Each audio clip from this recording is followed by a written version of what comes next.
John F. Kennedy was assassinated November 22nd, 1963.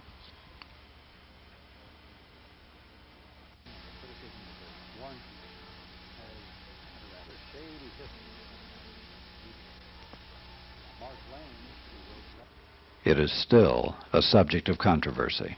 Gary Shaw, author of the book Cover-Up, examines the evidence concerning the John Kennedy assassination tonight on Alternative Views.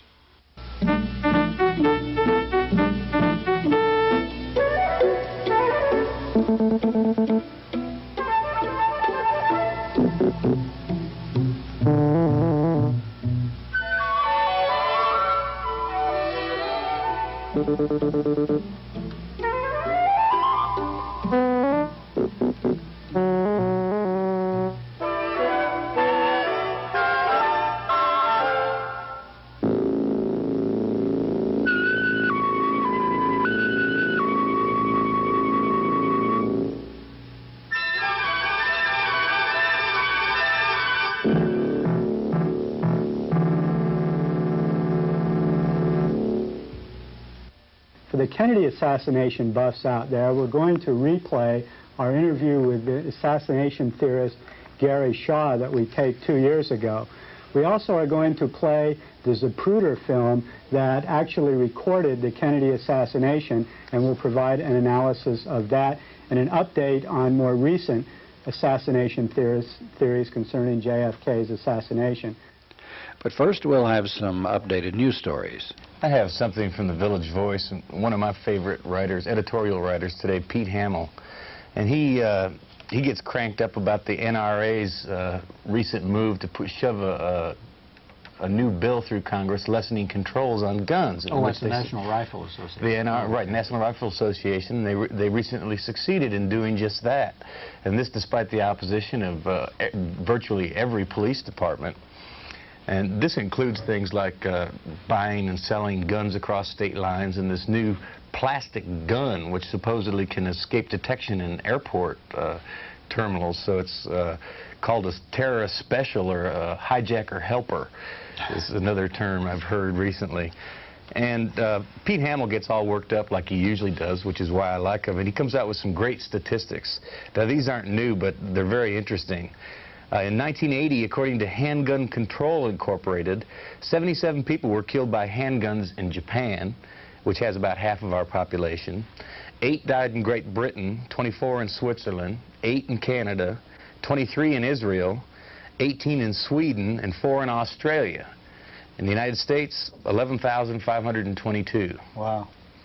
It's another thing I heard just a couple years ago is there are more murders in Houston every year than there are in all of Western Europe.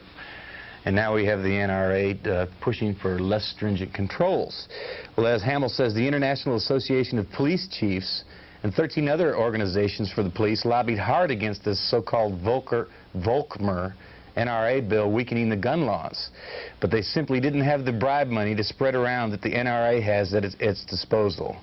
The NRA admits to spending $1.5 million on its ad campaign supporting this bill, and last year alone, the NRA laid out $1.4 million in campaign contributions to our, as he says, incorruptible congressman, and as he says, also, grease works. I saw the coverage of this bill, some of the debates on it in Congress on C-SPAN, and it was unbelievable what the NRA and the Volkmer bill wanted to allow. For instance, you didn't have to do hardly any registering for handguns or other weapons, plus they made it legal to have silencers on your gun without having to register them, and also would allow something now forbidden, which is a home silencer kit to be built so that you could build your own silencer. I don't know what else a silencer would be good for except for assassinations. Plus it made it legal to do customizing work on your guns, like to build sawed-off shotguns and any other number of innovations that you could use for violent crimes. So in other words, they wanted to do away with all regulation whatsoever of guns. In the last few minutes, some amendments came on that stopped some of the most outrageous of these changes that the NRA and the Volkmer Bureau wanted to put through, but still just about anything goes. So the police chiefs called this the Professional Crime Bill because they were the chief beneficiaries of this new gun bill. Yeah, but somebody's got to kill them commies. Making a lot of headlines around the country has been the activity of Lyndon LaRouche and his candidates who were sprinkled around the country, and particularly after they got their notable success up in Chicago. But it hadn't been mentioned about what the Christian right-wing people are doing to the GOP around the country, particularly as Ronald Reagan's presidency is fading and he isn't going to be around for another for another term. Well, these fundamentalist Christians are organizing and they're trying to take away some of these positions which the regular GOP folks have been holding all this time, and it's beginning to worry the regular GOP stalwarts. The right wing has its own particular agenda, the far right, and they're very disappointed because Reagan hasn't been following this. And the people like the Doles of the party and the clown who's the vice president, what's his name? I never remember his name. George Bush. George Bush, that's right. Anyway, they don't like him, and so they're starting to run their candidates all around the country, and they've got a lot of money, too.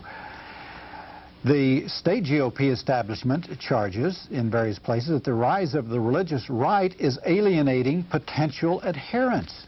I might also note that Pat Robertson of the Christian Broadcasting Network has been getting a lot of publicity in his run for president. So he's going to go after someone like Bush from the right and maybe even run as an independent and siphon votes off from the Republican candidate. So after seeing the left and the Democrats tear themselves apart over the last 10 or 15 years, we may have a similar spectacle emerging on the right. Now let's go back to 1981 and the program we did on the Kennedy assassination. Here is an article which, if you ever get a chance to read a back issue of the Rolling Stones, this is May 20th, 1976, the title of which, The Hughes-Nixon-Lansky Connection, the Secret Alliances of the CIA from World War II to Watergate.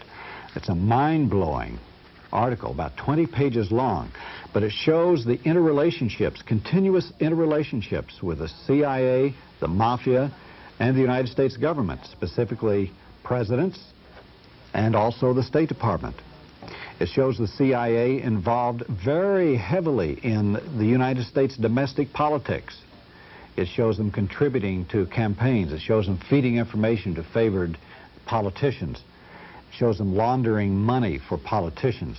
It also shows the relationships with Howard Hughes, the Mafia, the CIA once again, the Defense Department, and presidents.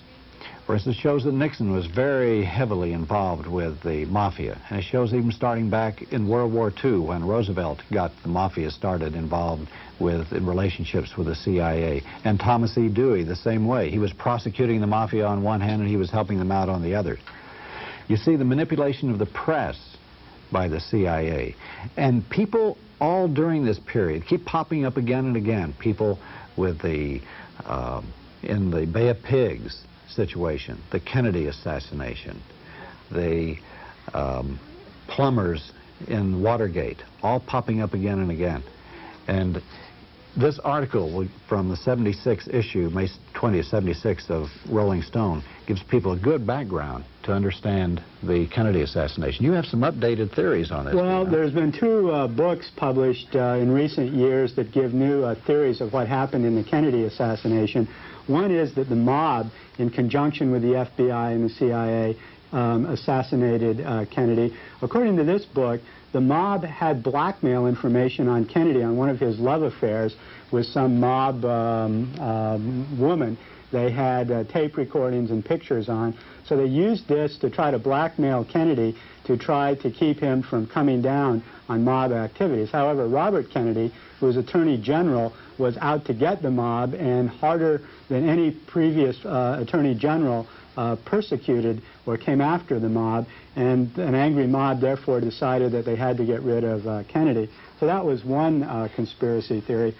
Another is not really a conspiracy theory, but it analyzes what happened to Kennedy's body from the time it left Dallas to the time it came to Washington, and showed that some bizarre events went on. First of all, there's the empty coffin theory, that the coffin that was supposed to have contained Kennedy's body that people saw go on the airplane in Dallas turned out to be empty when it was opened in Washington, which suggests that Kennedy's body was removed for some sort of surgery or cosmetic operation from the time it came to Washington to the time it was finally he was finally buried, and before it was also inspected for the post-mortem analysis that was the basis of the one bullet theory. Well, according to this analysis,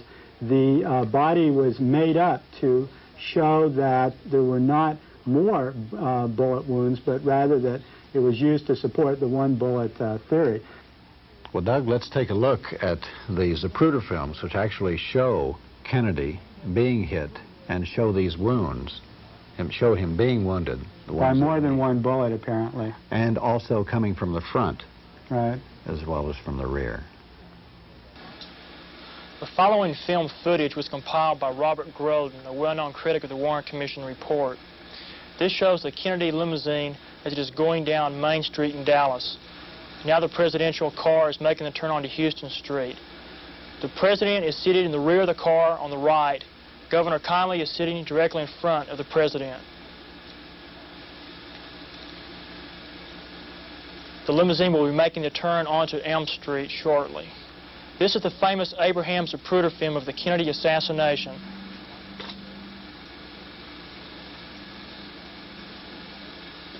As the president's limousine emerges from behind the sign, it's obvious he has been struck by a bullet.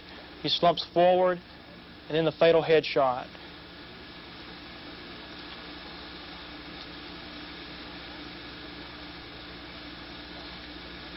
Now here is blow-ups of just the president in the Zapruder film. Again, as he passes the sign, he's obviously been hit, and then the fatal headshot. The president's reaction to the headshot can be seen more clearly with these enlargements.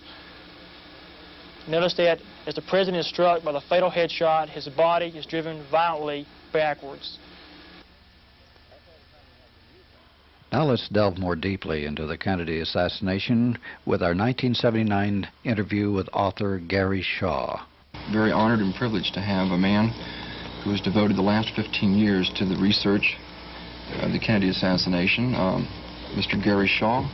He's also the author of the book Cover Up, where he provides a lot of photographs and in-depth detail analysis of the Kennedy assassination. And without too much further ado, I'd like to turn it over to Gary. Thank you very much, Al. It's a privilege for me to be here. As most of you know, presently in the halls of Congress, there's a new investigation into the death of President John Kennedy, a murder that occurred 15 years ago this month. A murder, I think, that affected all of our lives in one way or another, and one that there's still many, many questions about. It's a murder and a death that will not go away, and so I've devoted a lot of my time into my own investigation into the death of the president, simply because when the Warren Report was issued in 1964, I began to have questions and doubts about their conclusions and began to compile information, talk to witnesses, accumulate photographs and things of this nature, and soon discovered that especially when the 26 volumes of allegedly supporting evidence to the Warren Report's conclusions was issued, that the only trouble with the Warren Report was that they forgot to underline where they lied to us about the president's death. One of the things that's recently come out, and I think it's very important to know the attitude of the investigation of those 15 years ago, is a memorandum. This memorandum is from the 90,000-page FBI release, which came out about last spring. This is a memorandum dated 3 days after the president was dead, November 25th, 1963. It was to Mr. Moyers, the new president, Lyndon Johnson's chief aide. It's from Mr. Katzenbach, the Deputy Attorney General. And I'll read it verbatim. It begins, "It is important that all of the facts surrounding President Kennedy's assassination be made public in a way that will satisfy people in the United States and abroad that all the facts have been told, and that a statement to this effect be made now. The public must be satisfied that Oswald was the assassin, that he did not have Confederates who are still at large, and that the evidence was such that he would have been convicted at a trial. Speculation about Oswald's motivation ought to be cut off." So there was a cover-up from the very beginning. From the very beginning, they had determined that Oswald was the assassin, the lone assassin. He had no Confederates, and that any speculation otherwise should be cut off immediately. What was the date of the memorandum again, Gary? November 25, 1963, 3 days after the president died. So they had a conclusion 3 days afterwards. That's correct. Why do you suppose? Well, of course, you're getting me to speculate, which I don't mind doing it. One of the chapters in the book is called "Speculation: Who Killed Kennedy?" And it's my contention that the people responsible for the president's death are a government in itself within these United States of America, and that they're still in power. They liked what they got in 1963. They're determined to keep it, and if necessary, they'll kill again and again and again. Which they have done. Which they have done. You have some, well, that new film. Let's talk about that. Okay. It's something that just came out just the past few days, and you say you have actually seen it. Yes. The new suppressed film. To give the people a little in-depth on the new film that's been much publicized beginning this past Sunday, a copyrighted story in the Dallas Morning News of last Sunday talked about a man named Charles Bronson who had been in Dealey Plaza on the day of the assassination and took a very important piece of movie film as well as some still slides. This information had been classified about this film until this year. And so when this came into the hands of a private researcher in the northern area, it was sent down to one of us in this area, and it was turned over then to Earl Golds, the reporter, a very fine investigative reporter for the Dallas Morning News, who in turn traced Mr. Bronson down. He had since retired from his employment of that time, and viewed for the first time the film. The importance of the film and the slide is really twofold. The film itself actually photographs the president while he's under fire from an opposite position to the famous Zapruder position. So you get a little bit different perspective of that. In other words, he was on the other side of the street. That's right. So the bullets were coming from the grassy knoll over Zapruder's head. Right. But they were actually going toward this gentleman, Mr. Bronson. Okay, now he was a distance away, but about 5 minutes prior to the arrival of the president in Dealey Plaza, he panned his camera on to an ambulance who had arrived in the Dealey Plaza area to pick up an epileptic who had had a seizure right there on the corner 5 minutes before the motorcade. We've always speculated that this was a diversion because the man got out of the ambulance at Parkland Hospital and walked away without any treatment. But anyway, he filmed this ambulance. Fortunately, he had his lens on wide angle and was able to photograph the 6th floor windows of the Texas School Book Depository. Shall we look at some of that? Yes. Okay, let me get over to this now, this is not camera here. of Bronson's film. It's but this does show the photograph of the depository.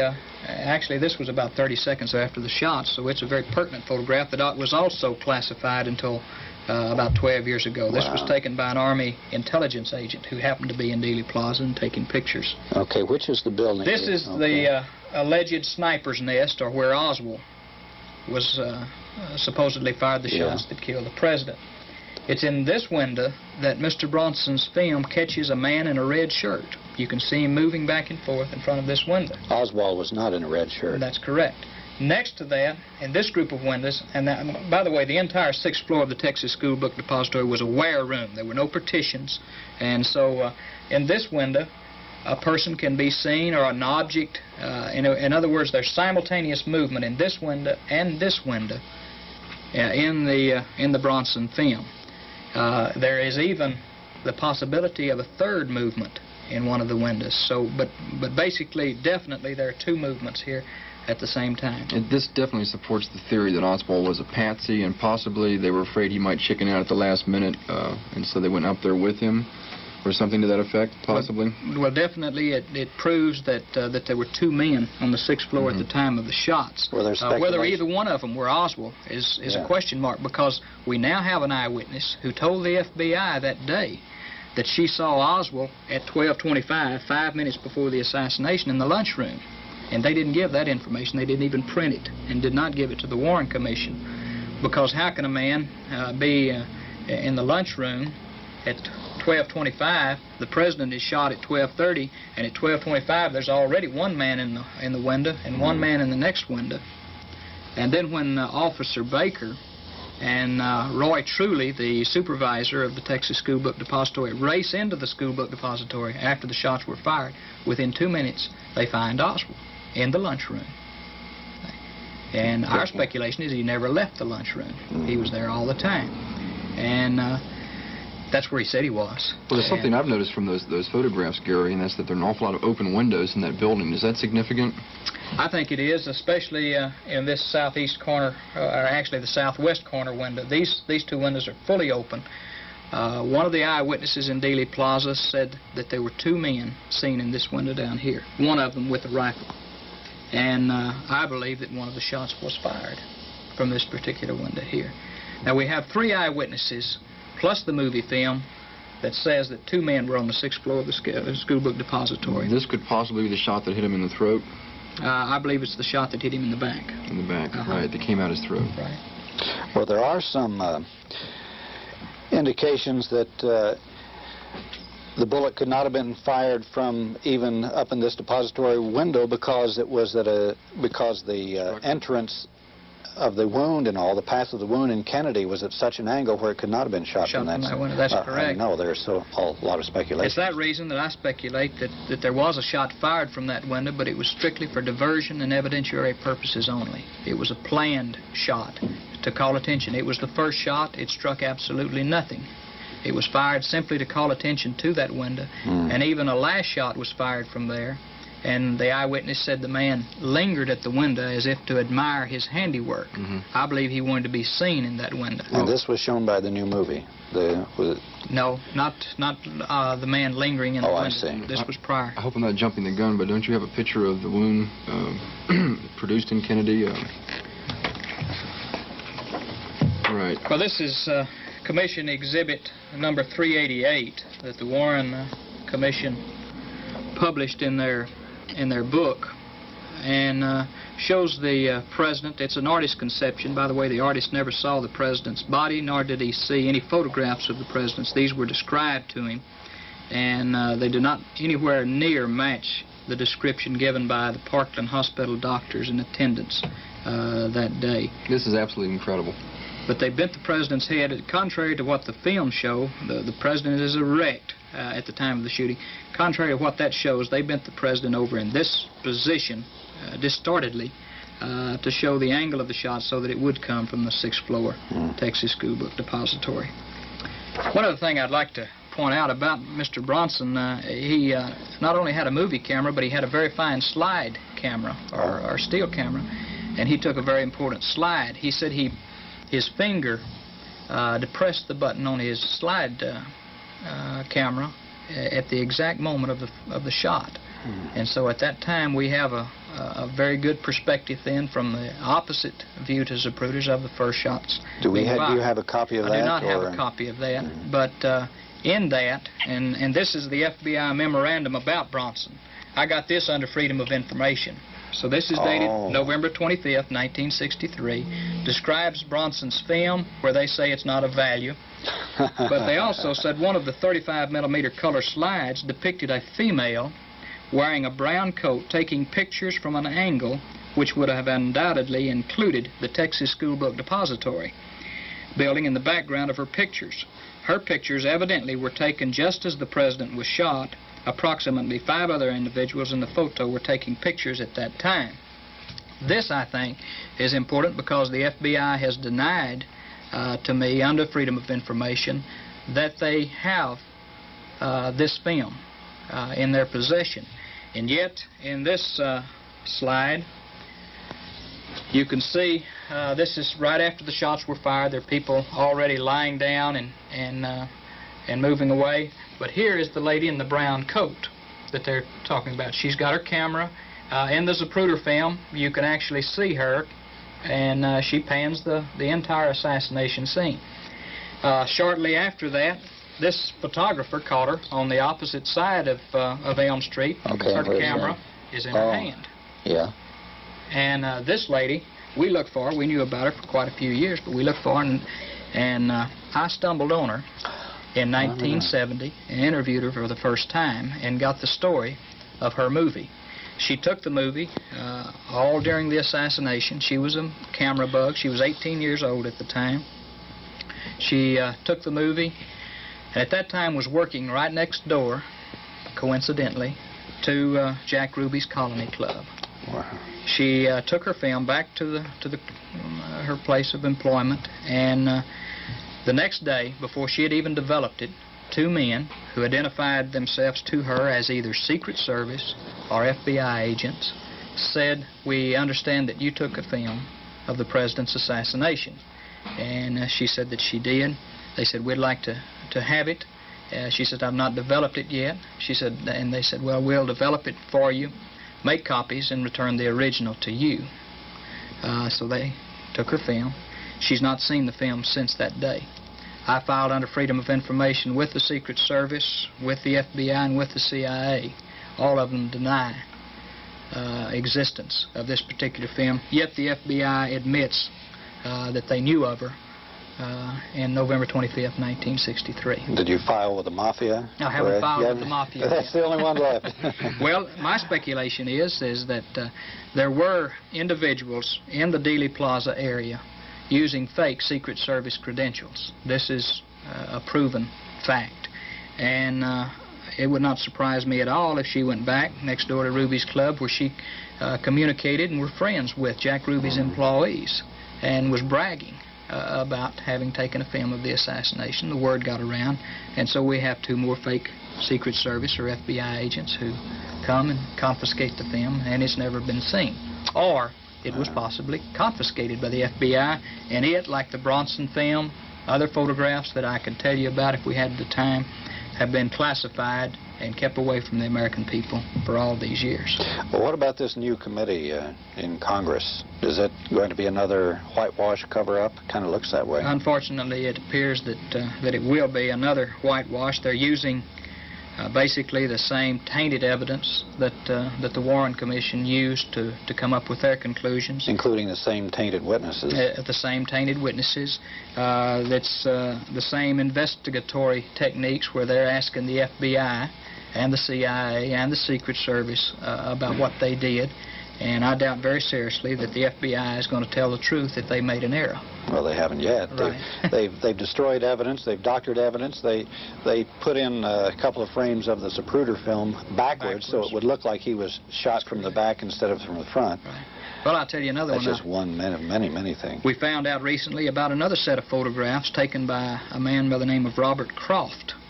He was standing in a position directly across from the school book depository. Do you have a picture of the whole setup from the air? Do you not? Yes, I do. Maybe we could put that on the screen and so that everybody would be able to orient themselves. Okay, let me see if I can get that. Okay, that's an aerial view of Dealey Plaza. And the route was what now? The route came down this street right here. Excuse me, this street, which is Main Street. Yeah. And made a right-hand turn going due north. The school book depository is here, so the motorcade was going directly at him. Then it made a 120-degree angle turn. Now this turn was very strategic because this made this an ideal assassination setup because the car had to slow to a very slow rate of speed as it made this 120-degree angle turn. That was against Secret Service regulations. Against the regulations. Completely. Having open windows in a building nearby was also against Secret Service regulations, too, right? But Mr. Croft was standing at this position right here, directly across from the school book depository. Mr. Zapruder was here. By the way, Mr. Bronson was right here. Oh, so, he was quite some distance away. Right, well, about a half a block is all. Yeah. But anyway, Mr. Croft took 4 photographs.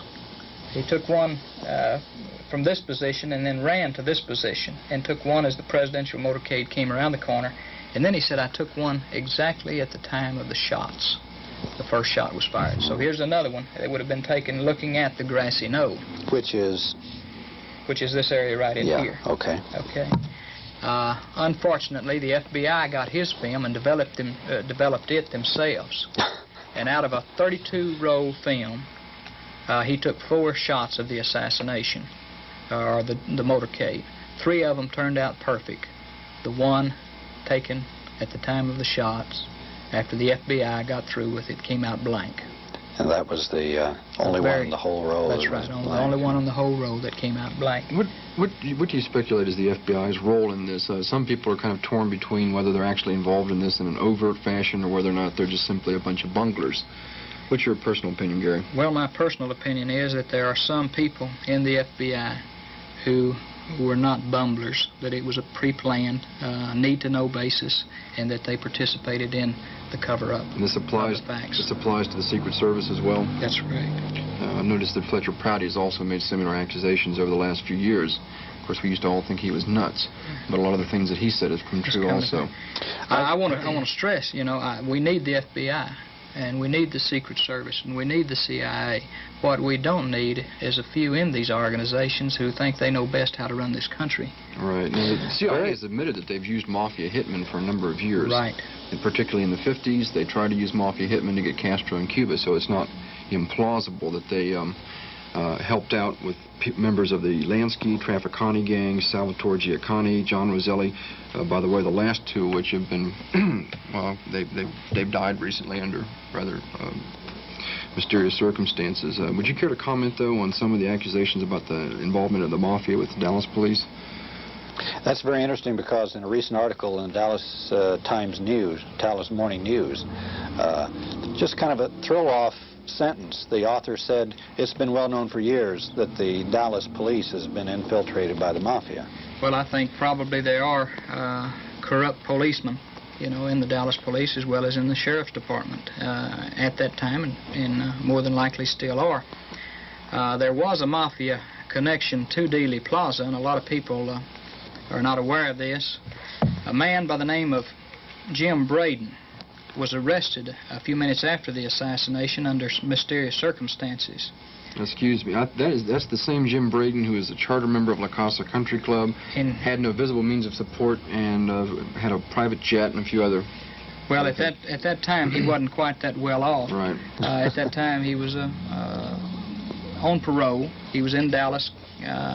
He said allegedly on oil business. One thing he had done about 2 months prior to the assassination, he had changed his name, and it became Jim Braden. His real name was Hale Eugene Brading, and he changed it only in September of 1963 prior to coming to Dallas. Right. On the oil connection you mentioned, it should be noted that it has been documented through records that this Braden did meet with members of the Hunt Oil Company group, in particular, I think either Nelson Bunker or Lamar Hunt, even though they initially denied that they knew him.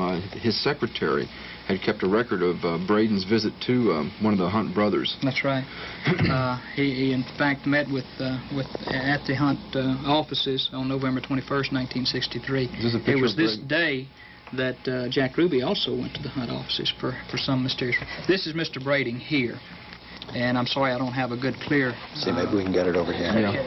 You mean Jack Ruby met with Braden? Well, at least Jack Ruby was at the same place with Braden in the Hunt brothers' offices? That's correct. Now, Braden stayed at the Cabana Hotel. It's now changed its name, but that was a hotel in Dallas that was built with Teamster funds.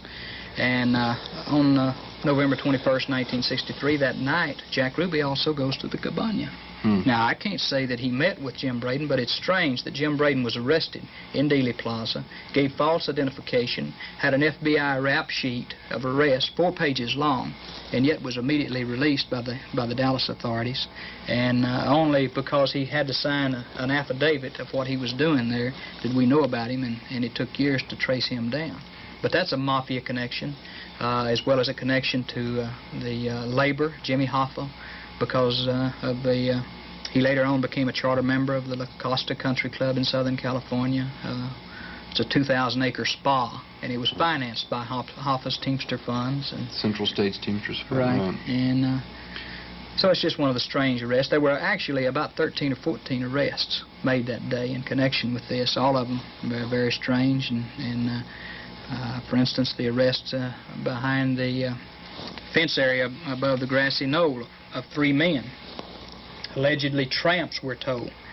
The funny part about these 3 men, they were marched in front of the school book depository. They were hiding in boxcars, taken into custody. By the way, the Dallas County Jail, the Sheriff's Department, is directly across the street from Dealey Plaza, so they didn't have far to go. But one of the things missing from the National Archives is the arrest records for November 22nd, 1963. So we don't know who these men are. We have their photographs, and there's been tentative identification over the years, and maybe we'll have more light on it in the days and weeks ahead. Well, you have some real good blow-ups of the scene here, of the assassination scene. Are those from the Zapruder films, or are they from other sources? That's these 2 photographs right here. The first one I'll show you. This was taken by, again, an amateur photographer in Dealey Plaza. This first one was taken at almost the instant of the first shot. Here you can see the president right over this patrolman's shoulder. And if you look right up here on the little concrete wall, you can see Abraham Zapruder and his secretary. Oh. Zapruder filmed his famous motion picture. So it's a good, clear view. And there you can get a good idea of the perspective of a man that distance from the president. This photograph is very important because of right down at the end of this little low white wall, there's a man standing. Now, even the new committee had to admit that this was a man standing behind the wall, and that there is a long object sticking upward out of his hand, and a good possibility that it was a rifle. And that's just before the shot? Just at the time of the first shots. I'd like to add this for the benefit of those out there watching this on their TVs. I personally didn't know whether to believe this particular part of it or not until you see the photos close up. The photos close up definitely show a man standing at the end of the wall. Well, even with their image enhancement and their sophisticated techniques, they have had to admit. And on a photograph immediately following that, taken by the same photographer, you can see very quickly that at the end of the wall, there's no longer a man there. And this was taken right after this was within 6 seconds. 6 seconds. Now, even that wouldn't be conclusive, except more than 50 of the Dealey Plaza eyewitnesses said that shots were fired from this position that day. We've either got affidavits, or the Warren Commission himself had 47 of them on record, but we've managed to find 10 or 15 others that they didn't find who said the shots. 7 men saw a puff of smoke or a flash of light. One lady who was standing across the street in this area right in here from this position said she saw a man in an overcoat and a hat run from that area quickly after the shots were fired. The policemen jumped off of their motorcycles and ran to this area. All of the people, the witnesses, ran to this area looking for it. Yeah, you can and see it's it. behind this area that 4 men encountered men with Secret Service identification, which later on the Warren Commission even had to admit that there were no Secret Service agents in Dealey Plaza after the shots were fired. Right, now you can clearly see from the photographs that most of the eyewitnesses are looking at the grassy knoll area. And this is right after the president has been shot. They're not looking at the president. They're looking at the grassy knoll area as opposed to the school book depository building. Right, and I might point out, too, this is William E. Newman and his wife and 2 children. Mr. Newman told the Warren Commission and told authorities that day. He was a Korean War veteran, by the way. And he said, I hit the deck. The shots were coming right over my head. And yet the Warren Commission ignored him. Either ignored them or never considered They any never of considered it. They had to ignore it. What they couldn't explain away, they ignored. What they couldn't ignore and explain away, they destroyed or suppressed. Well, let's look at another piece of evidence that they ignored, and the bullet. This is the same bullet that supposedly went through John F. Kennedy, the seat, after making its miraculous 90-degree turns. It also went through John Connally and came out through his wrist and into his thigh, was it, or it hit his thigh? That's correct. This has been termed the famous miracle bullet. This is a copper-clad lead core bullet.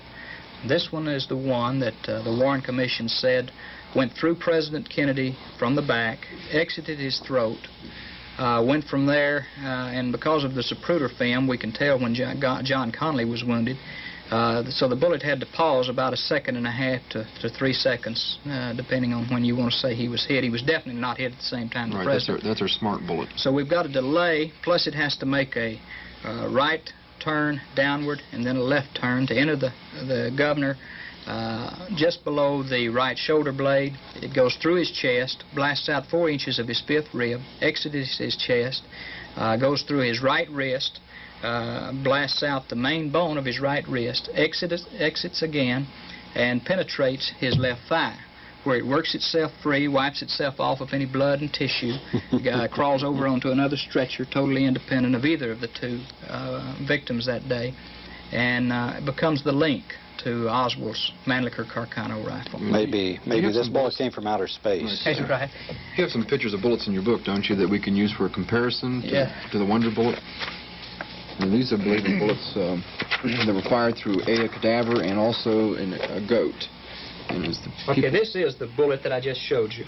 This is another photograph of it. This is a bullet of the same caliber, fired from the same rifle, and fired into the wrist only of a cadaver. And you can see the mutilated point. This other is one bullet. It came into 2 pieces. It was fired through the rib of a goat. And so you can see what actually happens to this type of bullet when it comes in contact with a human being.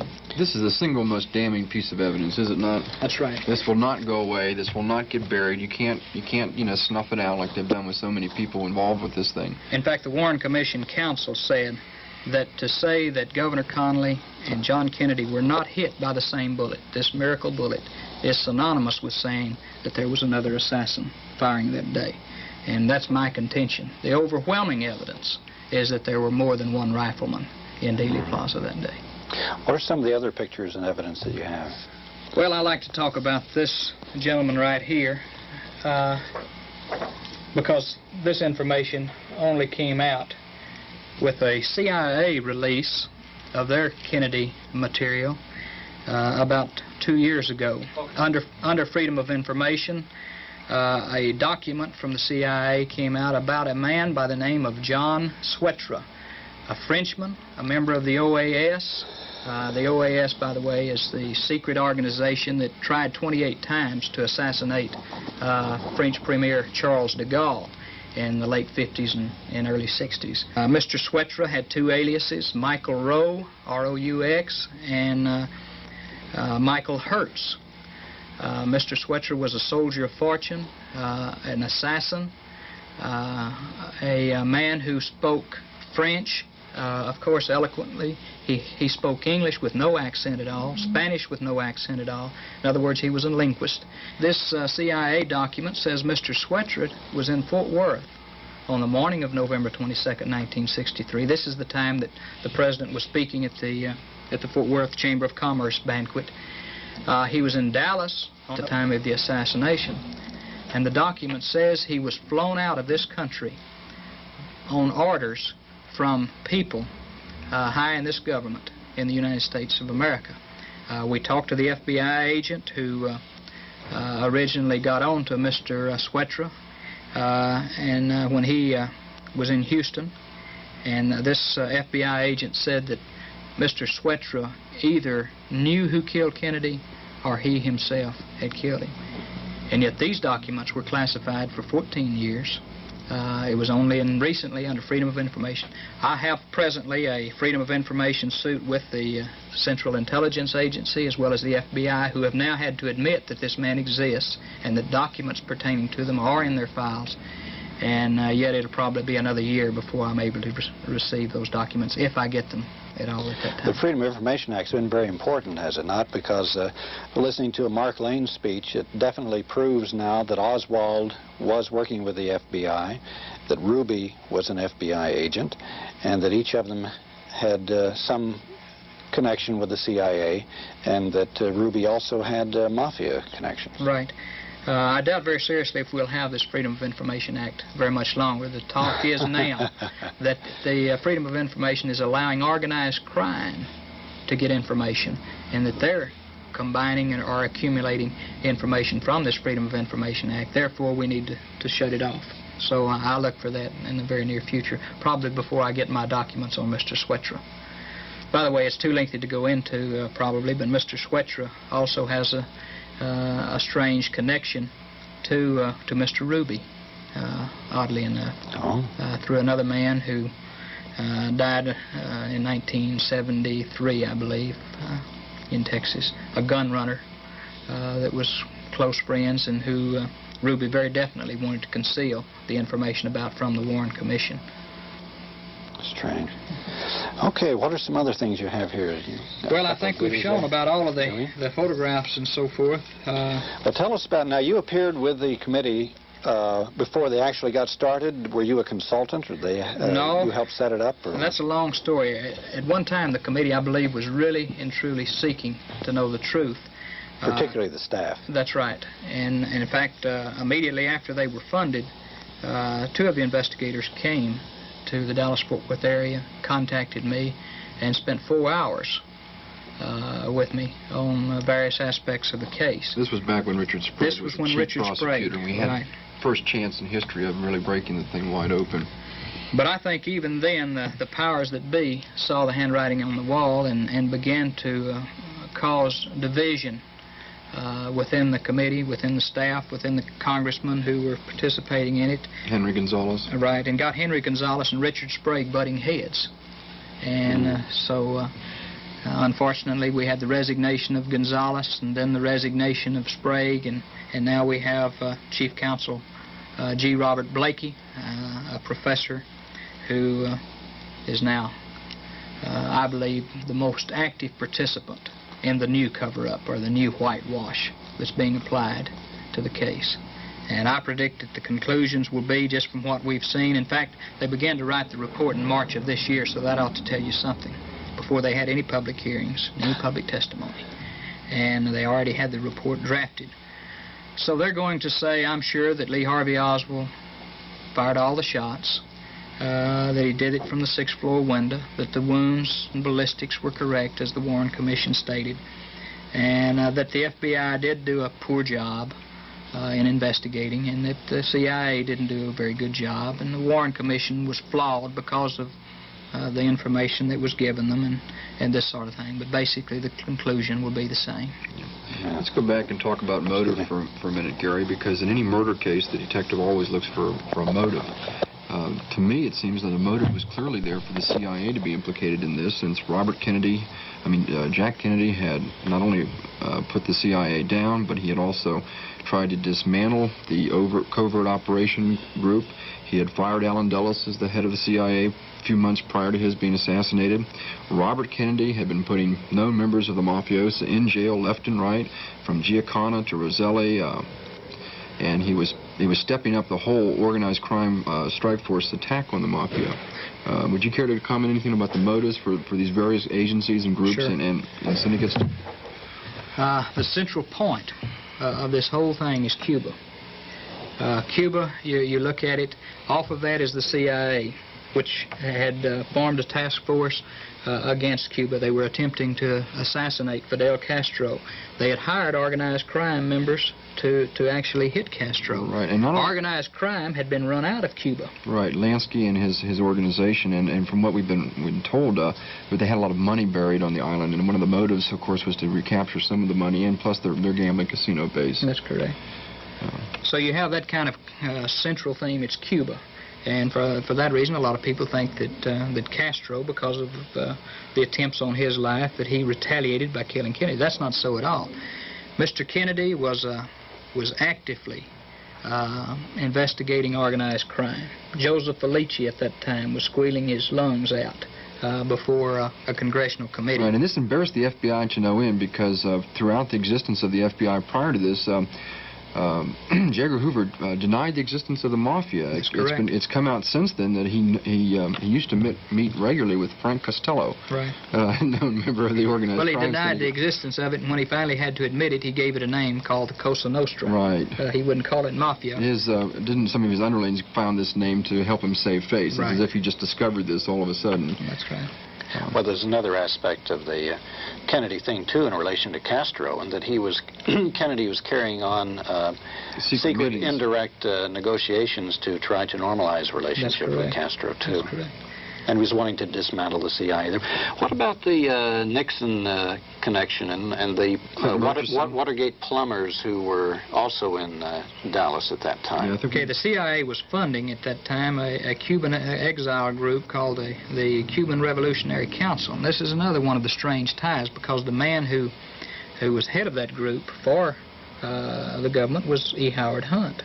And, of course, Nixon at that time was vice president. This was in the late 50s. Eisenhower was president. Nixon was vice president. He was in charge, and he had put E. Howard Hunt.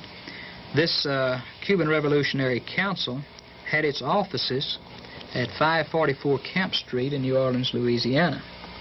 It's at 544 Camp Street that Lee Harvey Oswald, this is the address that he put on his Fair Play for Cuba leaflets that he was passing out in New Orleans in the summer months prior to the president's death in Dallas. So you've got E. Howard Hunt tied to the Cuban Revolutionary Council, and you've got Lee Harvey Oswald tied to it, and you've got Richard Nixon in charge of it. And then later on you have Watergate with Richard Nixon at the head. By the way, we've got a similar situation there. We were told it was one lone nut in Kennedy's case, and then later on we've got two lone nuts with Jack Ruby. Mm-hmm. Originally in the Watergate episode we were told that we had 5 lone nuts who broke into it. Then that 5 turned out to be 7, and then 7 later turned out to be all the way up to the administration, actually. Right. Right. Where the head nut was finally So we're not unacquainted with the lone nut theory, and so that's the Watergate connection. And in my opinion, Mr. Nixon got into a position that the powers that be did not like, and they couldn't afford to blow another one's brains out, so character assassination was the next best thing, and I think that the whole thing was plotted and carried out to get us a president that we didn't elect and a vice president that we did not elect, and unfortunately... It's interesting to note that Nixon was home free until Alexander Butterfield, who was a CIA agent, walked in one day and just simply volunteered that he had the President of the United States on tape saying a lot of interesting things. That's correct. Well, what about the new information which the committee supposedly took a look at, the Congressional Committee, regarding the acoustics, both the reconstruction of the whole assassination for acoustic purposes, and seeing how they would match up with the microphone being left on during and recording during the by a policeman during. That was a great piece of evidence, properly utilized, and a lot of people don't know this, and so I'll give you the background on it. During the time of the assassination, a Dallas motorcycle patrolman, at the exact moment of the shots and for about 5 minutes thereafter, depressed his mic button while in Dealey Plaza.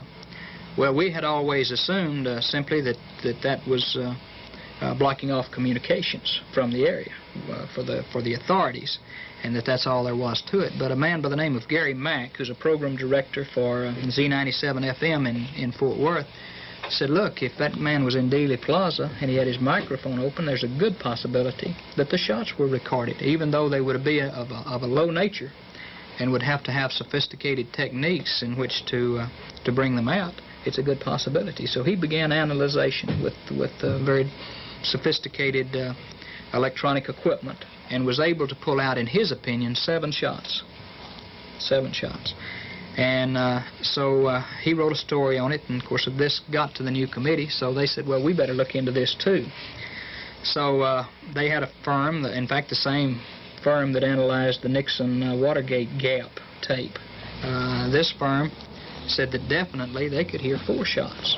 Well, 4 is too many. You know, we're satisfied with 4 because that proves a conspiracy. And so they then retained this firm to perform sophisticated tests in Dealey Plaza, and that was much publicized. They actually fired shots again in Dealey Plaza, Dallas. I went there and witnessed this, and definitely you can tell the difference between a shot fired from the grassy knoll and one fired from the 6th floor window, because they fired from both of these positions. And this firm again took these by placing the microphones in different positions and firing shots from the different locations, and by their sophisticated electronic equipment were able to say that there were 4 shots, again, from this recording. And they said one of them did come from the grassy knoll. Now, the committee is going to have to and will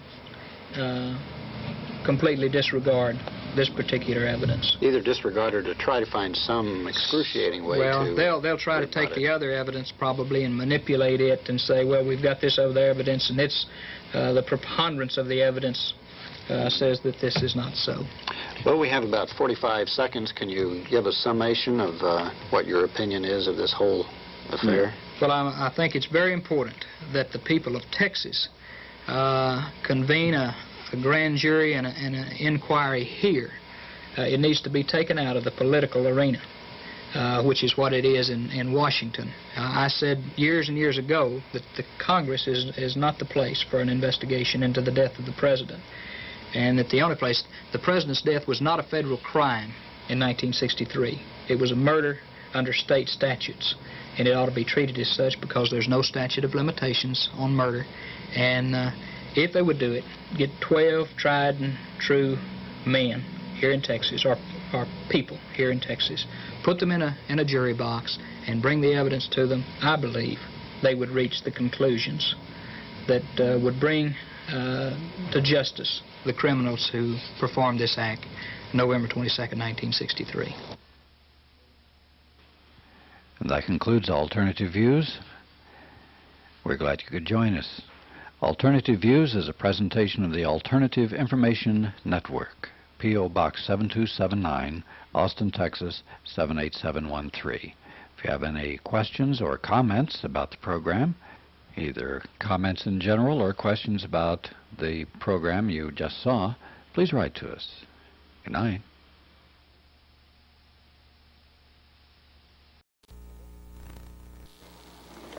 November 1968, NBC, and then in March of 1969, ABC, decided that the Vietnam story was not on the battlefield. They'd had a lot of battlefield scenes up till now. Directives were sent to the news personnel to emphasize other things like negotiations with the black market or the opposition, political opposition. So combat footage was dropped, although U.S. fighting deaths remained the same. So as far as the NBC and ABC TV viewers are concerned, combat in Vietnam ceased. So much for objective news reporting on the networks. Well, we probably won't be any more objective than anybody else, but at least we'll admit it tonight on Alternative Views News Magazine.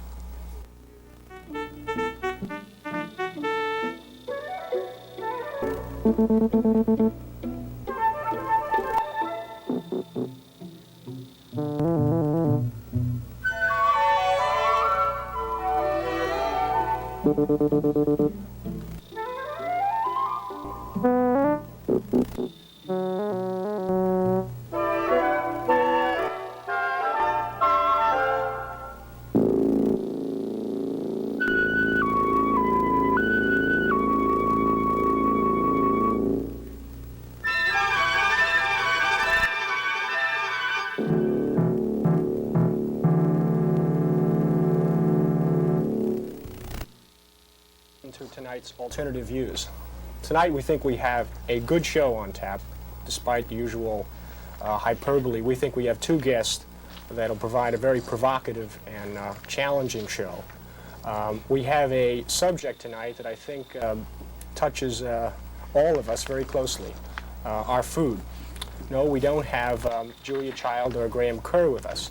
We have two people who've spent a good deal of their time in the last few years researching and writing about and being food activists. They are Francis Hill from the Government Department of the University of Texas, and Jim Hightower, the present editor of the Texas Observer and former head of the Agribusiness Accountability Project in Washington. And in our interview portion of the show, in about 20 minutes, we'll get to them. I'm sure it'll be a fine discussion. Before that, though, we'll go to our Newswatch section for some of those news items that you might have missed in the conventional popular press, but even if you were looking, you probably might not have found it. So to Frank for our first news story. The problems with Cleveland, the financial problems, have been a lot in the news recently, but I highly doubt that the establishment press has covered them from certain angles. For instance, in the Militant magazine, they talk about the plight of Cleveland, indicating the up-and-coming vote which will raise the income tax and also decide whether the city will sell its own municipal light company. The banks, of course, want that light company, mainly because their directors also sit on the board of directors of the Cleveland Electric Illuminating Company, which is wanting to gobble up the municipal business. So they say they're not going to give any money to Cleveland until Cleveland forks over the light company. But the perspective from Militant, which is very interesting, is that they say that in 1977, the 10 largest industrial corporations headquartered in Cleveland had sales of $17.5 billion. Now, this is more than 1,000 times the $15.5 million, which is now needed to bail Cleveland out. So the workers who toil for these corporations produce the equivalent of Cleveland's debt every 3 hours. So the magazine says the wealth ought to be used to pay for the social services the residents of the city need, rather than letting the banks have their way. But that's the banks are treating Cleveland actually the way the international banks treat third world countries. It's really not surprising, is it, Al? Not at all. One interesting thing, Frank, is the different treatment that say workers in New York City, firemen, policemen, sanitation workers, when they threaten a job action or a strike, the kind of press treatment they get, words like paralyze and cripple the city, and when the banks just call in the notes, essentially capital goes on strike. It's just seemed to be good business practice and good business sense. Yeah.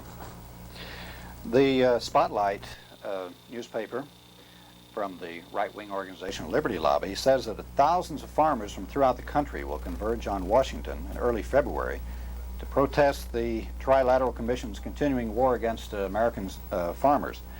It's part of a protest movement called the American Agricultural Movement, AAM. And the aim of the National Tractorcade, which will be heading to Washington, is to bring pressure on Congress to force it to force Carter to fully implement the 1977 Farm Act. That legislation, according to the Spotlight, contains provisions to help protect family farmers from rapacious international agribusiness, corporations, and foreign land speculators. But Carter, who's a member of David Rockefeller's Trilateral Commission, has thus far refused to implement sections of the bill providing for protection of farmers. Jim Hightower, you must be up on this. Do you have a comment on this particular story? Well, a little bit. In fact, I was just 3 days ago in Lubbock, Frank, with the Texas Farmers Union, and saw the tractors assembled there in the parking lot, which is quite an impressive shot. I think we've probably all seen over the last year more tractors than we can stand, but nonetheless, they were there again, and this is, it's quite a bit of dedication to do that. I don't think most of us understand what's involved in driving a tractor 2,000 miles to Washington, D.C. One is $2,000. It'll cost them at least $2,000 a tractor to get the thing there. They get about, I don't know, a mile a gallon or something. I don't know what they get in the wear and tear on tires and various other things. But the other is just, they figure to make about 100 miles a day, they were telling me out there. But it's, the important thing, I think, of that movement is the anger that you feel when you talk to these people. These are people who are not used to being out on the street in any sort of a demonstration. They're pretty much American believers, have been all of their lives. They've given the system a run, And the significant thing is that it's not a matter of just trying to get another few cents on a bushel of wheat or something like that, just a small price increase that they're looking for. What they're saying is the system itself, the economic system that delivers our food, is not working for them. They understand that. In a fundamental sense, it's not working, and they're saying it's not going to work either, the way things are currently structured. Until we begin to do some rather important tinkering with that economic system, it is never going to produce for them. So they're saying something more, really more radical. I hesitate to use that word, but in the true sense of radical. That's a well, here. but I hesitate to use it because it connotes things that are not necessarily true. It's in the true sense of radical. They're using the term. They want some changes, some fundamental changes in the way the food economy works and who it delivers money to. On that point, Jim, of the, I guess in the last 10 or 11 years, food prices have gone up around 150%. Of that Yes. Increase, how much of it would you say has gone to the farmers, and how much would you say has gone to the middlemen? Well, 96% over the last 20 years, 96% of food increase has been to the middleman.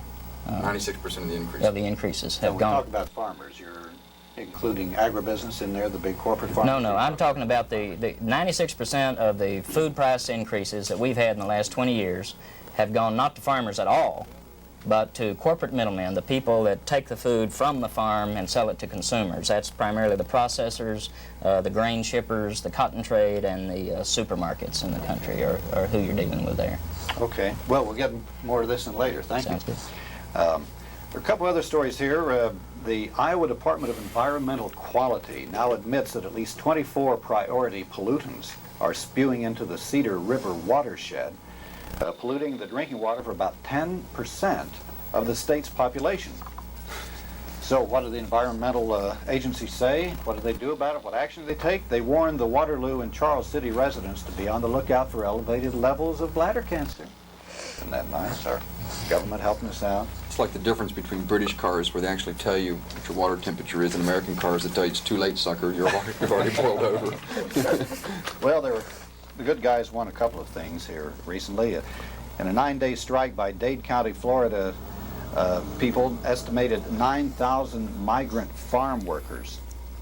The strike ended in December 16th when the strikers were offered a 33% increase in the pay for each bucket of picked tomatoes. And in Pittsburgh, the largest out-of-court settlement of the particular type of suit in the coal industry history, the Consolidated Coal Company of Pittsburgh settled a sex discrimination claim with the federal government last week, and it agreed to pay 78 women $370,000 in damages because the company wouldn't let the women go down into the mines and work alongside the men where the big money was, also the black lung. Well, we appreciate women's attempts to bring equality into the coal mines, but I can't really see why, since my family was in coal mining, I can't really see why anybody would really be that anxious to get down into the mines and shorten your life expectancy. Yeah, that's true. Jack and I were talking the other day of an incident that occurred at a local roasting ceremony of the press, where they had Walter Cronkite down to do the guest of honors business, and when Walter Cronkite walked on the stage, everybody got up, gave him a standing ovation. And I thought, I didn't. And people, how come you aren't? I said, well, hell, he just reads the news. Anybody can read the news. He just happens to be a news reader. And Jack said, my gosh, I'd give a standing ovation to somebody who went out into the mines, and I'd say, hear, hear on that. Well, things aren't all successful for the workers. It seems that General Tire has their workers just like this. They've told the workers it'll shut down its plant and build another one down the south unless the workers will accept a pay cut and longer hours. This is in Akron, Ohio. They're going to be working up to 60 hours a week, and they won't get overtime like they did in the past. Workers say, well, to my mind it's just plain blackmail, but a lot of guys will accept it because there just aren't that many jobs left around here. Another worker said we'd be a hell of a lot stronger position if the union would organize those southern plants and put them on an equal footing with the workers in the north. Jack, you have an analysis of the up-and-coming circus in Washington, do you not? Well, a few weeks back, sort of continuing a story that we started a few weeks back, when we were speaking about the Democrats' mini convention held in Tennessee. We were speaking about President Carter's plans to hold to the deficit in this time of austerity, he claims, and to slash $15 billion off the budget, which in practical terms translates for us less jobs, less social services, and relaxation, indeed some would say a suspension of environmental safeguards. Well, if you were under the illusion that the new Congress would be the Horatius at the bridge defending the public interest, well, forget it. Anyone, however, who had looked at its predecessor, the 95th Congress, would have been under no illusions. Just so that I'll review some of the accomplishments of the 95th Congress, since most of us probably know more about Tom Landry's favorite hair tonic than we do about politics. The 95th Congress was very good at turning back an attempt to have a consumer protection agency. It completely turned its back on the idea of labor reform legislation badly needed since the 1930s. It passed one of the most regressive tax reform packages in the history of corporate swindledom. They deregulated natural gas, among others. The history could go on, but let's just say that anyone who expected things to change in the 96th Congress can very much think again. In the old vaudevillian terms, you ain't seen nothing yet.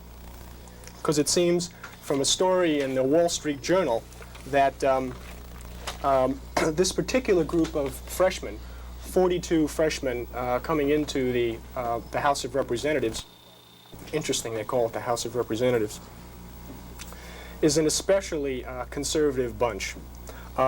Business is eagerly awaiting this session, believing that they could continue the assault began in the 95th Congress. One business lobbyist, veteran business lobbyist, says, quote, "This Congress should be made to order for us." One gleeful Republican called the new gathering a Republican Congress full of Democrats. One stalwart liberal who is really not very looking forward to this particular Congress says, in terms of spending, this could be the most conservative Congress since Harry Truman's time. In the words of another veteran liberal, the Congress's 42 freshman Democrats look like they came out of the Rotary Club. So it looks like hard times in the country. We've got a president that's turning his back on social welfare, the social welfare complex, indeed even attempting to dismantle it. Those expecting changes, those expecting a national health insurance bill, further aid to the cities, can forget it. Probably we're going to have to run hard just to keep pace and to keep what we've had, the liberal victories from the New Deal area right through the Great Society programs. Thank you, Jack. How about some economy news, Al? Yeah, you were talking about General Tire asking the workers to cut back on their pay and to work longer hours. We've done several stories on alternative views dealing with the decline of purchasing power of the dollar, and I thought I'd put it to you in a little bit more realistic terms. In 1967, the real average weekly take-home pay was $90.86. In 1978, the real weekly take-home pay was $92.16, which is a grand increase in the last 11 years of 1.5%. Meanwhile, corporate profits have gone. Corporate profits have skyrocketed. Well, actually, mergers are in the news.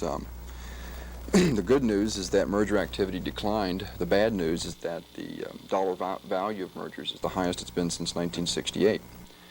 As I've explained on alternative views, the bad thing about mergers is that when two firms merge, we're simply changing the name of the ownership. And we're not creating new jobs. This is not new investment. Of course, new jobs makes new income, which spurs the economy. And when two firms merge, there is no investment, there are no new jobs, and there's no boost to the economy. And it's really ridiculous. We have people with PhDs in economics running around having a difficult time trying to explain why we're in this stagflation or sideways waffling or whatever you want to call it that we're in, when this merger activity has been going on virtually untouched since the 60s, particularly the big mergers. Last year alone, I think there were 80 firms bought up with assets of over $100 million. To give an example, while Firestone was putting those spiffy tires on the road, They were also gobbling up Bard Warner, which was the largest merger, I think probably the largest since LTV, Jones and Laughlin, $1.3 billion. Del Monte was taken over by R.J. Reynolds for the tune of $583 million, and Olin Kraft Corporation was sold to John Mansfield for another $581 million. About 50% of these deals are done on a cash basis, Frank, and this is something that we've highlighted here from time to time. It's nice to walk into your favorite corner corporation and buy it for cash. The second story that I'd like to do actually zeroes in on one of the particular mergers. I read Business Week from time to time. I tell my students to, and they've been taking a rather cavalier attitude towards mergers throughout the past until the shoe is on the other foot. Right now, McGraw-Hill, which publishes Business Week, is in the process of being gobbled up by American Express. And it's interesting when the worm turns how quickly we can talk about the disadvantages of mergers and so forth and so on. Let's see. Yeah, Amex has assets of about $3.4 billion, and they're offering $830 million for McGraw-Hill. And I'd like to quote the reason for the merger. There is a commonality between the two companies. Both serve the same upward scale achiever markets. I think that ought to be quote of the year. Upward scale achiever markets. More specifically, something that is more in line with my particular interests. It seems like the president of American Express, one Roger Morley, has been sitting in on the board of directors of McGraw-Hill for the last several years. The Trojan horse. Really. And of course, now they are upset. Now, they weren't upset originally. They went out and hunted this guy, but now they're upset. And several insiders believe that Morley was scouting McGraw-Hill for his company. I wouldn't jump to any conclusions. Ironically, Morley, who has tendered in his resignation to McGraw-Hill's board, was selected the director after a headhunter was commissioned to search for a board member with financial talent. Well, they sure got one. Morley declines to be interviewed, but Greenwood, who is the vice president of American Express, defends Morley's role. Quote, "Our legal counsel has concluded that there was nothing illegal or untoward." What's untoward mean? "Nothing untoward in his being on that board," says Greenwood. "The lawyers went through Morley's files to determine if he had any insider information that should be disclosed, but they found none." Well, that's baloney too. I think that's rather fine. In conclusion, I really do hope sincerely that American Express does get to acquire McGraw-Hill. They've been to the altar 3 times in the past. Always a bridesmaid, never a bride. Over the last few years, they've tried to buy up Book of the Month Club, Philadelphia Insurance, and Walt Disney, and they've failed in all 3 of these endeavors. So hats off to American Express. Let's go out and get the big one. By the way, the publishing industry is also becoming more and more concentrated each year.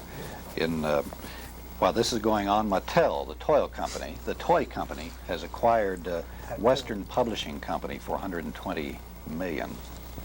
Well, let's see. This is the last little quote we'll have, and then we'll get into the meat of the program.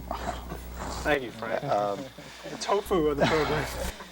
Representative John Conyers, who's a Michigan Democrat, won his re-election this past go-around by overwhelming majority, just a landslide. And he received a letter from the White House from President Carter, and it said, "I'm truly sorry about the results of Tuesday's election. Every success in the future." They forward that to prison, or is he? Is that a true story? Yeah, that's true. I know that he walked out on a White House meeting where it was where Carter essentially apologized for offering an apology for not moving in terms of federal spending in the cities, etc. But that's uncharacteristic of Jimmy. Oh, I think he's just being stupid as usual. Yeah. Well, speaking of viciousness and all, let's see what's happening in agribusiness. Okay. Food. Well, it'll be no surprise to anyone who's gone to the supermarket or your local food co-op, I hope it's a food co-op lately, to find that what we eat has a lot to do with economics, because we're forking over a bigger and bigger slice every year of our wages to the food we eat, that precious life-sustaining commodity. And unlike water and air, which are not very good, they're still free, we fork over a lot of very, very dear cash for food. But what a lot of people are starting, I think, to understand is that what we eat just has to do with economics. It has to do with politics. Decisions made and not made by our government in Washington very much determines the the price, the accessibility, and the quality of the food that we eat. And we have with us today two very, very good people to talk about the politics of food. Francis Hill from the Government Department of the University of Texas. Welcome. Thank you. And Jim Hightower, the present Texas Observer editor. Jim, by the way, has also written a book several years ago, which over the years has cost me a lot of money, giving it away free to friends. As a matter of fact, I had to go out over the weekend and buy a new copy when I learned that Jim was going to be on the program, because I had given that one away. It's also a book my friends hate, as I was telling Jim a while ago, because every time I read it, I'm in a foul mood for days. Oh. It's infuriating. Bon appetit. Terrific. Well, let's ask a warm-up question here. What do two food activists, people who think a lot about food, what do you eat in a typical day? Really? Well, I eat everything. I'm an eater. I love some junk food, and there's hardly any kind of food that I won't eat, and that's my major concern. The point that I want to make in the food economy is that about food economics is that I want a lot of choice, and I don't particularly want to tell people what they ought to eat. I don't want I want to know what I'm eating. I don't want a lot of carcinogens and unfortunate surprises in my food that at 50 or 60 years old, which I'm getting closer and closer to, that I'm going to find out about. So I want some truth in the food, but the most important thing I want, that we're getting less and less of, is choice. I want to be able to go to a mom and pop restaurant and get a good chicken fried steak. I want real catfish. I want good tostados. I want good food as well. Vegetables that I can trust, that have some taste to them. And at a price you can afford. Well, we can get into the price later on, but at first thing I want is just that we've got that kind of choice, which there's no reason in the world that we don't have, except for the changing structure of the American food economy. Well, to talk about I don't want to jump in. Do you want to say what you eat? Well, I guess the point I want to make is that I've always rejected making moral or ethical or political evaluations about people who are doing good things simply because they may be eating a Twinkie because a junk food machine has got nothing else and they haven't been able to get hold of anything else. What we eat does not reflect personal politics or moral worth. We all eat basically the same things because it's available. And, it's the way I feel about the politics of dress. Ever since I was in Africa, I found out that the CIA agents wore the nicest dashikis and Katanga shirts. It's the way I feel about what people eat. Just because someone is walking around with some carrot juice doesn't mean it's my type of political ally. Okay, sure.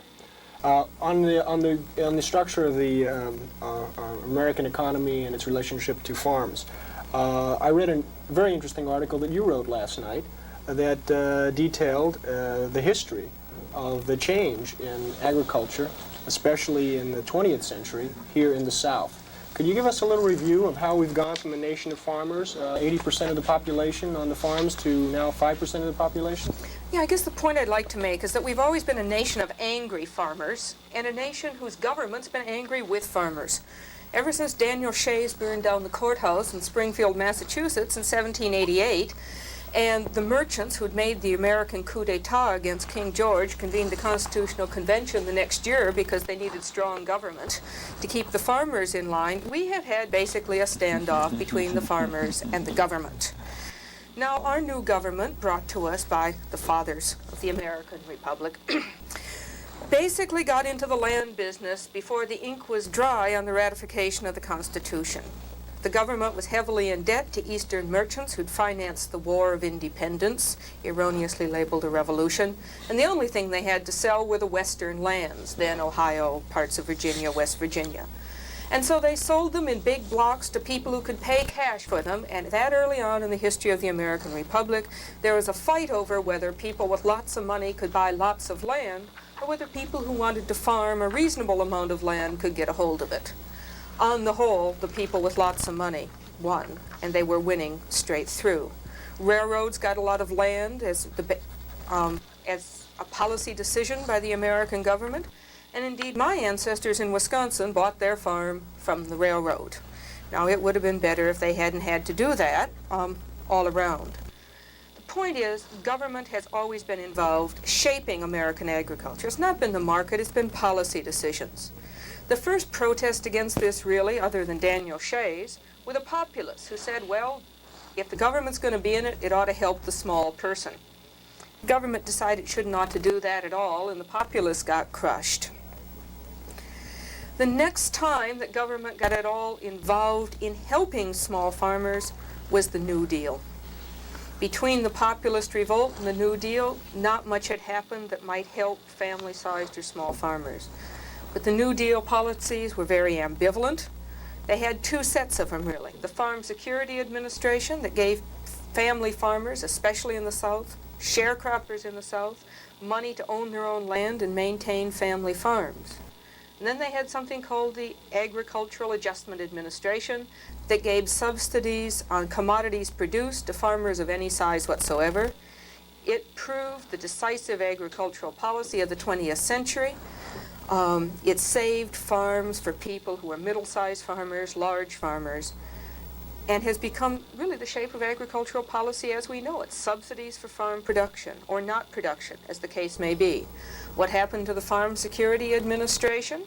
Well, our Congress in 1946 condemned it as both socialistic and theoretical, each fault being as serious as the other, apparently. And when it was changed around, we had Farmers' Home Administration.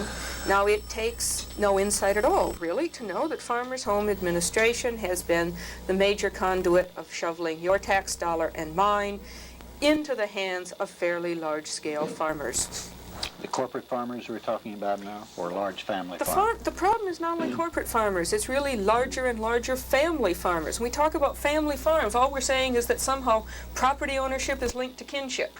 We're not talking about mom and pop on the land producing a good product by, sort of means that preserve the environment. All we're saying is that somehow business is linked to kinship.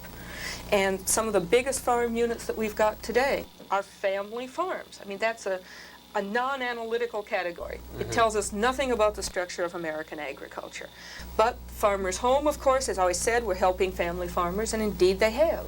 They've given a veterans preference, which has meant that women, heads of farm households, have had less access to land, that non-white heads of farm households, less access to the credit that they need for land. And all of these policy decisions have been very clearly stated. You know, one can read the public record, congressional record, presidential speeches, congressional committee hearings, and it's all there. Until recently, they didn't even feel they had to cover up. What we've got now is an agricultural policy, which is basically just a whole lot of little commodity policies. And that's the way farmers are represented. 72 or 73, the poultry producers who produce meat split from the egg producers who produce eggs. Why? Because the commodity programs on those two things were so different. You couldn't lobby the people who write the regs with sufficient care. We have got now in America an agricultural policy process, by choice, which is so fragmented we can't deal simultaneously with the two ends of a chicken. Therefore, we know it's impossible to deal with the big issues which are going to determine the future structure of American agriculture, which are land policy, taxation policy, and energy policy.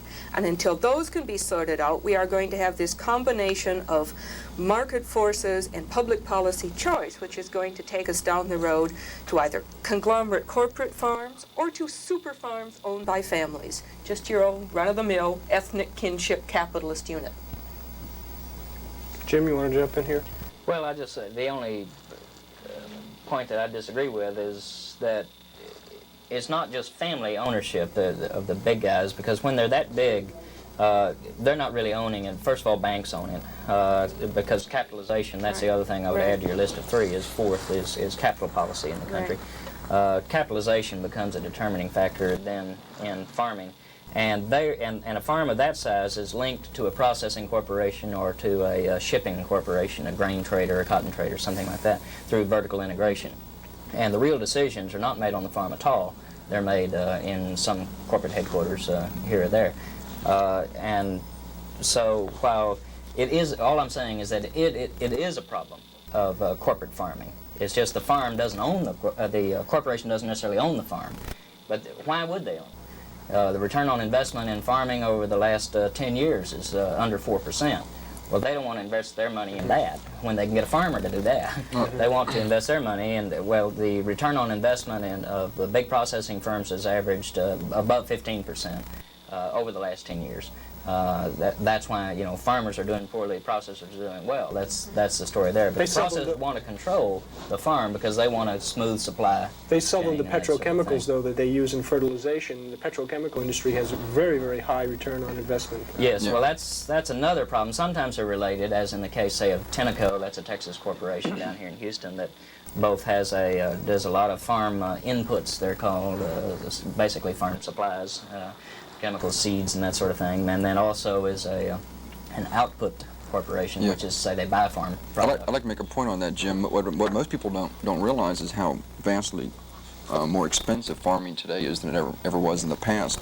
To put it into perspective, the steel industry has a capital to output ratio, which is a kind of a rough measure of how expensive a particular type of investment is, of 3 to 1, which is about average for American industry, while farming has a capital to output ratio of about 6 to 1. So farming, comparatively speaking, is about twice as expensive as steel in terms of the capital per unit of output. Jim, could you describe for us the structure of agriculture, not only agribusiness, but also the relationships with the government and the... Yeah, it's what's happening is the same thing that's happening in our general economy, that's happening in automobiles and tires and various other commodities, is now beginning to happen in food. We've got a situation where now just, they said, as you pointed out earlier, in 1968 they said the merger movement was over. We should not worry about the economic structure of the food economy because all those mergers were over. Well, not only is it not over, it has become a great deal worse. In 1965, the top 50 firms, top 50 food processors, produced 50% of the profits. They had half of the profits in the food industry, which was already a very high level of concentration, higher than most of our people realize. By 1975, when I wrote this book, that level of profit concentration had risen to 75%. The top 50 companies then controlled 75%. Today, the top 50 companies control 90% of the profits in the food industry. So that concentration really is proceeding dramatically. I took a look at it. You might wonder who some of these companies are, and that's not always easy to find out because food now is a product of consumer product conglomerates, they call themselves, and very few of them have food even as their primary resource. The two largest are not even American corporations, which will drive you xenophobes crazy out there. They're not even our own multinationals. The largest in the world is Unilever, which is a British-Dutch conglomerate that owns such U.S. brands as Lipton Tea, Imperial Margarine, Lucky Whip Topping, Mrs. Butterworth Syrup, Wishbone Salad Dressing, Knox Gelatin, Good Humor Ice Cream, the little old bell tinkling in our neighborhood. That now no longer is an American bell. It is a British-Dutch bell. The second largest is Nestle Alimenta, which owns such U.S. brands as Libby McNeil and Libby, Stouffer Frozen Foods and Restaurant, Jarlsberg Cheese, Taster's Choice, on and on. The largest U.S. company, bear in mind, is one you've probably never even heard of. You don't find its brand on the supermarket shelf. It's a company called Beatrice that is headquartered in Chicago. Began as a little butter and egg operation in Nebraska, but now has become a $6.4 billion a year food company. Now it owns such brands, is peddling such brands as Dannon Yogurt, La Choy Chinese Food, Sunbeam Bread, Medigold Milk, Martha White Flour, used to sponsor the Grand Ole Opry, just down home sort of stuff, Anderson Clayton, Rosarita Mexican Foods, Eckrich Sausage, Louis Sherry Ice Cream, Rainbow Pickles, on and on. These are products of this conglomerate, and as you were saying earlier, Al was talking about this change, this structural change that has taken place in the food economy hasn't delivered anything of value to consumers, hasn't helped workers in the food economy at any level. It has not helped the competitive structure. Quite to the contrary, has worked against the competitive structure. And they've achieved this not by inventing a better mousetrap, as we're taught is the way you gain success in our economy, but because they're cash rich and because they have the power, the raw financial power, to buy the sweat and the innovation of individual entrepreneurs. And that's what's happened over, about the last 20 years in particular, it's been aggressive. And it's going to continue to happen. Just last year, you heard one of them already, now it's no longer a matter of little companies, little local companies being bought up. Now instead it's national companies are subject to these mergers. In 1978, Del Monte was bought by R.J. Reynolds. Pet Foods was bought by IC Industries, which used to be the Illinois Central Railroad, except now they're not in the railroad business anymore. Tropicana was bought by Beatrice. Green Giant was bought by Pillsbury, and 7-Up was bought by Philip Morris. So now it's that level of economic concentration that we're dealing with. Beatrice, in the last 25 years, Beatrice Food made 400 acquisitions. They bought 400 individual companies. Now, they don't refer to those even as companies now. They call them profit centers within their own conglomerate. They're financial machines, and that's the way that, let me just read to you the way that the R.J. Reynolds, which is a major food conglomerate now, I forget what all they own, but a whole host of things. Now they own Del Monte, among others. But the chief financial officer of R.J. Reynolds describes his firm as an enormously powerful financial machine. Plain and simple. Not a food company, not a conglomerate. It is a financial machine. It doesn't matter whether they make tennis balls or what. Some say they do make tennis balls. They could as well be making tennis balls as they're making food. It doesn't matter what they're in as far as telling money. Now he says, we'll probably have $1 billion in cash and borrowing capacity to buy more companies over the next 5 years. He says they'll be able to do that, plus meet ongoing demands for cash, pay shareholders an appropriate dividend, and still be a positive cash generator. And that is a level of economic power that we've not been used to facing in our economy. But now we're really head-to-head with it, because now we have virtual monopolies in the food economy. Those monopolies face farmers when they go to market to sell their food. Then they turn, and in the supermarket, they face each one of us. I'd imagine that also that kind of economic power, given our own notion of interest group and pressure group politics, will bias public policy for those important and powerful groups that have access to money and mass media and having time and the technical bureaucratic skills to get through the morass that is the bureaucracy. I'm sure. Well, it already has happened. I mean, they've achieved it. You cannot separate economic and political power. Basically, we have no economic problem in the food economy. We can have any sort of food economy you want. If you want milk in glass bottles delivered at your door every morning, there is not an economic efficiency argument against doing that. If you want mom and pop restaurants, or you want mom and pop grocery stores on your corner instead of 7-Eleven, there is no economic reason for not having the mom and pops there. Any sort of food economy you want, you can have. There's no economic reason why we don't have it. There's a political reason why we don't have it. We, being consumers and farmers and workers and individual small businesses, have not been attentive to the politics of food. And we've let that slide. And we've let large corporations move in, and through writing regulations, and through writing laws and things, to concentrate the economy. It's happened two ways. One, passively. The government has been passive and allowed this to happen. What I mean there is they have not enforced the antitrust laws of the country, period. They just have not done it. Beer. We sat and let beer be stolen away from us in the country, and I mentioned choice earlier. There's going to be no choice. I'm a hell of a beer drinker. I've sampled just about every beer that is brewed in America. Now, in 1960, there were 170 different beers in America, different breweries. There are now 46. There's only one in Texas. Only one left in Texas. That's Shiner. Pearl now is owned by a guy named Kalmanovitz out in California, who also owns Falstaff beer. Lone Star, which advertises, my God, on the television set here on the basis of it is everything that is Texas. You just cannot be more Texas than Lone Star beer is owned by Olympia in Oregon or Washington State. I forget. Washington. Yeah. Jim? In any event, the choice, that's not happened by accident. That has happened because of predatory pricing, primarily, and because of kickbacks with restaurants and such things. You cannot buy a Texas beer at the Austin airport. Go out to the bar at the Austin airport. There's not a Texas beer for sale there. Why is that? That's a government agency. You cannot buy Shiner at the University of Texas cafeteria. here in the student union. Why is that? That's a government agency. Why don't we support our own individual enterprises? We don't do that. Government doesn't do that. That's not by accident. That's because of the exercise of political power. One thing I don't quite, and I had this problem in reading your book, is that when you say it's not an economic issue, maybe if we look at it historically, what happened when we did have a competitive economy? Because this, to me, does speak to an issue of whether the issue is profiteers or whether the issue is profit.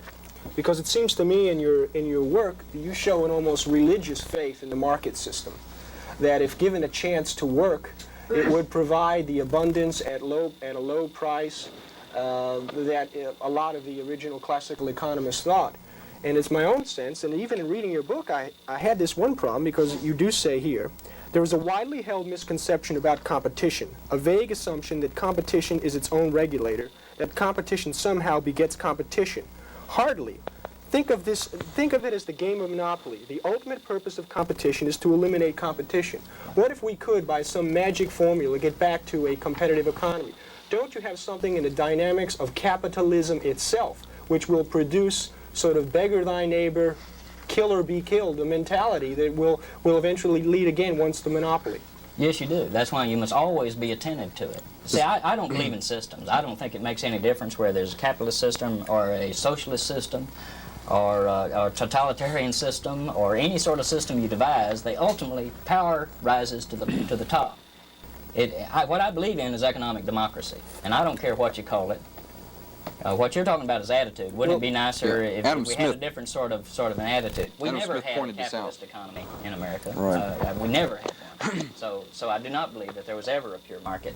All I'm saying is I believe in economic decentralization, economic democracy, where a lot of people have a little bit of power. Now, I don't think it matters, though, whether it is a socialist economy or it is a capitalist economy. I think the problem is still the same. People on the bottom are constantly going to have to be trying to drag down people who are on the top. Without a doubt, I think that certainly if you look at the socialist systems today, you see they've certainly taken on an authoritarian and oligarchical character. But I would argue that in terms of looking at, say, the choices we mentioned just before the program, that at a local level, if we dealt with a farmer, he would have not being in the food processing business, he would have no incentive to try to sell us potato chips or crotons, which could get at a better return. But if we're talking about food processors who have as a motivation profit, oftentimes to the detriment of public interest and public health, then they have another interest. And that's why I believe that capitalism in a profit motive has something to say when we're thinking about changing the American diet and changing the American farm system. Look, it's greed. There's nobody more capitalist than farmers, first of all. Right. Well, yeah, sure. All right, and they certainly have a profit motive. That is their motive. Mm-hmm. I mean, they also have a way of life concept. I mean, Earl Butt said farming's not a way of life, it's a business. Well, farming is both. Really, any business is both. It's the same of mom and pop grocery stores and that sort of thing. But you've got to have processors. Now, and you know, all processing isn't bad. I don't want to churn my brother every morning. You know, I'd rather it be there in little patties for me. Now, I do not want it to squeeze out of a little thing. I don't want the sort of horrible things done to it that Kraft or General Foods or whoever has done to it to allow it to be squeezed out of a little plastic carton. I'm not that far gone. But I do not want to churn the butter. So somewhere in there's some room for a processor. Now, the fact it has a profitable motive doesn't bother me if it has to be in a competitive situation. If it doesn't have too much power, and that's my complaint with the food economy today, is that middle sector has too much power, because there's not dozens of competing interests who have any sort of balance off. Well, if we had dozens of competing interests, this would be, I don't want to belabor this point. However, if we had dozens of competing interests, would they not, faced in a competitive market situation with one another, be forced to introduce technologies and auxiliary other production methods which would help them cut production costs? Because no business person can unilaterally step out of competition or they're going to be out of it long. There always is a fear that someone will introduce that technology to cut production and gain a market advantage. And so wouldn't we be looking at the development of technologies which may have indeed harmful social costs like the introduction of pesticides, etc., or, to speaking about energy use, the use of high energy usage machinery? Wouldn't we be also faced with that if we truly had a market economy? No, you don't have to be, because technologies can be applicable to the size that's necessary. If the government were not pushing technologies on the farm, for example, they go far beyond what any farmer even wants to do. Farmers wouldn't be adopting that technology. And that's the only segment where there is any competition in the food economy today is on the farm. Well, it's actually the big pesticide companies. They come into these small farmers and they give them these media exhibits and these real big, presentations, and they just really snow job them. And our government. Yeah. Texas A&M University and the Texas Extension Service. There's a column here by the local county agent that's in the American Statesman newspaper that sort of is, he does a weekly column and it amounts to sort of, here's the pesticide of the week to use. There's no talk of alternative methods, and there are plenty of alternative methods available, plus alternative methods that we ought to be. I'd like to address myself to the point you made, Jim. I think it's a very good point that most people fail to realize, and a lot of people who claim to be experts about economics, that Adam Smith pointed out that businessmen by nature are greedy and pernicious, and they're one soul. It's not that he hated them; he just pointed, this is the way it has to be, and the only thing that keeps them from taking advantage of themselves and us is a competitive market structure. Well, a competitive market structure, and I think a government that steps in when that structure gets out of whack. And Jim, that's the whole idea. What the Sherman Antitrust Act was supposed to be about in 1890. Jim, that brings us back to a subject, getting back to structure again.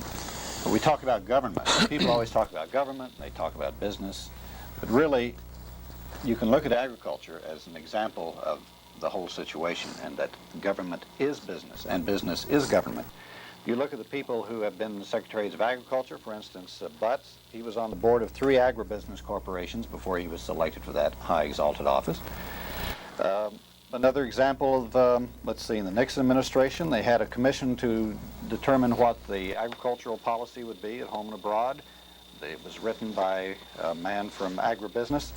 It's a revolving door. Agribusiness going to the Soviet wheat deal. to the agriculture department, moving back out, going back to agribusiness, and being replaced by someone from another section of the agribusiness. So when you're talking about government, you're really talking about the same people. The various organizations which you mentioned in your book, Eat Your Heart Out. It shows that there is this continuous, very close relationship with government and agribusiness. Well, So people with power exercise power, and they have a lot of power. They have economic power, and as we learned in Watergate, that translates directly into political power. You don't have to go to the Nixon administration or the federal government. You can look what goes on in the state. Too many people, when they talk farming, they say, well, that's a federal problem. It's kind of ironic to me that Dolph Briscoe and these defenders of states' rights down here, whenever there's any sort of a human problem, like farmers coming to see them or something like that, they say, oh, well, that's a Washington problem. You'll have to go to Washington and check that out. But you can look at it right here. There's plenty can be done in this state, and it's not being done. Texas A&M, on the early part of December, held a National Farm Summit, billed it as a National Farm Summit, and didn't invite any farmers. Now, that's a curious thing, don't you think? No farmers were invited to the thing. They had a panel on farm income, farm production and income, that had 6 agribusiness corporations represented on it. The only Texan on it was a banker. No farmers. So that attitude, farmers are not making farm policy today. That's why these American agriculture movement people are driving tractors at this very moment to get to Washington. They know that. It's reminiscent of the coal miner car caravan on Washington back during the Depression.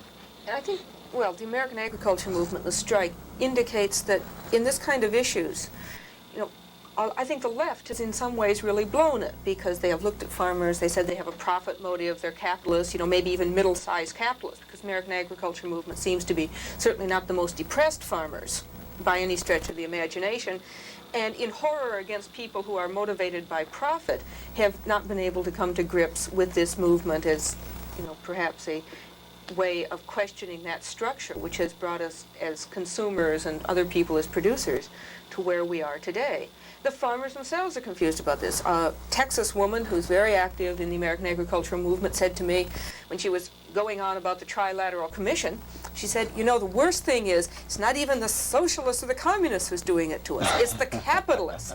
And so what we've got now with the American agriculture movement is a sorting out of large capitalists versus small capitalists. And we know who's going to lose, the small capitalists. Now, to the extent that the left is going to sit there and say this is a tempest in somebody else's teapot, well, that's fine if there's a revolutionary alternative. But one is a bit skeptical in 1979 that that's just around the corner. And it raises, you know, questions of what are political alliances, what kind of political tactics does one have if you want a progressive solution to some of this. Yeah, but tactics also related to one's vision of the type of society you want to have. I mean, one could argue that just as easily the notions of competition might sound well, but there also others would argue against the destructive notions of human solidarity and community, and it would actually, it works down to competition is worked out. When my grandfather came from Ireland, competition was going to the docks of New York, and when in the last moment, chips being thrown up and 50 workers fighting amongst the chips because they had to fight. Competition sounds real good, but it oftentimes in that competitive economy of the 1880s and 1890s, it led to a lot of suffering, tremendous amount of suffering. No question. I don't argue that a bit, but I would just say it's true in other things we've tried. Cooperatives, for example. The big farm cooperatives, farmers don't have one person, one vote in big farm cooperatives. Farm cooperatives are run by exactly the same people who run corporations today. Power rose to the top. And that's just, it seems to me, the sort of constant struggle we're going to have. And I really wish we were the sort of world where we might all hold hands and love each other and cooperate together for the common good. But we're not there. So what I'm interested in doing is whether we might link up, at least here in the short run, with whatever common interests we have together. Where farmers and consumers and workers and small business people might say, okay, I don't love you, but I could work together with you on 3 or 4 different things here, and maybe we could get together and push that. That's a political battle. That's what democracy, it seems to me, allows us to do right now. And it's a winnable battle also.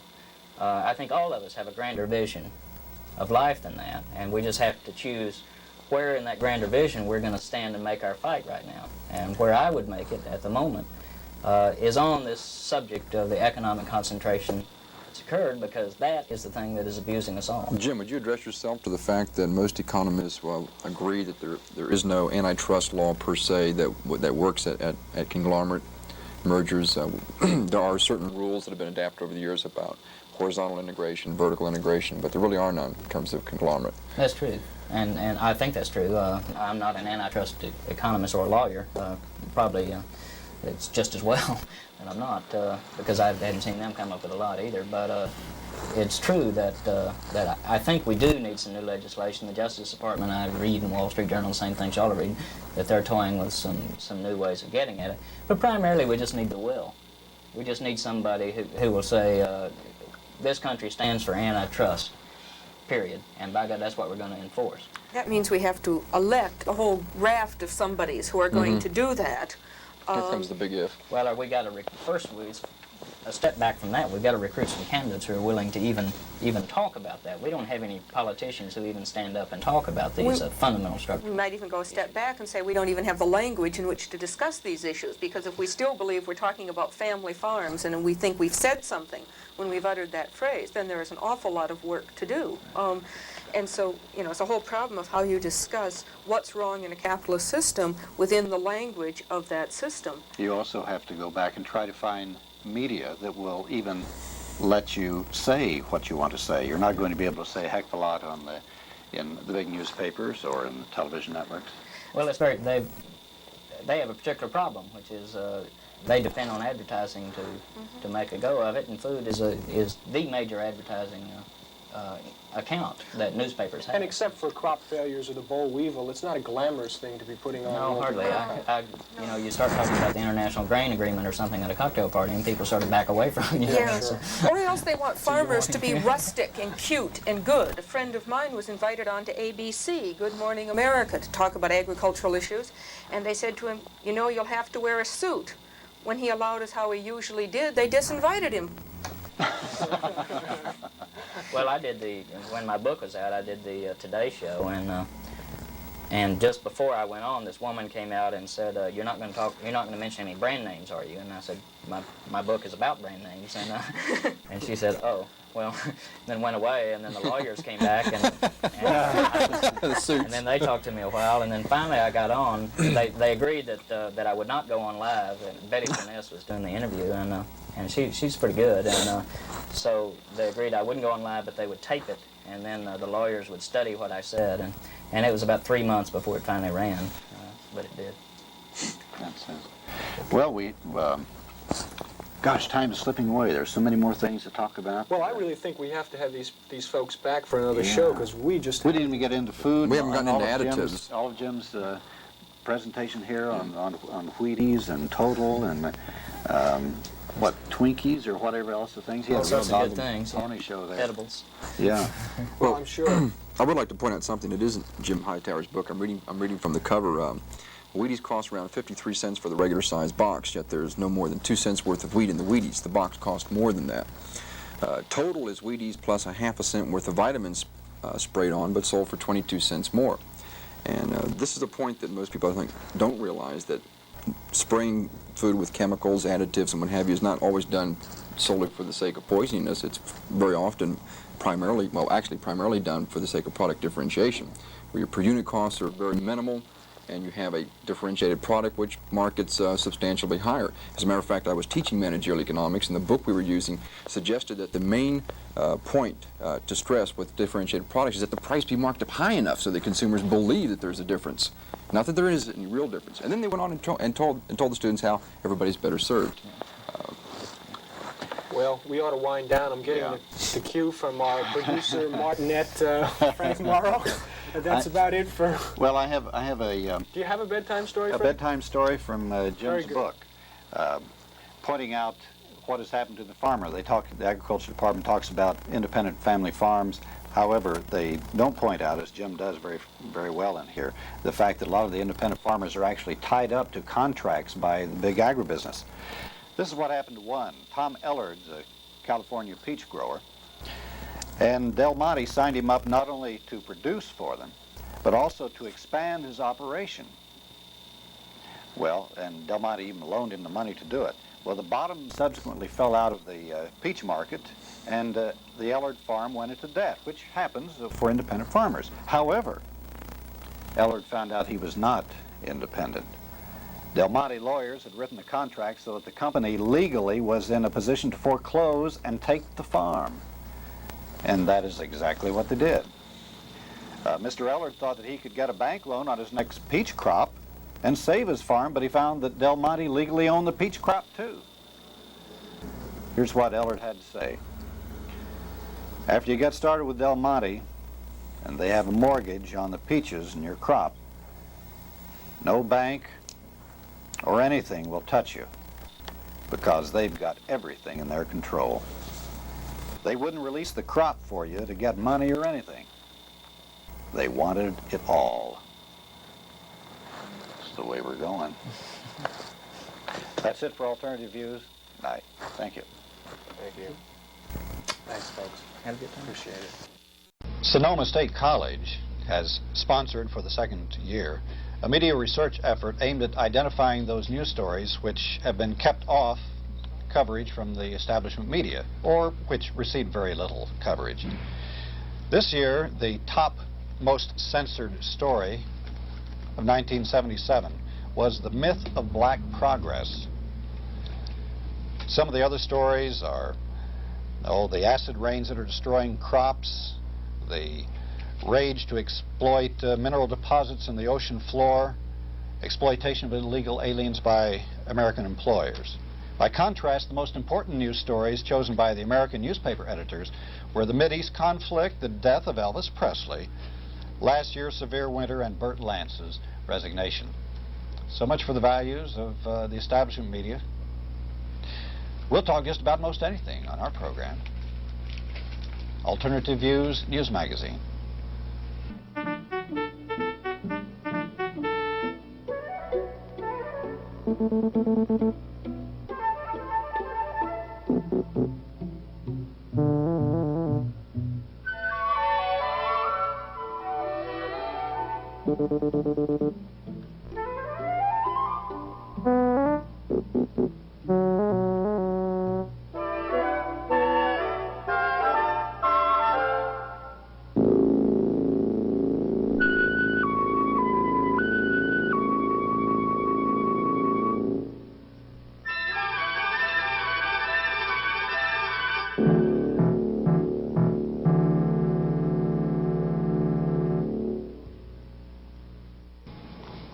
evening. Welcome to Alternative Views.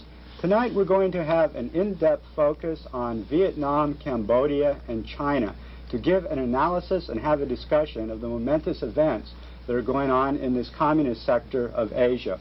Our guest tonight will be Chris Cunningham, who of the University Y, who visited Vietnam last May, and will talk about her experiences in that country, and we can discuss with her some of the issues of the Vietnam-Cambodian War. Our other guest will be Professor Ed Rhodes of the History Department at the University of Texas, who's a coordinator of the Texas China Council, and will discuss with us what are some of the events now going on in China and what, if any, changes have been taking place in recent years in China's foreign policy. We'll begin tonight, however, with the News Watch. Frank, what stories do you have? Well, I have a continuation of the one we started out with, the most censored news stories. The curious thing about it is the original story, which was given to me by one of our UT librarians, who's very helpful, came from the Chronicle of Higher Education, in which they had the 10 best censored news stories listed. However, one of them was missing. And that one we found when they showed me High Times magazine. The one that was missing was President Carter's association with the Trilateral Commission. Isn't that curious? And speaking of President Carter and the Trilateral Commission, Jack, you've been following Carter and presenting a lot of reports on Carter and the Democrats, the new Congress, the midterm convention and all. How about a rundown on his performance on the State of the Union? Did you count the lies? Well, I don't know about lies, but the basics of the Carter budget have been known for months. They were leaked in late October, and we here on Alternative Views have done our best to bring you a blow-by-blow description of the assault on social services and what looks like the New World Economic Order that's been architected by President Carter out of his affiliation with the Trilateral Commission and other sundry associations. For the most part, there will be no new initiatives coming out from the White House or the Congress. We last week talked about the makeup of the new Congress and said that it's very conservative, and as a matter of fact, it looks like they're even going to be more zealous in holding the line on the budget. So rather than recount the specifics of which you could get in any of the establishment press, what I'd like to do tonight is talk about some of the unspoken givens. You needed to read between the lines to understand what was happening in the State of the Union message. For the most part, they've been talking about, the higher circles have been talking about that America and the Western world faces a new era of limits, an era of constraints, as one White House aide put it. But President Carter chose in his State of the Union message not to emphasize that. For the most part, the tagline that he used was a new foundation. He used that several times in the speech. Rather, it should have been called the new austerity. That, of course, would not have the ring for a Democratic president of a party that is supposed to be the advocate of the common man. It doesn't have the, it certainly doesn't have the ring of populism that a New Deal and Fair Deal. And essentially what it is a raw deal.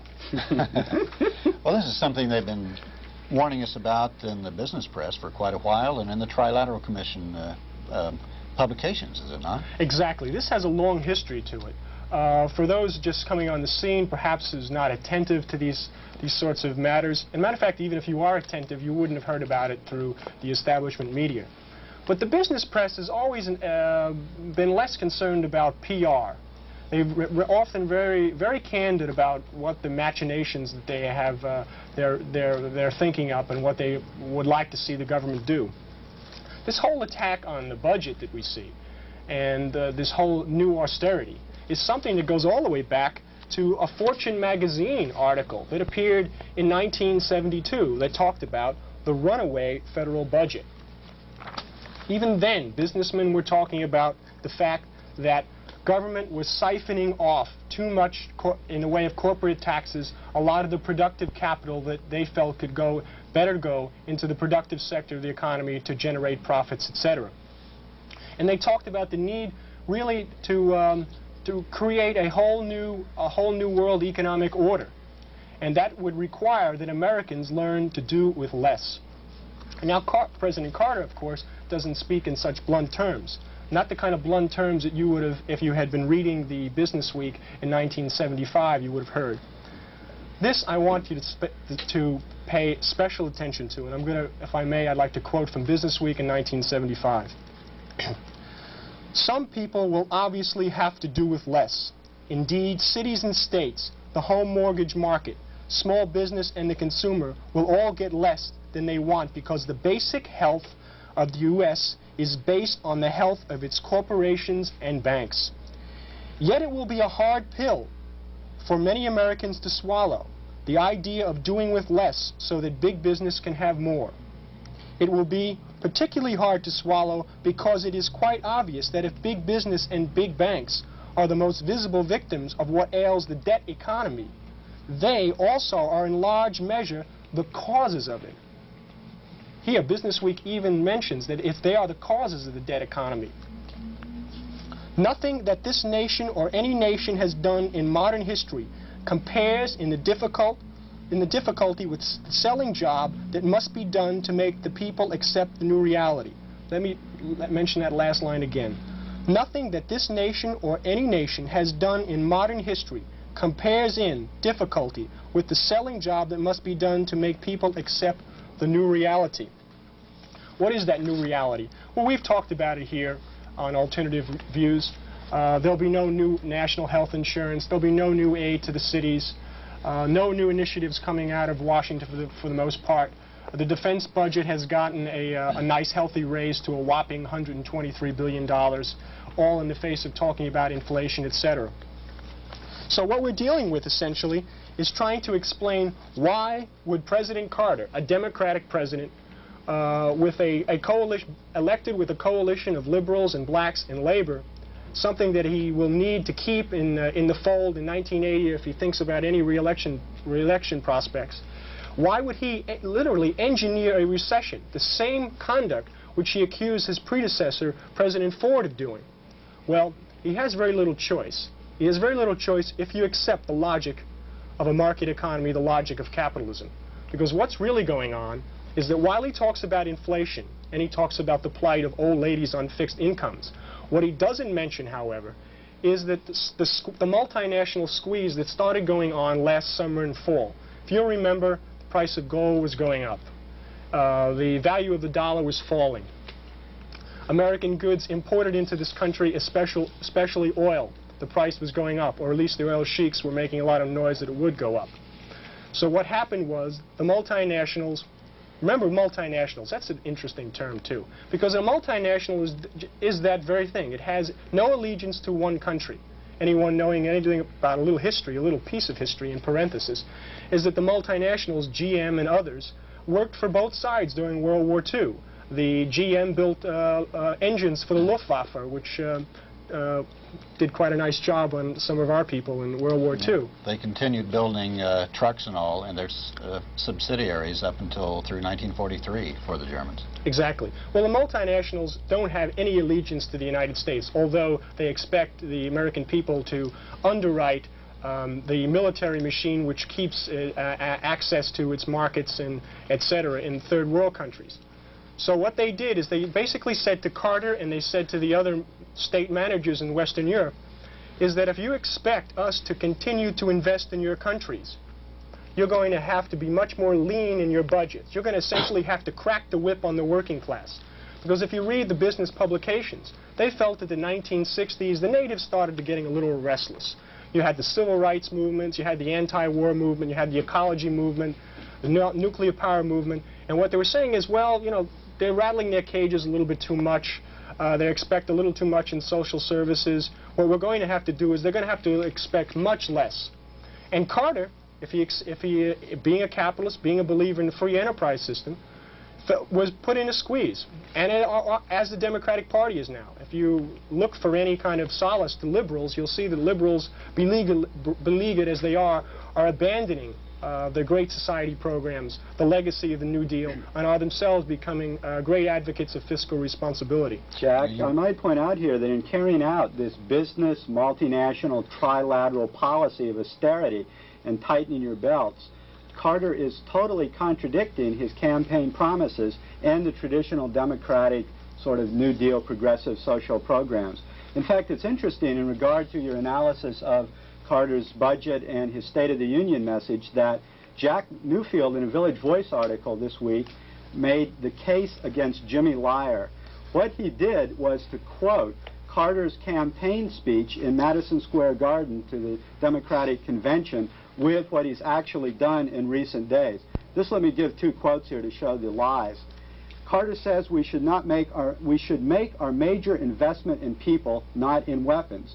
But in the new budget, he's already said that he would increase defense spending 3% above the rate of inflation, and I think it's gone up something like 10%, one of the largest raises in the defense budget in years, while cutting the school and lunch program. In fact, in relation to the defense budget, there was another interesting fact that the Village Voice printed from a speech of Elizabeth Holtzman of the House of Representatives, a congresswoman whose speech wasn't reported at all in the media. Holtzman found out that at the end of by the end of 1979, there was $47 billion in unspent money in federal departments, which included $21 billion in unspent funds in the defense budget from last year. That means that the moguls in the Pentagon were not able to spend $21 billion of the astronomical budget. Rather than cutting the budget this year and using some of that surplus from last year, they keep that in the background, and again they get a tremendous new budget. This again shows Carter's lies that he is committed to incredibly high military spending and not to people. Just one more example. Carter promised that the aged must be treated with respect and compassion, with love, and now he reduces Social Security benefits, including disability payments, and he promised a complete overhaul of the tax system and calls it a disgrace to the human race. He said, all my life I've heard promises of tax reforms, but it never quite happens. I'm going to make it happen. And as we analyzed earlier, the tax reform really went to big business. Anyway, there's something like 10 other lies in Carter's speech that Jack Newfield analyzes by quoting what his campaign promises were and what he's actually done now. And I think you've really gotten the heart of it, that what Carter has done is to carry out this trilateral program and to sacrifice the traditional liberal democratic social programs. There are a few other small things he's done just recently. He's postponed the strip mining rules because they work a hardship on business. He's excused Chrysler from the gas mileage requirements because that would work a hardship on Chrysler. He's raised the allowable smog level 50%. And eliminated over 1,000 of the Occupational Safety and Health Administration standards. Those are small things. Well, that's exactly essentially what the scenario we look for in the future. And instead of that kind of pep talk we got last night, that called the State of the Union sound, what he actually should have been doing is actually speaking, if he is going to be carry out the plans of the multinationals, he ought to be talking squarely to the American people about the great sacrifices they're going to have to be made. To do that, though, would have really drawn into sharp focus exactly what the values of this system are. The values of this system where the goals of education and dignity and jobs and a clean environment will have to be sacrificed to profit. That's ultimately what we're talking about here. We're talking about a system for production and profit rather than for human need. And it's to draw those things into sharp focus that I think that Jimmy Carter and the rest of his crowd are unwilling to do and unwilling to speak straight to the American people. Speaking of profit and all, Al, you've got something on this continuing struggle with McGraw-Hill, do you not? I hate to bring down the level of conversation. We have a rather interesting catfight going on Wall Street right now. If you remember last week, we brought you the news story about McGraw-Hill's attempts to fight off a takeover bid by American Express. We mentioned at the time that Roger Morley, who was president of American Express in January of '77, I believe, was brought in as a director of McGraw-Hill, and now The Express is trying to take over McGraw-Hill, and McGraw-Hill is screaming foul. To make matters more interesting, McGraw-Hill has taken on a 2-page ad in the Wall Street Journal. And to do the language of the ad justice, I will read here from a section of this. A reply to unconscionable action. If you didn't know better, you'd think somebody was out poisoning animals. The independence and credibility of McGraw-Hill is vital to fulfilling its responsibilities to investors, the academic and educational and scientific communities, as well as those who rely on information and advisory services as well. It would be improper, inappropriate, and in direct violation of this responsibility to entrust McGraw-Hill's sensitive public interest activities, including Business Week's Standard & Poor's credit rating services, to a company that pays virtually no federal income taxes on its hundreds of millions of dollars of annual income, operates in a manner that raises serious questions under the banking and securities laws, and pays no interest on billions of dollars it derives from the issuance of traveler's checks to the public. One dramatic illustration of the potential for serious conflicts of interest is the fact that, as a major investor in securities, American Express holds more than $3 billion in state and municipal securities and underwrites and insures additional state and municipal securities, securities that must be independently rated by McGraw & Hill's Standard & Poor's division. The background and manner of your proposal demonstrates that American Express lacks the integrity, corporate morality, and sensitivity to professional responsibility essential to McGraw-Hill's publishing, broadcasting, and credit rating services relied upon by so many people. Frankly, this surprises us. Such insensitivity and disregard of integrity and corporate morality is inconsistent with the reputation many American Express directors have enjoyed over the years. Perhaps it can be explained as impulsive, precipitous, immature actions taken by the younger members of the management before the more experienced members of your board had ample opportunity to fully consider the reckless proposal and of its implications to each company. Well, to make matters a little bit more spicy, we bring in Morgan Guarantee and Trust Company. McGraw-Hill has banked at Morgan Guarantee and Trust Company for well over 50 years. Morgan Guarantee and Trust Company is the chief stockholder in American Express. American Express obtained financing for the merger from none other than Morgan Guarantee and Trust Company, which stands to make $125,000 if it fails and about $250,000 if it goes through. To counteract this, McGraw-Hill has hired one of the old spin-offs of Morgan Guarantee and Trust, Morgan Stanley and Company, to evaluate the proposal. It's very incestuous, isn't it? Well, it goes on. Now, American Express has sued McGraw-Hill because of this ad, which they claim to be libelous. They've sued McGraw-Hill and Harold W. McGraw.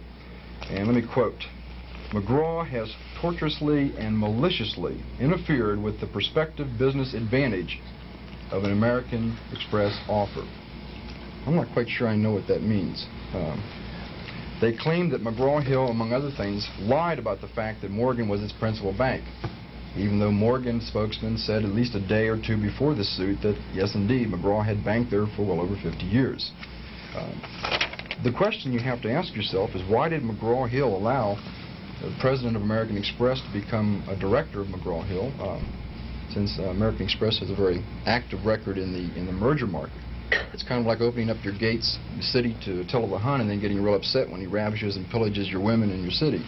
I think this has been going on for about 4 or 5 days, suits and countersuits and more suits.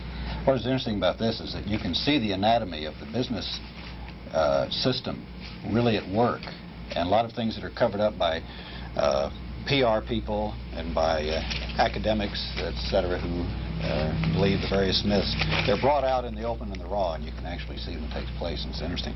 Well, the cutthroat competition, I think, is pretty vicious here. Yeah. I have a little quote here to end our news portion of Alternative Views. This comes from the book Ethics and Profits, The Crisis of Confidence in American Business. And boy, if you want to read what the business people really think about you and me and the economy, read this book, because this gives the opinions, quotations from businessmen who got together in a secret conference and really spilled their guts and opened their hearts to the people who wrote the book. And it's shocking. For instance, here is one, our quote, "A representative democracy has never worked in the history of the world, and we're seeing that here in the United States. Autocracy has always followed democracy." Well, that's what the Trilateral Commissioner is saying, it's what the historian's saying, that's where we're going. That's what Adolf Hitler was saying, too. That's right. Well, how about our special part of our program? Okay. Chris, do you want to begin with discussion of Vietnam? Tell us about your trip, what you saw there. We'll interrupt you with questions. Okay. I'd like to go ahead and show a few slides that I took there. I took a large number, and we have a few of them here today. These were taken in Hanoi primarily, and then in Ho Chi Minh City, which is formerly known as Saigon. Let me go ahead and start with the first one here. Oops, that's the second one. What was the first one? Well, the first one, which we just missed, was a picture of a building near the airport. Yeah, we got it. It's okay. It's the airport? It's the old airport that's been ruined by the war, as you can see. An interesting thing about this picture is on the left is a bomb crater. The bomb craters are still a large number of bomb craters in the country that obviously it's difficult to fill them in because they were created and the land was impacted, and there's nothing you can do about it. However, you can do a lot about the destroyed buildings. For instance, this whole street, Com Tien Street in Hanoi, was totally destroyed during the war, and a memorial was built to it, and now as you can see the whole street has been rebuilt. That was one of the interesting things, was to be able to, well, not to see much destruction in evidence. Psychologically there's been a great deal, and medically, but the tremendous progress that has been made in the past 3 years is really astounding. These are other street scenes in Hanoi. For instance, what's interesting here is you see a woman hauling a very large pile of something. We're not sure what it is, but we go on and see other shots. We see that women are some of the primary workers. Women make up about 51% of the population and 60% of the workforce. We go on here and we see women selling fruit on the marketplace in Hanoi. I could go into a whole description of the economy, which perhaps we can talk about a little bit later. Okay. You can buy, food is rationed. Everything is rationed. Food is the major problem in Vietnam today, which is why the wheat shipment took place. What about the prices? Is there inflation, or are the prices under control? The prices are all under control. They're all determined by the state, except for that which is on the free market. However, that free market is another word for black market. Ever since the transformation of the economy, however, the free market prices have come down. So people still are able to buy in the free market. It is right out in the open. This is a picture taken in Reunification Park in Hanoi, and typifies somewhat the new attitude that is characteristic of the whole country. We were quite taken with the beautiful sculpture and the happy faces in Reunification Park. And if you look closely, you can see the elephants. Oh, those are elephants. Made out of shrubbery in the background, which is quite clever. Ho Chi Minh exercises are being done here at 5:30 in the morning by the women outside our hotel, all over North Vietnam in particular, and probably in other parts of Vietnam now.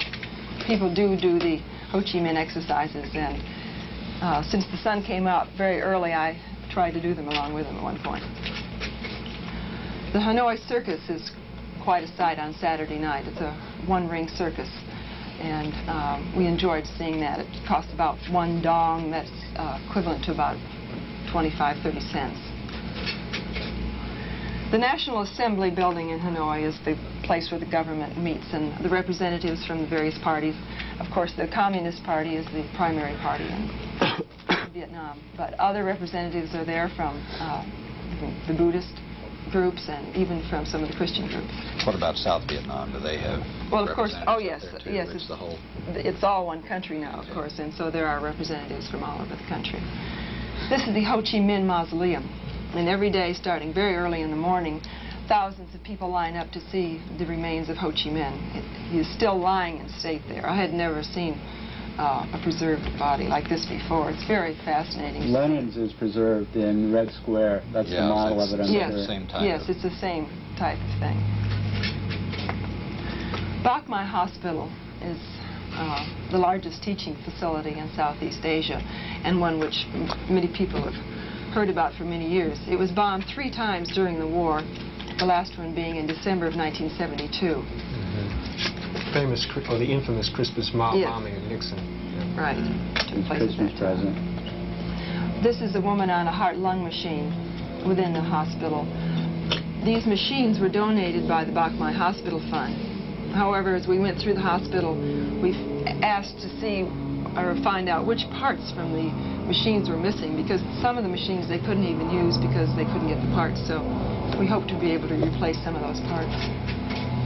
And of course, outside the hospital is the memorial to the bombing of the hospital, and this is one place where a large segment of the hospital remains. 95% of North Vietnam is collectivized, and this is a collective farm near Hanoi. About 8,000, 9,000 people are related to this farm, and this seems to be a very effective way of operating. Excuse me, how is wages determined in Vietnam? Right now, wages are determined by the state. The wages are very low, approximately 120 dong a month. That would be approximately $40, and that could go for a university professor or for a worker. There is some differentiation in wages. Some people do get more wages, higher than others. But for instance, the cadre that were with us on our trip, who were members of a non-governmental committee actually, but they were dressed very simply. And so that there is a unification and a standardization of the wages. Chris, is the agriculture in South Vietnam also collectivized? Have they begun to establish collective farms there also? Yes, they've begun to do that, and particularly with the new economic zones in the South.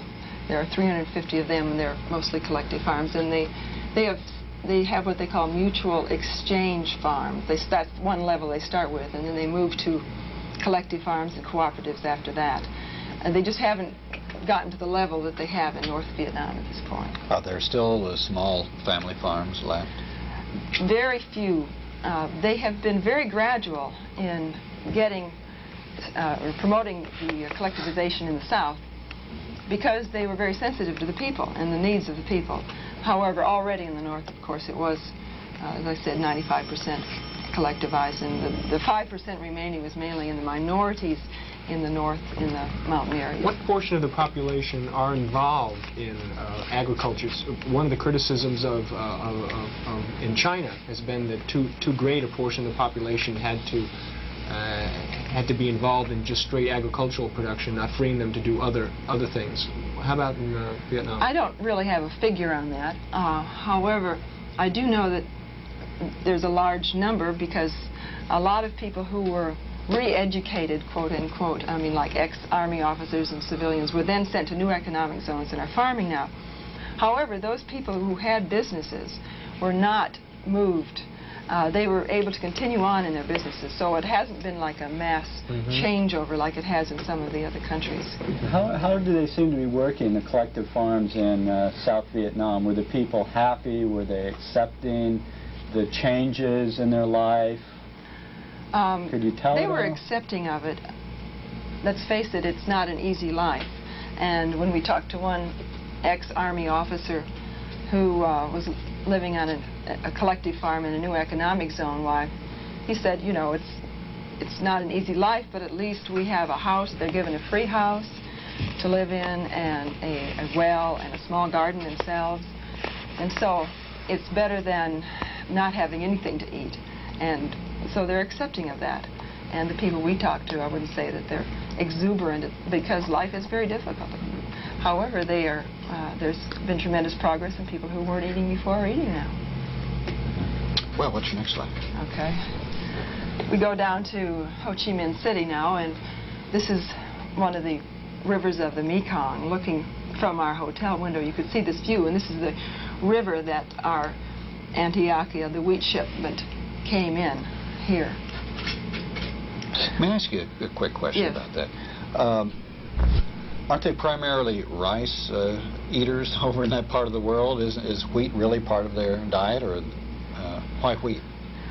Well, wheat was the commodity that was easily obtainable. They do eat a lot of wheat in the South, primarily due to the French influence. Oh, okay. They have French bread, which is delicious. They also have noodles, which we ate and enjoyed. So they're appreciative of what they can get because food is very hard to come by. Is it mostly a vegetarian population? They eat a lot of fish and some pork in their menu. For instance, we ate Vietnamese food and we had a lot of fish and pork and chicken. What was the attitude of the Vietnamese towards receipt of the wheat? Are they unhappy that it's viewed as charity, they can't take care of themselves, or they want more wheat shipments? Well, from what we could see, they were very happy to receive the wheat. This, you could say, well, this was an official endorsement, but there was a very large celebration. We all went down to meet the boat. There was a big celebration in a local hotel. This was filmed on television and shown all over Vietnam. People would come up to us and speak to us about it. So there didn't seem to be any obvious resentment to it. They were very appreciative of it. Isn't part of the problem that there were floods in the Mekong Delta and 3 million tons of rice paddies were destroyed? Yes. That's the account I just read today. Are these man-made, U.S.-made floods, or are these natural floods? I don't know. There was an analysis that I read a couple years ago that the ecology was badly destroyed in Vietnam, and it might be part of the problem of their floods. Do you have some information on that? I really don't have any information on that right now. However, I do know there were large floods taking place just recently. And then before we went, why, there had been a drought belt across that whole area, which is one of the reasons that Church World Service made the shipment of wheat. But then there's also been typhoons, and so they just had a series of natural disasters, plus all the defoliation that had taken place during the war, and half of the cultivatable land had been destroyed during the war. So this all adds to I think there were more bombs dropped on Vietnam than have been dropped anywhere or everywhere in history before. The sum total is phenomenal. I saw once figures, and it was astounding. Yes, I think that's probably true. Okay, what's next? Okay, let's see what we have here. This is a picture of a redignification center in the South, in Ho Chi Minh City, a center where they retrain ex-prostitutes so that they can learn a profession, they're cured of their disease, and they're educated into socialist ideology. This is a very interesting place to visit. There are about 3 of these places in the country of Vietnam. An orphanage. One could go into many orphanages in Vietnam and see children of all backgrounds. Mainly children of U.S. servicemen? Well, yes, there were children of servicemen, you could tell that also, but many other orphans were there also as well. You couldn't always pick them out that well. All right. This is a new economic zone, Pham Van Gogh, that we visited. And here they were farming primarily sorghum and peanuts and rice. The workers here were thinning the sorghum on their hands and feet, and one of the problems that they had was continually coming across shrapnel on the land. This particular new economic zone had been completely defoliated at one time, and so the soil was very hard to work with, and they had to spend 25% of their time demining the place. Of course, this was established in '77. We were there in '78, so it was in better condition at that time. This was some of the equipment that they did use to reclaim the land. And the new economic zones are relocation centers of former South Vietnamese officers and high government officials. Yes, that, and also 700,000 people have been moved from Ho Chi Minh City to these new economic zones, so that there are no longer beggars on the streets, for instance, in Ho Chi Minh City. How do you compare the experience in Vietnam with the bloody transition that we saw in Kampuchea? In terms of what happens to people who just don't go along with the new order? What happens in Vietnam? Well, they don't encourage dissent, of course. Of course. The official policy, they allow people to disagree, but yes. They don't officially go along with it. It's nothing like, there was no bloodbath. That was the thing that really strikes you. There was no bloodbath in those 3 years, as had been predicted by President Ford. People were re-educated in a reconciling way. They wanted to re-educate them to the new economy. So they didn't want to kill anybody. Nobody was killed, as a matter of fact. I guess one person who led an insurrection was tried and killed. Are there jails in Vietnam? As far as I know, there are. I didn't ask that much about that, but there are places where people are detained, I think, but I don't know for sure. Would they qualify as political prisoners? Or is your petty thievery and et cetera? Here again, I don't have the details about that, and that's something that I'd like to find out more about. Yeah, but since then you've had a vast exodus of people, the boat people too. So. Yes. Haven't they been mainly Chinese origin? My impression is that originally they were not. That most were opponents of the regime, people who were disgruntled with the regime, who did not care to live under the communists. And that more recently, though, it's been many ethnic Chinese who have been discriminated, or feel that they've been discriminated by new Vietnamese authorities, and who feel that they have no future in China or in Vietnam, and have been fleeing. So. Have these been much of a merchant class that used to exist in the South? There seems to have been very large Chinese merchant class in Saigon. My impression is that much of the trade in Saigon was concentrated in the hands of the ethnic Chinese, and that this was a source of resentment among native Vietnamese towards the Chinese. And the upshot of which is, of course, that now that the Vietnamese have control of their own country, that they've taken out their hostility on the Chinese, and then the Chinese, having no place to go, have fled. That's a historical antipathy, is it not? There's a long history of Chinese and Vietnamese antipathy, yes. Ed, how does this compare with what happened in China? I've heard two radically different accounts of the problem of socialization in China and how they dealt with dissent. The first account, which I take it as something of a myth, was that there was few political prisons, there was little torture, there was no murder, etc. And then recently, I think, is it Simon Lace has written a book who has tremendously gruesome accounts of some of the torture and some of the horrendous things that the Chinese supposedly did to dissidents. What is your information on this issue? Well, I don't know that Lays is the one that really lays it out on about the Chinese tortures and prisons. He has many other criticisms to make about the regime, but that is really not one of them, although he does talk about overall oppression of dissidents. When the communists first came to power in 1949, many dissidents were killed, and many of them fled, of course, to other countries. And those who did not flee, many of them were killed, particularly in the course of land reform, which was very bloody. The Chinese were at that time engaged in a war with the United States and Korea, the Korean War, and the Chinese really felt threatened at that time, and they felt that there were many internal enemies to the regime within China. And in many cases, there had been also a lot of built-up hostility among the peasants towards, say, landlords and so forth.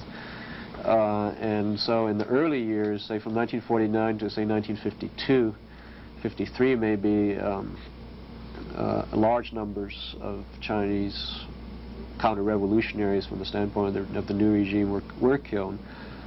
But since that time, there has not been any large-scale repression. There are jails in China, there are labor camps, you get many horror stories actually coming out now under the new leadership of Deng Xiaoping that the Gang of Four, who supposedly dominated China from the late 60s down to 1975, 76, that they were very vengeful towards their enemies, drove many people to suicides, punished many people by unjustly imprisoning them and so forth. So it's very clear, even from their own sources, that the revolution, the ongoing revolution, is by no means a peaceful one. That there is a lot of bloodshed, a lot of repression. But they of course justify in terms of the social good that comes from the small minority of people who would otherwise cause trouble to the revolution. What's the situation now that China is letting the multinational corporations in and the banks in, and it looks like they're asking to become a third world country at the hands of economic imperialism again?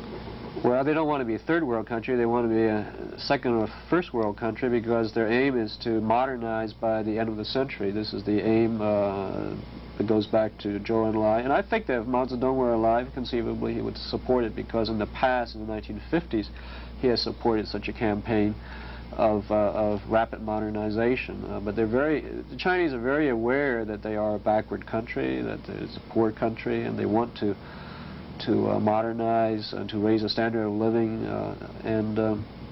In order to do this, they realize that they have to borrow the advanced technology of the West. And this advanced technology is often in the hands of the multinationals. And they're willing, I think, to take the risk. They have bought complete plants from foreign corporations with the idea that the foreign corporations would teach the Chinese how to run these plants, and then the Chinese would take over, and hopefully then the Chinese will be able to cut their umbilical cords with the multinationals. So I think they're conscious of the strings that come attached to these projects, and I think they are trying to counteract this. Well, how do they know they can do it? It's never been done before. They've never been able, no country has been able to do that.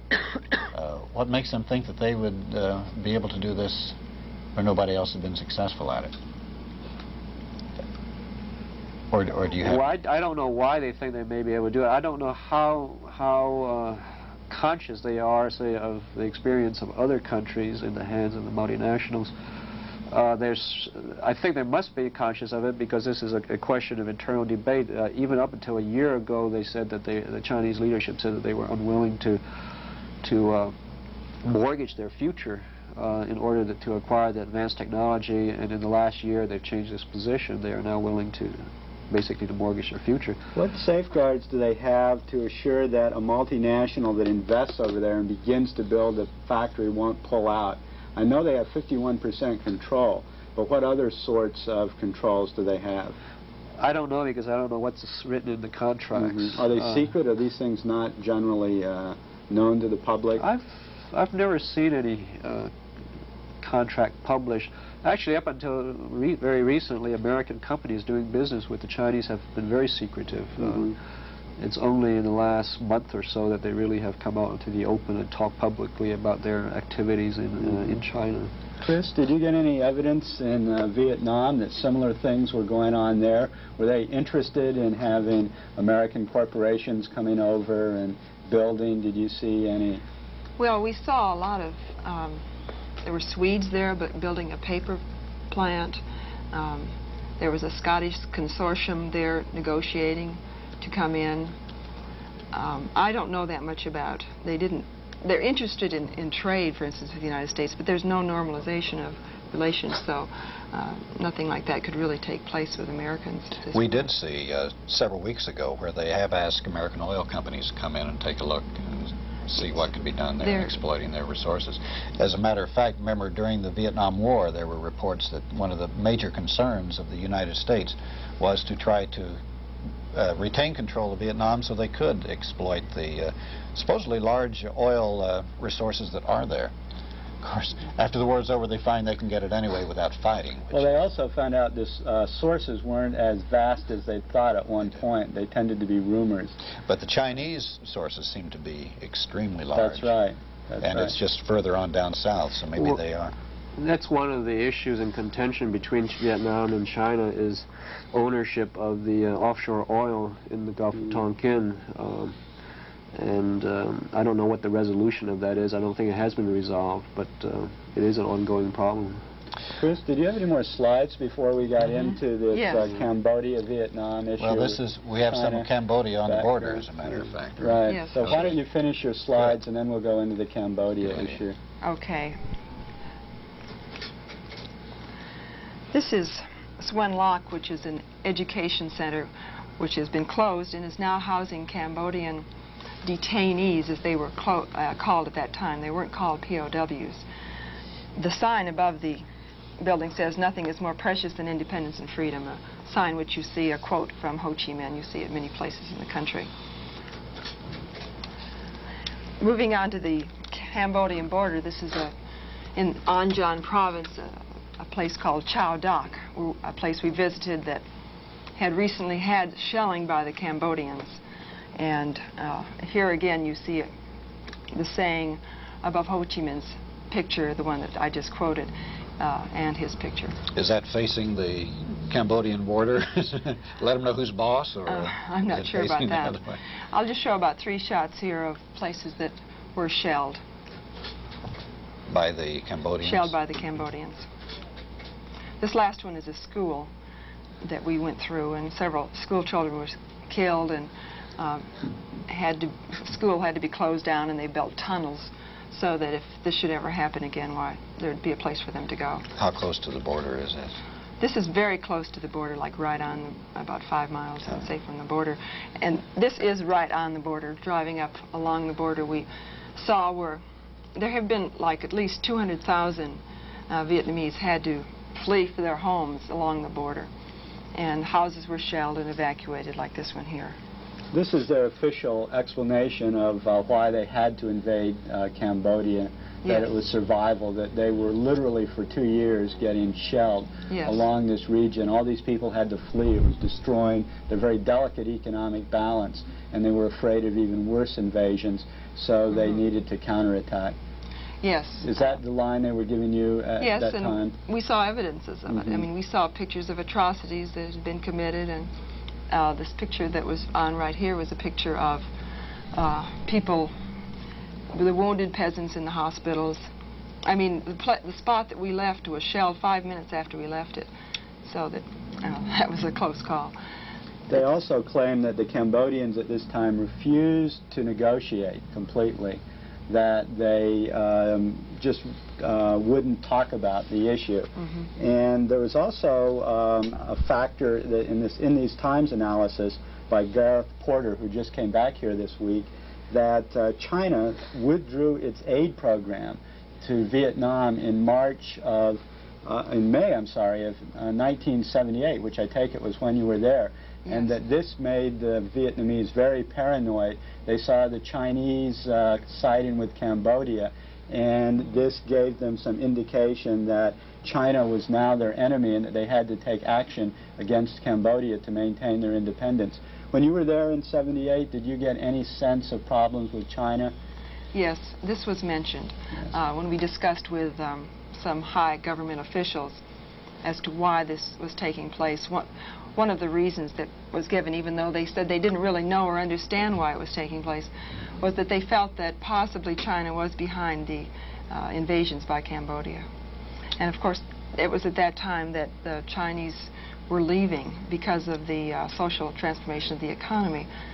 I have a slightly different interpretation of that exodus, by the way. What is your interpretation? Well, the official position given when we were there at that time was that they were free to leave if they wanted to, because the inventory had taken place of all the goods that people had. And for instance, one man was found to have 10,000 Hondas, and they had to sell these goods and put the money in the bank, or else invest them into joint enterprises with the government. I'm not saying that there wasn't pressure on some Chinese to leave. I think that certainly is a possibility, but at the same time, the official position was that they were free to leave if they wanted to. You have some a picture of some Cambodian refugees too, do you? Yes, I have a picture of the Ben San refugee camp, which had approximately 9,000 Cambodian refugees. There are about 100,000 of them had come across the border at that point to Vietnam. And this is the final reason the Vietnamese supposedly decided to invade Cambodia, is that there were so many refugees pouring out of the country, and they had intelligence that there was tremendous resistance within the country that would serve as part of an uprising against the Pol Pot regime, and that therefore they had fairly clear assurances of success, and it would be in the interests of the people. Yes, I think that I feel that those are very important factors in the recent events with Cambodia. Say, looking at that slide, it looks like the Cambodians, I don't know if this is representative of Cambodians, but they look quite different from the Vietnamese. Yes, they do have different facial characteristics. You can tell from the pictures. I have one more picture of the homes that were being built by the Vietnamese for the Cambodians. Actually, the people in that province had to give of their own rationing, and the government was supplying, and also the UN came in to help out with the refugees. But they were fairly nice houses that were being built for the refugees. They were really treating them humanely. And my last shot is going back to Ho Chi Minh City, and we have to end with the sunset on the Mekong River in Ho Chi Minh City. That reminds me of that old Spike Jones record, as the sun pulls away from the shore and our boat sinks slowly in the west. Well, what about the Vietnamese, the Cambodian situation? That's really rather curious, strange. It's strange. In these times, while giving this very detailed analysis of why Vietnam did invade Cambodia, which evidently Chris seems to go along with from her own experiences there, says nonetheless a socialist country is not justified in invading another socialist country, and that this raises questions for the first time in history about the proper relationships between socialist states in a very dramatic way. And so I think we're going to have a whole lot of different issues within the world socialist movement after this. Of course, the Soviet Union had invaded Czechoslovakia and Hungary before, but that's a somewhat different situation, I think, than actual warfare between two socialist states. What seems to be the situation now in Cambodia from the evidence that people have? Is the new regime genuinely representative of the Cambodian people? Will the Vietnamese withdraw? Is there any trends at this point? I'm not sure that I know specifically now what's going. I mean, I know that the Kampuchea National Front for National Salvation, as it is called, which I read. It's a mouthful. It's a mouthful. It's very hard to remember also.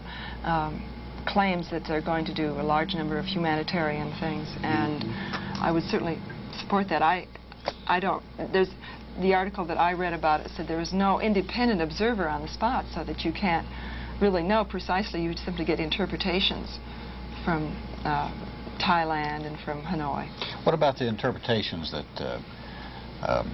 Kampuchea was a client state of China and that Russia had the Vietnamese in their palm, and it's a bigger struggle than that? You hear that so frequently. Is there really any value to that? Well, I gather there are really two interpretations of the Vietnam-Cambodia struggle. One is to see it as part of a global struggle, as you say, between the Soviet Union and China, with Vietnam as the pawn of the Soviet and Kampuchea as the pawn of the Chinese, and that this is a proxy war. And then there's the other interpretation, which I tend to subscribe to, which sees this basically as a regional conflict between the Vietnam and Cambodia, with China and Soviet Union playing basically a subsidiary role. I think this is a case where maybe traditional hostilities, ethnic hostilities, is rising to triumph over socialism. That in the past several centuries there has been a great deal of mutual hostility between the Vietnamese and the Cambodians. The Cambodians in particular fearing Vietnamese expansion, which God knows they have perfect right to fear in the light of what has happened recently. And the Vietnamese, on the other hand, looking down on the Cambodians as somewhat inferior to themselves. And I don't know whether Chris had any evidence of this or saw any evidence of this, but at any rate, my reading is that the Vietnamese basically want to have designs no further than, say, Cambodia and Laos, in that they have that this invasion of Cambodia is in a way the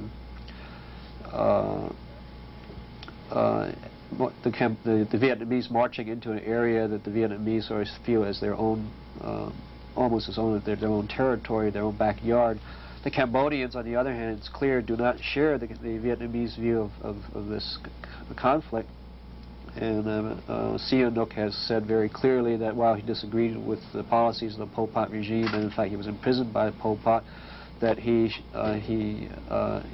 supported Pol Pot in Cambodia against the Vietnamese. So I'm not sure that the Vietnamese are going to be able to pull it off if the Cambodians resort to guerrilla warfare or some sort of opposition to the Vietnamese. Ed, while we have you here, could I ask you a question on this issue of modernization? I would have thought that if the Cultural Revolution had woven itself into the fabric of Chinese society, that there would be more resentment about this modernization going on, especially the stratification, hierarchy, material incentive, returning, etc. Can you speak? Was the Gang of Four just an isolated, with having no popular base, or was there a great deal of internal power structures in China going on at the time? I know that's two separate questions. One question is, was the transition from Mao Zedong's death to the new leaders as smooth as we would think? And two, on this issue of modernization, I think they're related. Well, the transition was not smooth in the sense that it did involve almost a military coup by Hua Guofeng and Deng Xiaoping against the Gang of Four, but it was relatively bloodless. I think the question really comes down to was the Cultural Revolution as popular as it was portrayed back in the late 60s and early 70s, and I don't know. I'm sure there is a lot of opposition right now among many people to the going back on many of the values of the Cultural Revolution. How many people there are, whether they represent a majority, I don't know. I suspect that right now that the majority of the Chinese people support the present campaign of modernization, and I suspect that back during the Cultural Revolution that it was supported by only a minority of the people. And that probably the arrest of the Gang of Four was in fact a popular action.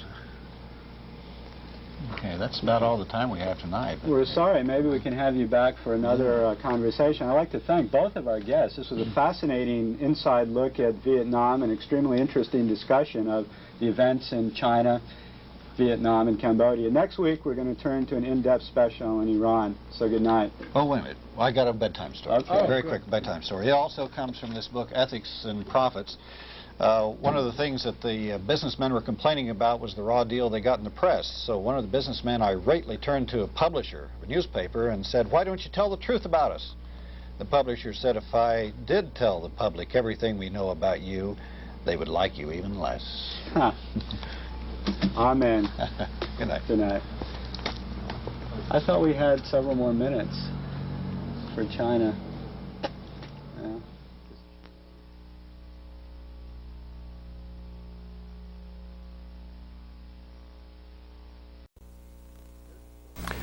Here's a story you won't see on the establishment media. Congress completed action today on a revolutionary welfare program that reverses traditional payment policies and awards huge welfare payments to the super rich, while granting only pennies per week to the very poor. Under the program, welfare payments averaging some $720,000 a year will go to the nation's wealthiest families.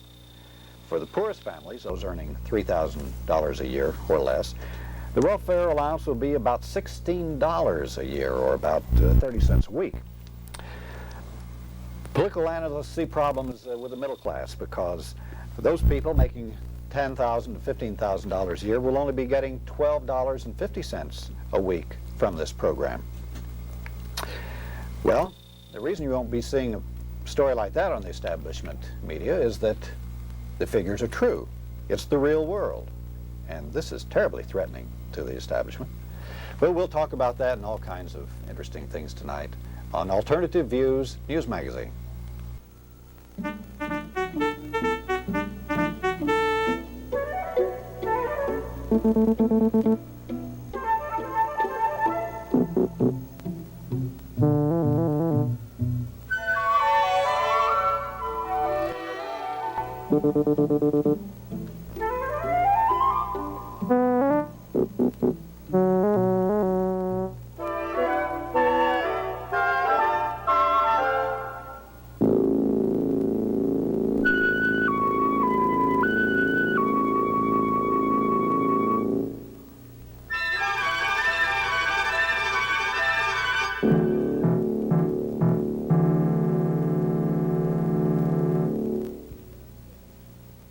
Good evening.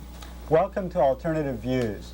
Tonight we'll have our usual interesting and provocative news stories, and we'll have an in-depth focus on the momentous events in Iran.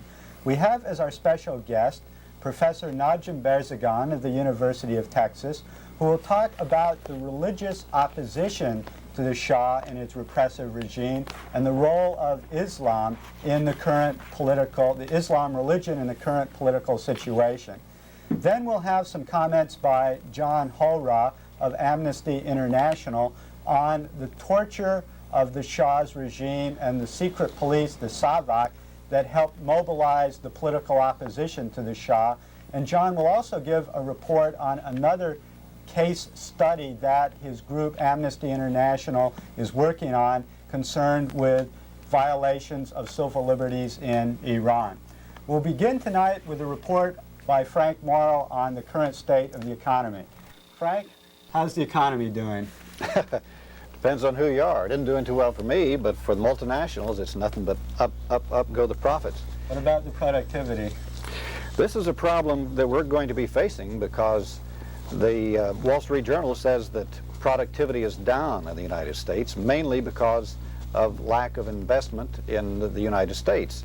The multinational companies are spending more of their resources overseas. So as a result, our standard of living, they predict, will go down even further than it is right now. Another article indicates the degree of this in Wall Street Journal. It says that U.S. manufacturers are planning unusually large increases in their capital spending abroad this year. They feel that the investments are more profitable overseas than they are in the United States. It might be of interest to you to see where some of these are going, some of the money. Right now, more than 100 big U.S. firms are building factories in the Soviet Union or are supplying equipment for them. This is from the Spotlight. In addition, the U.S. banks, I say the U.S. banks, they're really multinational banks, global banks.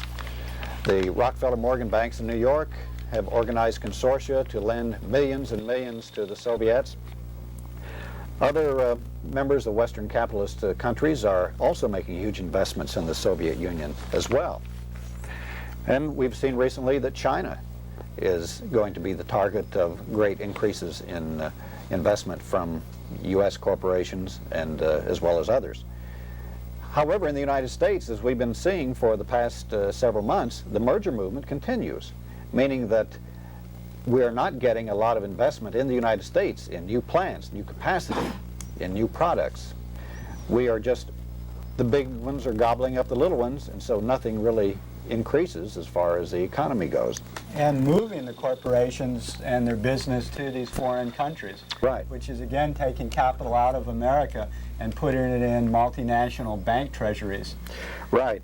But this coincides with a quote in the book Global Reach, and by the way, if you want to see it, if you want to read a book that tells you all you want to know about multinational corporations and how they work, the effect on our economy and the effect on economies overseas, read Global Reach.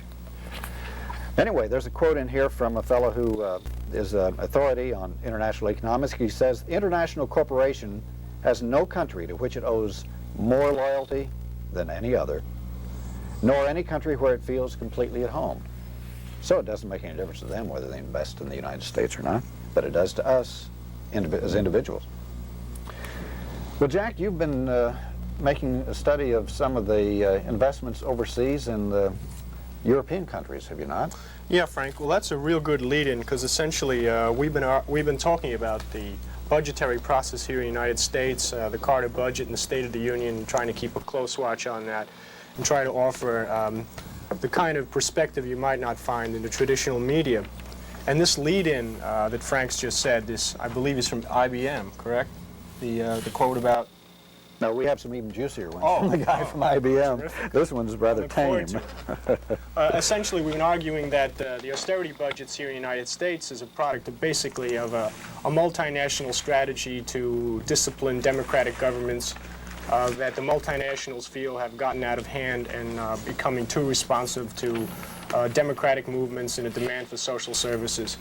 And to reverse this, the multinationals are trying to wring concessions out of these governments in the form of austerity budgets that will be translated into less public services, cutbacks in public jobs, etc. here in the United States. But the United States is not alone in this. As we said last week, Carter was faced with having to attract capital back to the United States because the international creditors see it as a bad investment. Essentially, they don't see just the United States as a bad investment. They essentially see all the trilateral nations, the ones of Western Europe, with the exception of Japan, as being bad investments.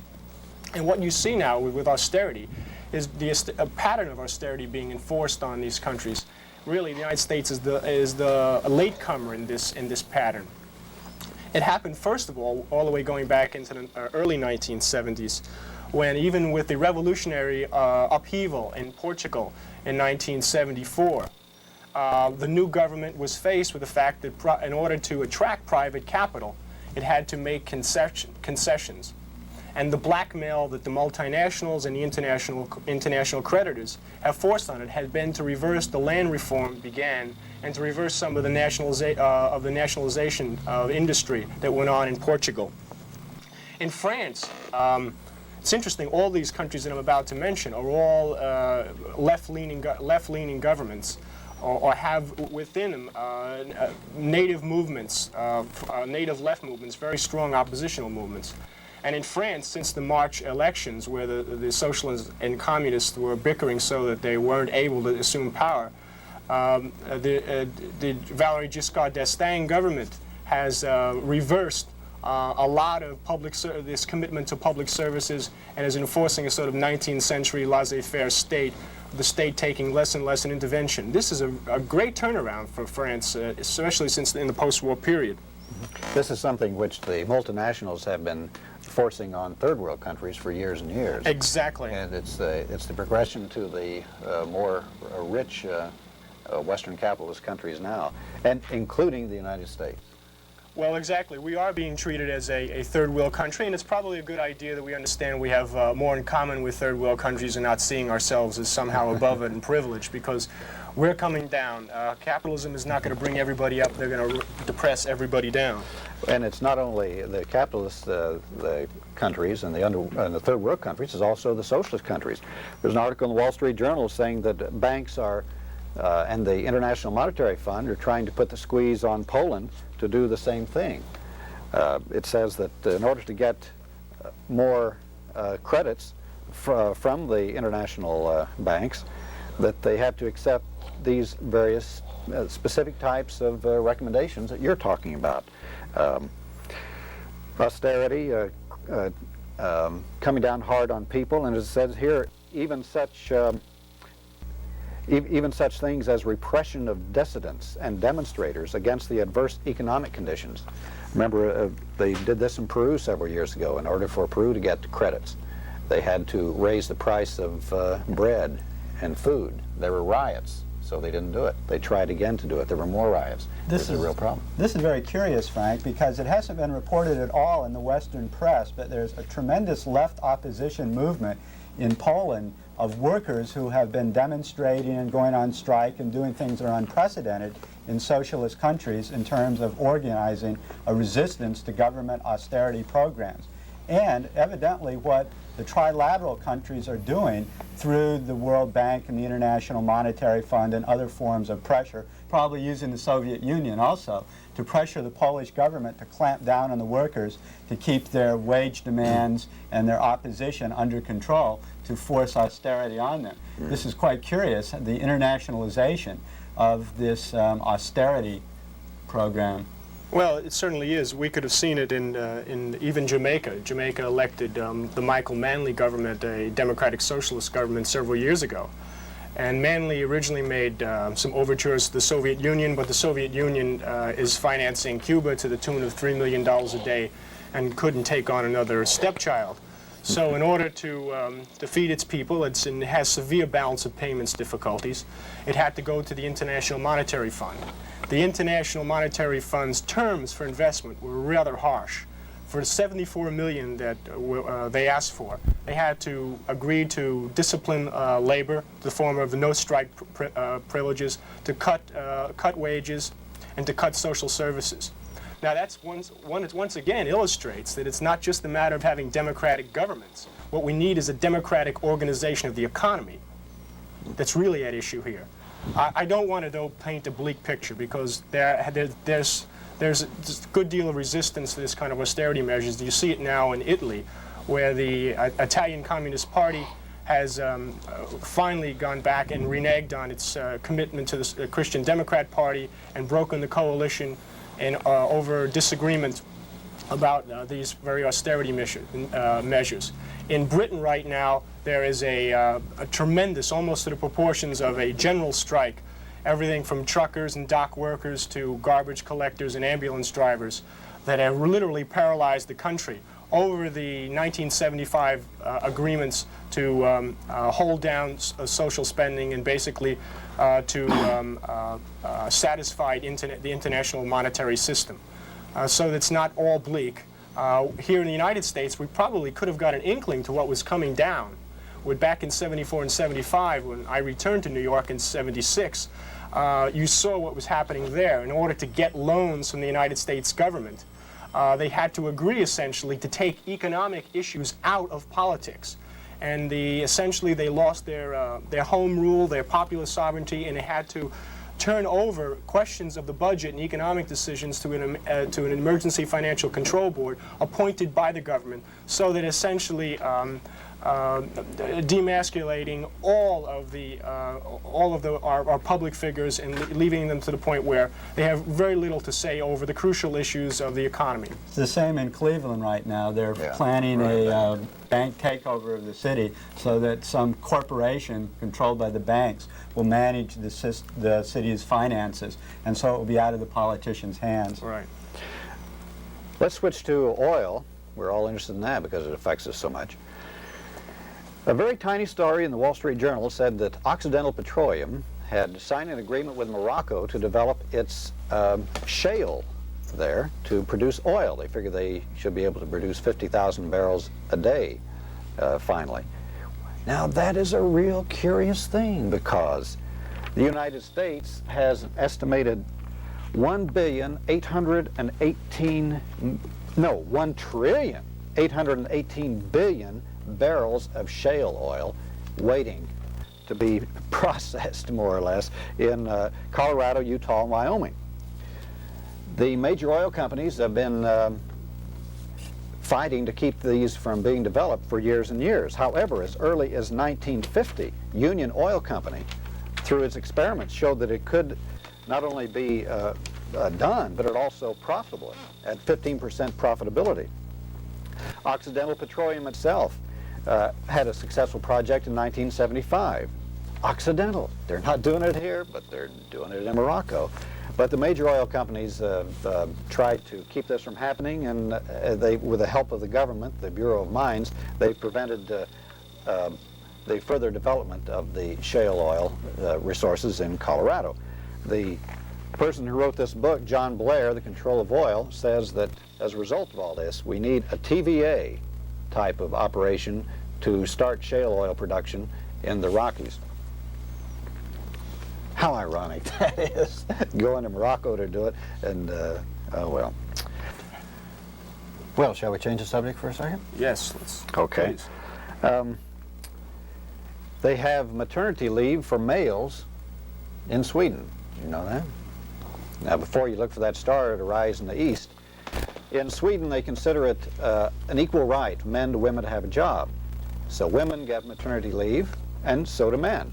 So if the man's wife or his girlfriend has a baby, she wants to continue working, and they figure that's the best solution, he can take maternity leave and still receive 90% of his salary and take care of the baby until he can go back to work again. It's pretty nice. Some progress is being made in the United States. There was a story here of a shop steward in Chattanooga, Tennessee, who became involved with a company's female insurance specialist, but when she wanted to end the relationship, he forced his attentions on her. He was fired. Well, this came before a grievance committee, and the arbiter said they couldn't permit anyone in authority, either with the company or the union, to press a sexual advantage. The arbiter added that federal civil rights laws made the company vulnerable to sex discrimination charges if it seemed to condone such behavior. So that's progress, isn't it? You have a story, Doug, on something a little bit more vicious. Yeah, this is actually regression. I got a circular, a folder from the National Abortion Rights Action League documenting the tremendous amount of damage that has been done to abortion clinics in 1978. Ironically, these right-to-life people who are anti-abortion in the name of the sanctity of human life have been bombing abortion clinics. They've been shooting into abortion clinics and wounding people that work there. They've been calling up the people that work for the abortion clinics and threatening them with death. They have been threatening to kidnap the children of people that work in these abortion clinics, and in short have subjected to abortion clinics to an onslaught of violence of all sorts. In fact, I think we have a document that shows the places in the United States where there's been violence against the right to abortion. Wherever there's those little red dots, there's either been a bombing of an abortion, shooting at abortion clinics, or attempts in one way or another to threaten the people that work there or destroy the clinics. This is actually quite frightening and ironical that these people that claim their right to lifers are really fanatics. Well, they're the ones who also very fervently support capital punishment, so to me it's not very well, surprising. someone said years ago the problem with the right to life people, they stop worried about life after birth. You get it? You get it? You get it? Say, Doug, you've got some things from, what, Mother Jones? Yeah, I have a report on the magazine Mother Jones. This magazine calls itself the magazine for the rest of us, and it's a successor of Ramparts and Liberation and other movement magazines from the 1960s, which specializes in investigative reporting, attacking the corporate political power structure, and reporting on left or counterculture activity. Well, they've just celebrated their 3rd anniversary issue, and they say that they have 200,000 subscribers. So it's not doing bad, and indicates to the editors at least that there's many people out there who are still identify with the movements of the 1960s and desire radical social change and alternative views. There's an interesting cover story here of an interview of Abby Hoffman with Europe's top investigative journalist, a German Günter Wallraff, who is a West German journalist who infiltrates German prisons, factories, right-wing media corporations, and does inside exposés of working conditions, prison conditions. Particularly, he's attacked the Springer Verlag. Axel Springer is a right-wing German publisher, and Wallraff has infiltrated his organizations and exposed his suppression and censorship of his journalists in an attempt to control the media material in his corporation. One of Wallraff's most spectacular actions was posing as a right-wing German fascist and contacting General Spinola of Portugal just after the left-wing government had disposed of him. Wallraff told Spinola that he had some arms to help overthrow the leftist government, and he compromised Spinola, who was very interested in this, and then wrote an article exposing him. Spinola's been so embarrassed that he was forced to go underground, although I just saw in the New York Times that Spinola has just published a book attacking the left-wing government, so he's gone from the sword to the pen. Anyway, there's some other stories in here that they do of sort of expose journalism, where they have an article on the Madison, Wisconsin bombing in 1970, in which supposedly a left-wing group bombed this building and killed a young scientist who was working late.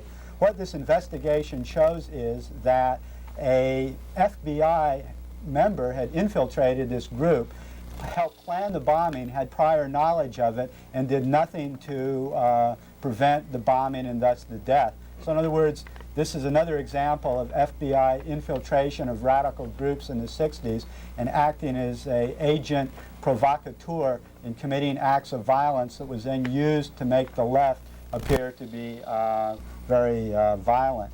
Well, they also have a lot of other stories in there, like the story about the food technologies that I talked about.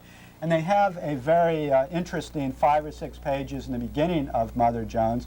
And I'll start, Frank, with just a little story they have on the joys of competition. This is a small little example of a story that they have. We often hear that one of the wonderful things about competition is the benefits it brings to the consumers. And the example of how people supposedly benefit from competition is the airline industry, where competition supposedly creates lower prices, etc. Well, it's interesting that after the government decided to deregulate the airline industry, the airline carriers started lining up at the Civil Aeronautics Board to apply for new routes. Well, the Civil Aeronautics Board was going to open on Monday morning, so they started lining up on Friday afternoon. And evidently someone had to go to the bathroom and left his place in line and was not allowed to come back in. Well, the TWA representative at this point pulled out a gun and said he would shoot anyone who tried to take his place in line.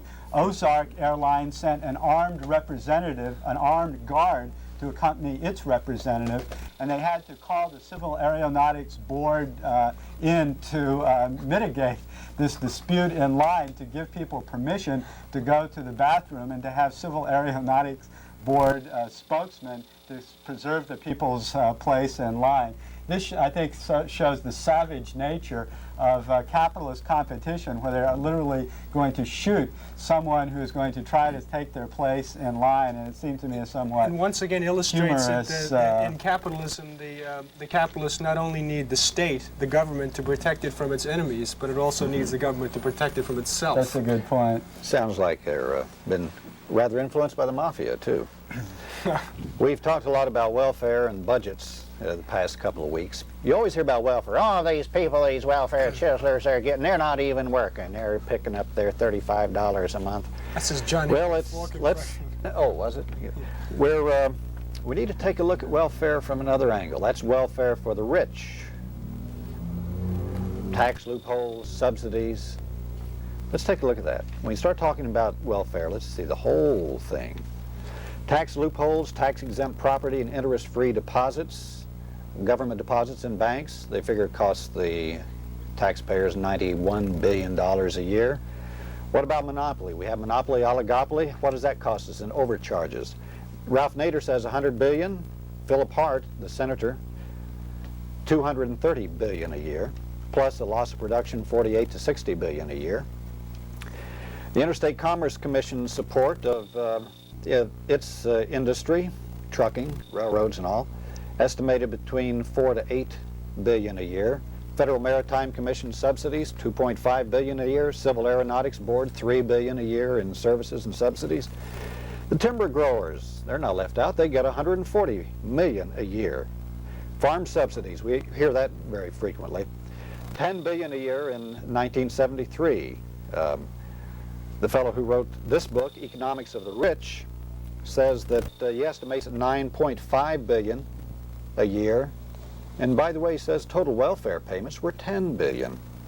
The wheat subsidy alone was $620 million. Import quotas and duties, well, that's hard to figure. They do figure that the oil import quota cost us extra $5 to $7 billion a year in higher prices in 1969. Don't forget the building and maintenance of roads at taxpayers' expense, which the trucking companies benefit from. The FCC gives away broadcasting channels for free and maintains AT&T's monopoly. Export subsidies, well, once again, it's difficult to tell. There hasn't been a great deal of research done in this, but they do know that there was about $1 billion in tax credits for exports last year, and $77 million was given to the corporations exporting grain to the Russian. Cost overruns, oh, that's a big one. That's a little game they play in the Defense Department. Okay, we'll just for $1.8 billion, we'll make you 18 subs. And then a few months later, hey, we need another 484 million. This actually is happening right now. Milk supports, 1.2 billion in 77. Talk about welfare. You always say even the welfare programs. Well, not all of the money goes to people. For instance, Job Corps contracts. Lyndon Systems got 10 million in contracts. Westinghouse got 23 million. Philco Ford 4 million. RCA 12 million. Xerox 10 million. Doesn't all go to the people, does it? And what about the programs like NASA and the atomic energy system, where the government does the research, gets the operation going, and then turns it over to big business? Overseas Private Investment Corporation, it underwrites investments for the multinationals abroad at the tune of $6.2 billion a year. Well, taxes, we could talk about taxes, but we don't have time. We'll do a special show on that one of these days, but there are just tons of ways which we pay the taxes that the corporations don't pay. You know, Frank, one of the things that we had a Board of Regents years ago here at the University of Texas, Frank Irwin, who said, we don't fund anything we don't control, when he talked about at that time, the sort of renegade Daily Texan. I think we ought to take a page from Frank Irwin's philosophy and say that if we, the citizens, underwrite these programs, we ought to own it ourselves. This kind of political and this kind of political economy seems to make sense to me. That if we're going to pay for this out of our tax dollars, why should there be private appropriation? There's another story in the Village Voice here that's interesting, and that is the deficit of the budget this year in 1980 will come to $57 billion that's paid out for interest on the budget. In other words, $57 billion the banks make to finance the federal deficit, and they get 9 or 10% profit on these bonds, and you can only purchase them in blocks of $10,000. So in other words, only the rich can profit from this federal deficit, which is another form of welfare for the rich. Well, years ago, a Texan named C. Wright Mills said, what we have in this country is socialism for the rich and capitalism for the poor. That's right. Well, there's some more things, but let's get to Iran here. One of the most exciting events of recent years is this dramatic upheaval in which the people have revolted against the Shah and have driven him out of the country. One of the interesting facts about this opposition movement is that it has been to some extent religious in inspiration, and that many of the people in the opposition movement are devout members of the Islamic faith. In fact, it's the Ayatollah Khomeini who has taken the mantle of one of the major opposition leaders. Najim, can you tell us a little bit about how is it that Islam, the Islam religion, has become a major force of the opposition to the Shah, and how it is that the Ayatollah Khomeini has this position as the leader of the opposition? Now, let me first explain that the sect of Islam, that is the religion of the majority of the people, is the Shiite sect, which is in many ways different from the Sunnite sect. Now, although the Shiites are the majority in Iran, but among the Muslims they are the minority. Only probably 6% of the Muslims in the world, they come to 700 million, are Shiites. Now, Shiites in the history of Islam have always been in the minority. They have always been suppressed, and historically they have developed militancy, and they have of course developed this psyche of being always the underdog, and their history shows that they have always been in the opposition. Now, in Islam in general, there is no separation of state and religion, but in Shiite brand of Islam, the separation does not only exist theoretically, but in practice there is absolutely no separation between the two. Therefore, in the recent history of Iran, the religious leaders or learned religious leaders have played an important part in politics. They have always been in the opposition, and because of their concept of the leader, they have followed the religious rather than secular leaders like the Shah. So that they have recognized the Ayatollah as the legitimate political power and the leader of the people, even while he was in exile. Well, of course, they have, naturally, because the recent events show that he must have had followers for years. Now, Khomeini was in exile for almost 15 years. First in Iraq, neighboring country to Iran, in one of the sacred cities of the Shiites, also almost half of the population of Iraq are Shiites, and then he was asked to leave the country, I suppose because of difference between the Iraqi government and Khomeini, or perhaps because of his activities, and then he went to Paris. And it's amazing that this calm, old religious leader could plan and control the mass movement in Iran. Well, how did this happen? How was he able to do this, and what was the nature of his opposition and his political practice that has given him this prestige and power with the people? One of the characteristics of the Shiite Islam is total obedience to the leader, and religious leader for that matter. Therefore, whatever he says is heeded by his people and followed. I think it is, first of all, it is his learning. He's an authority on Shiite religion, and second, I think because of his early life, he was very popular among the masses, particularly among the peasants, and third, I think because of his uncompromising opposition to the Shah. He became a symbol of resistance. A symbol of resistance, and also, of course, I think he is also planning a lot of things from afar. This is something I would like to ask. It seems to be a huge political and economic vacuum, or at least of information that we get, in that, what will this mean? They say they want to set up a Muslim state. But what does this mean in terms of real political and economic and social issues? He will have to deal with those. Well, I think these are very acute problems. I don't know if he has a blueprint for the future government he conceives, but I suppose what he means is that to establish the kind of government that would not violate the principles of Shiite religion.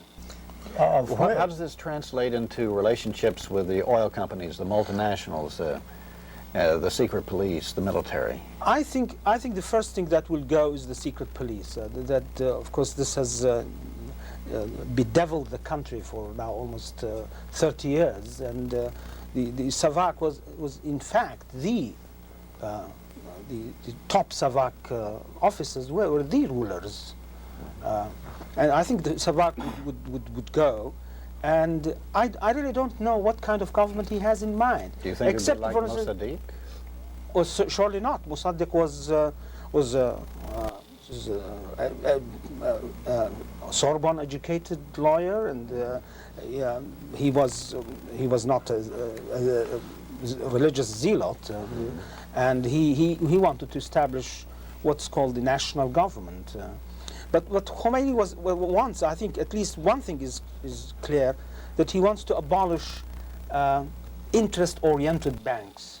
Now, how that is going to work, it's a puzzle.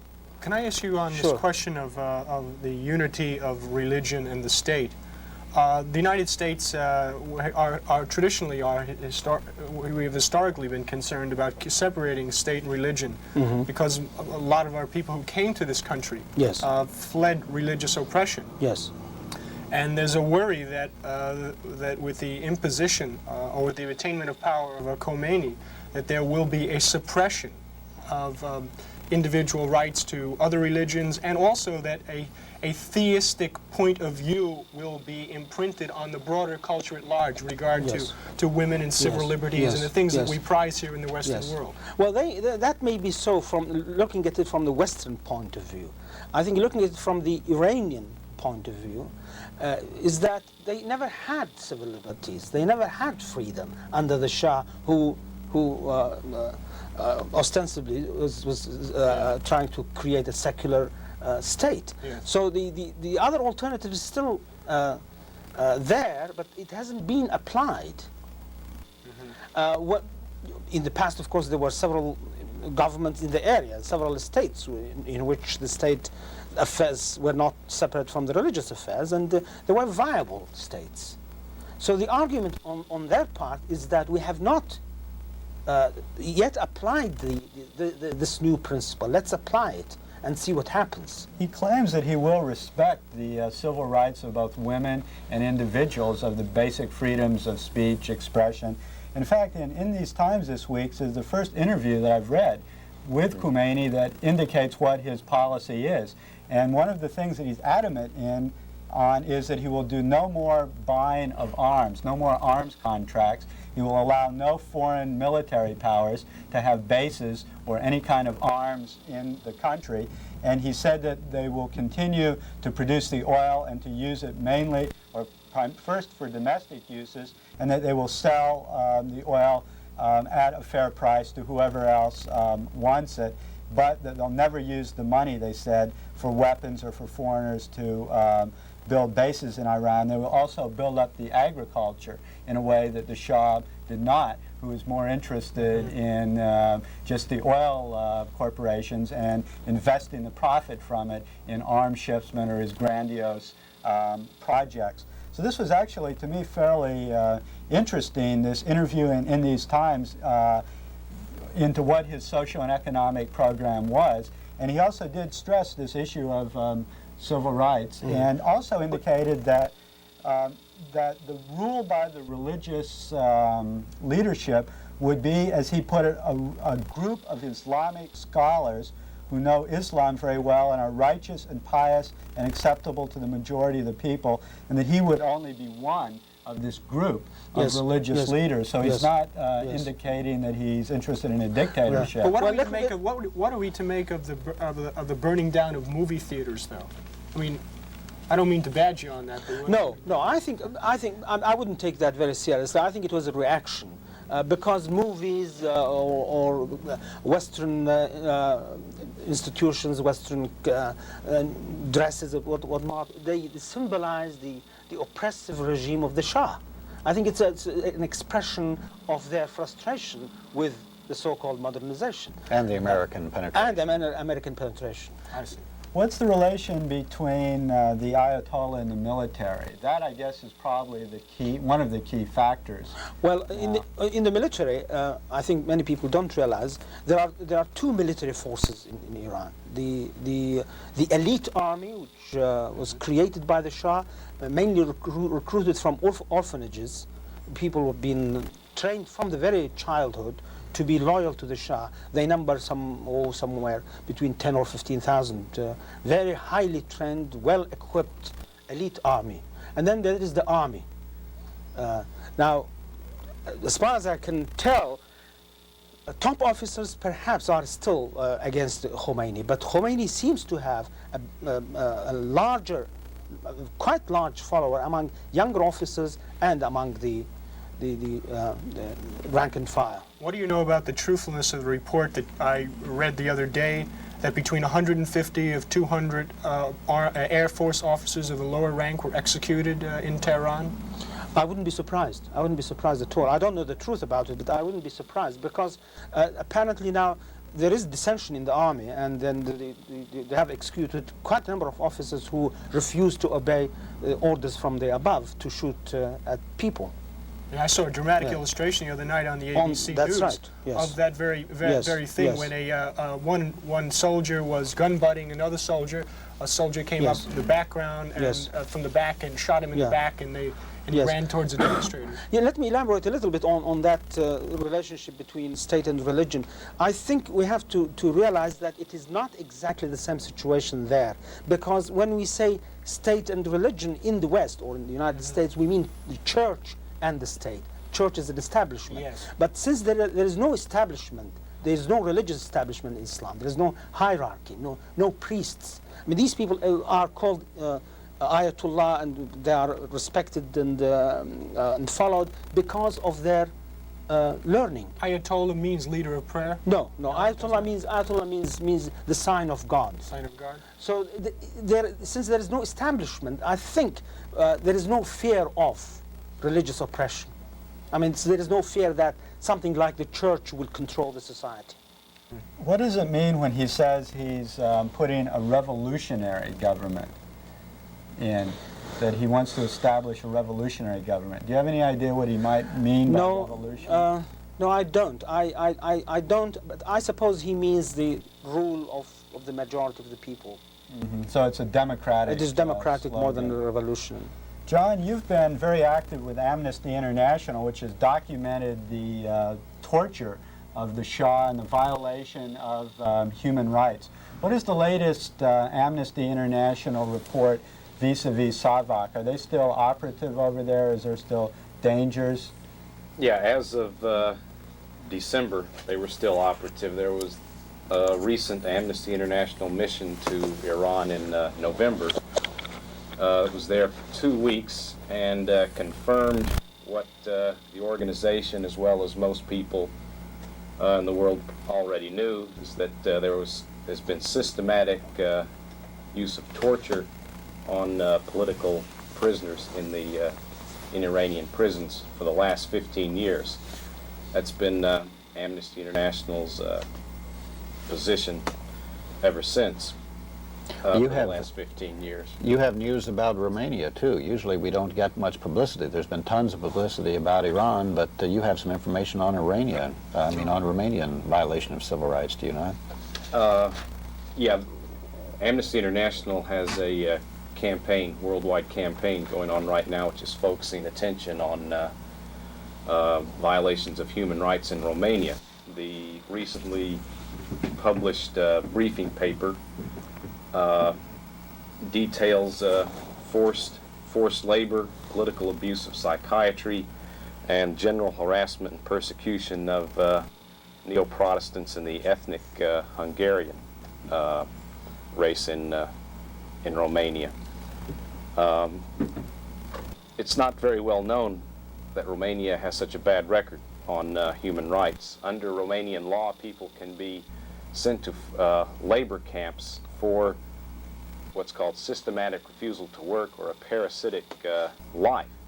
And in all cases known to Amnesty International, people who had that have been sent to labor camps, none of them have been known to refuse to work. In fact, they were usually employed at the time, and they only lost their job after being arrested and sent to the labor camp. How many people are in prisons or labor camps there for either this or political dissidents? Yeah, that varies a lot. There's no exact figure, and it changes a lot, but it would be in the thousands. And Romania often has periods of arresting and sending a large number of people to these camps and in sending them to prison, and then also has amnesties. For instance, in 1976, about 20,000 both political and criminal prisoners were affected by an amnesty. But ever since that period, they've also been sending a lot more people back into prison, and for political reasons, for political dissent or for holding religious views which aren't the Romanian Orthodox Church views. What about, how does Romania compare with other Eastern European socialist countries in this regard? Well, Amnesty International usually doesn't rank countries according to human rights. But, the hit parade. The use of psychiatry, or rather the political abuse of psychiatry, has become pretty common in a lot of the Eastern European countries and in the Soviet Union. The advantage there, that is for the government, is that you avoid a trial. You don't get so much publicity because you don't have... 5, 4, 3, 2. With us today is Betty Ann Duke of the House Study Group, who's written an article in Texas Observer called Stripping Away Illusion, Texas Lignite, and David Weir of the Texas Mobilization for Survival. Betty Ann, strip away some of my illusions. What is lignite to begin with? Lignite's a soft brown coal. It used to be called brown dirt, in fact. It has a very low heat content. It's very dirty to burn because it has a high ash and sulfur content. But Texas has more of it than any other state.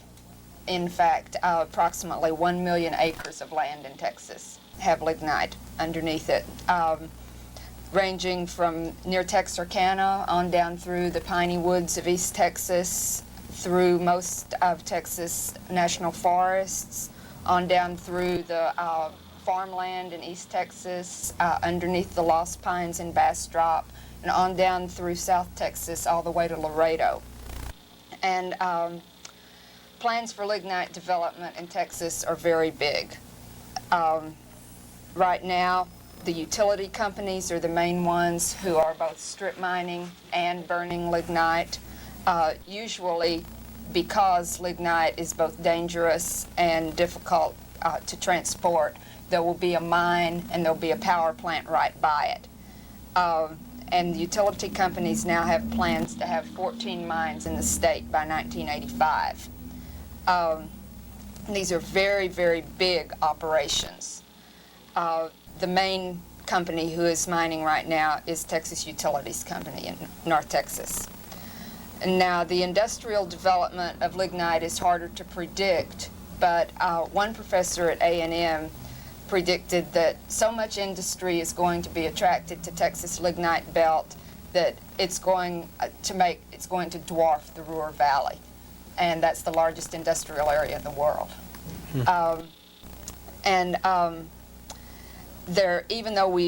Even though a lot of these industries haven't begun mining yet, we do know that major oil companies have bought up lignite leases and are doing exploration.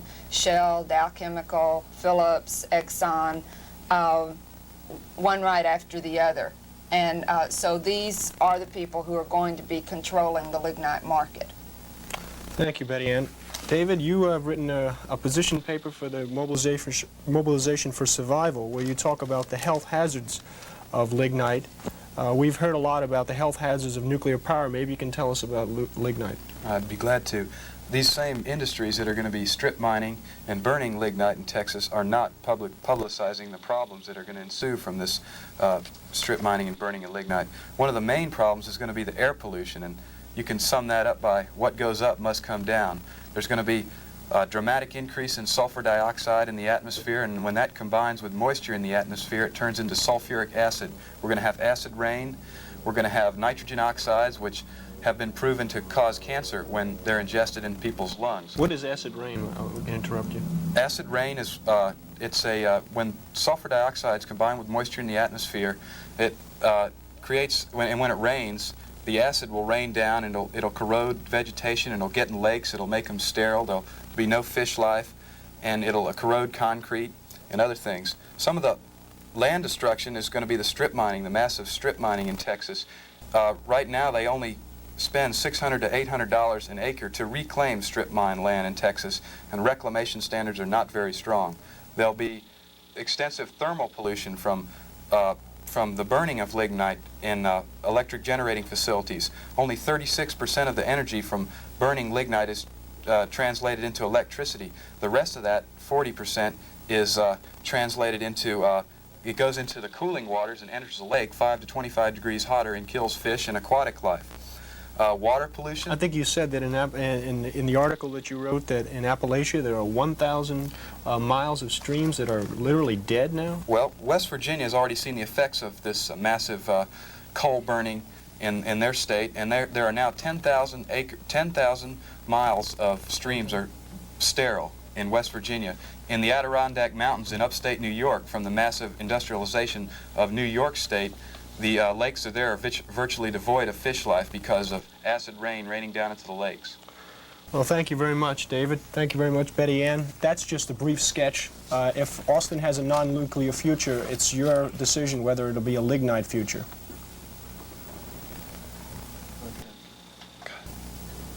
That was on a new group of food technologists who are creating all these synthetic and artificial foods. This year, over 4 million tons of dye and artificial synthetics are going into food. And the danger with these food is that they can cause illness and death. They can trigger allergies, skin problems, all sorts of problems with children like hyperactivity, allergies, and the like. And what is distressing about these food additives is that they are geared towards what the food technologists call product acceptability. That is, they think that the American public needs pretty and pleasantly smelling food in order to buy it, so they add all of these different food dyes and synthetic food additives to these products to try to seduce the American public into buying them. I have a rather frightening example of this. It's very close to home. One of my students works for one of the local food co-ops and went down to the San Antonio food market one morning at 5 o'clock to buy some food and saw these people there dyeing tomatoes, putting tomatoes in vats of red dye because they weren't red enough. So here, with this food technology and with this dyeing of food, you see that this notion of product acceptability takes precedence over nutrition and health factors and adds these additives and these dyes and these things that are very perhaps dangerous to the health. I might note here, though, that there is an alternative. We do have food co-ops in Austin where you can buy healthy organic food, and you can often save money on doing this. I think Frank will have a show in a month or so on the food co-ops in Austin, which will talk about alternatives to the current food technologies utilized by the big corporations and these new food technologists that are creating all these artificial and synthetic foods. But even food cooperatives really can't help in the example that I'm now going to give of corporate-created cancer. It seems that in Niagara Falls, New York, it was discovered recently that in the 1940s, a chemical company found an, quote, abandoned canal, ironically named the Love Canal, and dumped thousands of 55-gallon drums containing, among some substances, something highly toxic called dioxin. By the way, dioxin, only 3 ounces of dioxin can kill 1 million people.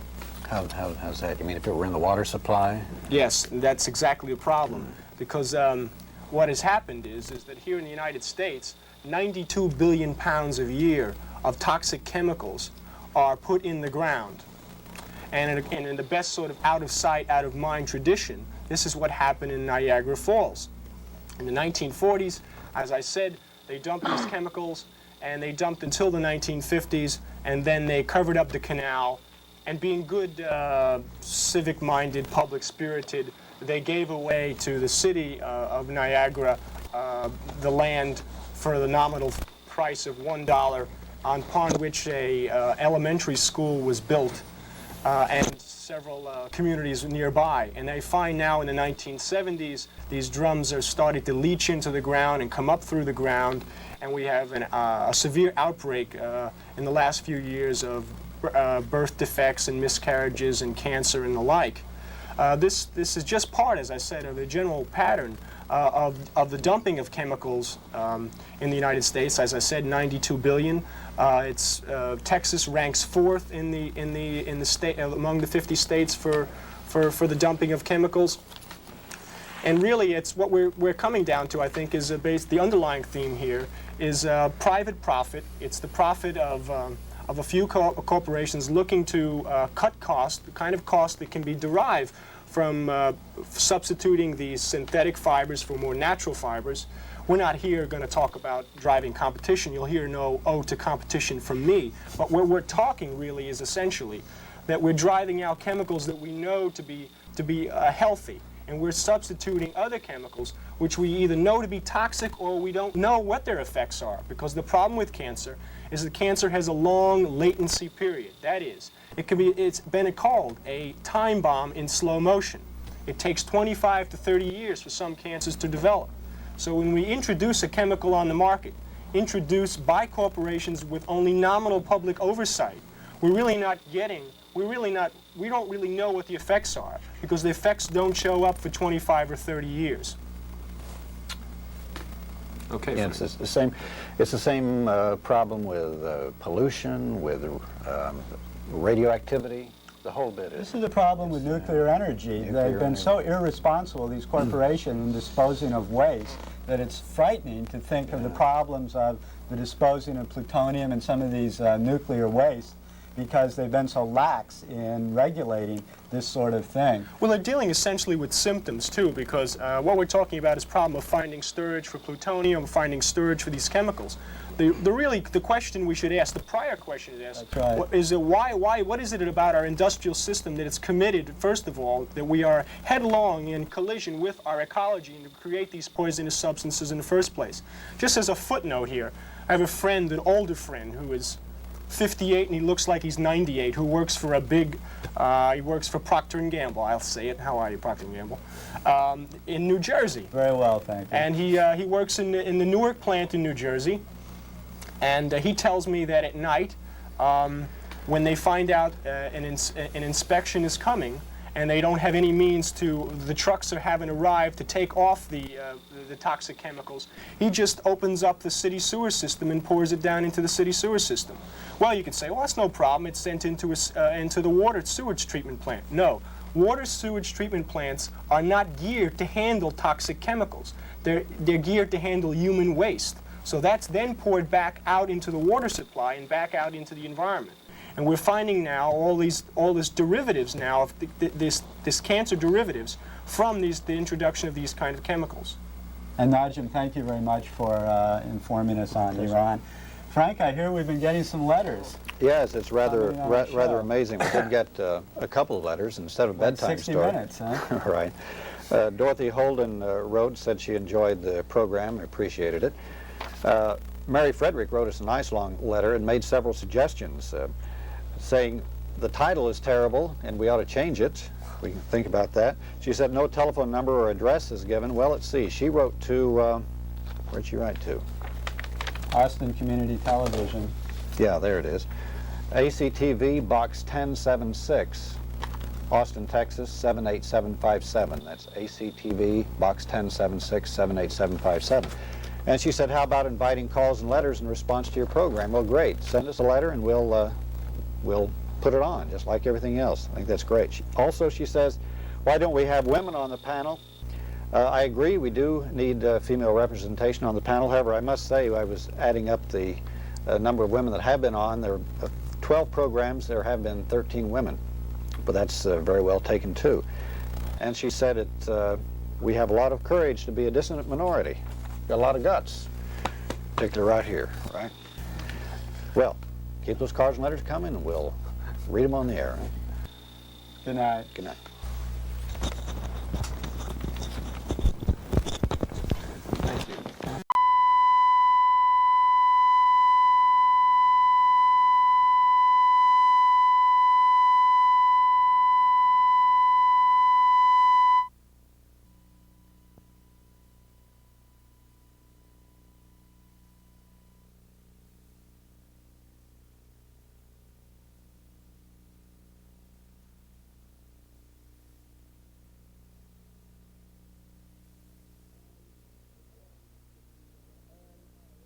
And the company, the Baltimore and Ohio Railroad, had decided to cut their wages for the third time in 3 months. And the city of Martinsburg, as did the cities of Baltimore, and we have a slide later of Pittsburgh, and the city of Buffalo and Harrisburg, a whole series of major railroad centers went up in insurrection and all later in flames. The entire railroad yards in Pittsburgh were completely destroyed. It was equivalent to a general strike, and virtually the entire city went out. And interestingly enough, the local National Guard, the local police all dropped their arms and joined in with the strikers. And the way that the United States federal government responded to that was first to send in federal troops in all of these situations, and then secondly to develop two sorts of institutions. They've started building what were called armories to provide small arms to the state National Guards and the federal troops. And also they began to develop systematically state National Guards. Up until that time, it had pretty much, policing had been taking place by police force and local militias, but it became logical to get people who weren't from Pittsburgh to try and put down the insurrections in Pittsburgh. In fact, in Pittsburgh, the insurrection was put down by local militia from Philadelphia, since there was always a rivalry between Philadelphia and Like Pittsburgh. bringing in the Cossacks. It sort of brings to mind a quote from the period of Jay Gould claimed in the 1870s that he could hire one half of the working class to kill the other half. Much in American labor history has been suppressed. But tonight we talk about the insurrection, strikes, even taking over whole cities, and the repression by the government.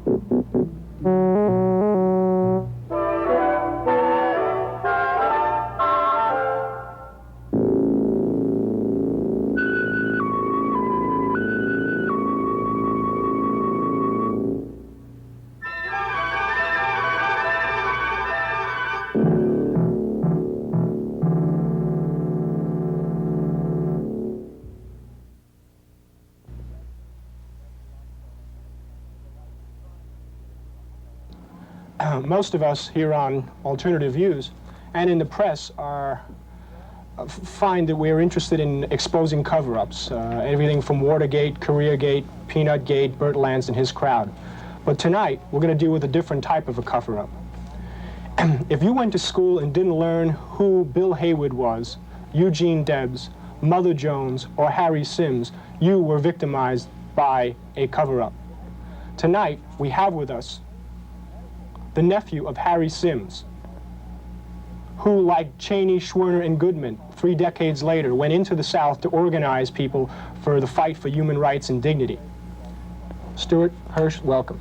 Well, tonight, we're going to talk about Harry Sims and other heroes of the class war in America. But before we get to that, we'll have the news as usual. It seems that the left wing has taken over control of the city council in Berkeley. And they say that the media there, of course, they're not a part of this, and they said that you got to watch out because the left majority in the city council is going to mean radical changes.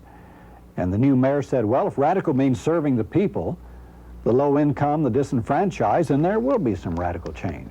So, what's this radical change? Among the first decisions that they've come up with were measures to strengthen rent control, condominium conversion prohibitions, so they can't kick people out of apartments and turn them into condominia.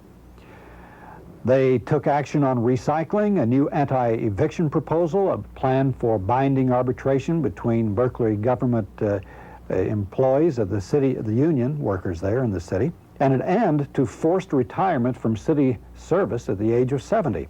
And some other discrimination, any other discrimination on the basis of age. That doesn't sound too radical. It sounds rather reasonable and humane. And a variety of different initiatives that are progressive were passed in the Berkeley, San Francisco area, so that the left there was feeling very good, whereas everywhere else in the country, the right was triumphant and ascendant. Well, the CIA is after ABC. And what is curious about this is that the story that they're concerned about was published back several months ago by the right-wing newspaper, The Spotlight. But the CIA didn't say anything to it until ABC picked it up. What happened was this, apparently. A man named Ronald Rewald had a big investment company in Honolulu, and he was involved with some of the big names in Honolulu, Dillingham and Wong and some others. And what happened, apparently, was it was a CIA front, and they were doing all kinds of clandestine activities overseas, including gun running, plots to destabilize economies of various countries. Well, the Internal Revenue Service apparently didn't know about this, and they started investigating it, and when they started investigating it, everybody started running. The CIA pulled the plug on the money, and suddenly the investors in this, including Rewald, were left hanging dry. And so Rewald started saying, hey, this is the CIA operation. The CIA's got to compensate our investors. We can't be left like this. Well, then according to him, the CIA had tried to have him assassinated, tried to have him killed. Well, the ABC picked up this story, and immediately the CIA has counterattacked, denied it, and eventually the network backed down and said, well, we have no reason to doubt the CIA's denial on this, but the CIA is unappeased now. They're going to the FCC, try to get the ABC to do something under the Fairness Doctrine, and the FCC chief, Mark Fowler, who's an ardent foe of the Fairness Doctrine, suddenly he's saying, oh yes, yeah, well, Fairness Doctrine applies here, and he's agreed to hear the case at least. Well, the CIA spokeswoman, meanwhile, was contacted by The Guardian, and she explained that the agency went to the FCC because we didn't think it was fair to the American people to think the CIA was out there killing people. They wouldn't do that. Not the CIA. That's right. I have an article from the Wall Street Journal that makes me believe that there's a lot that we have to learn from our European brethren.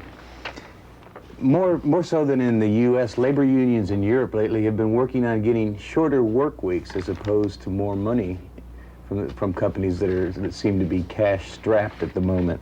In some countries currently, such as in West Germany, they're working on a 35-hour work week, which is nice. But in Sweden, now they've blown off the 40-hour work week and they've gone below the 30-hour work week. In fact, according to these figures, Swedes work about 1,500 hours a year, or an average of about 28.8 hours a week. That's what I call working. Bo Toresson, who's Secretary General of Sweden's governing Social Democratic Party, says, quote, "We all want shorter working hours, but in order to give us more family and leisure time, not necessarily because it leads to more jobs, although this does seem to be an offshoot of the program. In France, for instance, they found that cutting an hour off the work week led to maybe 30,000 more jobs and perhaps prevented an equal number of layoffs." That's not a bad idea. Maybe we should get started here on that. Well, whatever, Sweden does boast an admirably low unemployment rate of 2.9%. Can you remember the last time that our unemployment rate was 2.9%? Was it ever? Some of these people that are working are in jobs, of course, subsidized by the government, and private jobs paid for by public funds, or in training programs, or in temporary public sector jobs. And several other European countries complain, well, they can't afford these things. But the Swedes counter that the rest of Europe is paying out almost as much in cash unemployment benefits, which don't foster new skills or they don't do anything useful for the public. Now, the combination of shorter hours and government measures in Sweden means that a higher percentage of adults have some sort of job there than anywhere else in the world. 80% of all adults there hold some sort of job. In the United States, it's only 66%. Now, a big reason why the working hours are more popular with Swedes than other Europeans, of course, is their 60% tax rate. As one person says, it just isn't worthwhile to work longer hours for cash. The unions are going for increased leisure instead of money, because the money is going to get taken away in tax anyway. You know, we have a pretty good tax system. Maybe we should consider the same sort of solution. Now, not all workers, of course, are working such low hours. You might expect that the factory workers, the industrial slugs, are the ones that are working your basic 40 hours a week. And that's true among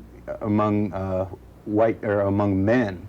Now, women, even women industrial workers, are only working 30 hours a week. So there is some discrepancy there that the women aren't very happy about.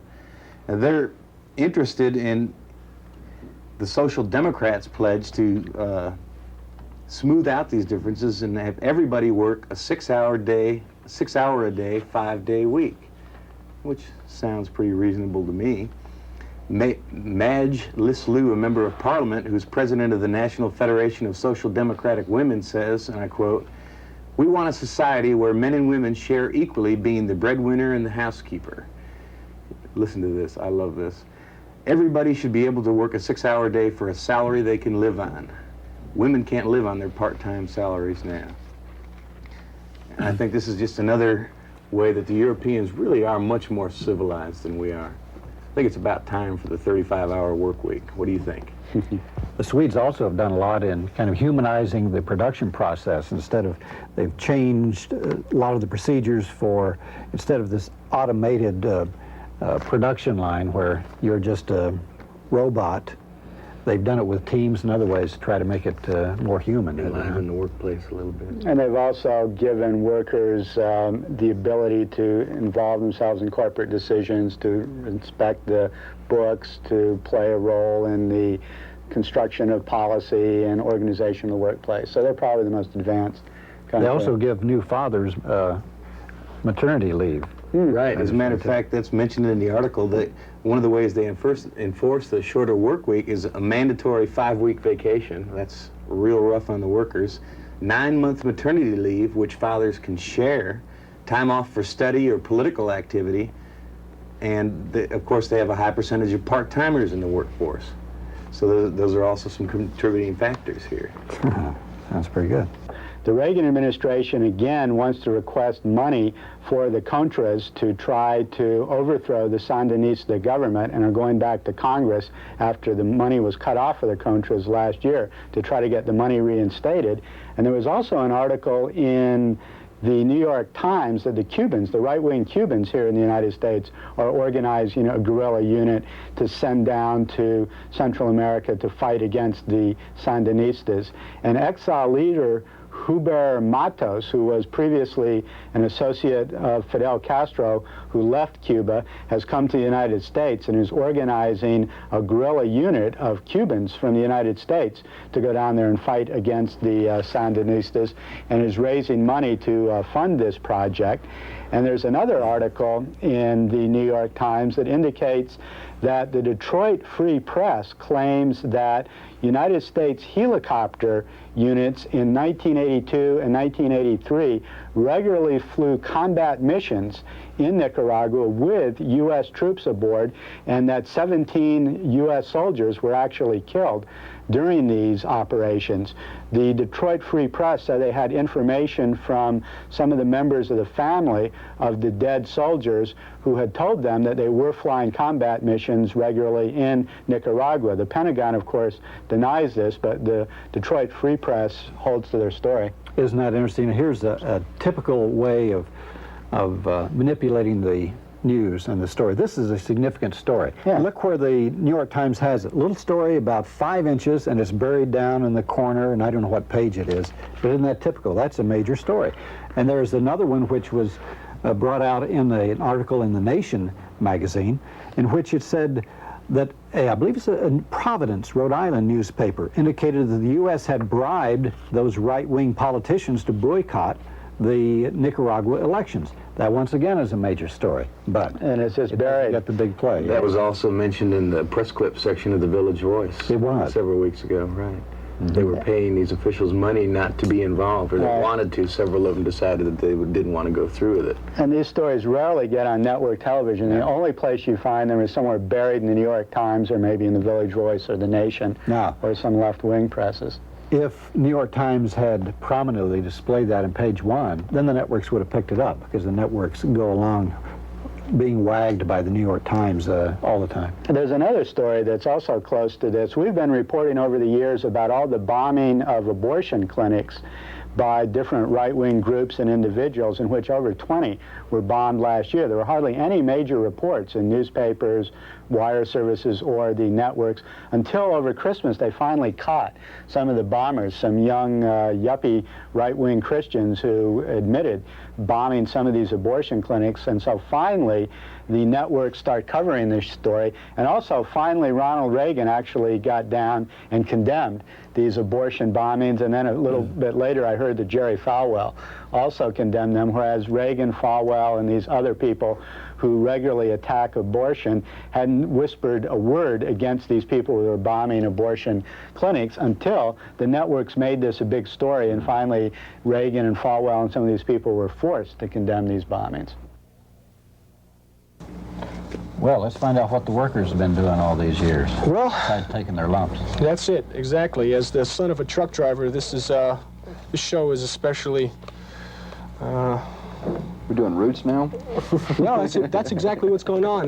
Since the 1960s, students discovered that they weren't the only people in revolt, that there's a rich heritage of resistance on the part of workers, and they needed to do some of their own roots. And the books arrayed in front of us on the table is testimony to the growing literature on a people's resistance. In a country where the word anarchy, which literally in Greek means anarchy, means without rulers, it's important to be able to convince people that they are incompetent, that they lack the means of self-government and wisdom to run their own lives. And to do that, you need to rob their own history, a history of resistance and a history of struggle. Today, in some modest way here on Alternative Views, we're going to try to reclaim some of that legacy of resistance. And we have with us one of Austin's best labor historians, Stuart Hirsch, who's going to discuss labor history. Stuart, welcome. Thank you. What I want to talk about today is some instances of struggle that I think most people aren't familiar with. I certainly wasn't familiar with them until I began looking at labor history about 4 or 5 years ago. And what I want to mention at the outset is that in 1976, the United States celebrated its bicentennial, and for about a year prior to July 4th of 1976, we had bicentennial minutes. And in those bicentennial minutes, they told us about cooking in New England during the Revolutionary War, and they told us about what George Washington was wearing to the ball in New York City. Various extremely significant historical. Michelle spending those millions to bring us these little tidbits right after the energy crisis. Right. Very good point. In 1977, we did not get the centennial minutes of the anniversary of what has been described by historians of all stripe as the Great Upheaval. The most violent year in American history was 1877, and the entire year passed without a notice of this. So I wanted to call to the attention of people what exactly went on in 1877 and what went on in years subsequent to that in the United States, so that everyone can get a little more familiar with the fact that a lot of people have attempted to resist cuts in their lifestyle, have attempted to better their working conditions, both for themselves and for the generations to come. And sometimes people have succeeded, sometimes people have failed, but as the saying goes, we never got handed anything on a silver platter, and we had to fight for whatever we were able to get. And sometimes that was a lot, and sometimes it ended up meaning that people had to die and there wasn't much success at all. Stuart, I want to intervene here. It strikes me as rather ironic that you, the nephew of a organizer who was killed in the 1930s, had to wait until he was in his mid-20s to find out about labor's untold story. How do you explain that? Well, I think there's among people who had knowledge of what went on in this country even in the 1930s and 1940s, and during the McCarthy period, during the 1950s, people who had been active in unions, people who had been active politically in the 30s in various sorts of causes were very anxious to suppress any memory of their own personal activity for fear that it could result in loss of their job or the end of their career, depending on what profession or occupation they had pursued. And I think that in the 1960s that memory remained still very faint as American students in particular looked overseas for heroes and started talking about the heroes such as Che Guevara and Ho Chi Minh and various people involved in the anti-war movement or the civil rights movement looked overseas for their heroes. And I think that that until a new group of historians in the last 10 to 15 years really began looking at labor history, there wasn't much of an opportunity to capture the history that even existed, and there was a tendency on the part of people who had been actively involved to not talk about it. I think that that's changed quite dramatically now, and that people are more open in talking about the activity that they engaged in, and we're beginning to recapture some of the history we had lost. One thing I'm sure, though, that if we were to go into a grammar school today, the history being taught would still be the history of industrialists, the history of generals, the history of presidents. It would not be the history of working people struggling for dignity. Yeah, and it's not even the history of rebellion. I grew up in Springfield, Massachusetts, which was the location of where Shays' Rebellion occurred in the 1700s, and we never learned about Shays' Rebellion. And all of the high schools were within a mile of where Shays' Rebellion occurred, and until I came to Texas and found out what Shays' Rebellion was, I wasn't even aware it occurred in my own hometown. And I'll give you some idea of how history well, let's go to your visuals. You've got some good ones, I know. Okay.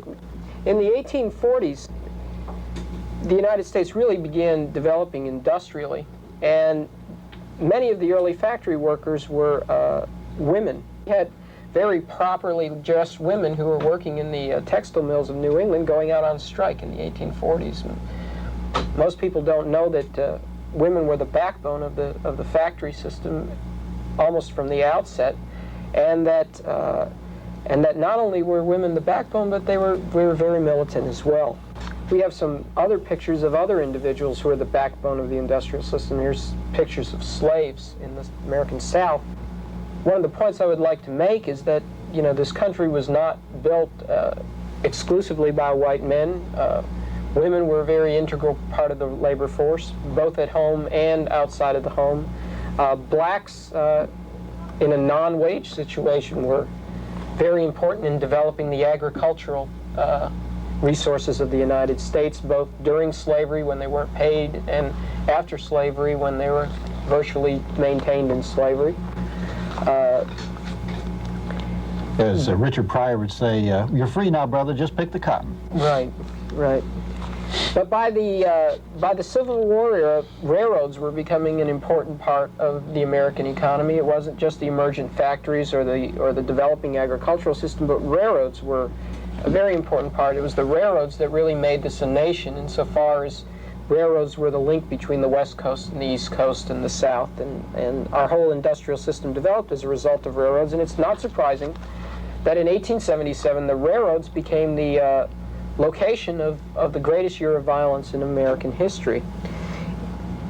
On July 16, 1877, some strikers were to be found at Martinsburg, West Virginia. They were very upset about the fact that they had just suffered through a 3.5-year depression, and the company, the Baltimore and Ohio Railroad, had decided to cut their wages for the third time in 3 months. And the city of Martinsburg, as did the cities of Baltimore, and we have a slide later of Pittsburgh, and the city of Buffalo and Harrisburg, a whole series of major railroad centers went up in insurrection and all later in flames.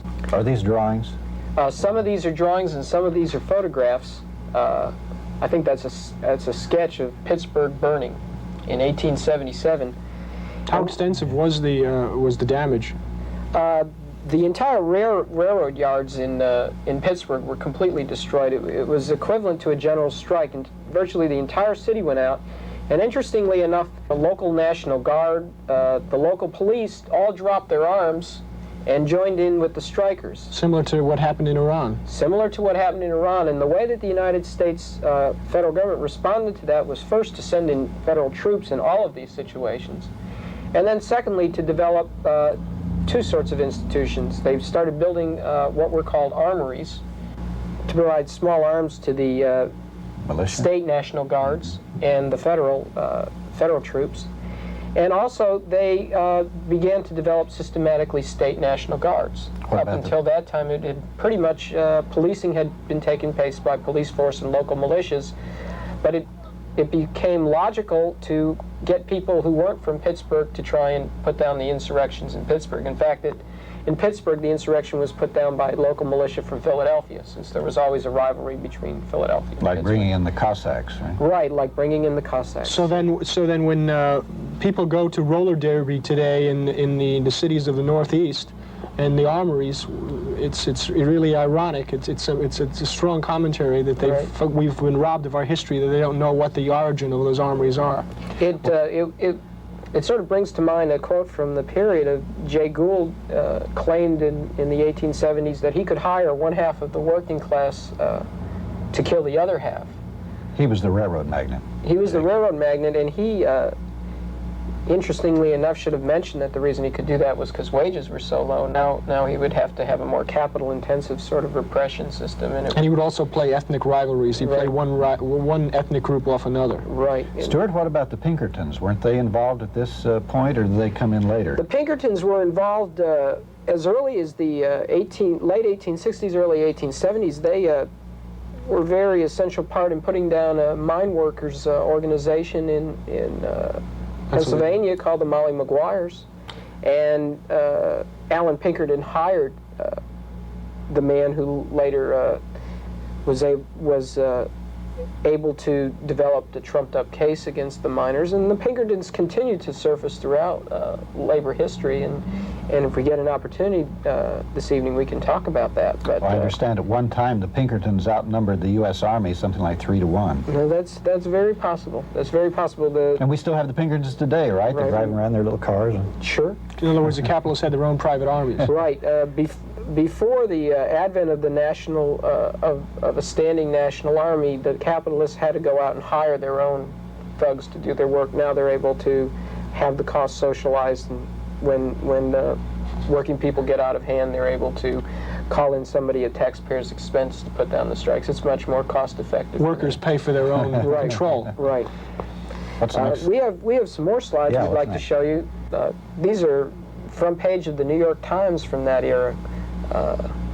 Pictures of fires and destroyed railroad yards during this era. All of these slides are from the late 1800s, early 1900s.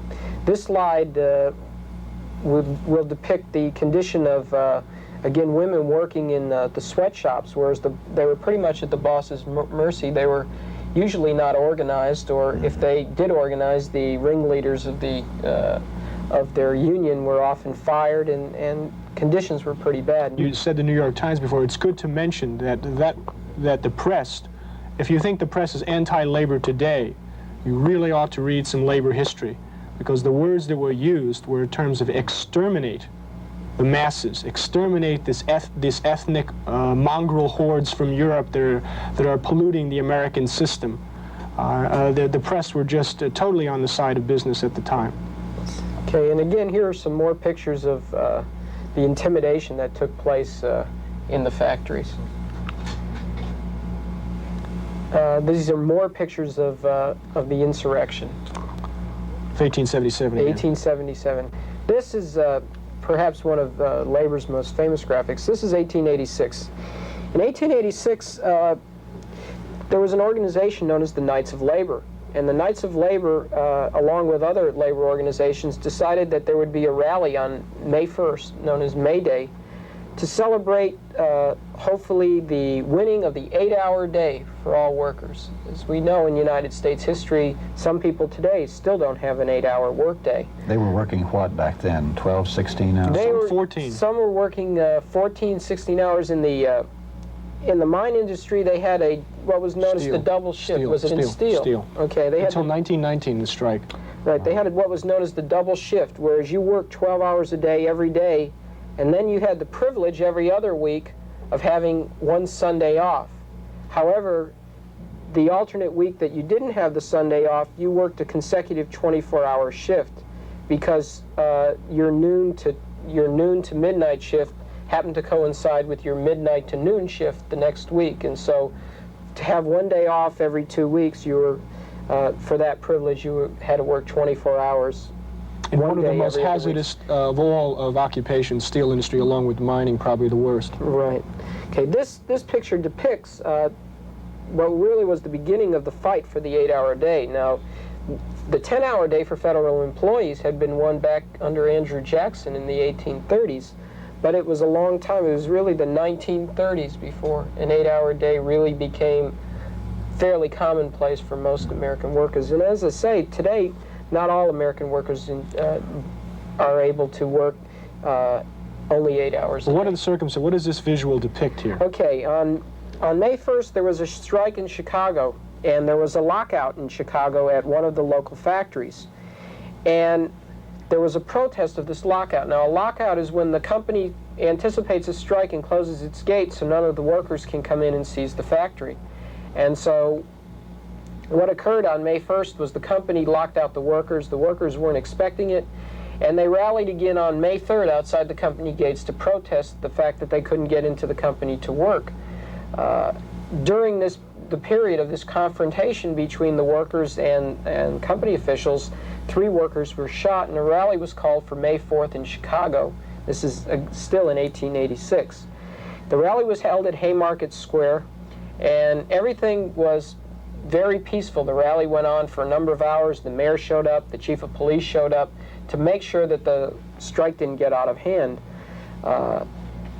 It's not clear at this point what exactly occurred, but a bomb went off. It's not clear who set it, but what happened as a result of that was that 7 anarchists in Chicago, none of whom were present at the rally or had any connection with the events that were occurring that day, none of them that were physically present at the rally at the time that the explosion occurred, were all arrested. And some of the subsequent photos will show some scenes of the trial and of the general events around Haymarket. Here are some of the workers who died at Haymarket. There were police and workers killed. The 7 people who were indicted were all brought to trial. One of the 7, interestingly, was a man named Albert Parsons, who was a lifelong resident of Austin, and he was a reader. He used to read the legislation at the Texas legislature during the Reconstruction period. Which one is he here, do you know? I'm not really sure. But Albert Parsons was put on trial along with his 6 fellow anarchists, and the anarchists were all convicted. 4 of them all of them were sentenced to death. One of them committed suicide. 2 of them were later released after 20-year sentences, and 4 of them were hanged, although there was no connection ever made between their presence at Haymarket and the bombing that occurred. It was just a clear lynch job. Here's a picture of us in 1902 in the Pennsylvania minefields. It sounds like these occurred about every 10 years. Major strikes were occurring almost every year. Oh, I see. Okay. If it wasn't in the railroads, it was. There were all kinds. The Great Homestead Strike of 1892, Andrew Carnegie's steel works. That's probably one of the most momentous events in labor history. And then 1894, the general strike, called the Pullman Strike in Chicago, led by Eugene Debs and the American Railway Union. That's where they shut down Chicago itself, and Debs was put in jail. And then you have throughout the West, the Wild West, not being just cowboys and Indians, but in Colorado and Idaho, Coeur d'Alene and Cripple Creek, etc. The miners there, both tin and silver miners, were very militant, and some of the boldest pages of labor history are in the West. So when we jump to 1892, when we jump to 1902, we're not saying that the 1890s were the gay 90s. They were tough times, but the workers fought back. Yeah. Okay, we'd like to show you some more slides. Generally, what we'd like to depict are some of the working conditions. This is the result of the explosion at Monondaga in Pennsylvania. I believe 102 miners were killed in this mine explosion. This was in 1902. And what we'd like to present is the fact that children were very much the backbone of the workforce at this time, because How young? The theory went as young as 6. There's no indication that anyone was employed before then, but I think what we find is that the children, it was assumed, could not work as hard as adults could. And so it was often to the advantage of businessmen to hire children and work them as hard as they could. There's also to be entered here is the fact that the children and women were used as part of the means to break the craft control over production. Until that time, before the introduction of capital-intensive machinery, the crafts had control of the production process. But with the introduction of machinery, children and women could be put in its place and break the control of craft unions. Right, and children were found in all industries. Here's a picture of children involved in glass factories. They were found in textiles. They were involved in mining. They were just totally pervasive throughout the economy. And the child labor laws, which labor fought very hard in order to get, labor thought it had achieved success on child labor in the 19-teens. Supreme Court ruled child labor laws unconstitutional. Yeah. It wasn't really until the 1930s that labor was actually able to limit the participation of children in what were obviously hazardous industries. There's various sorts of industries, and well, they still work in the fields today. Right, and we have some pictures of that. That's a great picture there. Oh, isn't that hideous? The children in coal in particular had the task of sorting out the larger hunks of coal from the smaller hunks of coal. If you ever see the movie The Molly Maguires, which generally is not very accurate historically, it does depict, I think, at various points the role of children in the mining industry, which was, their role was to pick out the smaller pieces from the... Which was one of the most unhealthiest jobs, too. Right. And there's a picture of a child working in the fields. I believe that's cotton. And tobacco. In Massachusetts today, in the cigar tobacco fields, the primary age of the workforce is 13 and 14 years old, and the tobacco is usually harvested in the summer by people who I went to junior high school with, you know, at that age group.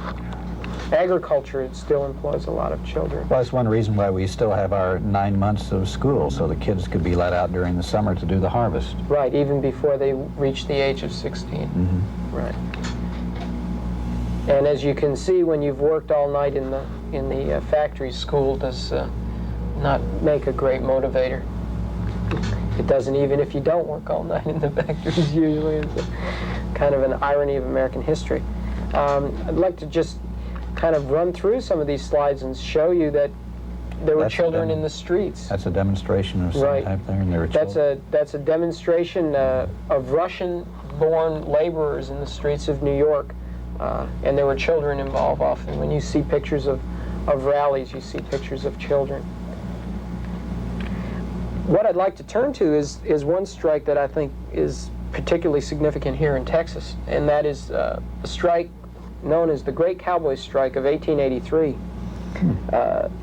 In 1883, the whole cattle industry was undergoing a great transformation, and all of the cattle companies in the Panhandle had been taken over by English and Scottish financial interests.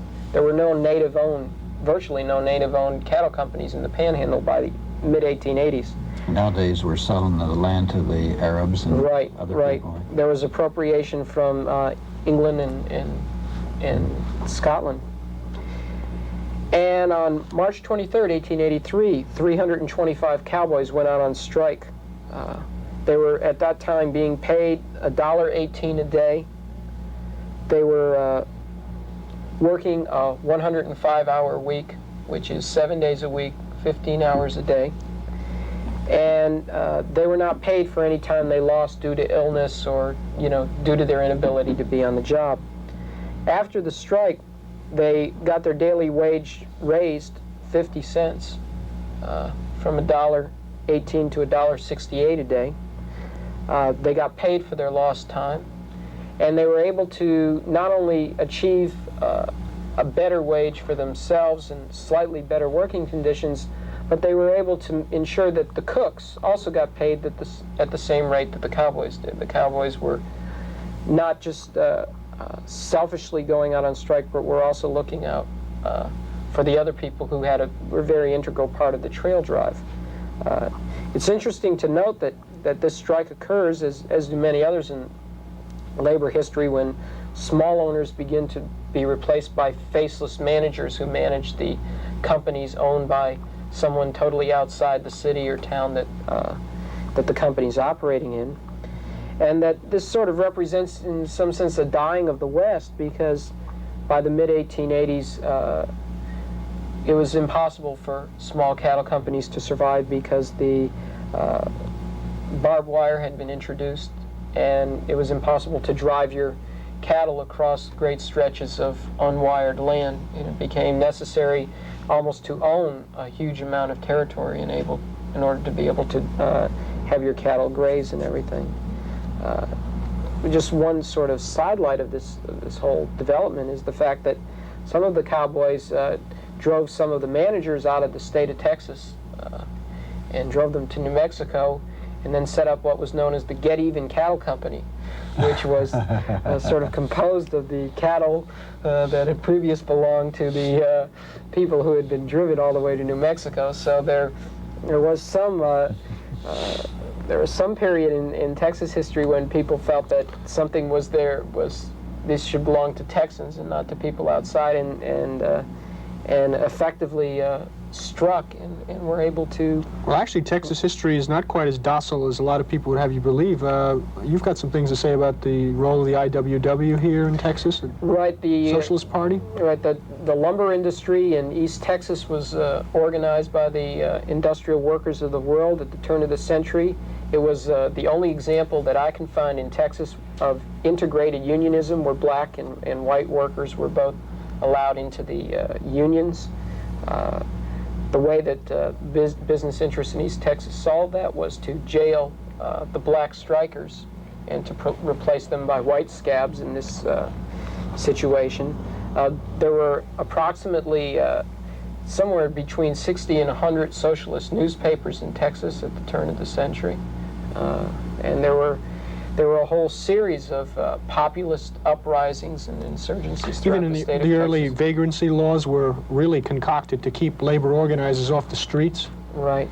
So you have a whole history here in the state of Texas, as well as in other parts of the country, that we're basically kept ignorant of. And I understand Frank is going to try and update some of that current history before we leave tonight. Oh, I just have some information here about some of the strikes that are going on. You get a little bit of this in the media, but not a heck of a lot. Particularly, you don't get it from the workers' point of view generally. There were some 3,100 lettuce workers on strike in California's Imperial Valley. There was another strike, which we reported to you about, coming to a successful conclusion as far as the farm workers in Florida are concerned. They won a 33% raise. The growers agreed to pay 40 cents for every 32-pound bucket of tomatoes picked. But, however, the growers weren't so naive. Well, maybe the workers were more naive than the growers were, but what the growers did, they substituted new buckets which held as much as 10 pounds more tomatoes, effectively wiping out the 10-cent an hour raise.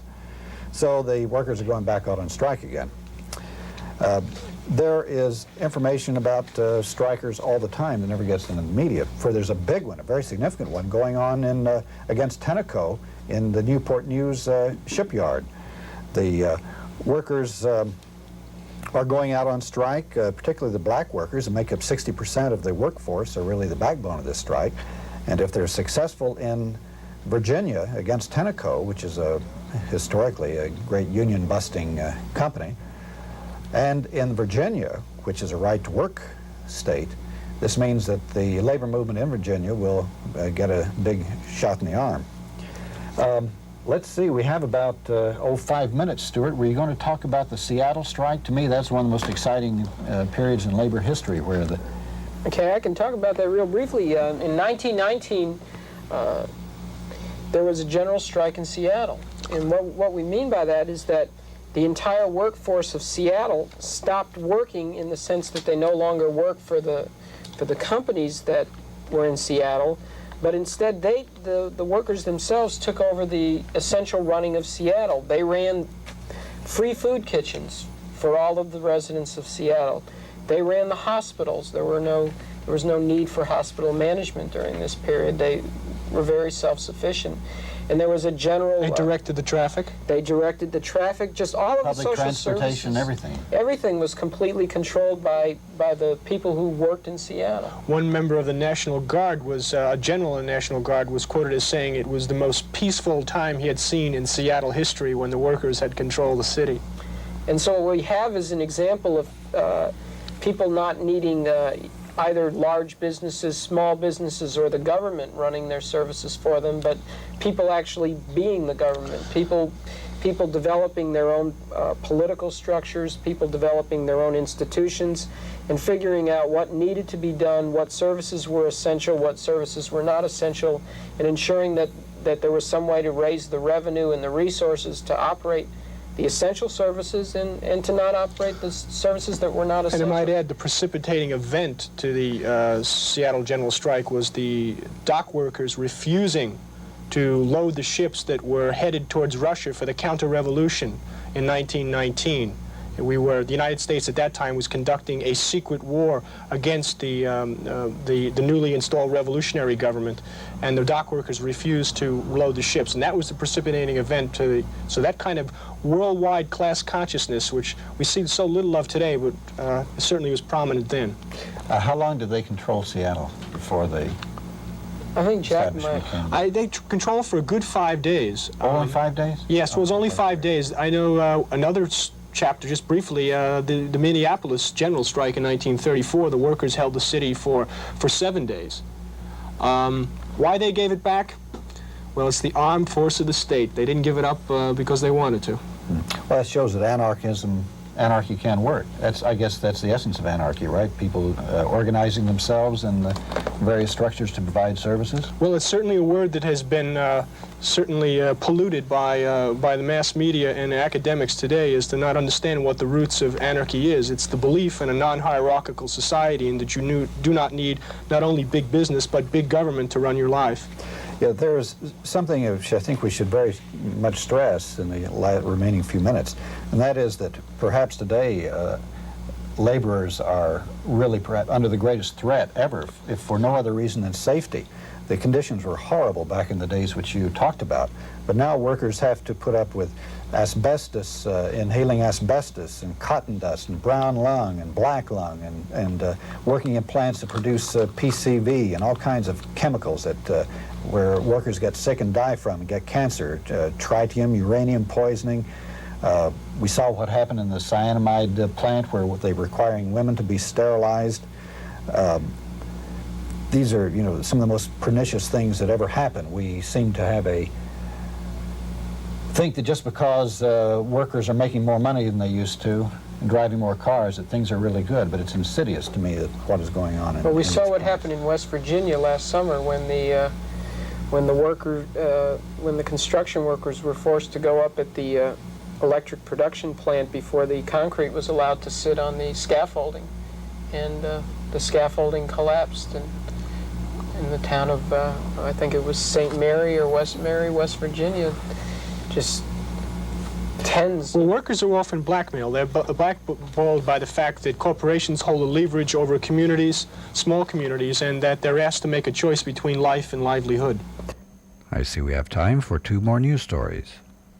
There's a report in these times that this past summer, the Senate Governmental Affairs Committee opened a secret investigation into the Iran-Contra affair, examining what different federal agencies knew about the scandal and when they knew it.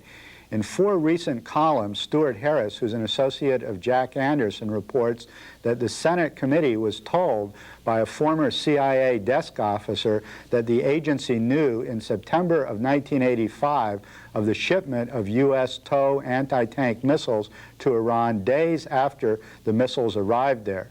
Bruce Hemmings, who was a 17-year CIA veteran who in 1985 was assigned to the Iran desk, told the committee that an FBI agent, Randall Boone, called in late September to tell him that the FBI had discovered that the missiles had been illegally shipped to Iran.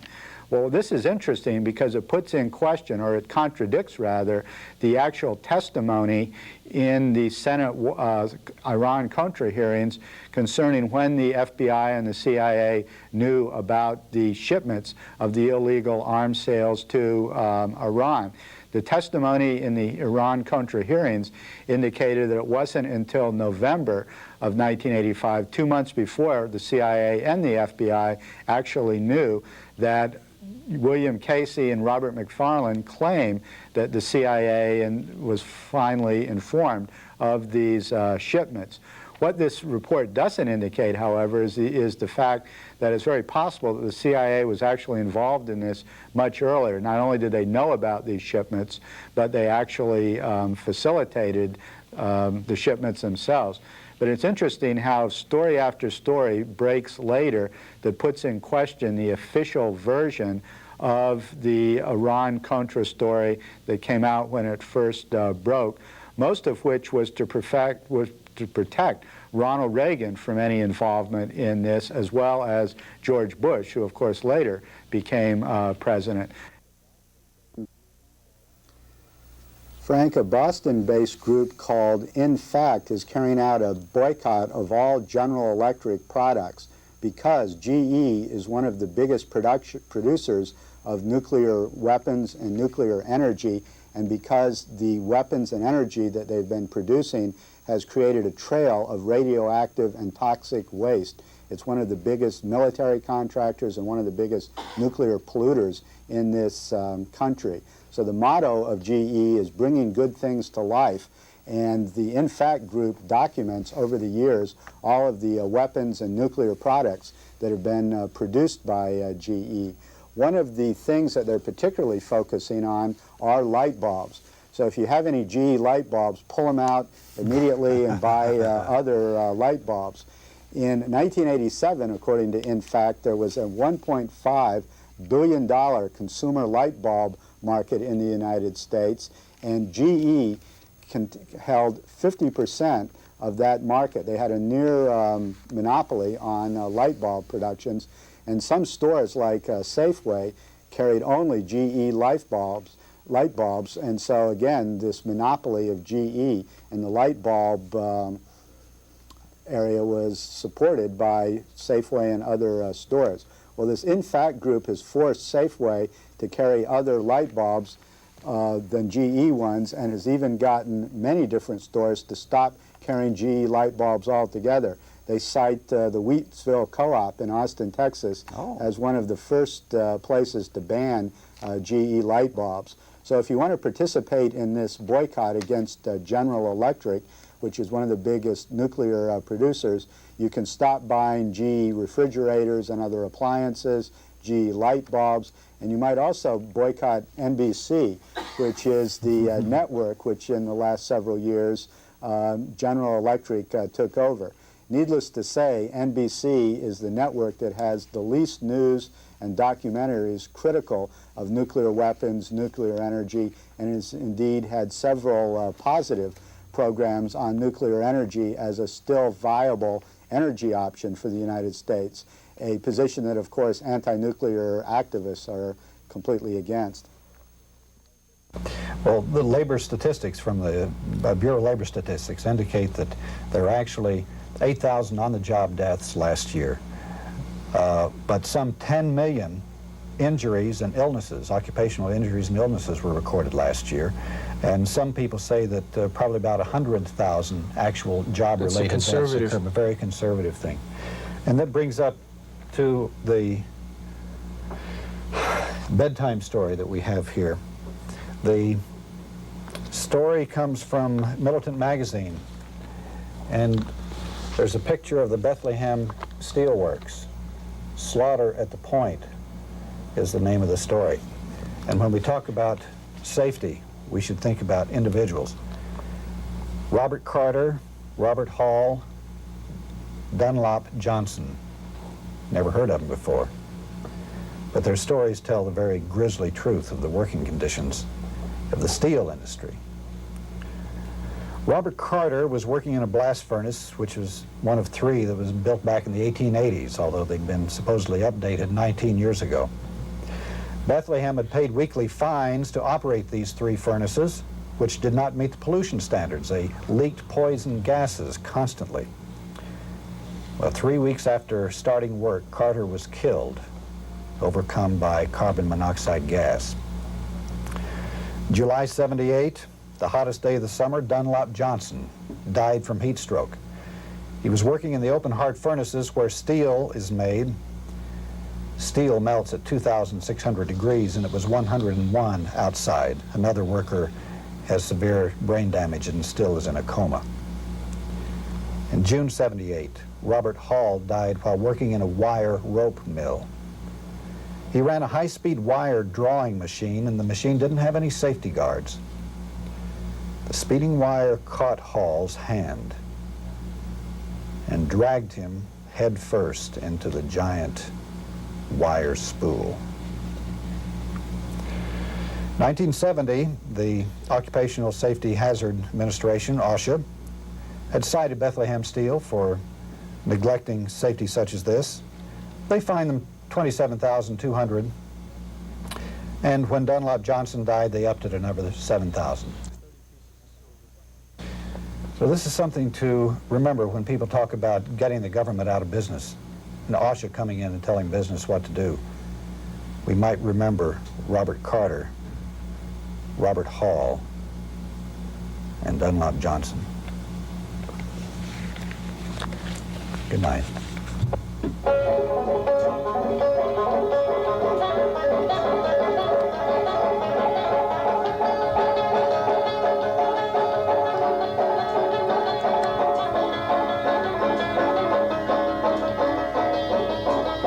Come and listen to my story, come and listen to my song. I will tell you of a hero who's now dead and gone. I will tell you of a young boy whose age was 19. He was the bravest Union man that I have ever seen.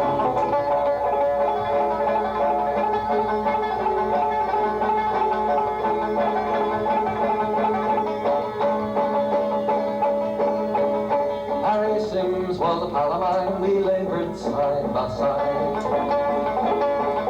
expecting to be shot on sight or taken for a ride by them dirty, cold operator gun thugs who roam from town to town, shooting down the Union men wherever they may be found.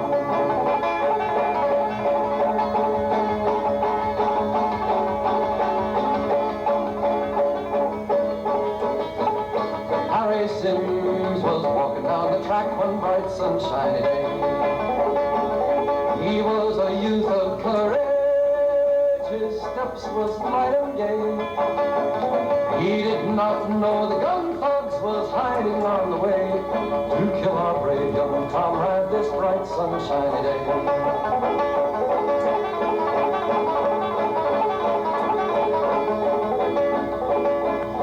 Sims was killed on Rush Creek in 1932. He organized the miners into the LMU. He gave his life in struggle, that was all that he could do. He died for the Union, also for me and you.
An article last week in Business Week, a very conservative business magazine, saying that nuclear power is economically almost dead but very sick.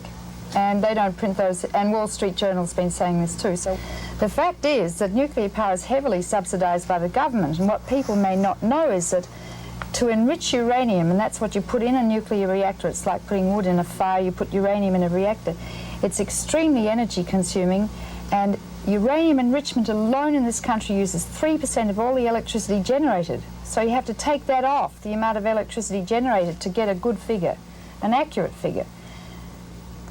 Each nuclear reactor only lasts for about 15 to 30 years, and then they become so radioactive that you can't send people in them to operate them because they'll be so irradiated they could get cancer or have deformed children. So then they have to either take them apart by remote control and bury the parts somewhere for a long time, isolated from the environment, or cover them up with 1/2 mile of concrete and earth for 500,000 years, and nobody must dig into them because they're terribly dangerous. So that's called decommissioning. That's not taken into the cost of electricity, and massive amounts of very poisonous radioactive waste are produced in reactors. The government hasn't the faintest idea what to do with it. There's just been a national survey done by the Department of Energy asking the public what they should do with the nuclear waste, and they don't know, and it has to be stored from the environment for 1 million years. And a recent survey by the EPA using MIT geologists says that whatever they put this waste in, it's so hot and radioactive, be it glass, ceramics, metal, or whatever, will start to disintegrate within 10 years. And it has to be isolated for 1 million years. Now, the cost of this has never been considered in the cost of electricity from nuclear power. Dr. Helen Caldecott talks about nuclear power tonight on Alternative Views News Magazine.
In the spring of 1979, we did an interview with Dr. Helen Caldecott, who's one of the world's most outstanding peace activists and anti-nuclear activists.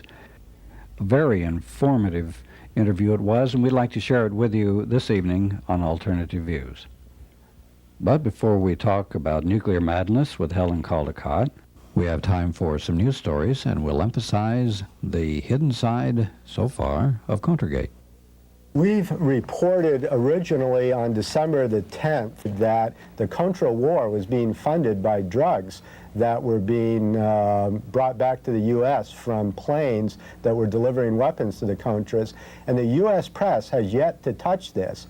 On April the 5th, for the first time, CBS had a report on their nightly news and then a report on West 57th Street that evening that interviewed 3 of the American mercenaries that were involved in the flying of the arms to the Contras and the drugs back to the U.S. And CBS claimed that it has 36 sources to document that story, that the Contras were in the biggest drug business in the history of American drug operations. So the next day I saw a headline in the New York Times that the cash for Contras exceeds some that they had sought, that indicates that tens of millions more dollars were available for funding the Contras when Congress cut off the funds than anyone had ever believed were circulating. And so I figured that the Times was going to bring in the drug sales as the source of some of these tens of millions of dollars that have gone to support the Contras. Not one word about this, even though the CBS had broken the story the night before, and the alternative press has given hundreds of stories about the Contras and drugs. The New York Times simply refuses to go into that story, which is a fairly amazing phenomenon that for 6 months they've refused to give credence to this story. And the other networks didn't cover it. And the other networks haven't, the Washington Post hasn't, and the Wire Service hasn't. During the Watergate days, the rule was you needed 2 sources to confirm a story before the Times or the Post would go with it. there's at least 36 sources that CBS had, and the Christek Institute has about 70 sources in their reports on the contras and the drugs, and still the newspapers won't touch this. I'd like to give you just a rundown. In the last month or so, the Village Voice has pursued various facets of these stories that you haven't really heard about from anyone else. For instance, a current issue, they were talking about Edwin Meese's involvement with this whole deal. The Voice charges that he stopped indictments in Florida. There was an investigation underway where one of the investigators was going back and forth between Costa Rica, investigating John Hull and the whole arms operation. And the whole thing was, they put wraps around it. The U.S. attorney kept sending files to Edwin Meese all along about what was going on, keeping him apprised of the situation. And this is not just a third-rate burglary, as they say. It involved gun running, conspiracy, and violation of the Neutrality Act. Now, you may remember that's the law under which former Attorney General John Mitchell got sent to the Hooskow after the Watergate hearings. One of the reasons they slowed this down at the time was because the $100 million aid vote was coming up, and the publicity would have hurt the effort because it narrowly passed as it was. Well, as the Voice says, charges still have not been filed in that Florida case. They've been keeping a lid on it. Now, the Voice also refuses to quit on the assassination plot. They did a story.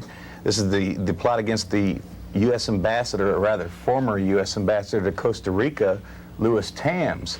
Now, the Contras wanted to bump him off for two reasons, really. They wanted to collect $1 million bounty from a Colombian drug lord that was against Tams for his policy, and they also hoped to provoke a war with the Sandinistas, thinking that maybe the American people would blame them for bumping off our ambassador.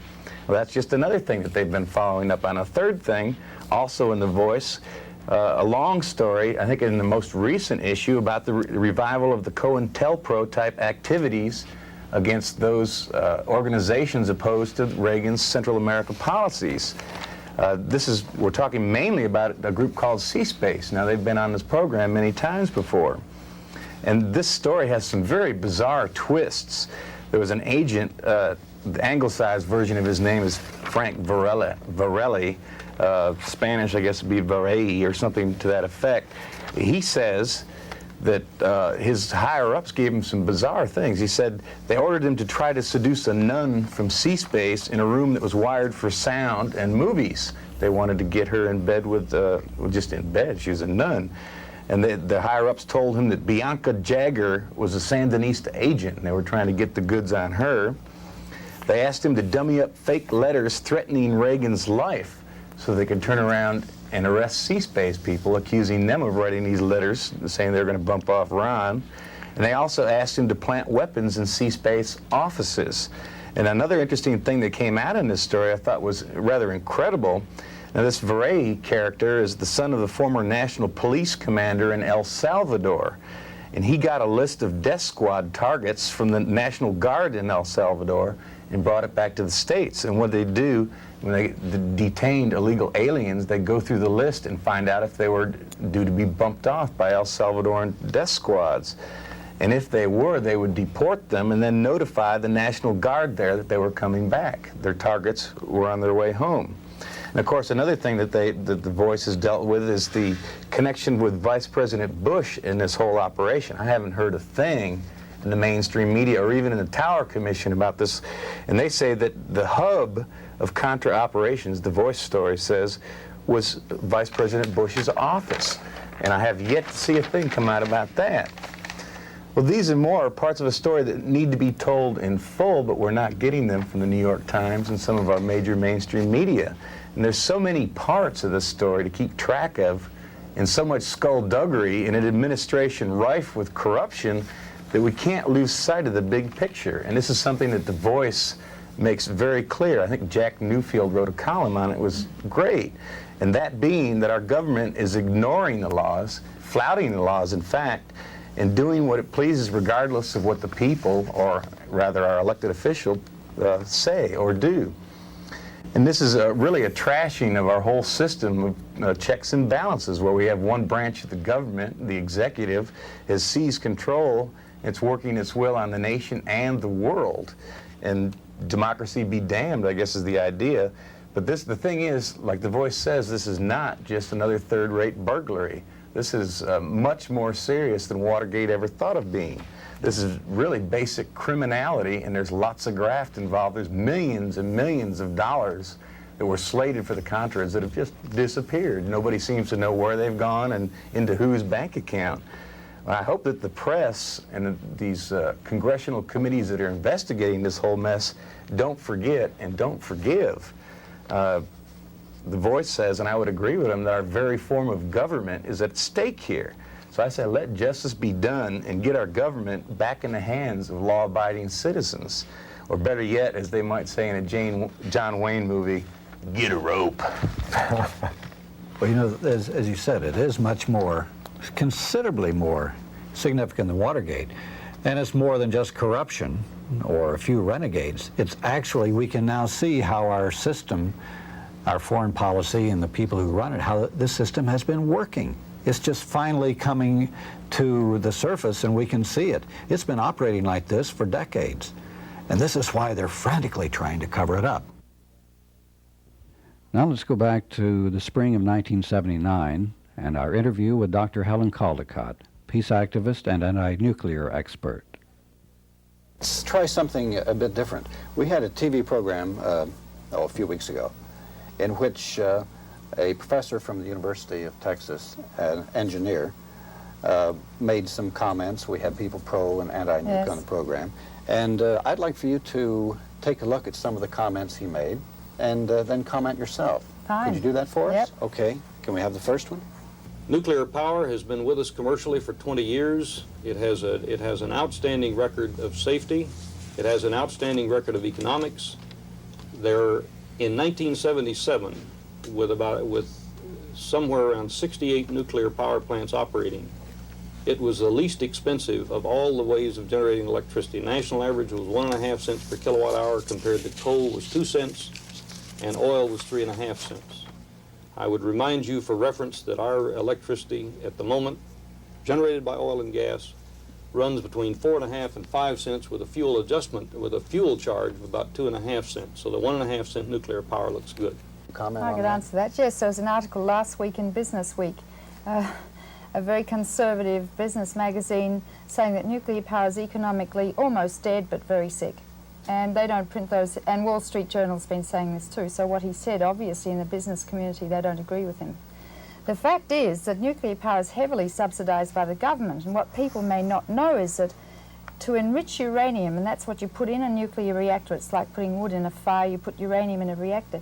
It's extremely energy consuming, and uranium enrichment alone in this country uses 3% of all the electricity generated. So you have to take that off, the amount of electricity generated, to get a good figure, an accurate figure. Each nuclear reactor only lasts for about 15 to 30 years, and then they become so radioactive that you can't send people in them to operate them because they'll be so irradiated they could get cancer or have deformed children. So then they have to either take them apart by remote control and bury the parts somewhere for a long time, isolated from the environment, or cover them up with 1/2 mile of concrete and earth for 500,000 years, and nobody must dig into them because they're terribly dangerous. So that's called decommissioning. That's not taken into the cost of electricity. And massive amounts of very poisonous radioactive waste are produced in reactors. The government hasn't the faintest idea what to do with it. There's just been a national survey done by the Department of Energy asking the public what they should do with the nuclear waste. And they don't know. And it has to be stored from the environment for 1 million years. And a recent survey by the EPA using MIT geologists says that whatever they put this waste in, it's so hot and radioactive, be it glass, ceramics, metal or whatever, will start to disintegrate within 10 years. And it has to be isolated for 1 million years. Now the cost of this has never been considered in the cost of electricity from nuclear power. It's just been put under the lid and ignored while the money's been used for developing more nuclear power and more weapons, because they're synonymous. A nuclear reactor can either make, or does always make, plutonium, which is used to make atomic bombs, and you can utilize the heat that's made during the production of plutonium to make steam to turn on the electric lights. All the nuclear reactor does then is just generate steam, and there are many ways of generating steam. It boils water. That's all it does. It's like cutting a pound of butter with an electrical saw. Why don't we take a look at the next question? The nuclear plants that are in operation have a perfect record with respect to a nuclear accident hurting anybody. These are commercial nuclear power plants. I don't think that that man who just spoke is a physician, and this in fact is a medical question, and only doctors should be commenting on safety and radiation, not electrical engineers. We now have a large group of doctors in Boston, many from Harvard, who are called Physicians for Social Responsibility, who are extremely concerned about the dangers of nuclear power and nuclear reactors. Let me talk about safety records. I've just been reading reports of nuclear accidents because I'm writing a paper for the New England Journal of Medicine on the nuclear fuel cycle, and indeed there have been quite a number of men who've been very severely irradiated and who've died within 8 to 10 hours from very severe radiation injuries. That's the first thing. The second thing is that most people don't understand that when you only have small amounts of radiation, be it X-rays or radiation from nuclear power plants, or if you swallow radioactive materials that are made in reactors and they locate in your bones or your liver or your spleen, they just irradiate a few cells for years and years and years, like 10 or 20 years, and you feel fine. You don't even know you've got some strontium-90 in your bone or some radioactive iodine in your thyroid gland. And what happens is, you see, your body is composed of millions of cells, and inside every cell is a nucleus, and in the nucleus are the genes. And you all know about genes because you've been reading about genetic engineering and recombination. The scientists want to put frogs' genes into human cells just to see what happens. Now, in every cell of the body there is a gene which controls the rate at which the cell divides. And radiation damages genes in a chemical way. And if the radiation happens to damage the regulatory gene and the cell sits just quietly for a number of years, one day, instead of dividing normally into 2 daughter cells, it goes berserk and produces millions and billions of abnormal cells, which is a clone of cells, and that's a cancer. In other words, it takes one radioactive particle, one cell, and one gene to kill you. And you see, the long time it takes for the cell to just sit quietly and then suddenly become active to produce a cancer is called the latent period of carcinogenesis, and it's anything from 5 to 50 years. The workers in the nuclear industry have to be watched till the end of their life to see if they're going to develop cancer. Furthermore, when the cancers arise, they don't wear a little flag saying, hey, I was made by some strontium-90, you ate in a piece of cheese 20 years ago.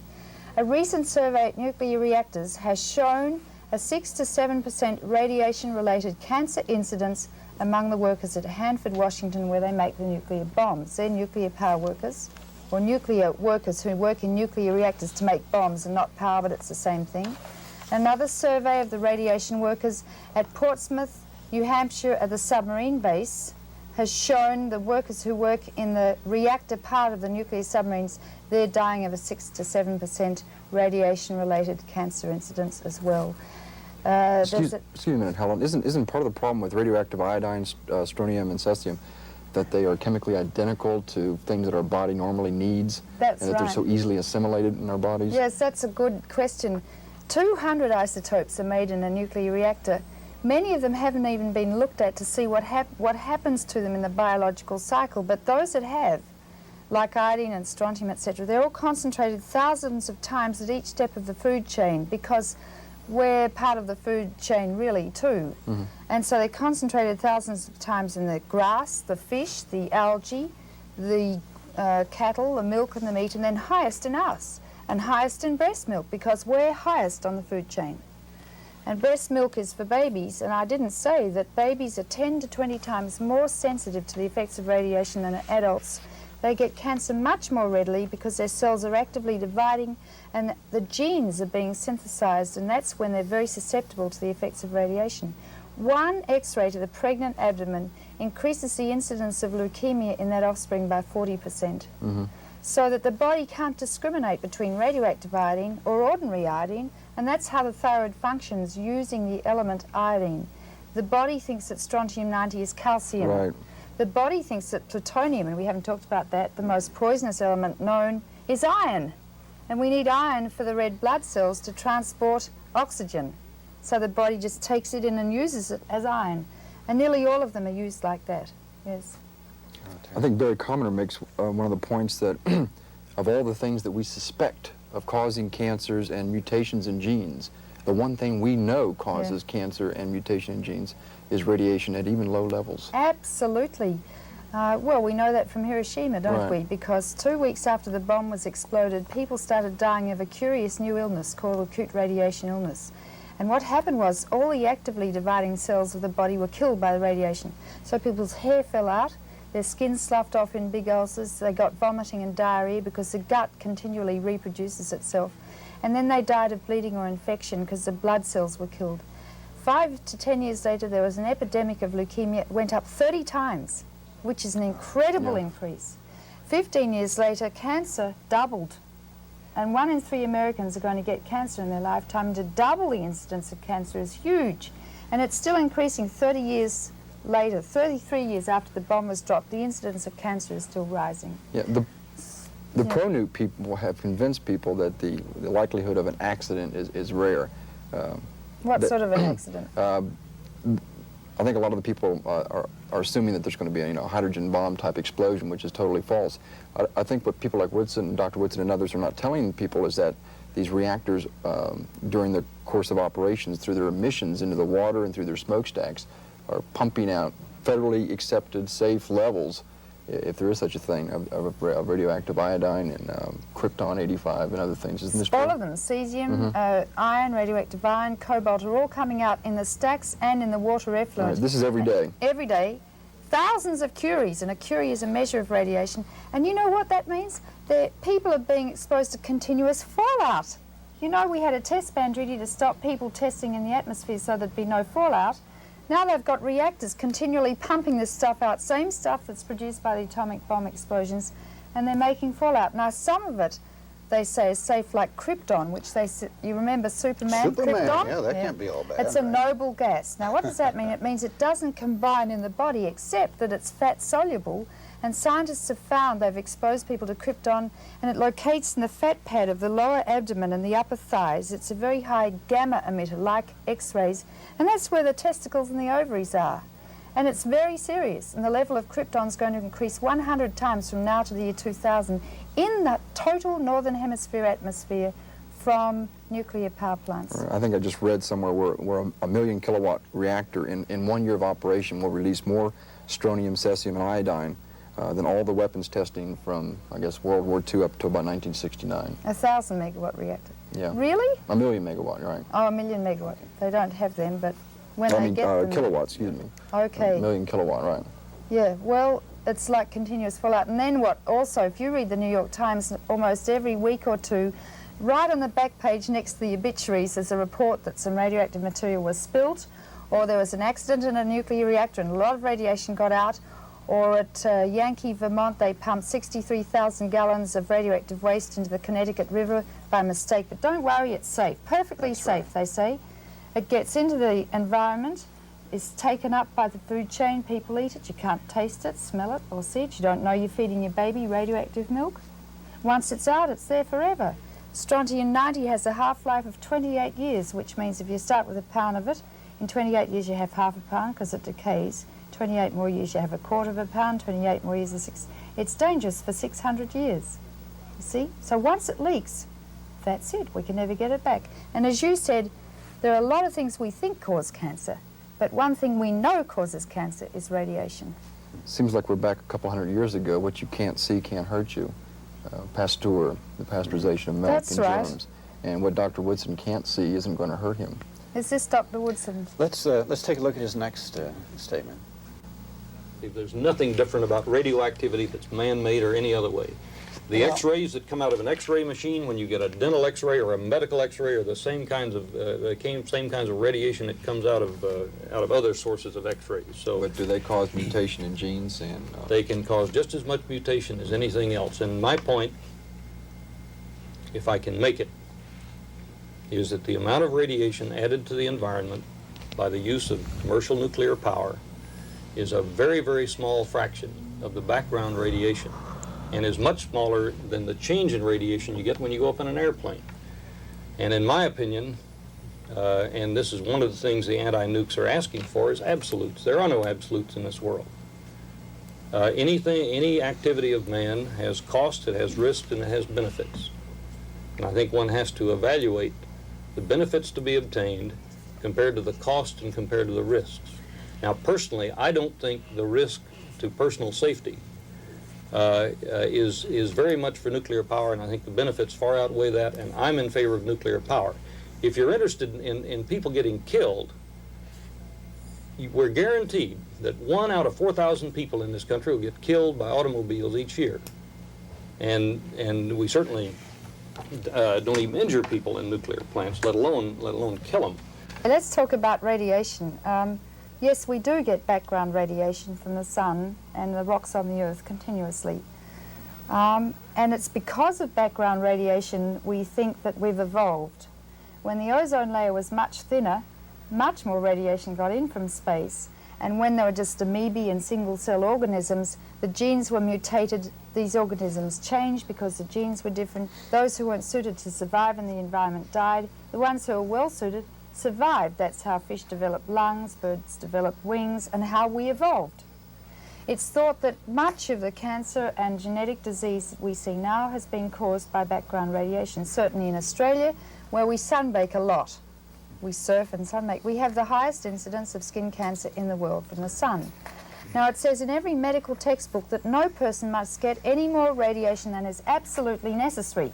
Never increase the background radiation. We, the medical profession, take too many x-rays. My husband's a radiologist. Radiology is lucrative, and it's also a very important diagnostic tool, but we're scared of lawyers. And so we tend to take x-rays so that we can hold them up in court and say, Your Honour, the arm was not fractured, instead of using our clinical intuition. It's thought that 40 to 50% of all x-rays taken are medically not really indicated. So that I tell every person that you mustn't have an x-ray unless you know absolutely why you're having it. Get the doctor to explain the benefit of the x-ray. If you've got pneumonia, you've fractured an arm, you've coughed up some blood, have the x-ray. The dose is very small, the risk is small, and the benefit will be great. But you see, every x-ray adds to your risk of getting cancer. The sort of genetic damage that you accrue from radiation is cumulative.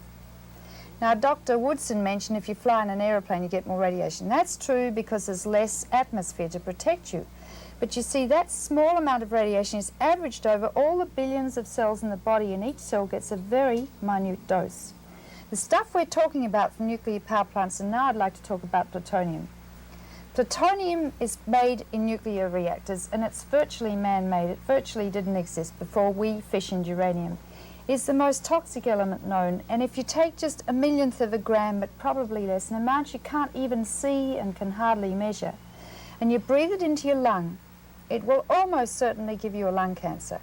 And by extrapolation, 1 millionth of a gram of plutonium, I'd like to say, gives the local surrounding cells 200,000 rads of radiation a year. And from background radiation, you get about 170 millirads. A millirad is 1,000th of a rad a year.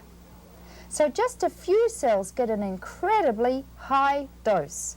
And that's why it's so mutagenic and carcinogenic.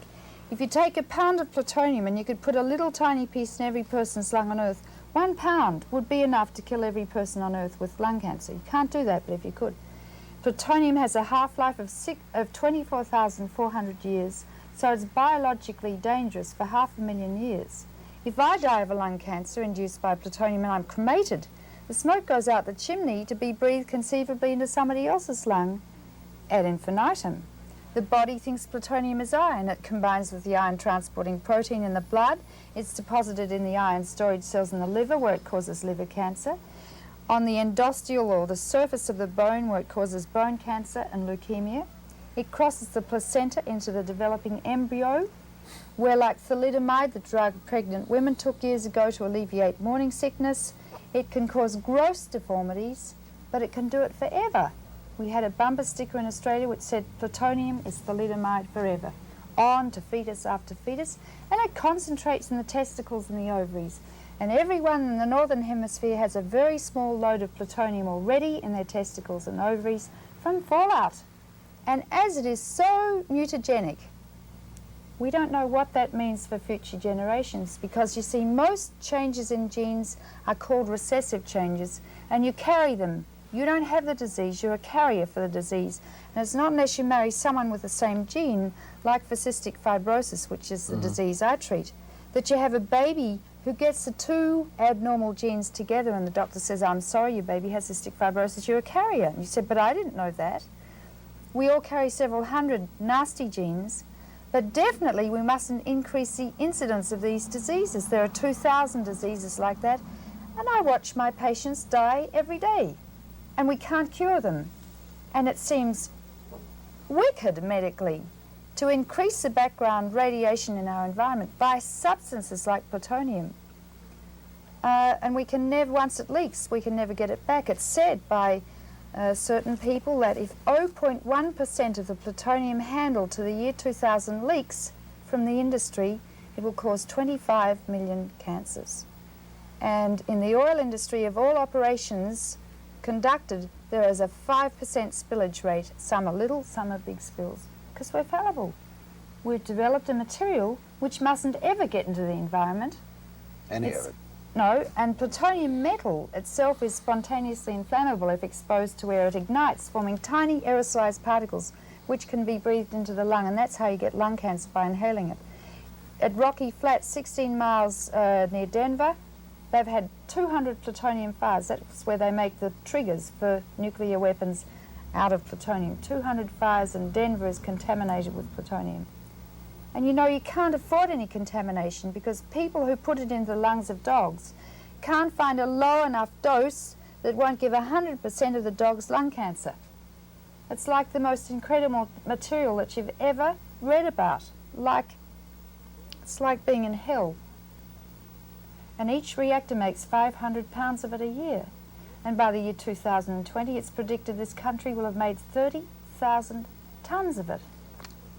And it's worth more than heroin on the black market, because you only need 10 pounds to make an atomic bomb. And it's proliferating all over the world. Yes, and there'll be 100,000 shipments of plutonium driven along the highways of this country by the year 2020 by the Teamsters Union. And you know, they're not quite incorruptible.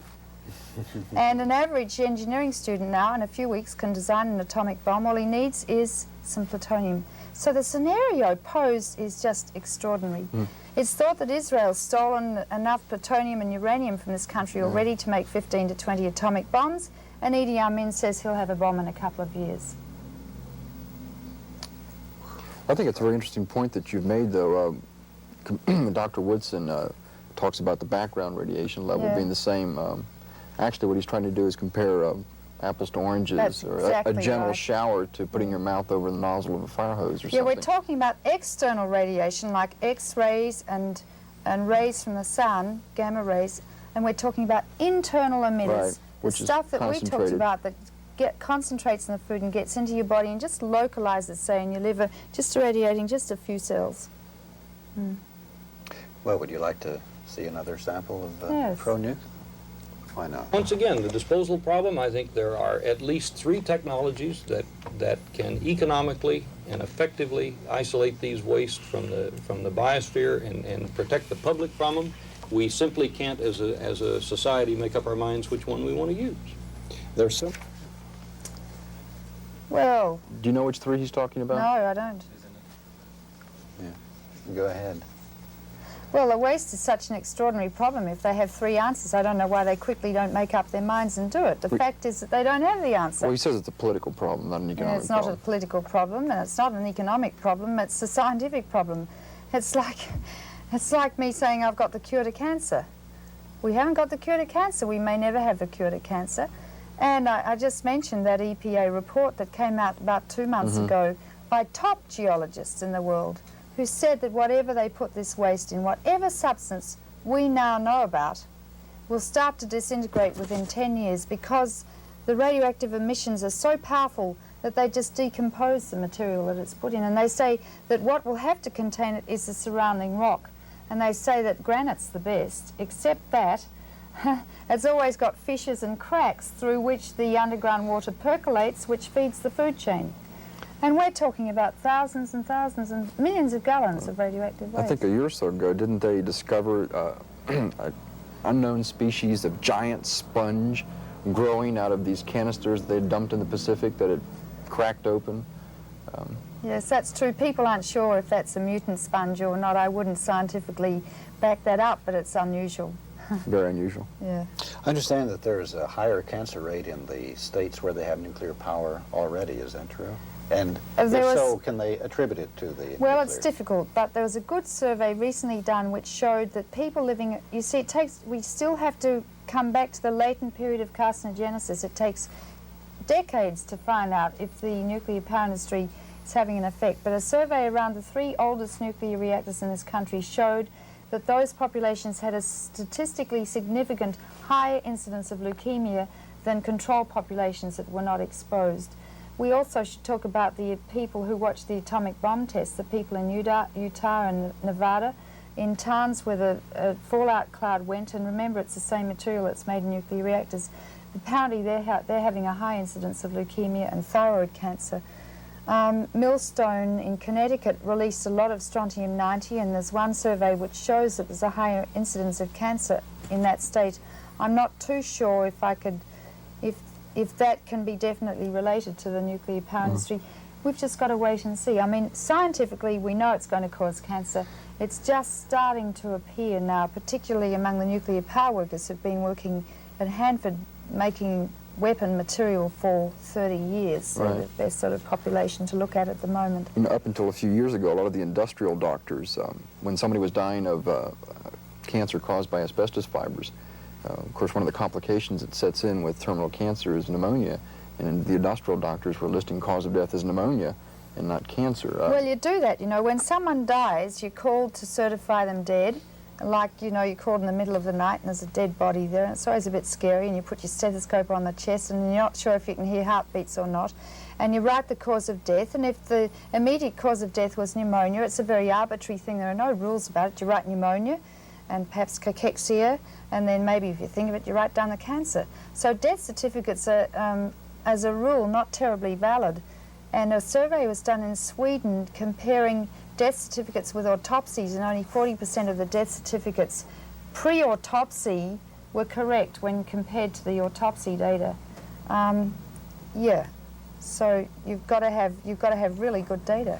Well, if the storage problem hasn't been solved, and there seems to be a consensus of scientists who say that it hasn't been solved, how can the cost of storage be computed into his... It can't, it's not. Well, he had a figure there that he was using, and I remember I asked him a question about that on the program, and he just answered affirmatively that they have figured it out, and that was it. They're not. It hasn't been. It hasn't. But how can they work out, as you said, the cost of storage when they don't know what to do with it? Particularly when it has to be for $500,000 years. Well, we can get a... You see, the extraordinary thing to me is how have we got the arrogance, the arrogance to say, even to our children when we're dead, sorry, buddies, we needed this to turn on our lights and work our electric toothbrushes and our hair dryers. You look after it now. I mean, that's just our children, but what about our 100 generations from now? Who are we to do this to them?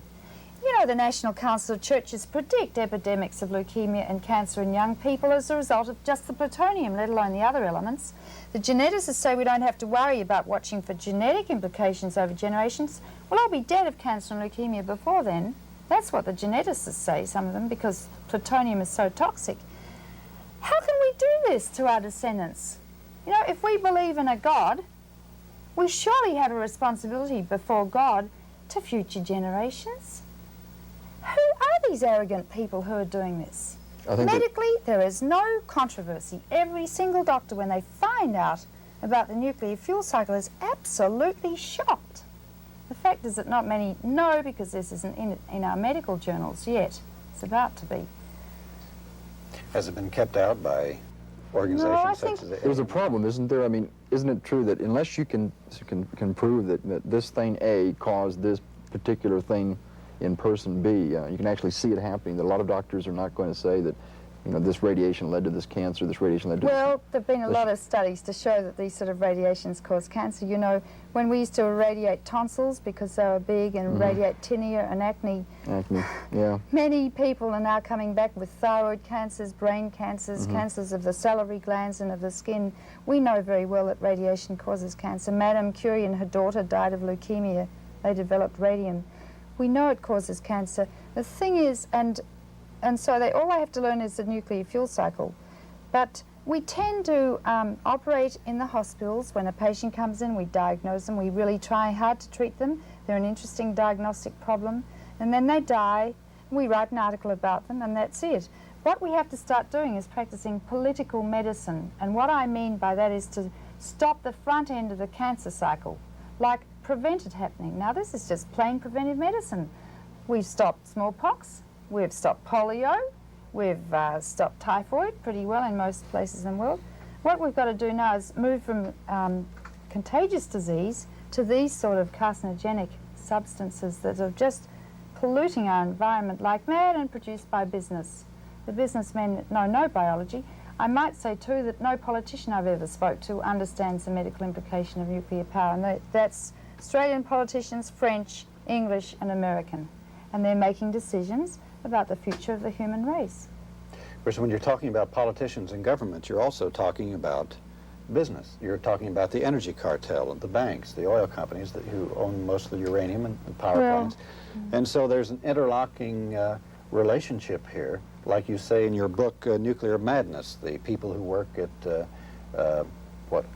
NRC and used to be AEC and ERDA are people from the nuclear industry. Yes, and they interchange between the government agencies and between private industry. And they're also bribed too. The Atomic Energy Committee, the Joint Committee for Atomic Energy, was bribed, and one man who might stand for president received many bribes over the years from the nuclear industry, and no wonder the nuclear industry has proceeded as it has. We call it legal bribes now with, with Congress. Oh yes, with political action committees, the corporations are able to funnel millions, which they did in the last elections here, funnel millions and millions of dollars into I think these were illegal bribes. They were brought up during Watergate.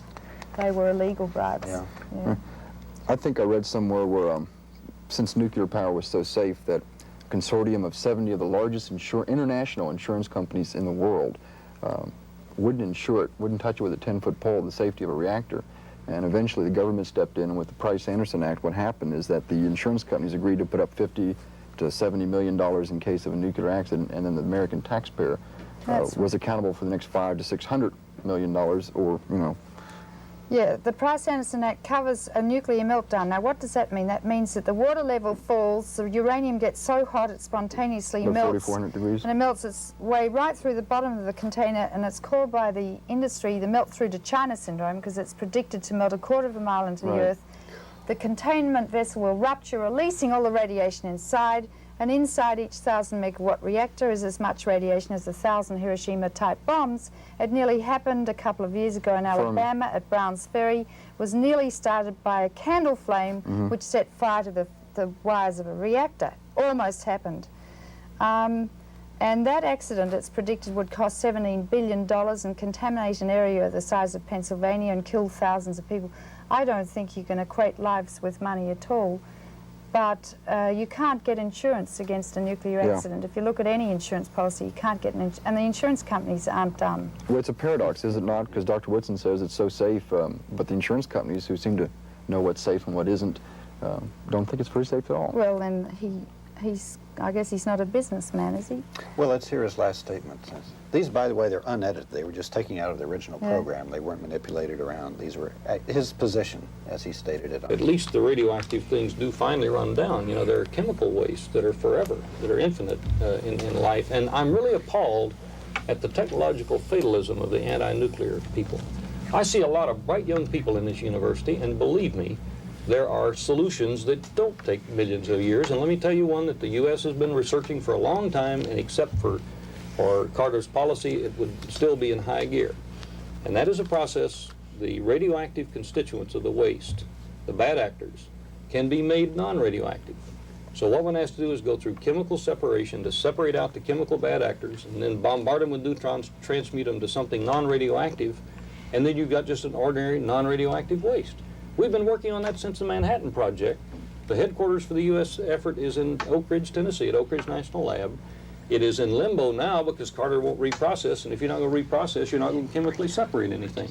But the idea that the technology we have now is all the technology we'll ever have with respect to nuclear is appalling, whereas the anti-nukes are expecting miracles from solar. We're going to have technological miracles that are going to make solar economical just like that.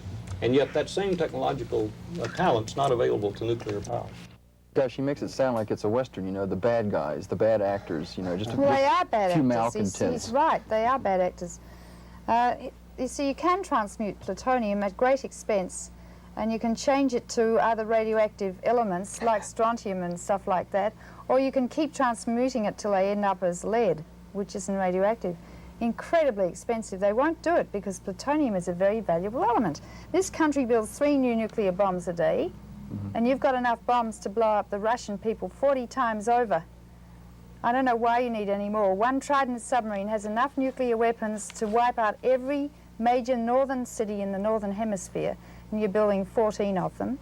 Plutonium is the element of the future. It's called by Glenn Seaborg, its discoverer, the element of the nuclear age, because you see there's only enough uranium to last the world for another 20 years. Then they run out. And you've almost run out of it, and we've got a lot of it in Australia. And guess what? The multinationals are down there working like mad to get it out of Australia because it's needed. Now, when the uranium runs out, why are they going ahead with this expensive industry when they're going to have no fuel? They have an answer up their sleeve. They take the plutonium they've already made, they separate it by reprocessing, as that gentleman described, and then they mix it with another uranium isotope, uranium-238, which is now garbage. You can't really use it.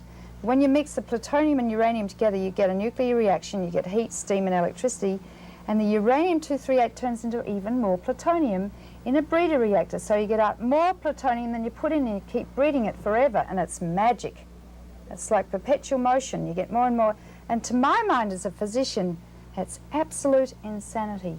And they're not going to spend millions of dollars transmuting the plutonium to nothing. The nuclear industry have never mentioned that because it's too expensive, and that's not what they want to do.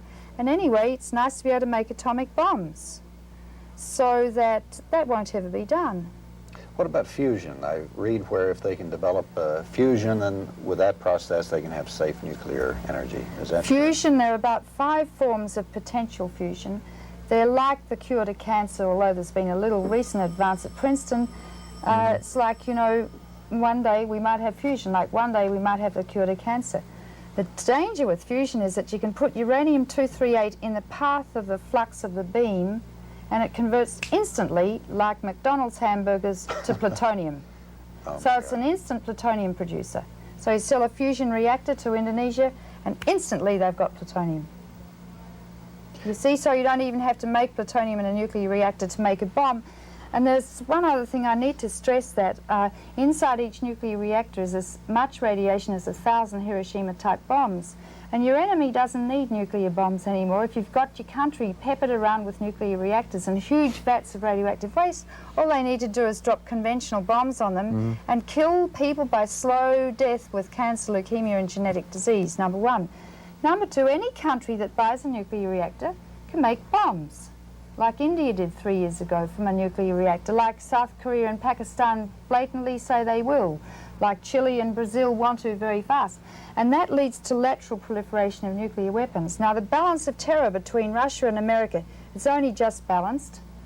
Nixon was in charge of the button 3 years ago, and no psychiatrist would say he was psychologically stable when he resigned. Leonid Brezhnev has been treated with cortisone. It's a good drug. Occasionally it induces acute psychosis. There are 2 men down in the Titan missile silos, each with a lever to pull to start a nuclear war, termed the sanest men in America by the Pentagon. Over the last few years, by official Army records, 30 of those men have been certified psychotic. It's an absolute miracle that we're still here. It's called by the Pentagon security by mutually assured destruction. And that abbreviates to MAD. And it's security by mass genocide. And the Pentagon think that maybe if all the bombs went off, there wouldn't be any single organism left on Earth at all. And they build 3 new ones a day here, and I don't know how many they build in Russia. It's insane But the more small countries that get nuclear weapons, you see, imagine a nuclear war in the Middle East. It would take one nuclear bomb to set off the equivalent of 1.25 million Hiroshima-type bombs, and the mechanism is so sensitive it's almost been set off in the past by a flock of geese and another time by a shower of meteorites, the early warning system on the Arctic Circle. It's in the hands of fallible men. You know, I see patients who develop frontal lobe tumours in their brain. They gradually get mad and no one really knows if there's anything wrong with them. Carter could get a frontal lobe tumour. I think maybe he has. I'm not sure. Well, I won't say. Well, what can we do? What can be done? I mean, what do we do? Right. America's got to save the world. America has led the arms race. In the 60s, Kennedy's missile gap was the gap between America had 200 ICBMs, intercontinental ballistic missiles, and Russia had 4. America's always been a long way ahead. It's still 5 years ahead in the nuclear arms race. America is very powerful and highly respected in the world still, although she's made a few mistakes recently about Vietnam. But if America says no to nuclear power, it's too dangerous. It will have a profound impact throughout the world. I come from somewhere else. I know the influence America has. America supplies the whole free world with enriched uranium.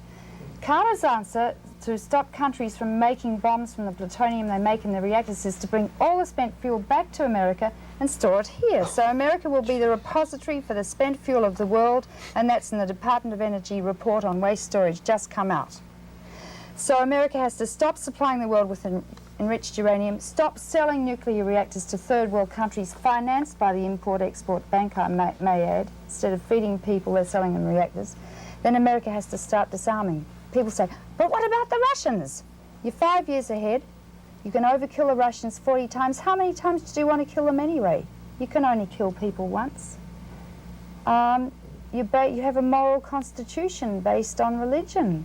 Yet 40 cents out of every tax dollar are spent by the military-industrial complex in death. Over half the scientists in this country are employed by the military-industrial complex making weapons. This is just a mad race to death. But not just Americans and Russians will die. Everyone will probably die. And it's like Anwar Sadat going to Israel. Someone makes a first moral move. It's like Jesus Christ. You know, the greatest brains at Harvard and MIT predict our chances of survival to the year 2000 as less than 40%. So you've got nothing to lose by doing the right thing but life itself. And I may say that the Russian people are extremely fearful of nuclear war. I've had 2 colleagues living there recently for a long time. Every patient they spoke to spontaneously brought up the issue of nuclear war. They lost 20 million people in the Second World War. America's never had a land war. You've never seen blood and guts spilling in the streets. You've never starved. Now the Kremlin's mad, but so is the Pentagon. I hope that the Russian people can once again take over and also move towards disarmament. I really do believe Leonid Brezhnev wants SALT signed and wants nuclear weapons eliminated. Carter said twice in his inaugural address and State of Union address he wants elimination of all nuclear weapons on Earth. Now the American people have to start using their democracy. It's atrophied at the moment. The people who run this country, in fact, are the multinationals who, in fact, control the congressmen and senators. They're there. I see them in the Congress all the time in their velvet jackets, talking in their ears, taking them out to lunch. You, the people, if you want your children to survive and your descendants, and you want to really be moral, and I believe you all are, you must start using your democracy to save the world. That means voting. That doesn't just mean voting. Well, that means getting out in the street. Yeah. It means writing to the congressmen. It means using the media wisely. It means stirring up people and teaching. All we have to do is educate. I really believe once the people are properly educated about the state of their world, they are so shocked. They come up to me and they say, the government doesn't know any of this, do they? They're looking after us. They wouldn't do this to us. So we educate. And I believe the people will use their democracy. It worked in Australia. We're just like Americans. Well, the labor movement in Australia was very helpful to you and was on your side.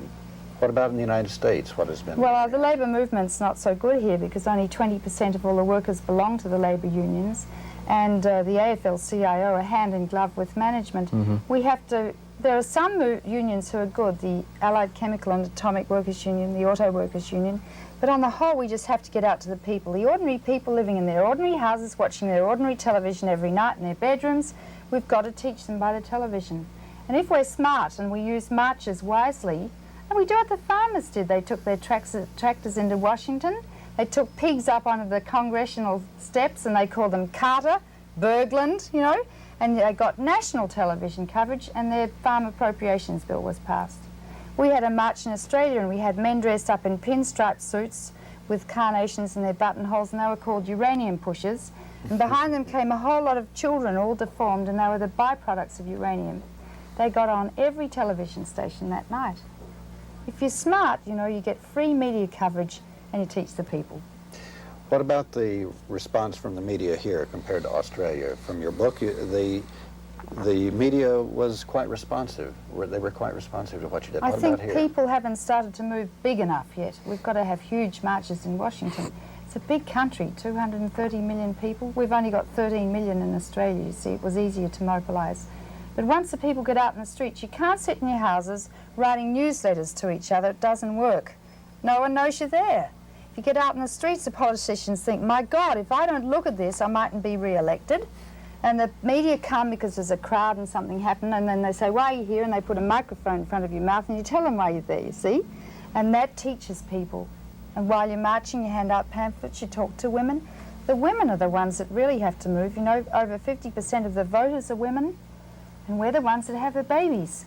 We understand the genesis of life. Our whole bodies are built to nurture life. Our breasts, our uterus, everything. And if we want our children to survive, let's start moving. Great. Well, I think the only real way to fight these people is to get good scientists like you on our side. Well, there are many scientists. Now we've got a large group of doctors in Boston. We hope to recruit the whole American medical profession to call for the elimination of nuclear power and nuclear weapons. We've got, as one of the sponsors, the chief of radiology at Harvard and the chief of medicine at the Massachusetts General Hospital. So I think we're moving now. It's a medical issue, this is. And it's also of immediate importance. You can't wait anymore. Oh, no, it's urgent. This year, I really feel this year, if we don't start moving and SALT isn't ratified and nuclear power plants are built, I mean, I really think it's so urgent that this year is the crux in the time, the crossroads of time between survival of all species on Earth. You know, the kangaroos, the crocodiles, everything will go.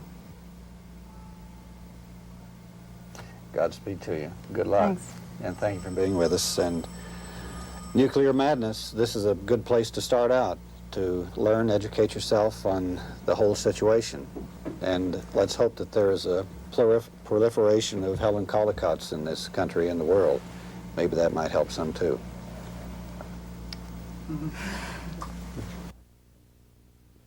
Thank you for being with us on Alternative Views.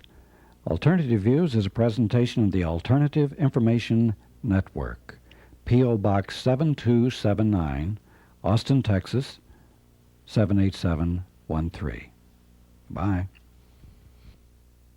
John D. Rockefeller Sr. said, "A great responsibility rests upon newspapers. There is an ethical duty they owe to the community which I sometimes feel they regard too lightly. These stories about my wealth have a bad effect on a class of people with whom it is becoming difficult to deal. The stress which is laid in those stories arouses hatred and envy, not against the individual, but only against organized society. It is the general trend I have in mind which is arraying the masses against the classes." Well, John D., wherever you are, we'll do our best tonight on Alternative Views.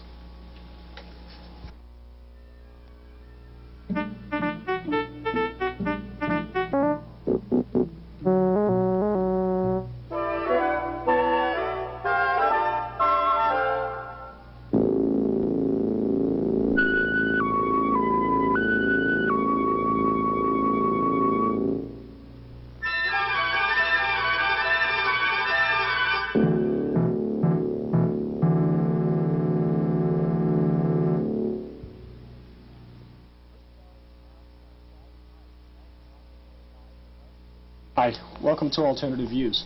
Tonight, with the death of Nelson Rockefeller recently, we take a look at the vast empire of the Rockefellers both historically, and we take a look at their activities. But before then, we go to the news as usual. Frank, for the first story. Well, you remember a while back when Carter said, okay, nobody's going to get any more than 77% raise, and the corporate managers and the executive pay specialists were just aghast. But they're all smiles now, because the old double standard's coming back into effect. The government workers, of course, if they're lucky, they're going to get 7. The unions, they're settling for 7 many places.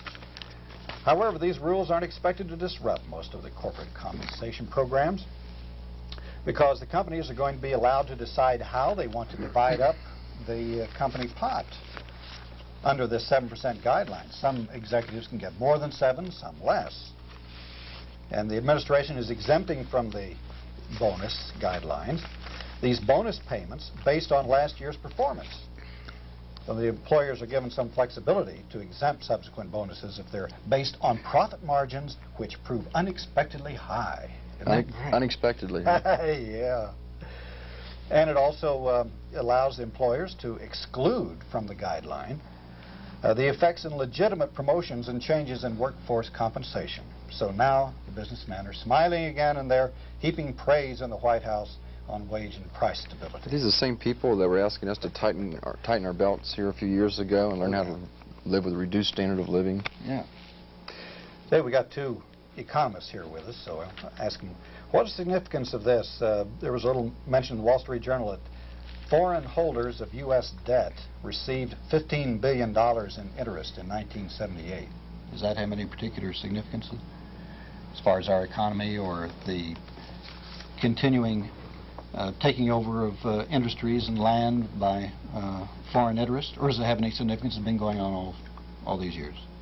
Maybe for purposes of identification, joining us on the panel this evening is Harry Cleaver from the Economics Department for an encore performance. He really did a smashing job a few weeks ago when he came and talked about inflation. He's going to join us tonight talking about the Rockefellers. Smash Rockefeller tonight. Yeah, no comments on the $18 billion in interest? Yes, the interest primarily comes from U.S. government bonds, which are being sold abroad to finance the national debt.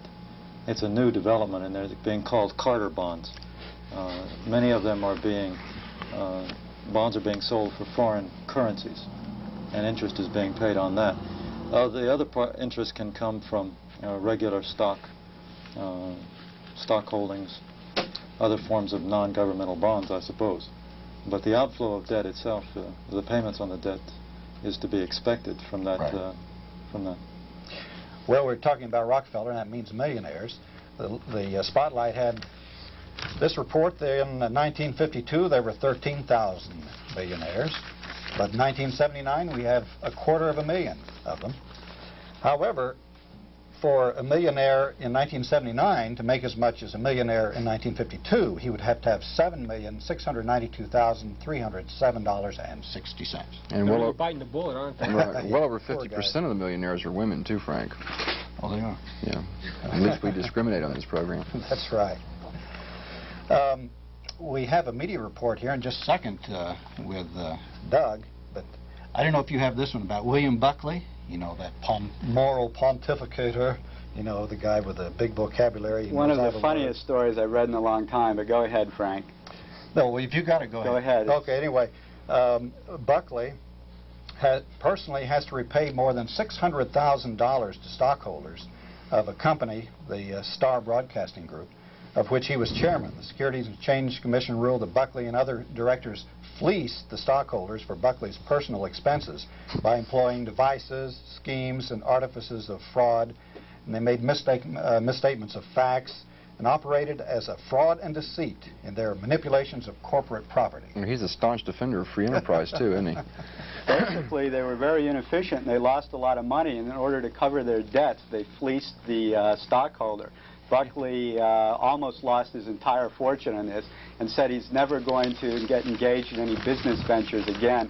This is pretty funny for someone who has been a high priest of private enterprise and all of its benefits to the individual in the country. He himself nearly gets destroyed through his bad business practices. I noticed that the title of that story, the headline is called "Buckley Admits He's a Dummy."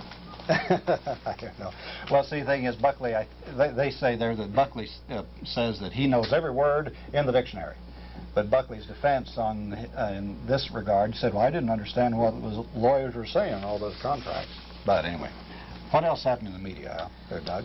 Well, there's certain processes are now underway which may radically change the structure and the nature of the American broadcasting system.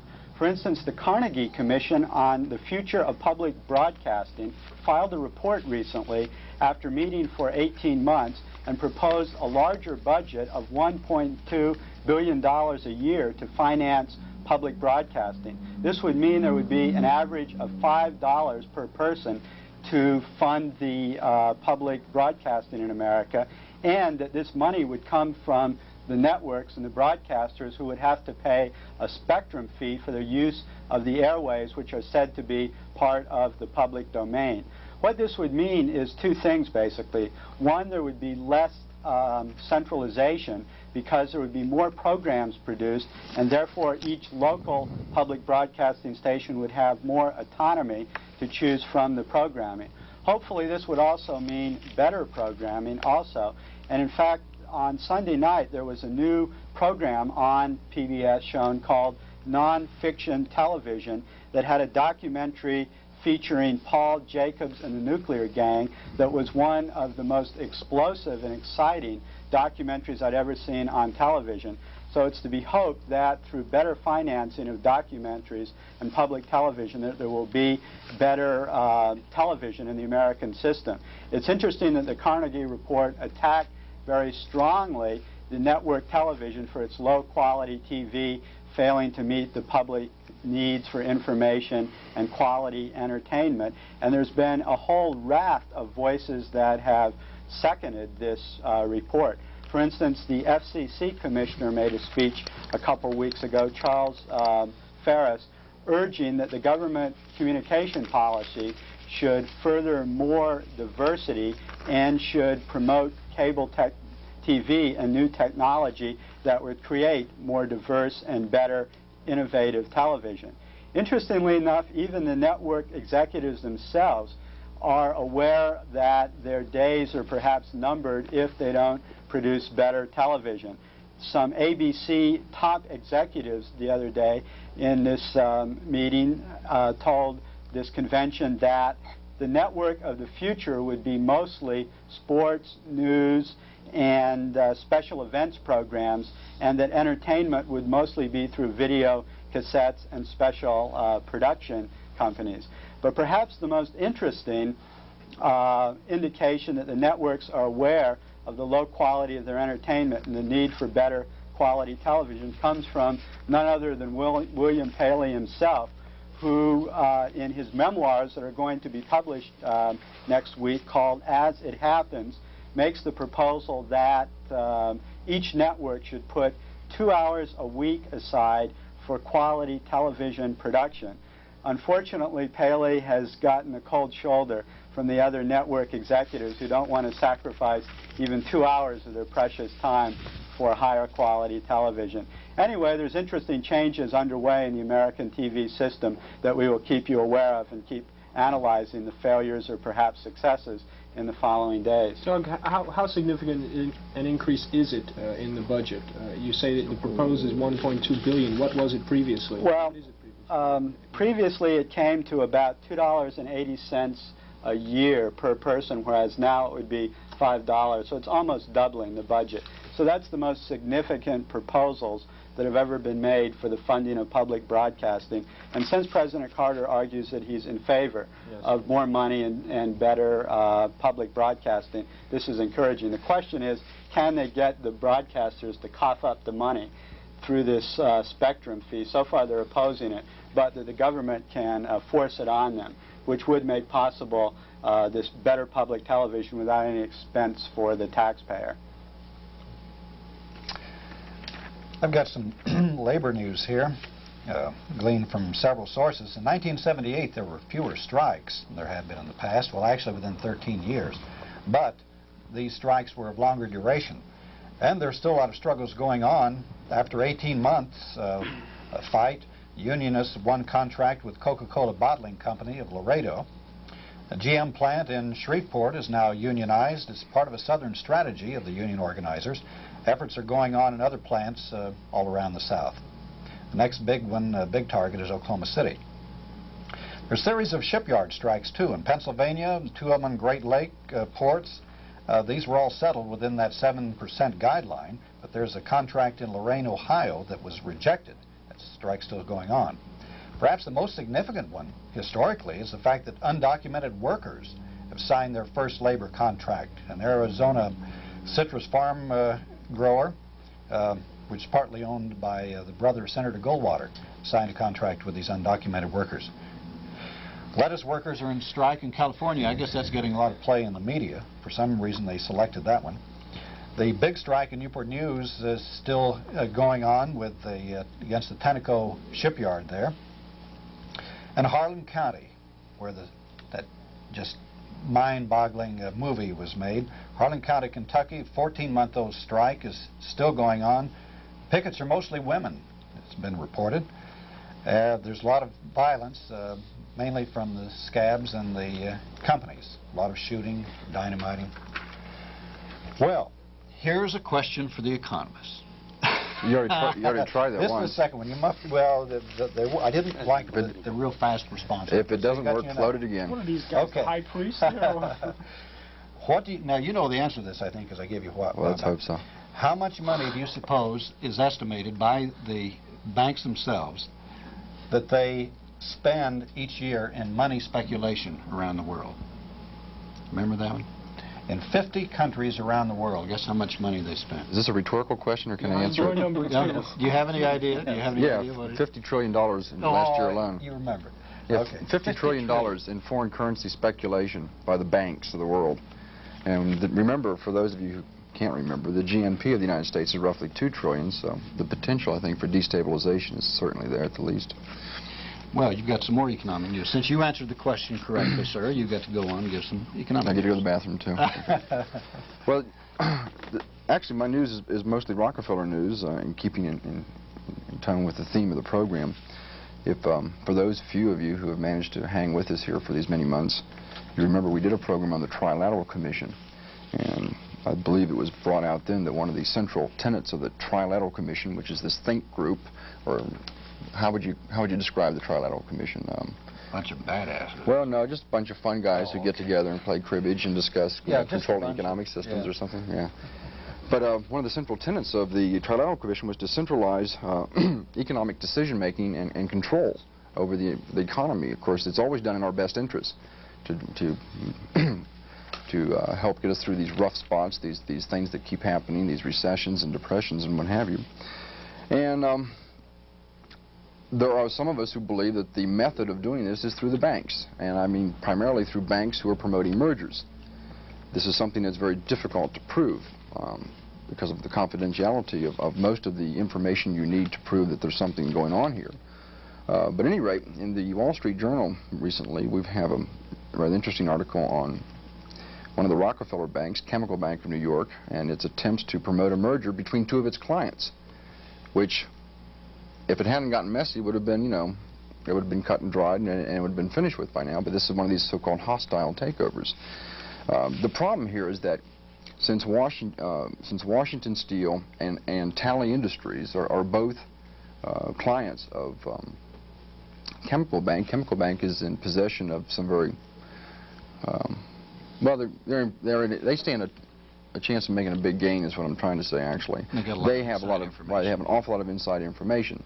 Of course, the banks counter with the Chinese wall argument that, all right, we have trust departments who buy stocks for their clients. Of course, banks buy stocks, though this is a no-no. Banks buy stocks by creating Hickory Dickory Dock, was it? Hickory Dickory Dock, yeah, and all these fictitious street names. But they also have loan departments, and most of you, like myself, have been to the bank at some time or another, gotten a loan, and you know that you pretty much have to bare your bottom to them and tell them everything about you. Well, here we have a bank that is in possession of all the most secretive of financial data of these 2 companies, and they have a trust department who owns stock. And so the potential for conflict, of course, is fantastic. It's like leaving money laying around the streets expecting us not to pick it up. But at any rate, the banks counter that they have created an invisible Chinese wall In other words, the people in the trust department never talk to the people in the loan department.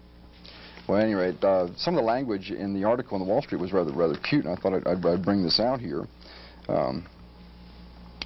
By the way, this was there was a judge who was basically, I guess, an orphans court judge in Washington County, PA, and he was interested in this Chinese wall idea, and he randomly, I guess, was assigned this case. Otherwise, I think the entire merger would have gone through, and nobody would have been the wiser. But this is the judge, I think, talking about the Chinese wall. A chemical bank's attorney argued that the bank has established a Chinese wall that effectively prevented the bank's Southwest regional manager, who is responsible for the tally account, from getting any information about Washington Steel from the bank officer handling that account. But it was also disclosed that the two account managers met with an executive vice president of the bank who had overall responsibility for corporate loans in a 5-minute meeting. Okay, we're talking about, you know, big bucks, about 70 million or so. We have a 5-minute meeting of the executive vice president who authorized the tally loan, and he authorized these people to go ahead and make the loan. The judge contended that a responsible bank vice president does not make a $70 million loan in 5 minutes. I think that's a reasonable assumption. Either chemical bank needs a new vice president, or else the man has checked things out with his cohorts. But this thing's still going on, isn't it, Frank? By the way, Chemical Bank is a Rockefeller bank, and it was put together in '55 as a result of a merger between the Chemical Corn Exchange and the New York Trust. You're going to get into some of that more later. Yeah. Aren't you? Well, thank you. I've got a quote here. We ought to have a quote for the day, and this is from the book The Rockefeller Syndrome by Ferdinand Lundberg. And you can see it's seen better days, so has old John D., I guess. Anyway, he says, anybody who attempts to write realistically about the American political economic scene is going to find out that he's a muckraker. How's that? Shall we muck a little rake? Yeah, let's do some muckraking. I like negative naysayers of negativism, actually. Negative nabobs of negativism. Remember that? Spiro Agnew? Whatever it was. Well, what we would like to do tonight is to have an in-depth focus on the Rockefellers, seeing how they accrued their gigantic fortune, the historical development of their various diversification, starting off with a fortune in an oil monopoly, and then moving to the iron and the steel industries, and to diversifying holdings into control of banks, insurance companies, developing the modern conglomerate corporate political structure, and also playing a major role in the foreign policy. I'm going to begin with a brief historical analysis of how the Rockefellers first accrued their fortune. My source here is a book by Peter Collier and David Horowitz called The Rockefellers, which is an excellent historical account of the fortunes of the Rockefeller family from John D. to the present day. Now, John D. Rockefeller was the first to amass the family fortune, and of course is one of the most famous robber barons in the history of capitalism, and in the popular mind for many was the prototype of the capitalist. John D. was not simply a robber, however, but was the developer of a uniquely American institution, the trust, that became the prototype later for the corporation, the conglomerate, and then the multinational. Hence, whereas other robber barons were interested in swindles or monopolizing one corporation or simply in making a lot of money, Rockefeller was interested in evolving a whole corporate structure and financial empire. He got his beginnings in the Civil War when, in a grain commodity business, he made a lot of money and sniffed profits to be made in the new oil refinery industry. So he got more and more interested in the oil industry and started setting up refineries with other Cleveland businessmen. By 1870, he incorporated Standard Oil as the first major oil corporation. The way he was able to get a monopoly of the oil corporate field was through a very sophisticated process of rebates, where he made deals with the railroads to give him cutbacks on the rate and for ensuring a steady flow of oil on their lines, and was thus able to get better deals for than his competitors, which he drove out of business. The way he did this, and the final crushing blow, was developing what he called the South Improvement Company, where he made secret deals with the railroads which raised the prices to carry the oil from the fields to the refineries, and then gave rebate to Rockefeller and his friends that drove most of his competitors out of business. It was at this time that Andrew Carnegie called Rockefeller Rockefeller, and the term octopus began to be used to describe the corporate structure of the Rockefellers. So by 1880, the Standard Oil controlled 95% of the oil produced, and it also won Rockefeller a lot of hatred, and he started getting heat from the government. The Pennsylvania legislature declared the South Improvement Company illegal. A lot of people who Rockefeller had driven out of business was suing him. He was getting a bad press, and there was a lot of uproar and antitrust agitation from the muckrakers. Well, Rockefeller then developed a new corporate structure, the trust, to diversify ownership, in which he put the ownership of the oil trust in different names and developed this incredibly complicated corporate structure to confuse the issue of ownership, which was a form, of course, of corporate conglomerate structure which the Rockefeller heirs would perfect. Moreover, at this time, this is the 1880s, Rockefeller went into foreign oil in a big way and soon controlled the world market. The American government strongly supported Rockefeller's interventions in the foreign oil field, and when his massive China market was threatened by nationalist agitation, the Secretary of State, John Hay, issued the famous open door policy, which meant basically an open door for U.S. corporations to exploit foreign markets, and the threat of military, U.S. military force to back it up. So that in a sense, this is the beginning of a corporate imperialist foreign policy in the interest of the corporations.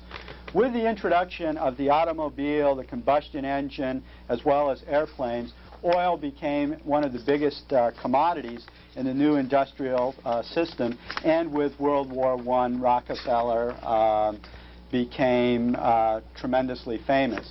He started getting more and more heat, though, from muckrakers, and more agitation started to bust up Rockefeller's trust. So he began developing philanthropy. This actually went back to the early 1890s, where Rockefeller's religious conscience, he continually tithed 10% of his money, perhaps his guilt, as well as the desire to create a better public image, led him to hire a certain Reverend Fred T. Gates, who started a philanthropy foundation for Rockefeller. Well, this too led to increased fortune, as it turned out, for the Rockefellers, because Mr. Reverend Gates was able to acquire certain oil deposits in Minnesota and certain mines in Colorado that enabled Rockefeller to make deals with Carnegie and Morgan to establish the U.S. Steel Corporation, which again increased Rockefeller's corporate holdings. Moreover, Rockefeller seemed to succeed in this time with public relations through his philanthropy, whereas earlier in the days of the trust, in the early days of his amassing his fortune, he had a very bad public image as a greedy capitalist. With his philanthropy, people began to soften a little bit, and John D. Rockefeller's public image began to soften a little bit.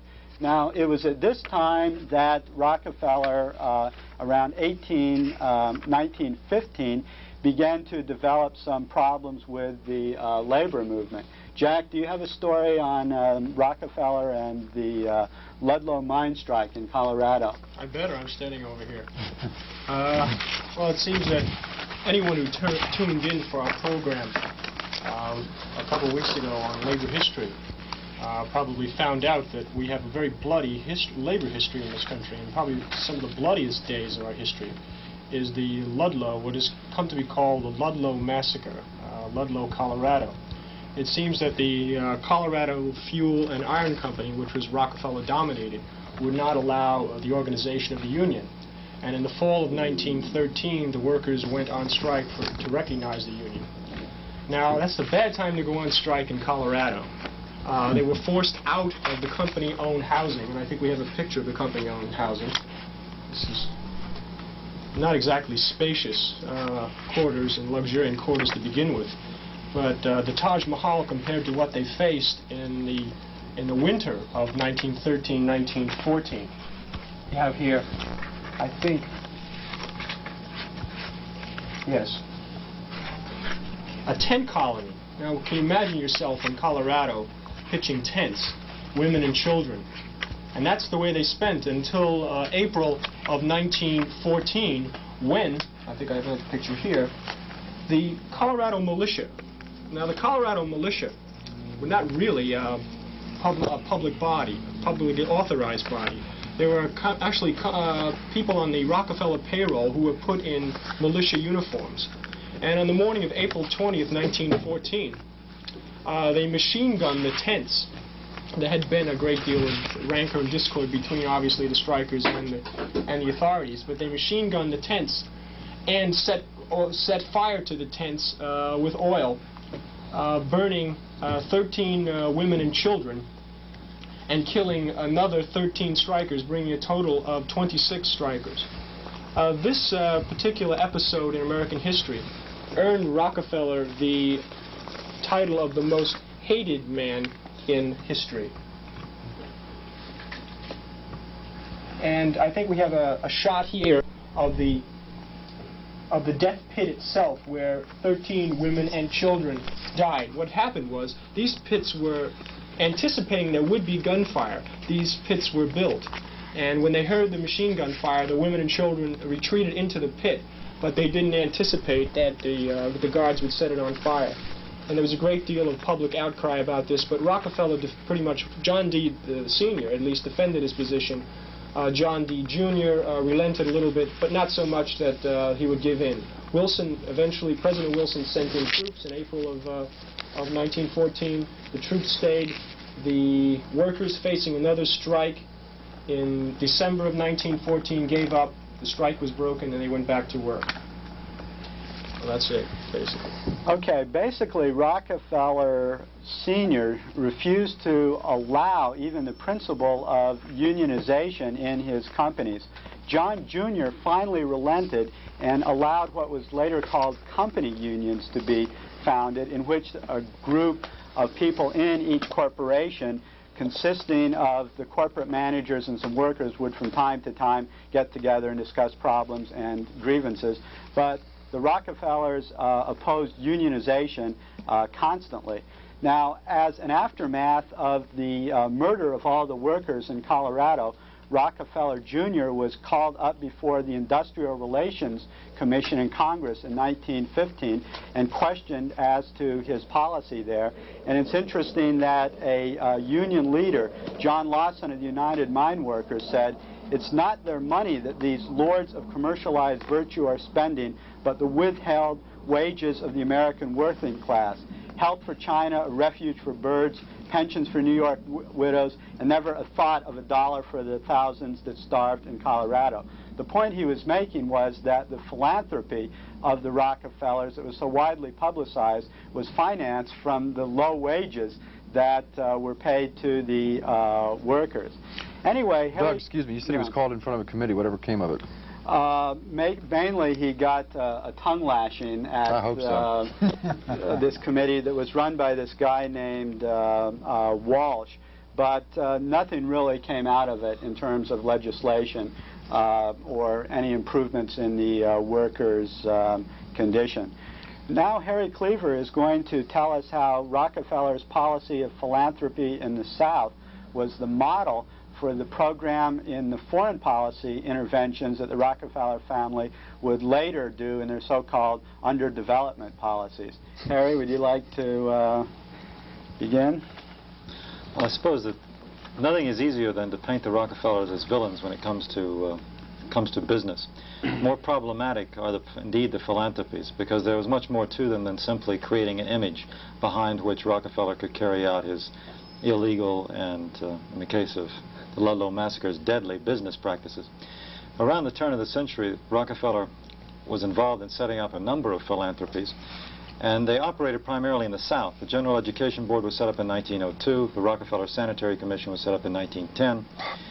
And excuse me, the Rockefeller Sanitary Commission? Yes, the Rockefeller Sanitary Commission, which is not a joke, because during the late 19th century and early 20th century, the South had a major problem with hookworm, which is a virulent, debilitating disease in which your intestinal system gets full of parasites. It's from walking barefoot, right? That's right. It's similar to schistosomiasis in the Third World. Thanks to the Rockefeller's expenditures in the Rockefeller Sanitary Commission, hookworm was all but eliminated in the United States. The intervention through the General Education Board was the essential force which created public education in the South, the United States. And third, the interventions of the Rockefellers into agriculture through supporting seaman NAPs, farm demonstration programs, led directly to the Agricultural Extension Service of the Department of Agriculture. In these three areas then, agriculture, health, and education, Rockefeller, through the philanthropies, made a major intervention into Southern society in a way which one can hardly dispute brought great benefits to the people of the South. Now, the reasons for it, of course, are somewhat different. One doesn't have to seek purely humanitarian reasons for these interventions, because, in fact, the architects of these interventions were conscious of the fact that what they were doing was engineering a social transformation of the South to knit it into the larger emerging national economy. And the intervention in education, in health, and indeed in the farms was designed to transform the nature of the labor force, to make it more healthy, more productive, more skilled, so that it could be integrated into the emerging industries in the South, in which, of course, Rockefeller and friends had considerable interest. Well, effectively, this was the first intervention of the Rockefellers, and indeed of U.S. policymakers in an underdeveloped country, because the South was very much an underdeveloped country at the time. And it laid the basis for their subsequent interventions in other parts of the world. Primarily, in the 20s and in the 30s, was the intervention into China. It can be said that in the case of China, despite the American open door policy, American government had no China policy. Its only policy consisted of trying to make sure that American banks, including the Rockefellers, got their share of the loans from the Chinese that were given to the Chinese government. In other words, to make interest, the kinds of interest, Frank, that you were asking about in the case of the U.S. a little while ago. The major way of exploiting China at that time was to loan money to the governments and then be paid back with interest. And that interest was extracted from the Chinese people. All right? That was the limits of American foreign policy, not for the Rockefellers. Rockefellers went in first in supporting missionaries, and then with their own programs to try to transform Chinese agriculture, create a Chinese educational system, and to improve the health in China. In other words, they reproduced in China all of the programs that they had used in the South, that they had developed in the South. And in fact, they used to bring the Chinese who were being trained for these programs back to the South to observe the programs that they had set up there. All right, those programs in China were very progressive. Nobody else was doing anything like it, except, of course, the communists. There was, as you know, for 40 years, there was a growing revolution in China. The Chinese communists of one sort and another were very much interested in the transformation of the countryside against the kind of quasi-feudal, quasi-capitalist social structure that existed at the time. And the Rockefellers were intervening in order to offset their influence. In fact, they intervened in order to do what they called setting up a third force. A third force was supposed to be between Chiang Kai-shek, who emerged as the leaders of the nationalists, and the warlords that supported him, and the communists. A progressive elite who could bring about reform in the countryside and undermine the influence of the communists on the one hand, and on the other hand, open up China to cooperation with Western business in a way that had never happened before. So that the experience in the South was fundamental in that policy. And that policy, despite the fact that China was lost, was the basic lesson, laid the basic lesson for American foreign policy in the post-war period. Namely, the need to intervene in the Third World to stabilize the countryside, to avert revolution and make the world safe for multinational corporations and investment. Harry, wouldn't you say that the Rockefellers were the most class-conscious capitalists who were aware that if they didn't develop a progressive industrial structure, social structure, in the third world countries, that they would be, quote, lost to communism? This is the sense that I get from at least their Latin American interventions, when Nelson and John Jr. went down there to investigate the oil in Venezuela and the whole social structure of Latin America. They became very aware, before any other capitalist did, of the necessity of developing social programs that would aid in capitalist development in these countries. Isn't this the case, that they're the most class-conscious capitalists, and that this is the mark of the Rockefellers in both their domestic and foreign policy?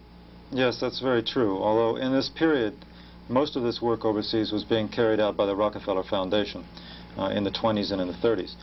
In the late 30s and 40s, this work by the Foundation, which was mainly run by John D. Rockefeller II and then John D. Rockefeller III, was supplemented by the activities of Nelson Rockefeller. In fact, and this is very important to see, the sophistication of these people. In 1939, when the Mexicans nationalized the Rockefeller oil interest in Mexico, the company screamed its head off. Standard Oil would have had government intervention, boycotts against Mexico, and sent in the Marines if they could have acquired it. At the same time, Nelson goes down and negotiates a settlement with Cardenas, the president of Mexico, spends the night with him in Mexico, and comes back with an understanding of the rise of nationalism in Latin America and the need to use social programs to take a conciliatory approach in order to undermine that growing nationalism. In other words, not to respond with a big stick, but to respond in a cooperative kind of way, to make, in other words, to use the carrot, to make American wealth essential to the stability of Latin America, rather than using the old club that is characteristic of the imperialist period. Okay, well, thank you, Harry. Now, as an introduction to our analysis of the Rockefeller family's present economic holdings and foreign policies, I might note that the Rockefeller Trust, the Standard Oil Trust, was first busted by Teddy Roosevelt in the so-called trust-busting administration at the turn of the century, and forced Standard Oil to diversify. However, what this meant in practice was there were many different owners now of the Standard Oil of New Jersey, of Pennsylvania, of New York, etc., that maintained a loose cartel under Rockefeller directorship. Moreover, at this time, the Rockefellers actually benefited from the trust busting because they began diversifying their holdings and developed a set of strong financial institutions such as the Chase Manhattan Bank, through which they were able to evolve their corporate conglomerate and multinational structures, and also use this as the basis for increased political power. So the genealogy of the Rockefellers was, after John Sr. gave over the Standard Oil Corporation to John Jr., he diversified the holdings even more into iron, into coal, and made some deals with Carnegie to set up the United Steel Corporation, made some deals with his former enemies, Morgan, so that when John Jr. was able to give his empire to his 5 children, people like David and Nelson and Winthrop, etc., they were able to have a tremendous set of holdings, economic holdings of the most diverse sort. And I take it Al is going to analyze some of the current economic holdings now of the Rockefellers. Well, I think you hit the nail on the head there, Doug. A lot of people really don't know what the Rockefellers do for a living, and sometimes it's kind of hard to determine exactly what sort of productive endeavors that they are engaged in. They're really not your basic mom-and-pop grocery store owners, that's for sure. As Doug has mentioned, they were into oil basically, but I think it's sort of along the lines of a pyramiding scheme. If you can control a corporation by controlling just a small segment of its stock, that's one thing. But if you have a bank, which through its trust departments has lots of stock in lots of companies, you can centralize your control. And this is exactly what the Rockefellers, as well as I guess the other 10 or 12 wealthy, mega wealthy families in the United States learned many years ago. that you can control the corporations of the United States better, more efficiently, cheaper, the whole bit, by controlling a few financial institutions. Now, just to give an example of what I'm talking about, the financial institutions that are known or called as the core Rockefeller group. These are ones that are either founded by Rockefellers or Rockefeller people are on the board of directors. Just the ones that are in this central core consist of Chase Manhattan, assets $45 billion, First National City, $64 billion. These are the second and third biggest banks in the United States. Chemical Bank of New York, First National Bank of Chicago, the Metropolitan Insurance Company, Equitable Insurance Company, and New York Life Insurance Company. The total assets of these 7 institutions is $230 billion. A lot of people don't understand the importance of the insurance companies in this control over the economy. The insurance companies are basically net long-term lenders in the market, while banks lend short to medium terms. But the whole idea is that if you control the board of directors, you can control the company. These banks, in turn, and these families, in turn, also form alliances with other families and banks and institutions throughout the United States. Carnegie might have called Rockefeller Rockefeller, but his daughter Nancy married a Rockefeller. Maybe calling that after he got married. So. Yeah. Now, the importance of the New York, the centralization of control in New York, is that New York is basically the wholesale banking capital of the world. What I'm talking about is that New York banks primarily lend money not to you and I to get car loans, but to businesses to take over other businesses, or for expansion, or for any sort of thing dealing with business purposes. Also, New York is the underwriting capital, I guess, of the country. In other words, all the new stock issues.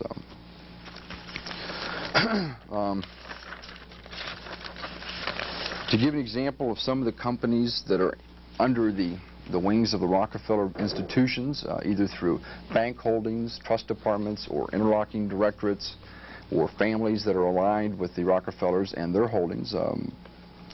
We have DuPont, W.R. Gracie, Corning Owens, Hewlett-Packard, Pittsburgh Coke. I'm just concentrating on ones that you might have heard of. Standard Oil, Mobil, Standard of California, Standard of Indiana, International Harvester, Inland Steel, Marathon, Quaker, Wheeling Pittsburgh. Al, don't they also have... most of the major airlines, a number of the utilities. Con Edison is I guess it's reasonable to say, Con Edison is controlled by Rockefellers. At one time, the Rockefeller institutions also had 40% of the board of directors of AT&T. Al, don't they also have these things called dummy holding companies in which there's anonymous so-called stock ownership of many corporations that they wield a power in the corporate policies of corporations that we don't even know about through their holdings? I think going back to the Glass-Steagall Act, the government was interested in keeping banks from doing what they had done in the 20s, which helped push us into the Depression. So they made it a law that banks cannot own common stock. But they've gotten around this through the years by creating fictitious corporations, dummy corporations, as Jack and I were talking about earlier. Hickory Dickory Dock is one. And these dummy corporations, they exist only on paper. These dummy corporations, in turn, own common stock. I think, is it Northern Industries, one of the big conglomerates? About 30% of its common stock is owned by dummy corporations. ABC, NBC, and CBS are also controlled in this fashion. Al, what difference does it make whether or not the control is concentrated in this fashion? What do you mean? What difference does it make whether or not these corporations are controlled by a series of independent capitalists or whether or not it's controlled by a single family? I don't think I understand exactly what you mean.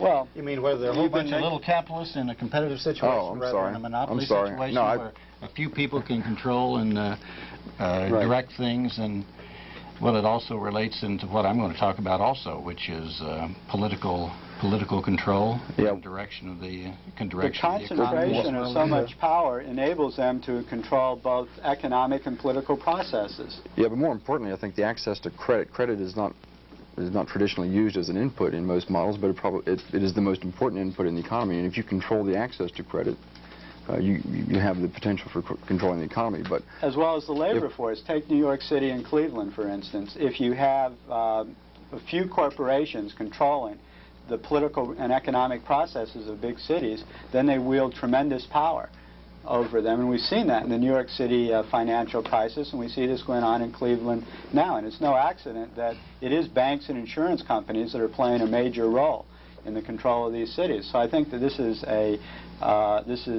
bad for the working class.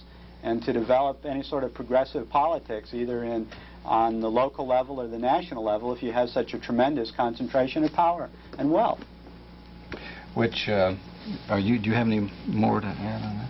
Because that leads into what I was going to talk about the political power of the Rockefeller group in connection with the Morgans. They are pretty much one pot anymore, although some of them have basic control of certain financial institutions and others have control of others.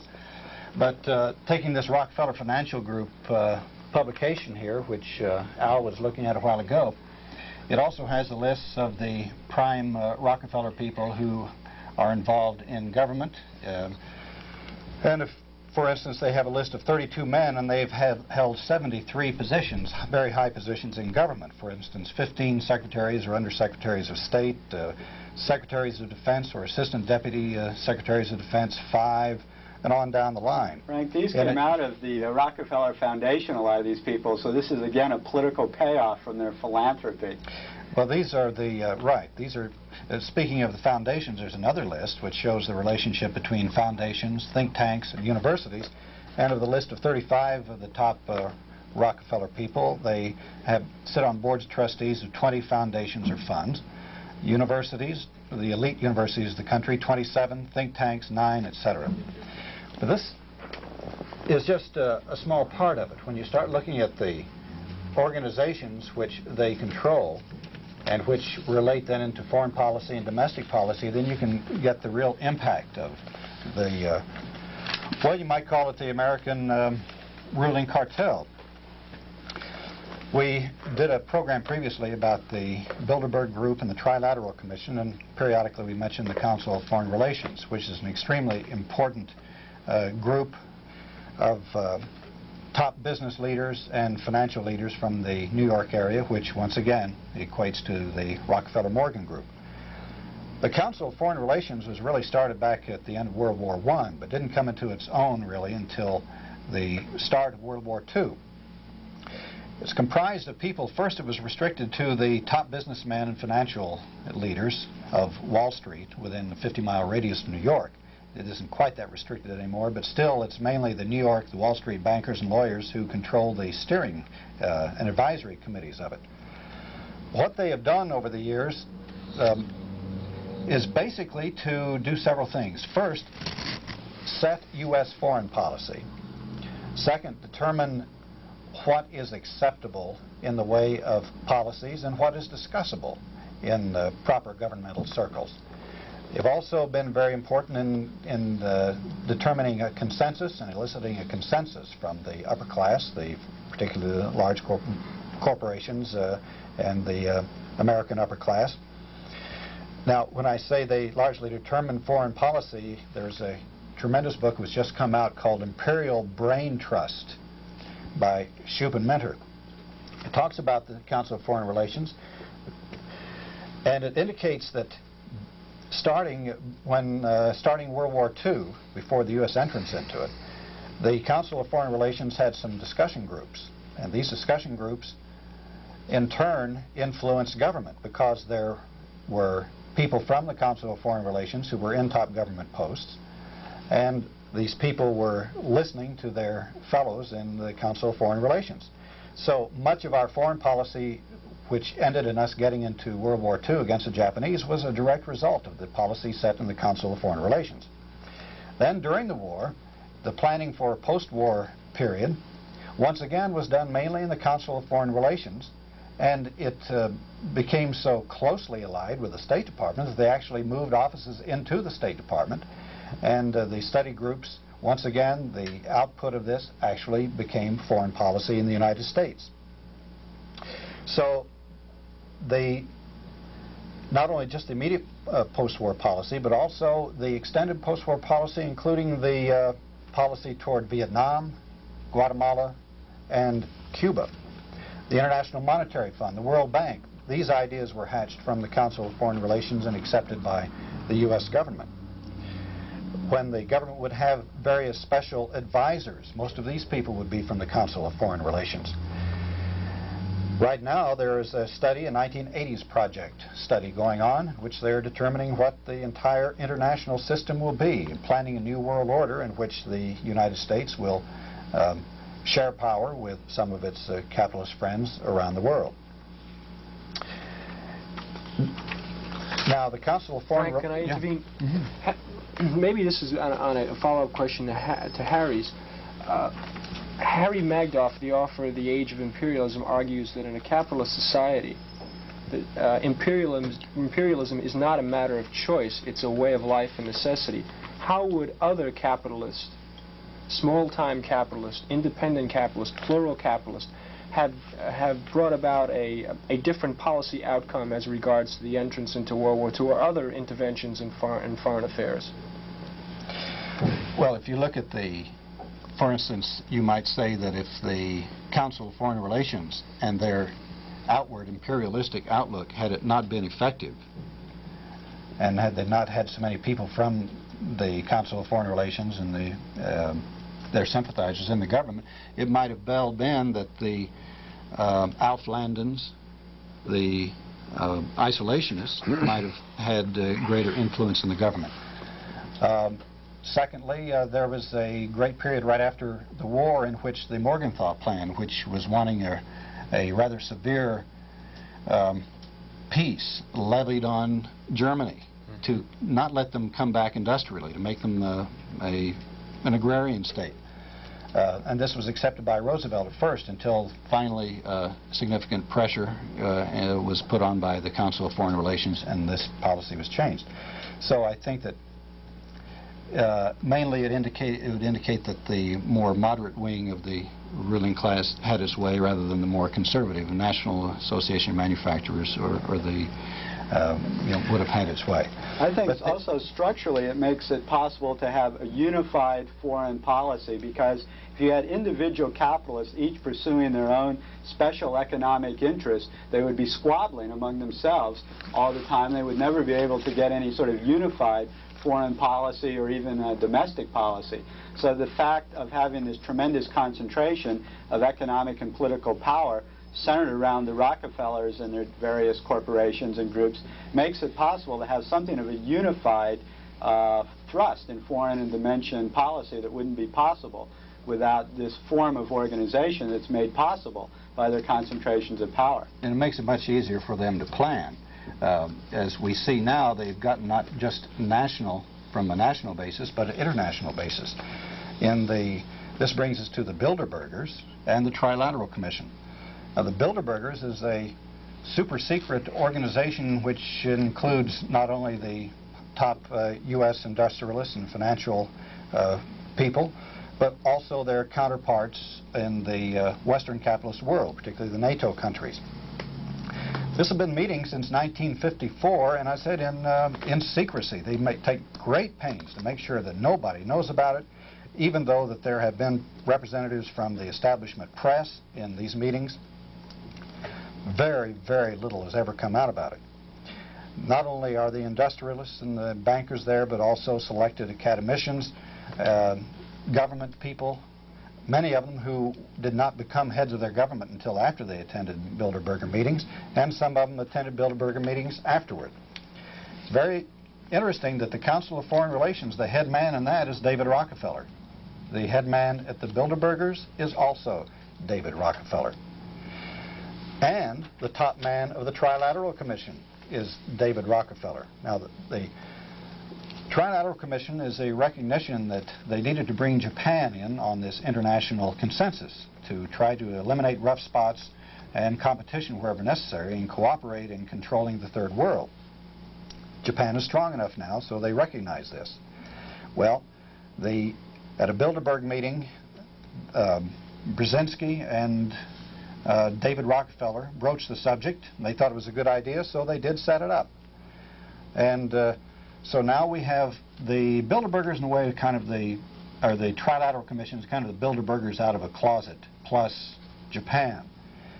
Perhaps the most blatant power play has been the selection of Carter to be President of the United States. He was a Trilateral Commissioner, so is the Vice President.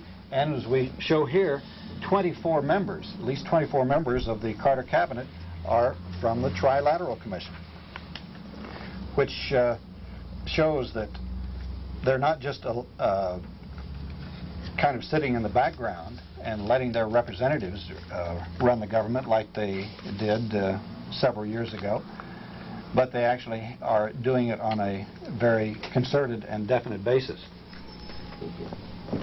And as I said, once again, David Rockefeller is the head of the Trilateral Commission. So then we look over the years now at who have been the prime people in the U.S. government. We take a look at the Secretaries of State. As you see, a CFR means they're a member of the Council of Foreign Relations, a B means the Bilderberger, and TLC is Trilateral Commission. So if we scan down the names of Secretaries of State, Secretaries of Defense, Treasury, CIA, Special Advisors on National Security, we find the same people popping up time and again, regardless of party affiliation, regardless of whoever is in power. Actually, it's the same person in power. This is basically the private government that runs things. Right. So when you talk about the business, you talk about government, you're talking about basically the same thing. Gee, we're running out of government. We're running out of government. We're running out of time. I think you should just say that these are the people who try to run things. Right. Because at the present time, the Trilateral Commission was put together in order to come up with policy solutions to the current international economic crisis, and it's so far failed to find a solution. So trying to plan the world Why should they try to find a solution trying if they to can find make a money? solution doesn't necessarily mean that they always do it. Well, why should they try to find a solution if they can make money either way? It doesn't matter if Iran is communist or anarchist. You know, the oil companies are still going to charge what they want anyway. Well, that will be seen. I mean, they're in an incredible state of anguish right now about Iran because they're afraid that they're going to lose control of the oil there. Well, I've got a lot of anguish because I wish we had more time to discuss that. But we've got to sign off now, except for a bedtime story. Thank you, Frank. This will make some sense of what happened at Ludlow. In 1914, a Popular Science monthly issue by Professor John J. Stevenson, which he wrote, "A wife and children cannot be considered in connection with the relations of a wage earner to a wage payer. If a man's services are not worth enough to secure wages which would support a family, he shouldn't marry.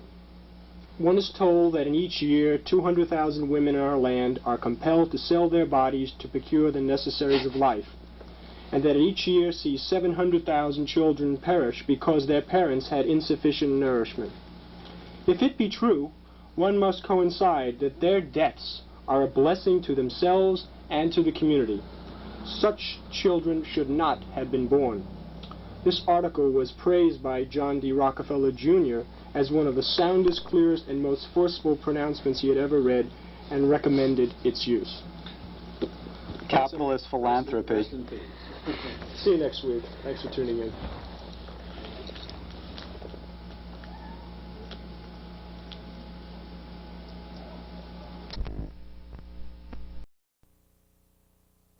Deleted or censored. However, a few weeks later, there was another participant on the same show. He had on an Uncle Sam uniform, and his shirt also looked like the American flag, but he was praised for his patriotism. Now, the first guy was an anti-war activist. The second one was for the war in Vietnam. So, was the shirts really that important after all? Was that really what it was all about? Well, we'll talk about that and the 60s generation and what has happened to the 60s generation, what things were like back then, tonight on Alternative Views News Magazine.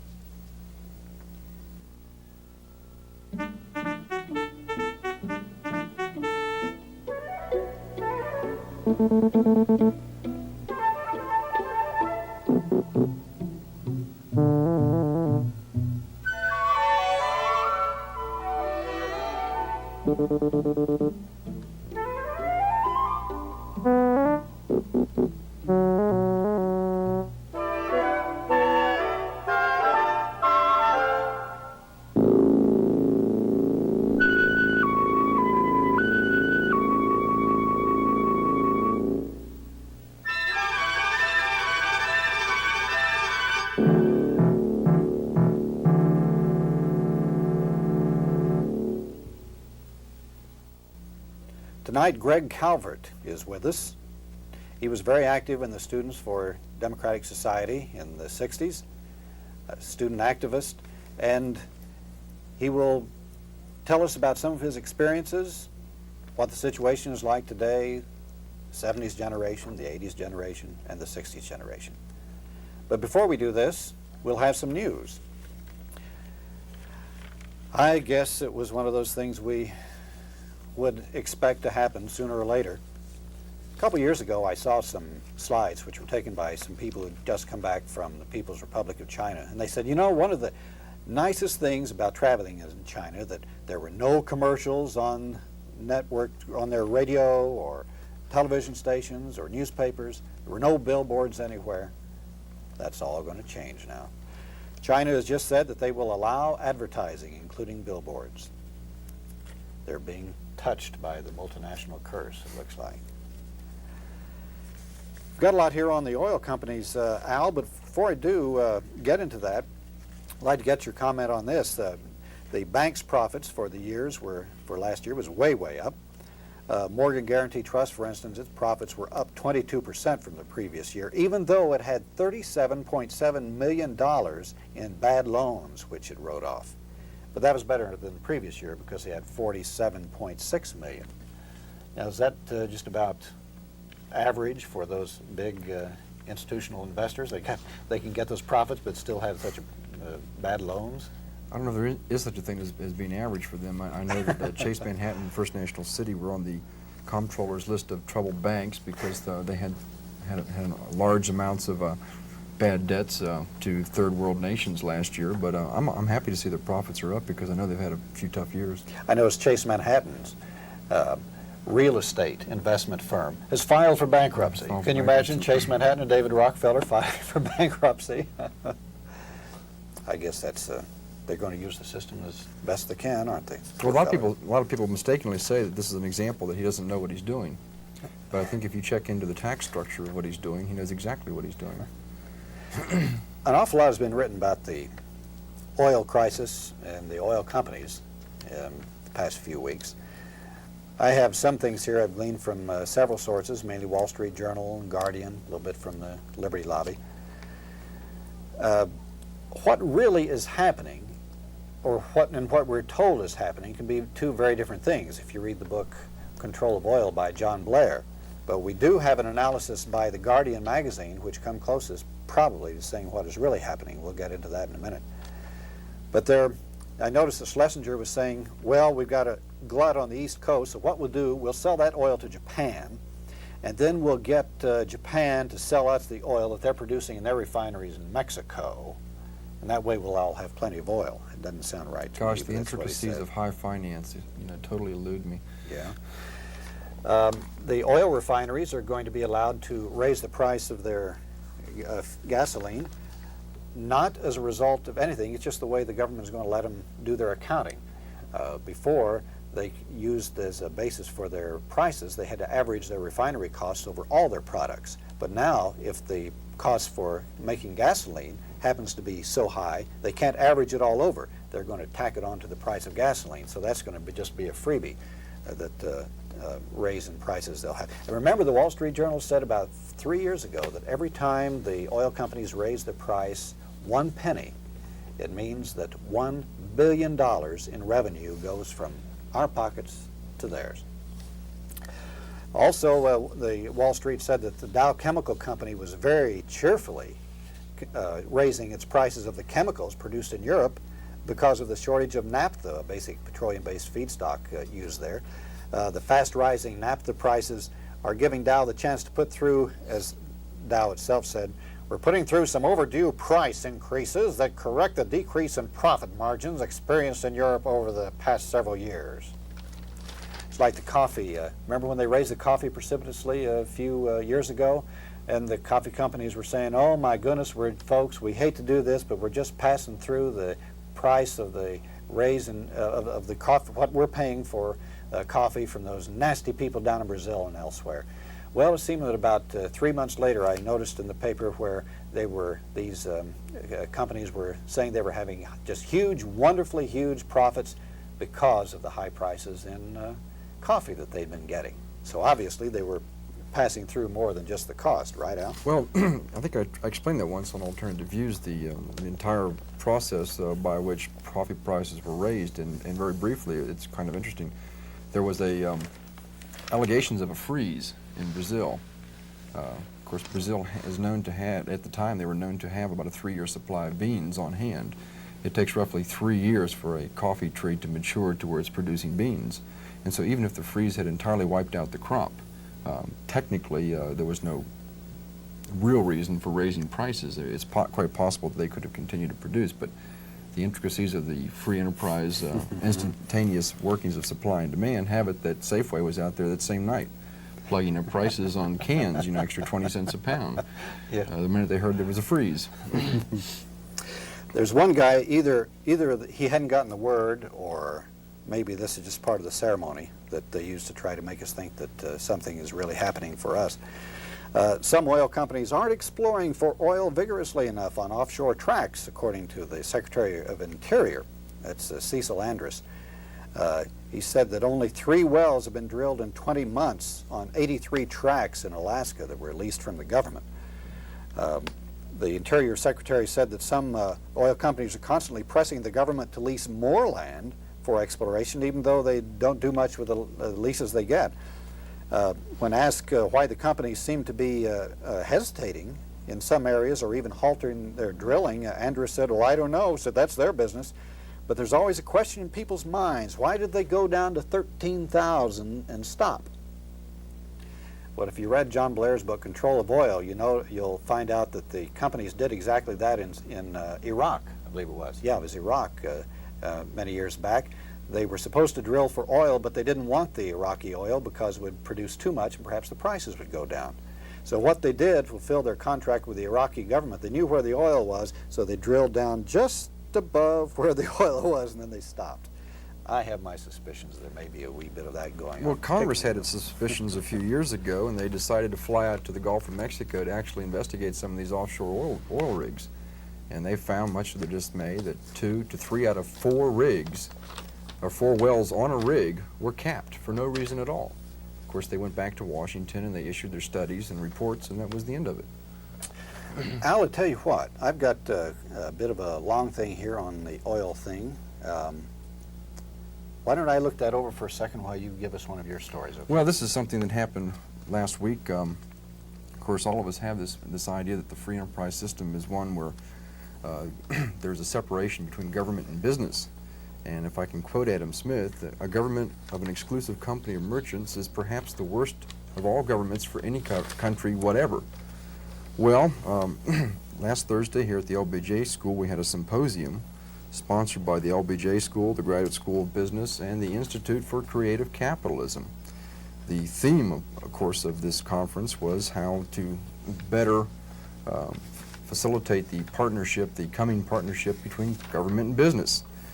Some of the people who were speaking there were Harvey J. McMahons, past director of AT&T, Robert Anderson, chairman of Atlantic Richfield, Felix Rotan, Lazarus Fries, Roger Smith, executive vice president of General Motors, and so forth and so on.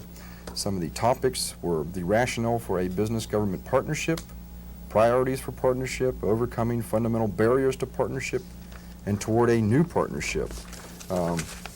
One of the more interesting guests at the symposium was Mr. William Coors from the Adolph Coors Company. He has a rather unique, I think, theory about the free enterprise system. And if I can quote from the Austin Statesman, we have gross misconceptions about how business works and an abysmal ignorance about the economy on the part of many Americans that is the cause of the public mistrust of private enterprise. Dissatisfaction with our economic system is based on fallacious beliefs. The business of the national and the nation's business is toward a new partnership. And he goes on to say that until we have a philosophical attitude change about how the American private enterprise system works, there can be no productive partnership between business and government.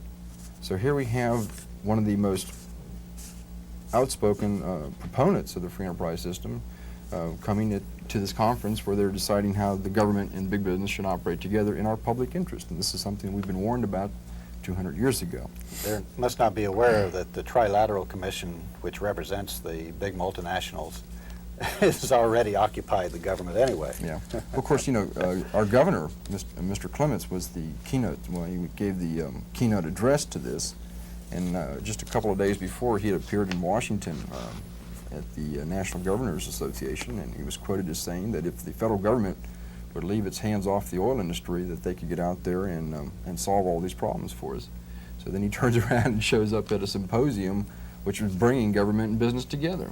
It's rather interesting, isn't it? Yeah. Let me get to this oil thing here, which is from Guardian magazine. The Schlesinger, of course, told the Senate subcommittee that he really thought that the situation was getting serious with the oil situation right now. However, a week after he said that, on February 7th, the Financial Times of London was talking about an oil glut on the world market. Also, for many weeks, we've been talking about the oil glut on the American West Coast. Well, what's really happening? Guardian says that the 8 companies that make up the international oil marketing cartel are using this Iranian shutdown as a cover for deliberate creation of shortages. And this would be historically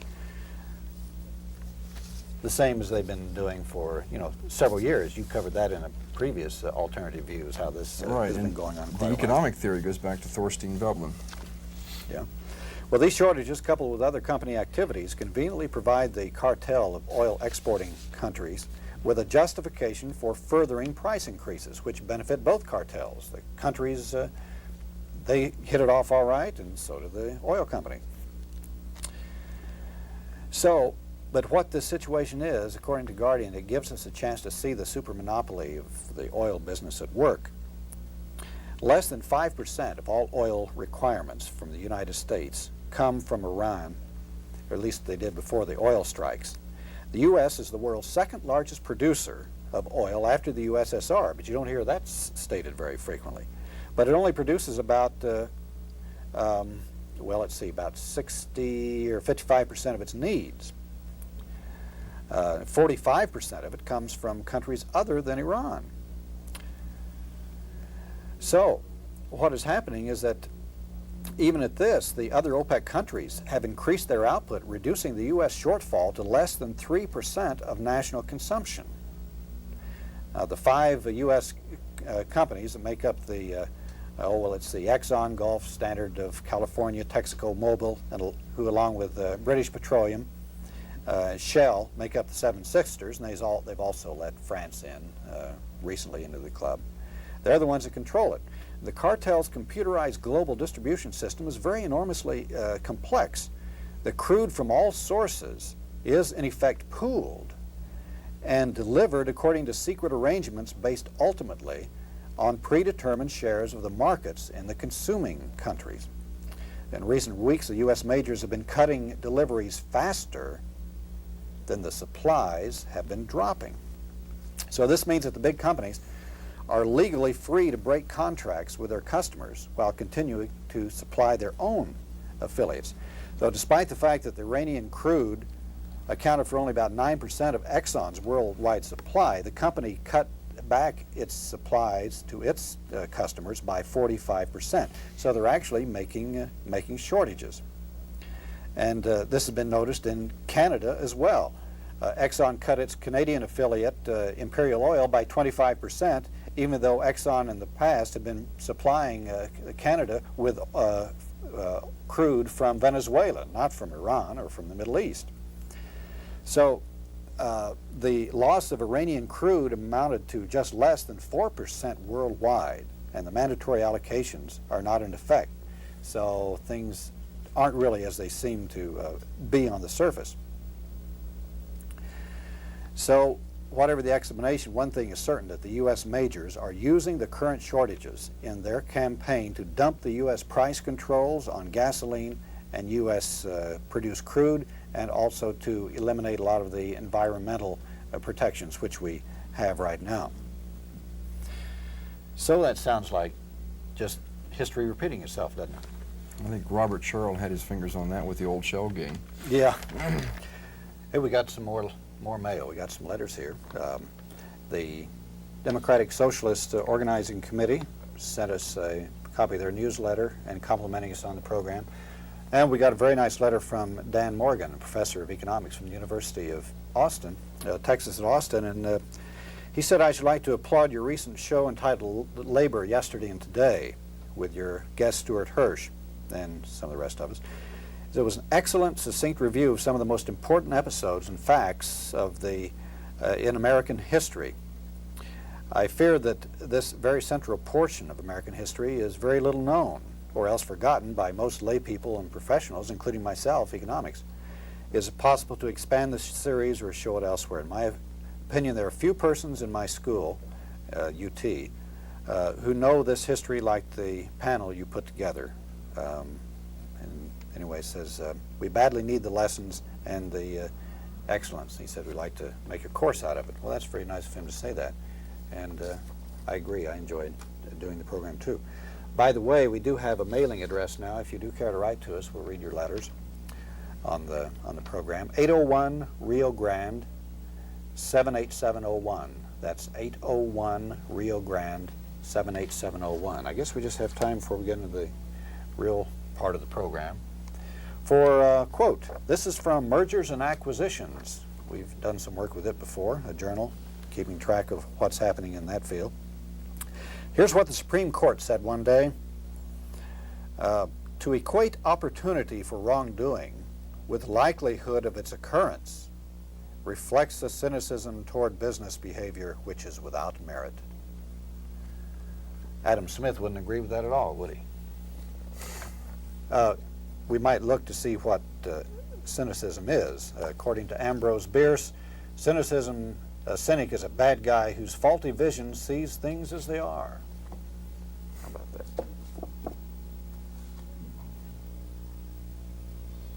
Today, when most 60s activists are either on the lam, in exile, or underground, we have with us tonight Greg Calvert, who's very much above ground, living here in Austin, continuing his political work, working as a therapist.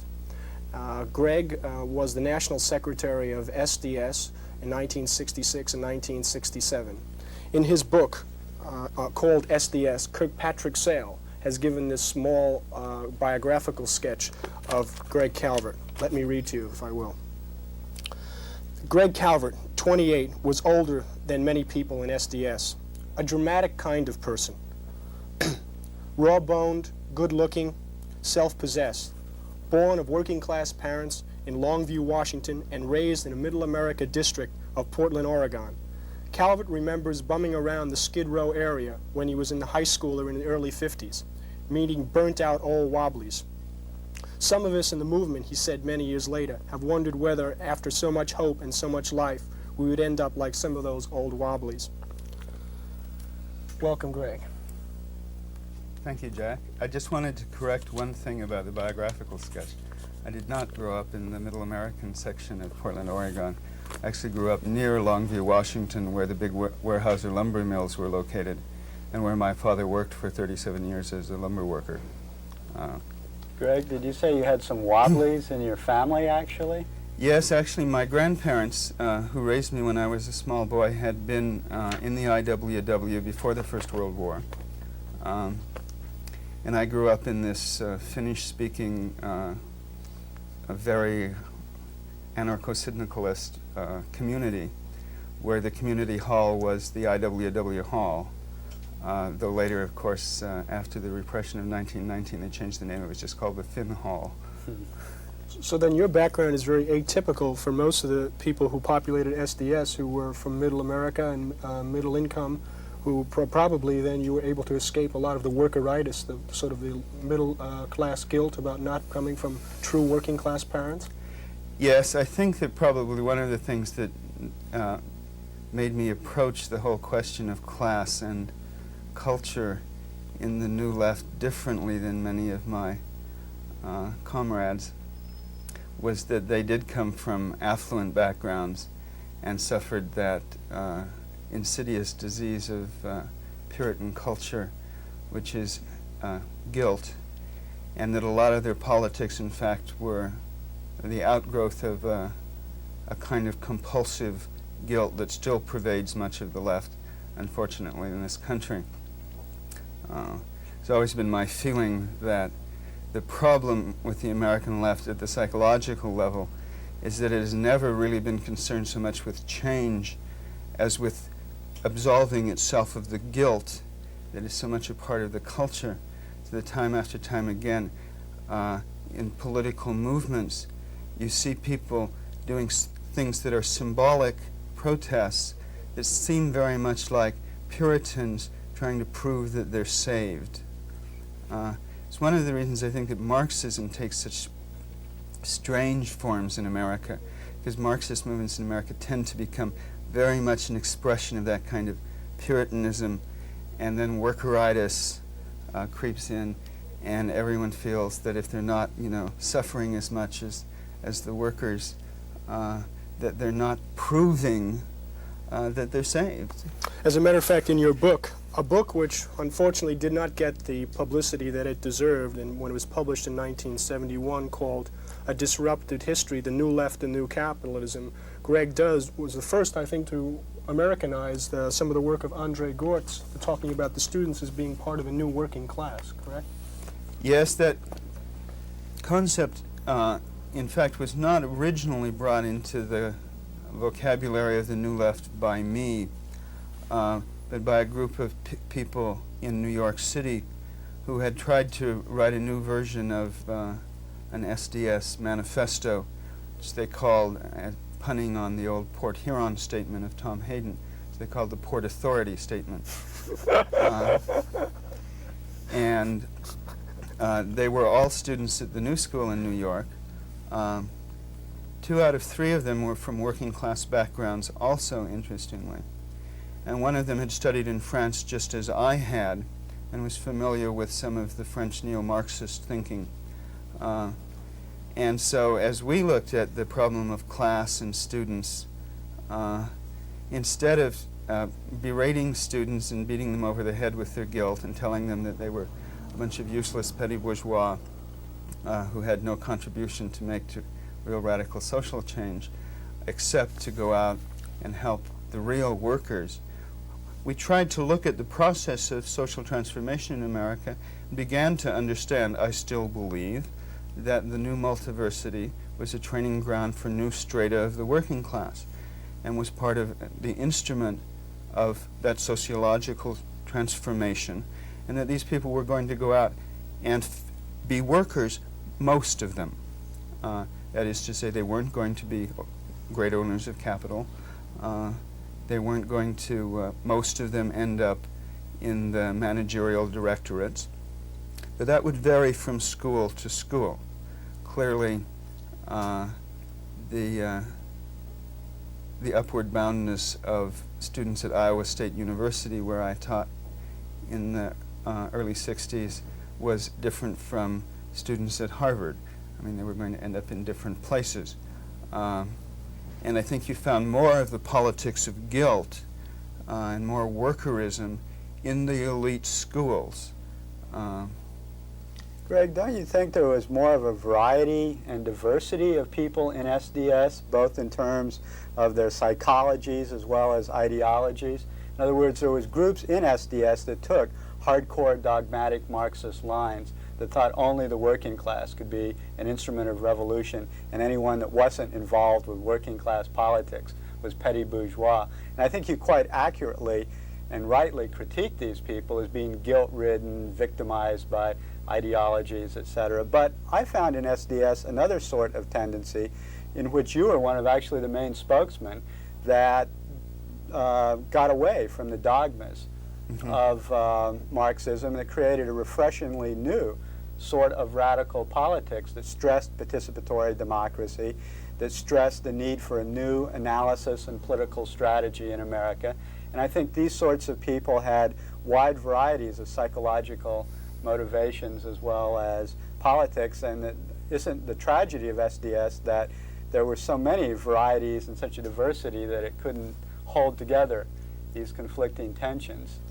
Right, I think that's true. And I must say, though, in the latter years of the disintegration between 68 and the end of 1969, that the strain of workerism and guilt-ridden kind of politics and dogmatism only became dominant at that point.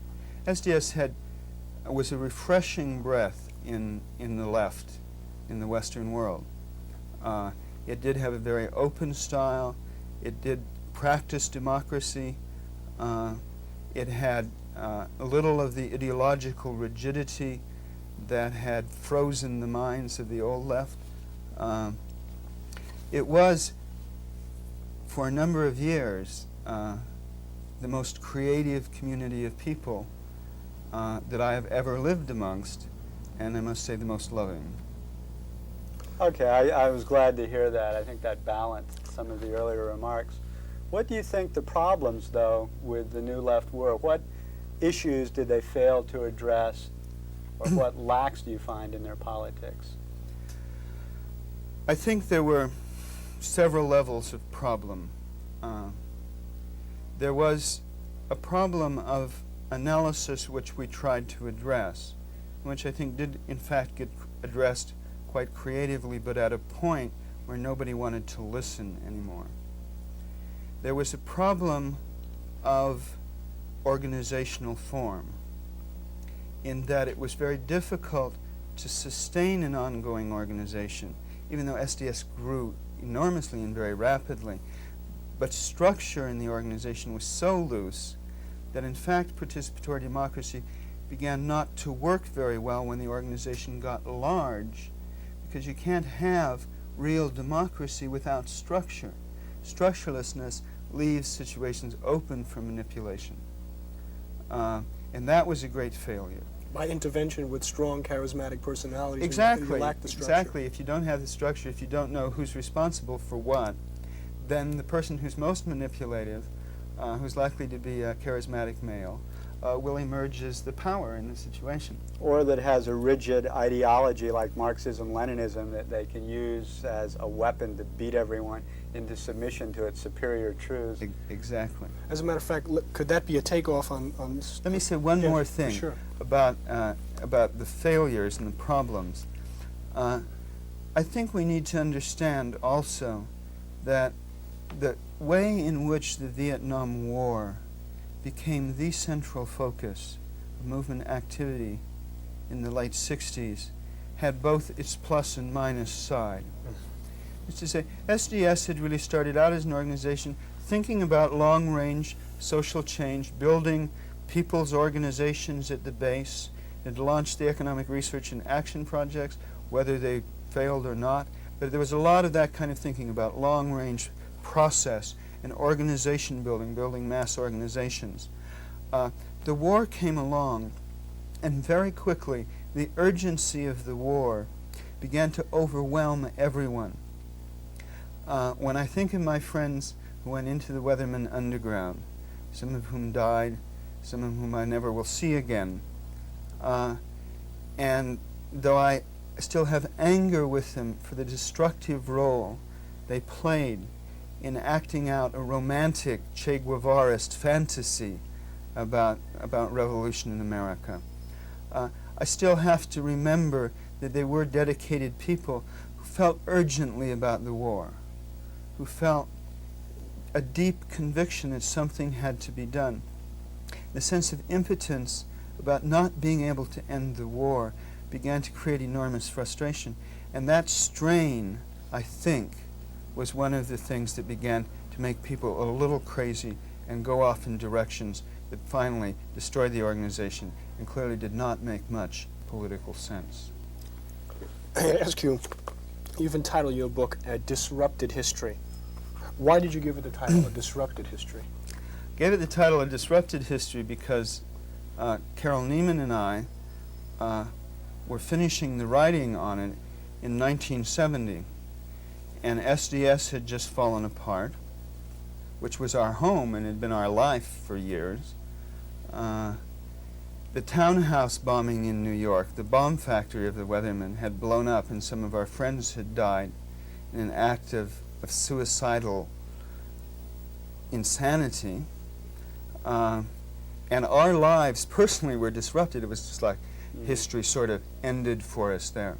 There was another level to the title, which was our understanding that though the organization that represented most broadly the New Left was gone, that the movement that grew out of the conditions of America that was really producing that movement was still growing. The largest student demonstrations of the whole anti-war movement occurred in the spring after SDS fell apart. And the movement continued to grow. And I still see continuity with the movement. But there was a disruption, and it was an organizational disruption, an unfortunate one. So many of the values, actually, with the demise of SDS, were able to flower and new forms take place. I think you talk about feminism and the feminist movement being a response and an outgrowth to SDS. And that really got lots of its energy by the demise of the organizational form. Right. One of the things that some people have said, and that I think I agree with partially, is that SDS had to go so that other kind of movements could flourish. Don't necessarily agree with that thesis entirely. I do feel that because of the history of a very heavy male leadership, a history of an organization in which women did not feel that they were treated as equals, an organization in which gay people like myself suffered from homophobic insult all the time, that such an organization was not capturing the cultural change and the psychological changes that were part of a cultural revolution that is now going on despite the demise of SDS, despite the downfall of parts of the movement of the 60s. That cultural movement had its seeds in the New Left of the 60s. I mean, there was feminism in SDS.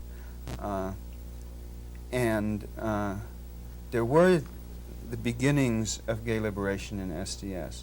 There were many kind of seedbeds of the idea of cultural change, of revolutionary cultural change.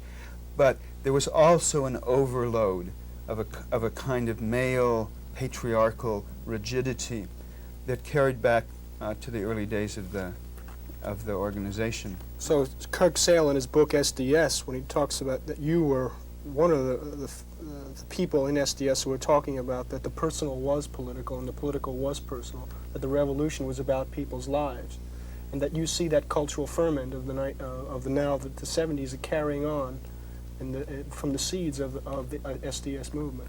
Yes, I do. I believe that part of the genius of the New Left was in that phrase where people said that the personal should not be disconnected from the political. I think the dimensions of understanding that are vast. It is not an easy dialectic between the personal and the political. But there was a sense of the way in which personal growth and political change should be part of a process. They're never easily put together in one moment, but they are part of the cultural change process, which I think precedes any real major social revolution in history. No real revolution that has really changed society in a fundamental way has not been preceded by a long period of cultural change. Greg, I think another manifestation of this personal is the political is a vision, a perception that so many areas of life are informed by politics. So in the 70s there's been a politicizing of issues of health, of food, of sexuality, of the media. And I think that this comes out of New Left politics to a certain extent. The fact that politics just isn't going to a vote or a demonstration, but it involves all these various areas of life, and that these things should be politicized, and that one is personally involved in these things as a fact of living, and that one should therefore become politically conscious and active in a variety of spheres of life. I think that's one of the real contributions of the New Left. And just because the organizational forms have disintegrated, I don't think the vision and a lot of the politics has totally been disintegrated or is in disarray. I think it's active in a lot of people. No, I agree entirely. The thing that I regret in this development, and perhaps it's necessary, is that as those enormous cultural changes and the extension of the notion of politics is everyday life, which is another way of saying that the personal is the political. As that has grown and flourished in the 70s, one of the problems is that there have not been adequate organizational forms for doing certain kinds of political organizing which are also necessary. I mean, there's a lot of political work that needs to be done that can't get done without adequate organizational form. And one of my hopes is that sometime in the near future, that the array of movements and the different levels of politicization will begin to find congenial common ground and begin to be able to work together more. I think that that is starting to happen. I find it very encouraging.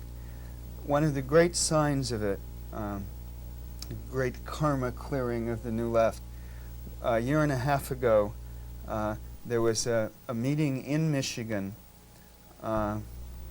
of about 80 to 100 of the leaders and organizers of SDS, people who had not come together in almost 10 years. And when we went to that meeting for a week, we were scared to death. I mean, we had all been trashed so badly. We had gone through so much personal agony about the demise of the organization that we were afraid to be together. And it was an incredible experience to be there with old comrades from the movement and have people really share and feel the aliveness. And most of the people were still actively involved in politics, in radical politics, but in new forms.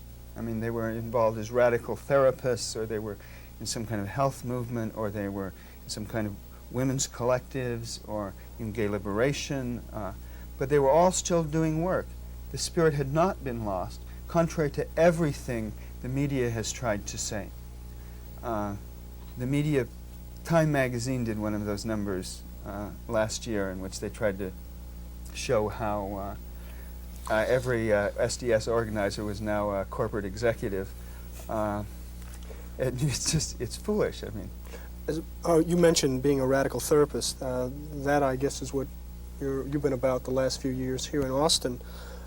Can I say that, and I think probably a lot of our viewership, who are often heavy politicos themselves, share a kind of skepticism about psychology in general, seeing it basically as conformist and life adjustment oriented, and that the unit of analysis being individuals divorced from a social whole, that it doesn't deal enough with the collectivity and it doesn't deal enough with politics, and is again a sort of symptomatic of a retreat to sort of privatist culture. Do you share that? And if you do, how does your therapy and your work differ from that? Well, I do think that the role of institutionalized psychology in America and in the Western world quite clearly has been a repressive one. I do also think that there has emerged a radical therapy movement that understands the social conditions that produce neurosis, that understands that individual human growth and helping people relieve themselves of their pain needs to be connected to social context and needs to be politicized. It's not just new with the 1960s and 70s. I mean, there is the work of Wilhelm Reich from the late 20s and 30s, who also tried to synthesize radical socialist politics with therapy. I mean, who called on the German Communist Party to establish sex-pol clinics, sexual political clinics, because he felt that fascism depended on the ability of authoritarian leaders to manipulate sexual repression and sexual guilt and fear. So the tradition is not that new in a certain sense. The work I have done has always, in a sense, been political. Most of my therapy work in the early years was in an institutional framework. and I always saw it in a political context. I did drug abuse therapy with ghetto blacks in Chicago, with returning Vietnam GIs, many of whom were anti-war and strung out. I set up a radical project in Massachusetts, which was one of the early mental patients liberation projects, providing a community center to get people out of the mental hospitals, a job from which I was fired, by the way, for being queer, and worked in various projects like that, always with a political perspective. It's only in the last 3 years that I've done private individual therapy as a lay therapist here in Austin. But still my work seems to me related to the political movement because my clientele is all either counterculture or of the politically conscious left in town or the gay community. And I really feel like a sort of movement therapist. And, the movement needs therapists, among other things. You mentioned it on several occasions here tonight that of your being gay.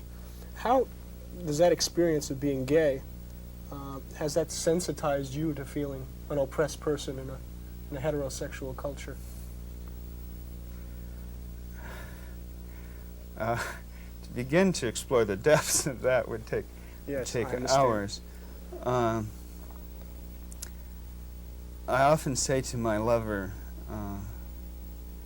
when we've come out of meetings that have been full of hassles with rigid ideological left-wing male intellectuals coming off the tops of their heads, thank God we're gay. And I really feel that. The experience of being an outsider to the male socialization process and of being trashed all your life for your deepest feelings of love and sensuality is an experience which teaches you much about the world. For one thing, it gives you eyes to see through the games and phoniness that go on. I mean, like, when from a gay male standpoint you watch a lot of what socialization has done to straight males, I mean, you can see the kind of alienation that's there. It's not that we don't suffer from our own alienations. A lot of us have been deeply psychologically wounded by the experience of homophobia and the oppression of gay people. But despite all of the trials and tribulations and pain and the loneliness and lostness that have gone with the gay experience, it has been a learning place and a place from which I think we're able to reach out to a lot of people with a lot of understanding if we can overcome our bitterness. If it's not too jarring, I need to switch topics because we only have a few moments left. You go right ahead. You're involved now with the American Friends Service Committee here in Austin, and you're working on a project called the Economic Conversion Project. Would you tell us a little bit about that? Surely. I'm involved with the American Friends Service Committee partially because my lover, Ken Carpenter, is the regional director of their office here. Partially because it offers us an opportunity to work on different kinds of political projects like the Mobilization for Survival, which AFSC sponsored here locally and which it sponsored nationally, and other kinds of projects. Our latest one is an economic conversion project which AFSC has targeted as a key area for organizing, which I think is going to be one of the most exciting things that I look forward to over the next 5 years.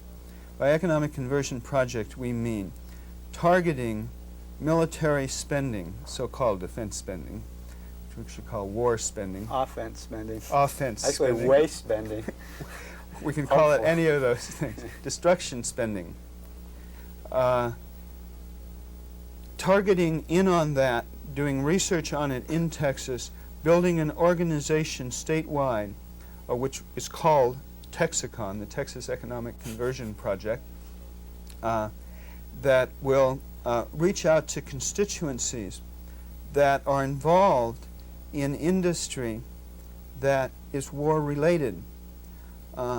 Such projects already exist in other parts of the country, and there have been some remarkable successes.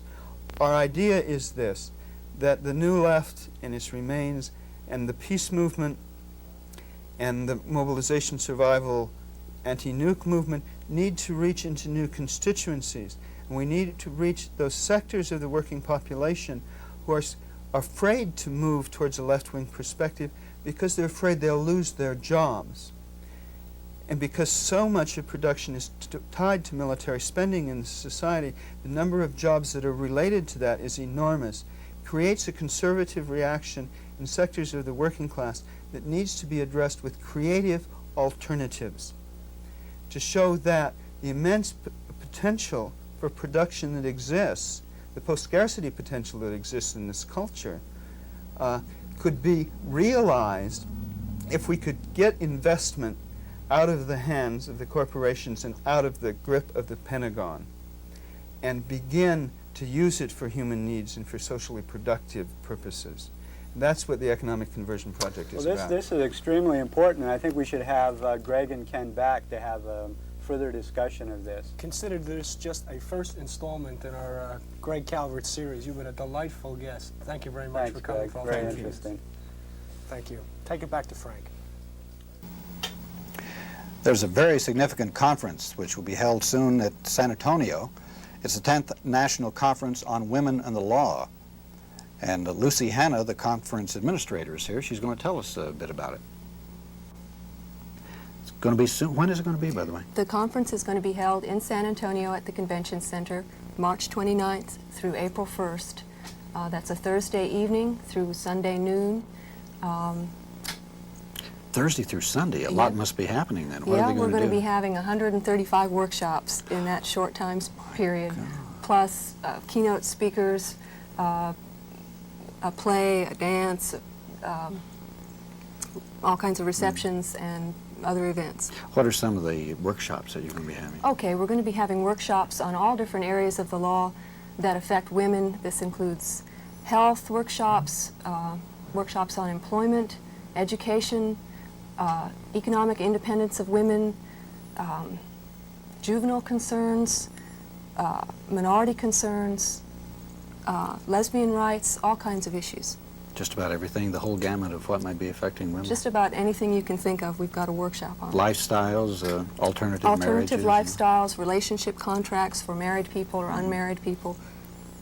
Well, can the general public go down and sit in or participate? Yes, we really hope that there will be a lot of people who come to some Know Your Rights kinds of workshops. It's open to the public. There will be a lot of law students there from all over the country, and attorneys, legal secretaries, paralegals, and other people like that, but it is open to the general public. But the things which will be discussed won't be, purely a legal thing. I mean, there will be real down-to-earth situations and subjects that come up. It just won't be for legal people themselves. No, it's certain workshops will emphasize very practical things that attorneys have to know, but other workshops are specifically aimed at the public. Who are some of the people coming in for the conference? Well, our keynote speaker will be Vilma Martinez, who is originally from San Antonio, and she's now the president and general counsel of the Mexican-American Legal Defense and Education Fund in San Francisco. And she will be speaking on Friday night, March 30th, in the Convention Center. On the Thursday night, the first night of the conference, we'll have an historical panel looking at the past 10 years of the women's movement and this conference, and also at the question of where do we go from here? What's happening with the women's movement today and in the next 10 years? And some of those speakers are going to be Sissy Farenthold, who ran for governor twice in Texas and has since become the president of Wells College in New York State. Mary Dunlap, who's presently a law professor at the University of Texas, but who's also a founder of Equal Rights Advocates in San Francisco, which litigates all kinds of issues that affect women, sex discrimination issues. Let's see, Roxanne Conlon, who's an attorney from Iowa and an ERA debater pro-ERA, and Gabrielle McDonald, who's an employment discrimination attorney from Houston, Texas, and pending confirmation by the U.S. Senate, will become the first black woman federal judge in Texas. Oh, you have something? Can I just say Sure. that if anyone is interested in registering for the conference, they can call 471-7751 here in Austin. It is possible to come down for one day only, and the registration fee for one day is $6.50. Thank you. Thank you, Lucy. Thank you. Well, here on Alternative Views today, we bring you a real-life grassroots movement. We have somebody from the Austin Community Gardens, Lynn Hayden. Lynn, tell us about your project with the Austin Community Gardens. Okay, Jack. Well, with the rising costs of food, more and more people in cities are turning to producing some of their own food. These people are often referred to as urban farmers. The purpose of the program is to provide gardening locations and gardening support services to Austin citizens. This program has taken idle city land and made it available to individuals for gardening through the combined efforts of the city, county, MHMR, and the University Y. Where are the sites, Lynn? The plots are presently located at two sites, the Guadalupe site at Guadalupe and 45th, and at the airport site on Lovell Drive. How much do the plots cost? The plots are $21 plus a $10 cleanup fee at the Guadalupe site, and the plots are $18 at the airport site, and there isn't a deposit on that one, and that includes the water as well. How large are the plots? The plots are 26 by 26. We have a gardening expert on staff. His name is Rick Manning. We have gardening classes that Rick teaches. We have a library. We have brochures, pamphlets, and demonstration gardens. And we have, I think what's most important is a tool collective, which is really helpful to apartment dwellers or new gardeners who don't want to invest a whole lot. And this is all offered free Yes. with the price of the plot? Yes, it is. The gardening classes cost $2 for the duration of the class, which lasts several weeks. For non-renters, the class is $5. Uh-huh. Do you have any, I understand that you have a plan to offer free plots to low-income people. Yes, Travis County will pay the rental on community garden plots for low-income individuals and families. That's another shot of... The plots are going pretty fast, and if people are interested, they can reserve one by calling 458-20059 or stop in at the Guadalupe site and pick one out for themselves. That's 458-2009. Right. Thanks for coming, Lynn. You're welcome. A bedtime story here. The United Airline employees who shook up administrators of the employee suggestion programs in 1975 have come upon hard times recently. These two employees won a $368,000 judgment on their claim that the United States, or not the United States, the United Airlines, used their suggestions but without compensating them. Well, now an appeals court has reversed the award, and last month United Airlines fired them. Nothing like taking care of your employees, is it? Good night.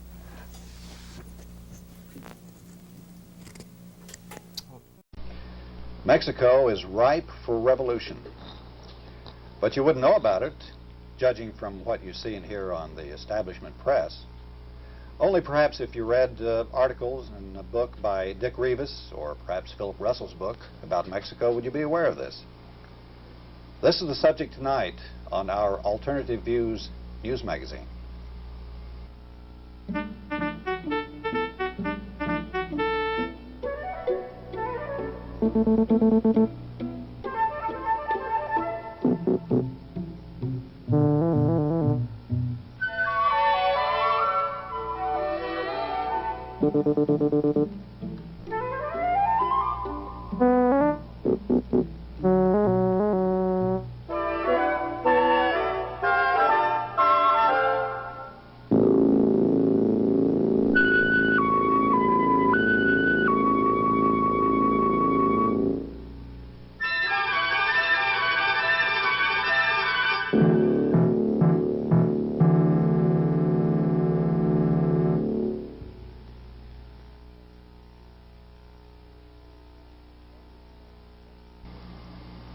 Good evening. Welcome to Alternative Views.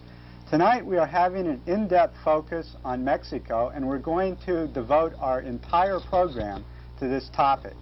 Our guests are longtime Austin residents, political activists, and authors, Philip Russell and Dick Rivas. Phil is the author of a book, Mexico in Transition, that discusses the history, the political economy, and the current social cultural situation in Mexico. And Phil will discuss his book with us tonight and show us some slides of his many trips to Mexico. Dick Rivas has published a book without documents on the undocumented immigrant workers here, and has also written some fascinating articles which you may have read in the Texas Monthly. Dick, welcome to Alternative Views. Phil, I might just note in advance that you may think that Dick got his cast fighting with the Mexican guerrillas up in the mountains, but unfortunately it's not quite that exciting and romantic. He had a motorcycle accident in Austin, and we're very glad to see that he's now recovering and can be on our show.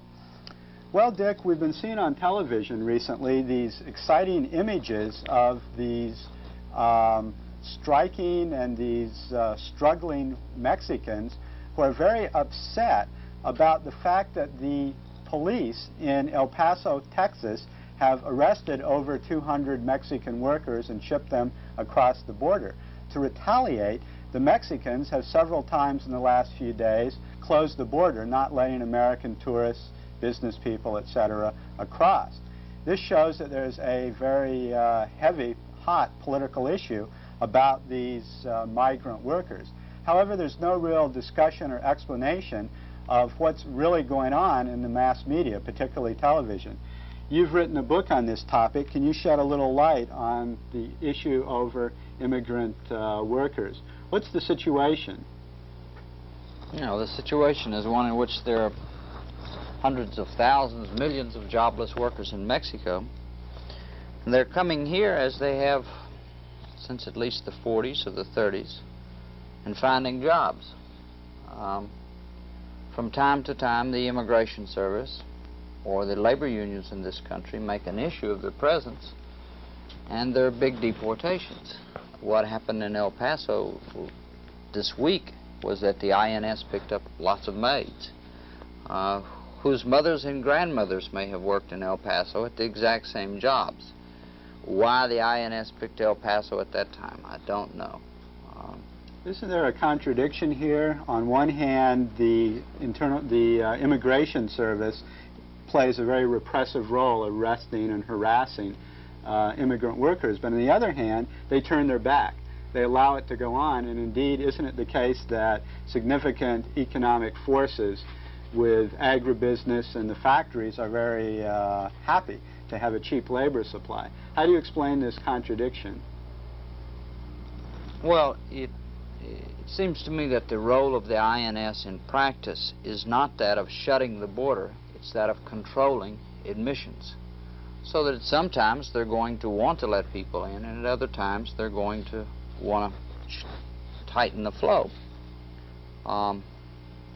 There are lots of cases, especially in agriculture, where they have brazenly turned their backs and let people come to harvest a crop. So immigrant Mexican labor is used, it's adjusted according to the labor needs of this country. Dick, what are the economic pressures in Mexico forcing these people to come northward? And the unemployment rate, which is also a part of it. The unemployment rate is between 11 and 56%, depending on who you believe. It's probably very close. Philip may know better than I do. I'm going to guess it's close to 40% if you count underemployment. There's been tremendous inflation in Mexico since about 1970, and this is eroding people's wages. And the currency was devalued also, wasn't it? Well, this was a part of that move, right. Well, doesn't this provide a superb labor force for the industries and farms along the border? What are the advantages to the agribusiness and industry people there of having these undocumented workers? There are all sorts of advantages. First is that They're not going to demand the wages which American workers would demand. They're not going to organize into unions as readily as American workers would because of their illegal status. They're not going to organize. And perhaps in the long run, the big advantage is that you don't have to have retirement programs for them. It's labor that you bring in and send out. It's disposable. Another advantage which immigrant labor has had is that it's younger, and that you don't wind up supporting men who have a lot of families in this country. You get a young man, many times an unmarried man, at the prime of his physical capacity, and you get him cheap. A lot of people think that big business is opposed to Mexican immigration. In the research I did for my book, I could not find a case where any industrialist or any representative of a business group went before Congress or anyone else and asked that immigration be restricted. Who wants to restrict immigration is the labor unions. Well, there was a curious thing which we reported on Alternative Views 2 or 3 weeks ago, and that is the fact that undocumented workers, if that's the correct term, actually formed the first labor union, or at least a labor contract, with some agricultural interests in Arizona, which seems to me a rather bit of a contradiction. Here they're supposedly in the country illegally, and yet they're signing a legal contract with the growers. Is this something which you think might spread more, or is this perhaps an answer to some of the problems? They're horribly exploited and treated terribly. I'm not sure there's an answer to those problems. As long as we're going to be deporting people, and I think that policy will continue. I really don't think there's an answer. I think that immigrant Mexicans are going to be the bottom end of the labor force in this country for the remainder of my lifetime, perhaps. There was also a curious thing which we reported a week ago, and that is that in southern Mexico, undocumented workers from Guatemala are coming northward and working in, I think, the coffee fields or some agriculture business there, and the Mexicans are complaining about that. It's a parallel situation to that which we have in the United States. The Mexicans have quite a bit of undocumented immigration from Central America, especially El Salvador. And they behave exactly as our immigration service does, or perhaps with less finesse and politeness. So you're dealing with a hemispheric problem here. And when the Mexicans catch a Salvadorian in Mexico, many times they don't know if he intends to immigrate to Mexico or to the United States, because there's also undocumented immigration to the U.S. from Central America, and most of it comes through Mexico. Now, you wrote some just fantastic articles in the Texas Monthly. I haven't had a chance to read your book yet, but those articles are so beautifully written and well-researched that your eyes just flow across the pages and you're not even aware you're reading. Just things pop alive in your head. But you actually spend a lot of time with these people and researching before you write these articles, and you have a great feel for it. What is it in your background that gives you this ability or gives you this feel? I don't know that my editors would agree I have that ability. That's to keep your wages low, right? Perhaps. I don't know how to answer that question. I did the book on undocumented workers. I began it at a time when I was living in Dumas, Texas, and most of my friends were without papers. And I began to notice, gee, the panhandle of Texas is a part of Mexico practically, at least in the rural areas. And I became curious. But you have such a feel, and they accept you. I mean, they let you into the innermost secrets of what's going on, as we'll talk about later when we get into your activities with the guerrillas. Well, part of it's his knowledge of Spanish and Mexican culture. Well, what were some of your experiences in researching, living with the undocumented workers? Could you get a real sense of their oppression?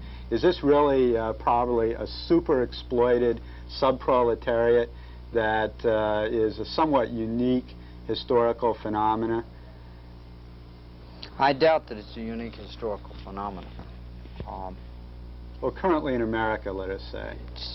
Yeah, in America at this point, not only Mexicans, but Haitians and a lot of other people are here without papers. And in fact, the Immigration Service was established not to keep Mexicans out of the United States, but to keep Chinese out. So I don't think there's much that's unique about their situation. I think that economically they are exploited in this country. On the other hand, most of them feel quite prosperous because coming here makes the difference between starving and not starving.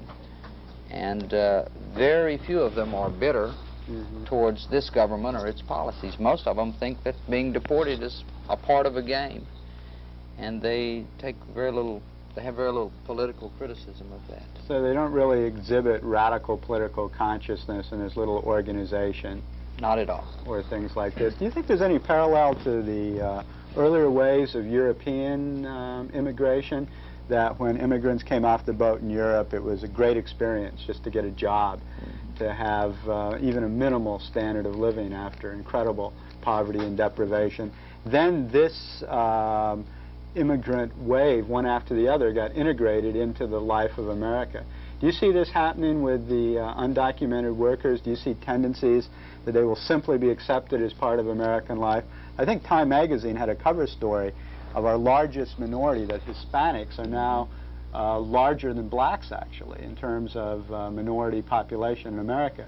Do you think they'll just increasingly be accepted and integrated as earlier American immigrant waves were, or do you think that there's something special here because they're illegal? No, there's something special, not because they're illegal, but because of where they come from. The word WAP, which is used for Italians, stands for without papers. Many of the Italian immigrants were illegal. But the difference is that the Chicano population will not be absorbed as the Italians are, because Italian immigration slowed. So did German, Irish, and every other form of immigration. Mexican immigration is not going to slow. So that we will never reach a point where these people are cut off from their homeland, where English is an easier language to use than Spanish in many cases. The Italians would still speak Italian had immigration continued steadily. It didn't. For them, for the Mexicans, it will. So I don't believe that this country will simply absorb them. I don't think this country knows what it's going to do. But if it begins to try to absorb them, there's all of Latin America down there, and much of it is starving, and I don't know when I could predict an end to that sort of immigration. Well, this raises the question of what factors in Mexico are driving the immigrant workers up north to seek jobs. Phil, you've written on Mexico extensively and researched it. What are the factors in Mexico that are responsible for this migration northwards? I guess you could say basically there's two things. One is how the Mexican Revolution developed, and the other is the whole role of the multinational corporations since World War II. And I'll show some slides now which we can use to illustrate this whole process and give a little bit of a feel for what Mexico's like and some of the things that have happened. Here we have an example of what happened during the Mexican Revolution of 1910 to 1917. You really have to go back and look at this period to get an idea of where Mexico is now. This is a burned out sugar mill which was destroyed by Zapata's rebels just south of Mexico City in the state of Morelos. Up until this period, there had been a dictatorship with extreme concentration of wealth and with most of the economy centered on rural agriculture. Zapata started the revolution in the south and completely broke the old system and led to a new government. But what happened was that there were faction fights between the different groups in the revolution, and the faction which finally came out on top was not Zapata, who was killed by the other revolutionaries, but another general named Carranza, who set up a government very much aimed at modern development and progress.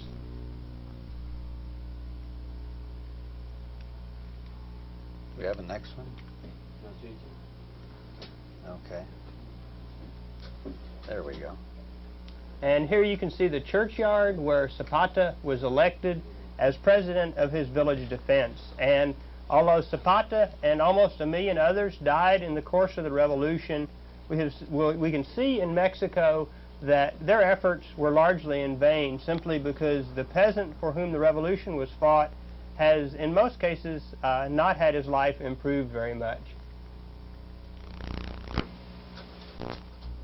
And here you can see, just as an example, the little town of Morelos, Aneniquilco, where Zapata was born and grew up. And this is very typical of so many rural towns in Mexico, that they have experienced very little development, very little improvement in their standard of living. And although the Mexican economy, if you look at the overall statistics, you will see that there's been incredible growth. What you find is that the growth in the rural area has been in the hands of a few rather prosperous growers, or to use a modern term, in the hands of agribusiness. And then in the cities, there's also been extreme growth, but concentrated in the hands of multinational investors. And this is another shot, again, in the hometown of Zapata, kind of symbolic of the fact that even though the revolution began here, so many of the rural peasantry has been left behind, and people exist at a very, very low level of income and low technology. Are these people mostly Indians? In this particular area, they were Indians in the last century. Mexico has a rather unique way of looking at Indians, that if you adopt modern ways of living, you're no longer considered an Indian. So the ancestors here were, in fact, Indians. And again, here you can see an ox cart. Very typical scene in some parts of Mexico, and yet this coexists beside the very modern agribusiness, which looks almost exactly like agribusiness in Southern California, with your large irrigation and your modern tractors and the like. The next slide. And here you can see someone making adobe. Again, this is very typical of so many people in rural Mexico who, as Dick mentioned, the statistics on unemployment and employment are very imprecise, because you have someone like this who might work for a couple of days a week making adobe bricks, and his annual cash income might be $100 if he's lucky. And so you have so many marginal people like this, which is starting to give you an idea of where this tremendous flow of people coming up to the United States starts from. You have people in Mexico in rural areas that are either totally unemployed or living at a very, very low economic level. And so, especially as the population has increased, you now have more unemployed landless peasants than you did at the time of the Mexican Revolution. These peasants begin to leave the countryside after spending generations there in extreme poverty. They leave the countryside sometimes after having continued to fight for their rights, and they come either to the cities or to the United States, as we have seen in so many cases. Phil, do you have any figures on if there's an increase of people coming to the United States now? If there's more immigrant workers, maybe Dick has some figures. Has there been an increase in this? Is there increased poverty now in Mexico, increased unemployment that's caused an increase in migration, or is there a sort of decrease or leveling off? There's really two big guessing games in Mexico. One is the percentage of unemployed Mexicans, and the other is how many people come to the United States. And so much of what we know about how many Mexicans come to the United States is how many agents the INS sends out in the field. And if they decide they want to arrest maids in El Paso, the statistics for unemployed Mexicans coming to the United States goes up. And so we really know very, very little. Mm-hmm. And that's the constant theme of all the scholars who specialize in studying undocumented workers in this country, is that we really have very little idea how many come, and the statistics are pretty much based on who gets caught, and that's more of a political and an economic issue. Fine. There's a point here, I think, that should be made to strengthen what Philip is saying.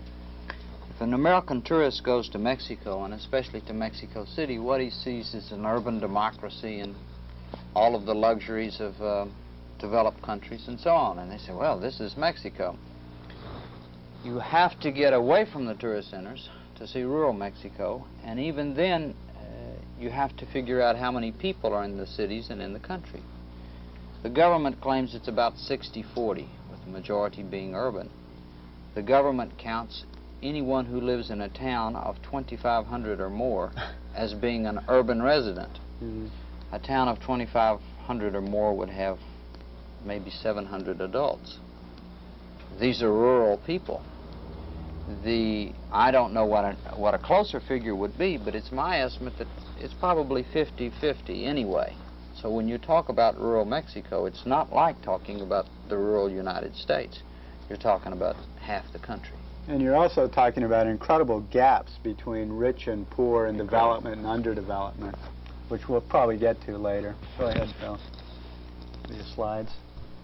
This is just one example of what you see in rural Mexico, which is a very strong influence of city corporations which bring in their wares and often have very, very little to do with improving the lives of the people living there. These calendars are advertising soft drinks and beer and present a model which is totally out of keeping with the life of the rural Mexican. I took this picture in an Indian village, and here you have the little blonde kid. And again, the multinational advertising and their products are just totally out of touch with the reality of existence in rural Mexico, and yet the multinationals have found that with that approach they can maximize their profits. And so not only do the people become poor, but they are taught to drink Coca-Cola because that's more sophisticated than drinking orange juice. This is the model for advertising throughout Mexico, the Great White Hope, using these white gringo models, which seems ludicrous, but it's just trying to get them into consumerism through identification with gringo ideals. Curious. Yeah, here you can see, as Dick will tell you in a few minutes, that there's a tremendous potential for violence in rural Mexico. There has been relatively little change simply because people are unorganized, and the Mexican government is extremely effective at first co-opting protest or secondly suppressing it. This is just one example where the town rebelled against the mayor. Mayors, as are all political officials in Mexico, are appointed, and then the vote is carried out by the people who vote for the appointed candidate. And in this particular little town in the state of Tlaxcala, the people rebelled and drove out their mayor, and yet they were completely unorganized, they were unarmed, and so if this type of protest ever continues, the Mexican government simply sends in the army, and that's the end of it. And as of yet, there has been no widespread rural opposition to the government, so they can deal with any opposition on a piecemeal basis. And rural protest quite often spills in to urban areas, and here you can see one example of peasants who come into Mexico protesting the many grievances.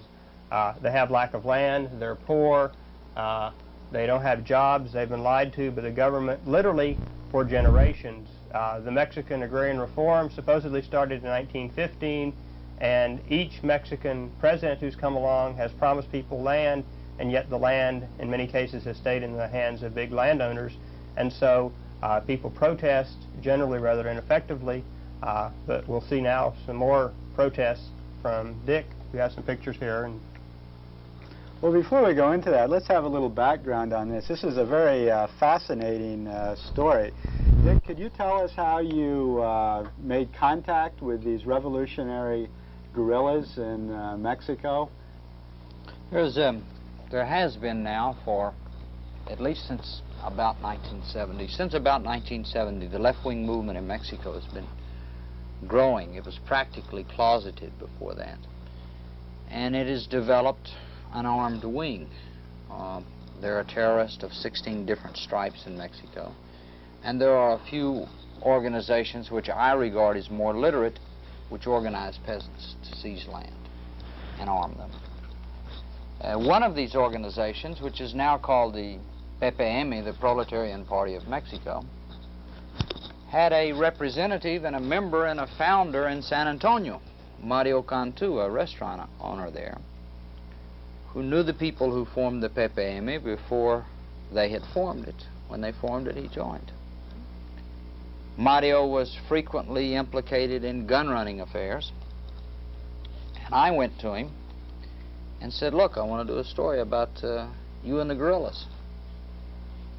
It took about 6 months to win their confidence. He had to go to Mexico twice, and he was on federal probation at the time and wasn't supposed to leave San Antonio. He went federal probation? Oh, yes, he was. And for gun running? Or? No, this time for a charge known as shielding illegal aliens. He had interfered with an immigration raid. But he went to Mexico and met with the guerrillas. Their leaders are all in hiding and are wanted, and set up for me to go down. Then I went down, and there were some snafus. But the first time, I spent a while with them in August of '77. Mario and I went together in January of '78 and in October of '78. And his probation office subsequently tried to revoke his probation. And he fled to Europe. He's now living in Madrid, where he's agitating with some other Mexican exiles around the question of the relationship of the United States to Mexico. Well, that's quite a story. Then you actually went into the mountains with the... No, 3 times I have been. What were some of your experiences there? Well, my general impression is this, that in rural Mexico, democracy has never existed. What you have there is a rule by force. The big landlords shoot anybody who gives them trouble. And the small peasants, if they lose their land or want more land, resort to arms to get it, because the government is, practically speaking, absent. They petition for land. I've talked to people who are waiting 35 years for a land grant. So you've got an armed, Wild West type society in some sections of those hills. Where the peasants are actually seizing land with guns forcibly. Yes. Is that, where yes. are some of the regions where this has taken place? Well, in the Sierra Juarez of Oaxaca and in Veracruz. There's been quite a bit in Michoacan. There's been some by other organizations, practically anywhere in rural Mexico. What was going on in the Sonora region, more in the north? There were some articles in Mother Jones about a movement of peasants there to expropriate land from absentee landlords. This was at the end of the Echeverria term. And it's never been clear in my mind, Philip may know better than I do, whether or not, in fact, the PRI may have supported that movement. But that region is one in which there's a great deal of truck farming. They farm export crops and export them to the United States. Oddly enough, Mexico's importing beans and wheat and most other staples. But the peasants seized the land, and they declared that it was illegally owned because the tracts were too big, or bigger than what's allowed. Well, there has been land reform in the past. How was this carried out, if at all, and what's the status of it now? You get showcase land reform is what I've seen. Philip knows much more about what it's been statistically than I have. Yeah, about 3 million people have actually received land somewhere along the line. The president that passed out by far the most land was Lázaro Cárdenas in the late 30s, who really made an honest effort at reform, seeing the situation in Mexico as being politically explosive. He made a lot of far-reaching reforms, just like Franklin Delano Roosevelt did in this country at the same time. He broke up a lot of big estates, gave land to the peasants, but since then, the agrarian reform has become more and more of a political sham. Agribusiness has become richer and richer, and increasingly the land that is given to the peasants and broadcast so widely as a measure of justice by the revolution is really land that is totally worthless, and yet they pass out millions and millions of acres of it, and that brings up very impressive statistics. But very noticeably lacking has been credit and technical aid and anything to make this land productive and to improve the lot of the people who do in fact receive it. Well, Cárdenas also took over the oil industry, nationalized it, did he not? Yes. And now Mexico has its own Pemex national. How does this fit in with the multinational oil company framework and the OPEC situation? Well, I'll backtrack a little bit. Mexico was the world's second largest producer of oil back in the early 20s and the world's largest exporter. It was sort of the Saudi Arabia of the world back then. But by the late 1930s, 1938 to be exact, when Cárdenas nationalized the oil, production was down to 5% of what it had been, which is to say that the American and British oil companies there had pretty much pumped the fields dry that they knew about. Since then, and especially in the last couple of years, they have located tremendous new finds which are undoubtedly going to change the whole reality of Mexico and the reality of Mexican-U.S. relations. We simply don't know yet a lot of the basic answers which are going to tell us where things are going. Given the track record of the PRI, though, it doesn't bode very well for the vast majority of the Mexican population. Generally, development by the PRI has been very much oriented toward business interests and pretty much left the average worker out of the picture and not produce good conditions for living. By the PRI, what do you mean? The PRI is the Revolutionary Institutional Party, the basic party of the revolution. Phil, I'm a bit puzzled. Granting what you said is correct about PRI being basically in the interests of the industrialists and landowners and not the workers, still, what will the government do with those vast profits that supposedly will be coming out of the oil fields? Do you think there'll be graft and corruption in the government? Do you think the investment will be for mainly big business and capital, or do you think there'll be a spillover to genuine projects of social reform that might help the people in the country?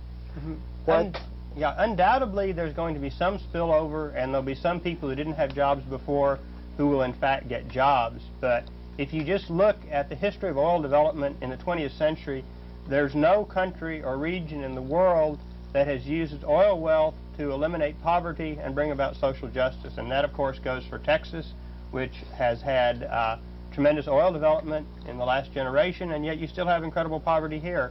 And since Mexico has one of the worst track records of any Latin American country as far as social justice, I don't think it's very realistic to think that they're really going to focus their oil income on resolving problems in Mexico. And in fact, the one Latin American country with a worse income distribution than Mexico is Venezuela, which has had a generation of oil wealth to try to solve problems, and it has simply not tried to solve these problems.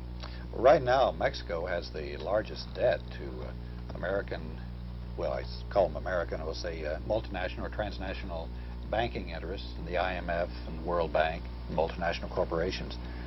How do you account for that, plus the fact that Mexico does have a strong oil industry? They're just not able to export enough to be able to retire these debts? Are they on the same track of debtorism that the rest of the third world is with the multinationals? It's a matter of timing. As with the rest of the underdeveloped world, Mexico since World War II has suffered from balance of payments problems, and especially as they invited multinational corporations to come in during the 60s, they thought that would make them financially independent. But what in fact they found is that the multinationals end up sending a lot of profits out and charging for licensing, charging for various technical things. So in fact, you have the countries running into debt as they invite the foreign companies in, rather than the foreign companies coming in to help solve their economic problems. This process has been a continual one since the 60s up into the 70s, and it's still going on now. They have trade deficits, and the multinationals take out more than they bring in. Phil, do you think that this might generate a popular resistance movement, as in Iran, where you had a situation where there was tremendous wealth that simply wasn't being used in the people's interest? It was being exploited by a corrupt government and multinational foreign corporations. Do you think that the same sort of mobilization of the people could take place in Mexico, who would see that their wealth was being squandered, that they were being exploited by foreign domination corporations and a corrupt government, and that this could lead to popular upheavals? Is there any evidence that tendencies like this might develop in Mexico, given the oil wealth and what you predict will be the exploitative use of it that won't aid the people, basically? Oh, I think there's no question, but there's the conditions there, although virtually everyone of any political persuasion who looks at the Mexican government comments on how effective it is at maintaining the status quo through a variety of political manipulation. But what's really important to note is that although we've read a lot about Mexican oil wealth, none of it has arrived in Mexico. Mexico was importing oil through 1974, and only thus about 3 years ago actually started exporting any oil at all. It's still spending much more on developing new wells and refineries and pipelines than it's taking in oil exports. So it'll probably be 1981 before the Mexican oil even starts to bring in money which can be used for any sort of social problem. And so now it's completely speculation where the oil money is going to go, because there in fact is no oil money right now. It's still a couple years down the road. Phil, isn't the main beneficiaries of the Mexican social system the middle class, that when they have had social programs, that they've usually gone to the benefit of the middle class? I was told that they have a tremendous system of socialism for middle-class bureaucrats, teachers, and such in the Mexican system. Is this correct? Do you think that they might also be the beneficiaries in the future? Has this been the trend in the past? Yes, there, in fact, I guess every social system in the world benefits some people, and certainly there's a small, very wealthy elite on the top, but then there's about a sixth of the population which is middle class, and it's predominantly concentrated in Mexico City. And you can literally ride for 20 miles along the western side of Mexico City and think you're in Europe, because everybody has a car and a fairly nice house, and yet that represents an incredible concentration of wealth sucked out of the smaller towns and sucked out of the countryside to provide a decent standard of living for the Mexican middle class. But again, you have to emphasize that the middle class is perhaps only a sixth of the population, and the fact that they have a car and a nice house and a TV means that some worker in the countryside works perhaps to pick tomatoes which are exported to the U.S. to generate a profit, and then he is paid perhaps only a couple $100s a year. Many of these middle-class people are also government workers. They have a tremendous parasitical bureaucracy there that has sort of a social system, a welfare system, almost cradle-to-the-grave socialism. I was astounded when I was in Guanajuato one summer at the benefits these people had for health care, Social Security, unemployment insurance, etc. But it was a small group of people that were the beneficiaries. Dick, did you have a comment? One of the points that might be mentioned about socialism for the middle class is that in Mexico, a lot of the peasants, especially in the south, produce handicraft items. This is a photo, incidentally. It's been stuck here of a meeting of a revolutionary party in a peasant village in Mexico. As you can see in the photo, almost all the adult males turn up. Here's another one of a similar meeting.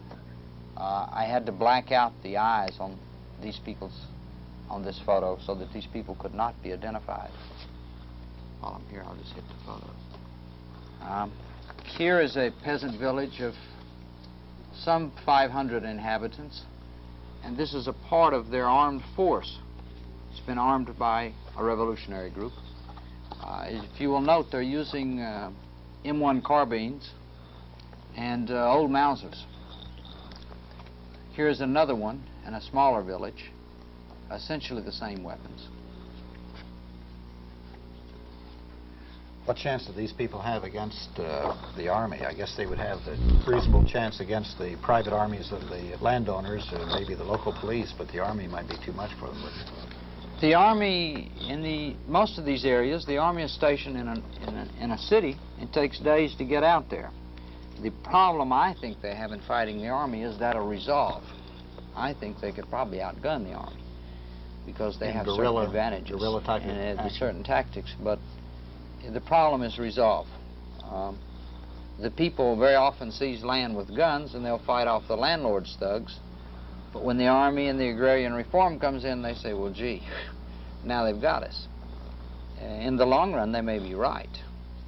It may make best sense to surrender, but the pattern thus far has been one of conflict with the landlord's agents and then running from the army, in fact, surrendering land to the army once you've taken it. Do you have any sense of how the army people feel about going in there and fighting with these guerrillas? In other words, it could be like in Iran that there could be a point where the army simply doesn't want to fight at the peasants because of the political consciousness of the army, or a simple fear that they're scared out there. Is there any evidence that this might take place, or do they have a pretty professional army there? They don't have a very professional army. Most of it's drawn from peasants. But as soldiers, they're much better off than they would have been as peasants. They keep that in mind. The only tales I have heard of soldier mutiny I've only heard one. It occurred when a soldier was told to invade his hometown, and his mother came running out the door, and she says, "What are you doing here, you know, with this gun," and so on. And so he refused, and 2 or 3 other soldiers went with him and refused. But that didn't stop the Army from doing its mission. So I think it's far premature to a situation like you had in Iran. Mm-hmm. A minute ago you were talking about middle-class socialism, and I wanted to bring up that these peasants make artifacts, blankets, hats, all sorts of things.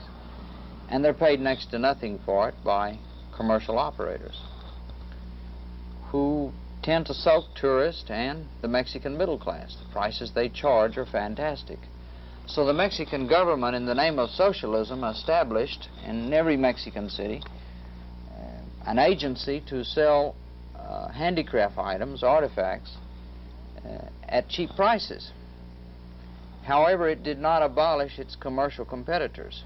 Therefore, at Mexican government expense, items are bought from peasants at no better price than they would be paid from the commercial operators, but are sold at a lower price than the commercial operators sell them at. Or in other words, the Mexican government is subsidizing the decorations the middle class hangs in its house, which are made by starving peasants. The peasants still starve, but the middle class can cheaply buy blankets like I have on my walls.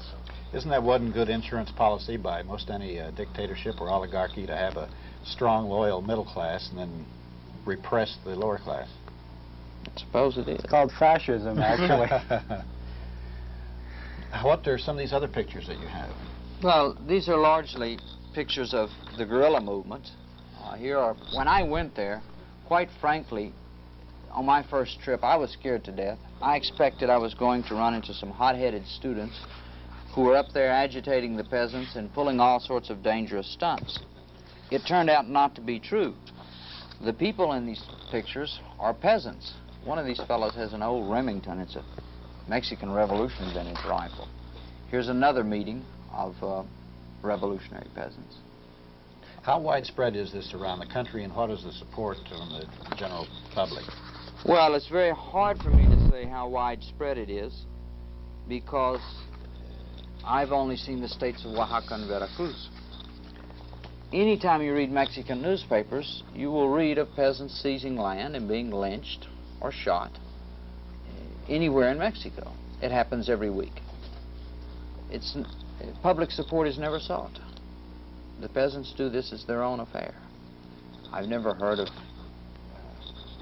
them seeking support. But in rural Mexico, I would say it's pretty frequent now. Pretty frequent. What about in urban Mexico? Any radical agitation there and activity going on? Since 1970, there's been so much of it. The Mexican Workers' Party, the Mexican Communist Party are all much bigger and much more open. There are hundreds of independent groups. There are church groups that lean to the left. And there are your terrorists. There are groups in Mexico which are on a par with the Red Brigades in Italy. We hear less about them because the media in this country has a northeastern and European bias. The Red Brigades are much closer to New York than La Liga 23 de Septiembre. But they're still there. And every day in Mexico there's a bombing or an attempted assassination, I suppose, practically every day. It's interesting that the Pope went down to address the Mexican and South American clergy, which was moving increasingly toward the left and Marxism, because the clergy developed a Christian social conscience that was so shocked by the poverty and exploitation that it was moving towards a gospel of social justice. It was very close to Marxism, and the Pope was trying to squelch that theology of liberation movement. Phil, didn't you have some more slides and some information on the urban situation there? Yes, in reference to the meeting in Puebla, the bishops' meeting, the Pope, in a sense, warned Latin American Catholics that they should be careful and not mix too much ideology up with their theology, because they might lose the theology. And a radical bishop responded to him that let he who is without ideology cast the first stone. And I think that's a very good introduction to some of the problems which certainly ideology has brought about in Latin America. And we're going to see in Mexico now some of the urban problems which one should remember, are very closely tied to rural problems, because what in fact you have not only people coming to the United States, but literally millions of Mexicans leaving the countryside and coming to the city. And so what they're doing is shifting unemployment from the countryside to the city. And now we'll have some slides. Here you can see a shot of a modern factory in Mexico, and not coincidentally, it's an American-owned factory. This happens to be Kodak, but you find the major manufacturing enterprises in Mexico are very, very strongly controlled by U.S. and other foreign corporations. These corporations bring in their labor-saving devices from the United States, and so provide very few jobs for the people who do in fact come to the city looking for work. Here you can see what is probably the most famous political site in modern Mexico, the Plaza of Three Cultures. And not only is there rural protest in Mexico, but as many can remember, that before the 1968 Olympics in Mexico City, there was a very strong student movement which was having a peaceful meeting in this plaza here, which was simply gunned down by the Mexican army. And that was the only way the Mexican army found that they could suppress the movement. The movement had hundreds of thousands of people in it, students who were marching in the streets, always peacefully, and in one stroke they physically eliminated the student protest movement, and the Foreign Press Corps estimates that as many as 500 people were killed here. And the people who come into Mexico City and the other large cities end up in the classical situation for Latin America, the squatter settlement or the shanty town. And this is just one of them. This one I visited last year is a little bit unique in that it has had a history of radical political organization.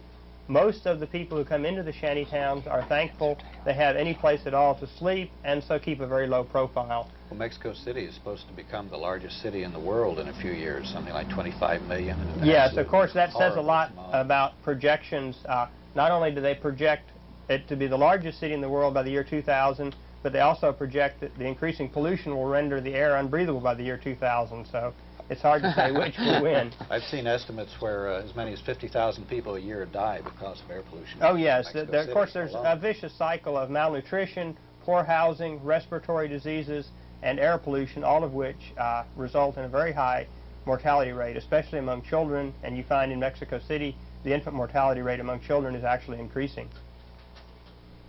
And some of the shanty towns, in fact, have what we might call here civic pride. They invest what little money they have and build better housing, and in fact take on a veneer of the lower middle class in some areas. As the years go by, the shanty towns actually show improvement and people improve their lives. And just as in the rural areas, you see the same forces impinging even on the shanty towns, where people have extremely low levels of income. They spend an awful lot of it on the very familiar products like Coca-Cola, rather than buying nutritional food with what little money they have. And here is a mass meeting at one of the shanty towns. The shanty town organized itself and has very much changed the apathetic image that one has of the rural dweller. They have demonstrations and have taken part in a variety of political struggles, not only within their own community, but have allied with other groups within the city. And they have set up a breakfast program. You can see here children lined up to receive free breakfast, and in fact try to provide some of the services which neither the government nor private industry provide to the population. And you can see here that they bring a lot of their rural customs into the city with them. And here you can see an altar on the street with the flowers, very reminiscent of what you would find in a small Mexican village where these people came from originally. Is there an organization which provides this and also establishing perhaps some continuity from city to city, or is this just an ad hoc thing that the various neighborhoods do on their own? This is just an ad hoc thing in one neighborhood. Again, in both rural and urban areas, the country suffers from broad-based organizations that are nationwide and can really mount effective support for social change. And here you see some of the people living there. Again, just as with the people who come to this country, most of the people living in these communities really feel they're upwardly mobile because They have come out of rural Mexico where they have so very, very little. And they've even set up a little market here, again, very reminiscent of the traditional markets in Mexican villages. And here you can see them building a new house, using their own labor and using bricks produced right there in the community. Another shot of their market.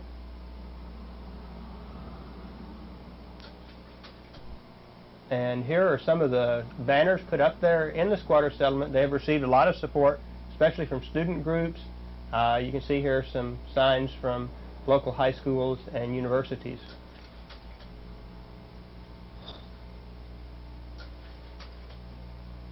And this we were mentioning a little bit earlier, the middle class. This is some housing built by the Mexican government for the middle class, and in fact the shantytown that we've just been seeing used to cover the area where these apartment buildings stand now. At 4 o'clock in the morning, the police came in, drove the dwellers out, and at 6 o'clock in the morning the construction equipment rolled in and they built some nice housing for the Mexican middle class. In this particular housing project, there was a shootout between the 23rd of September, a terrorist group, and the Mexican police. So it goes to show the Mexican government builds something for the middle class. It has its own malcontents. And there's violence on both sides of that street, one from the squatters defending themselves and the other from the middle class terrorists. And you can see here some banners put up at a pharmaceutical factory struck by the workers. Again, there's a strong workers' movement. Most of it is under control of the government, though. You do find some dissidents who call strikes on their own. Generally, strikes have to be okayed by the union bureaucracy, and so you do see a few independent strikes and trade union workers marching in the streets. Could we go back and have a translation of that last one? Can you do it backwards? This one there in the center. This says, for an education in the service of the children of workers and peasants. This simply refers to the fact the government spends millions and millions of dollars on education, especially higher education, and yet it's the children of the upper and middle class who get into the universities, and lacking any sort of affirmative action program, the poor people, both in rural and urban areas, rarely get into the university. That doesn't need to be translated. And these are some signs painted and displayed at the National University protesting some revolutionary themes. Again, this is a workers' demonstration in the streets of Mexico saying, "Stop austerity, expansion of the state sector of the economy." That's curious, isn't it? They're calling for ceasing of the expansion of the state No, sector? no, they say, "Stop Oh, okay. austerity, period. Okay. Start expansion of the state sector." The state Because we're taking exactly the opposite position in America. Yeah. We're saying there's too much social welfare programs and we need to cut back and lean things up. And they're taking the opposite position. And here you can see one of the signs that the established political party, the PRI, has painted all over the country, again containing very revolutionary rhetoric, but very little practical aid. And there's an old friend. yes, and Mexico has come under extremely strong influence of multinational banks, such as the Citibank here, which is building a new 18-story skyscraper in downtown Mexico City to manage its affairs. And not surprisingly, given the results in both urban and rural Mexico, we have lots of workers coming across the Rio Grande, which you can see here, and a few stop along the way at the various border industries, which were set up in 1965 to try to sop up some of the unemployment when the Bracero program ended. But even though they employ about 90,000 people today, they are only a drop in the bucket for the millions and millions of unemployed Mexicans. And that's the end of the slides. And we're back where we started. Right. Do you have any comments on the recent Carter trip to Mexico, Phil? It seems curious that previously, always the Mexican president came to America, or they met in a border town for 2 minutes. But here Carter went as a suppliant, practically begging Portillo, who acted at times very haughtily with him. Do you think this indicates new American-Mexican relationships and power shifts because of the oil reserves in Mexico and America's desire for it? Oh, I think definitely. Mexico is sort of like the proverbial beautiful woman now with a string of suitors. Not only are American presidents courting Mexico, but the French and the Japanese, and you see an extreme shift in Mexican-American relations, which I think will exist at least for the rest of the century. So the mass media in America might even have some actual clippings on Mexico once in a while.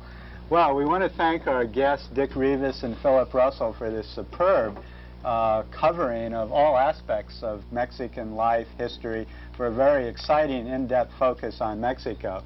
Frank, you have a bedtime story for us? Yes, it's actually the last paragraph of the article in Texas Monthly, which Dick wrote, and it gives a feeling for the real character of the movement going on in Mexico right now. The real character was described long ago by a now-forgotten general in Pancho Villa's army.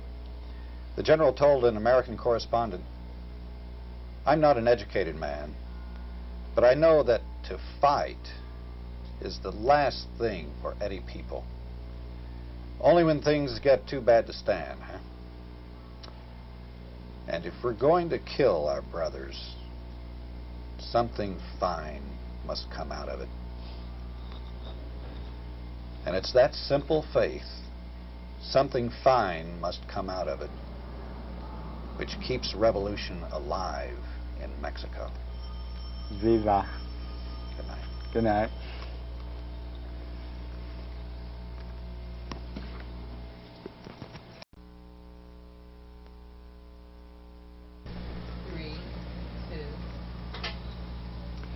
Radio and television reporters who cover business news launched a new organization a while back. It's called the Economic News Broadcasters Association.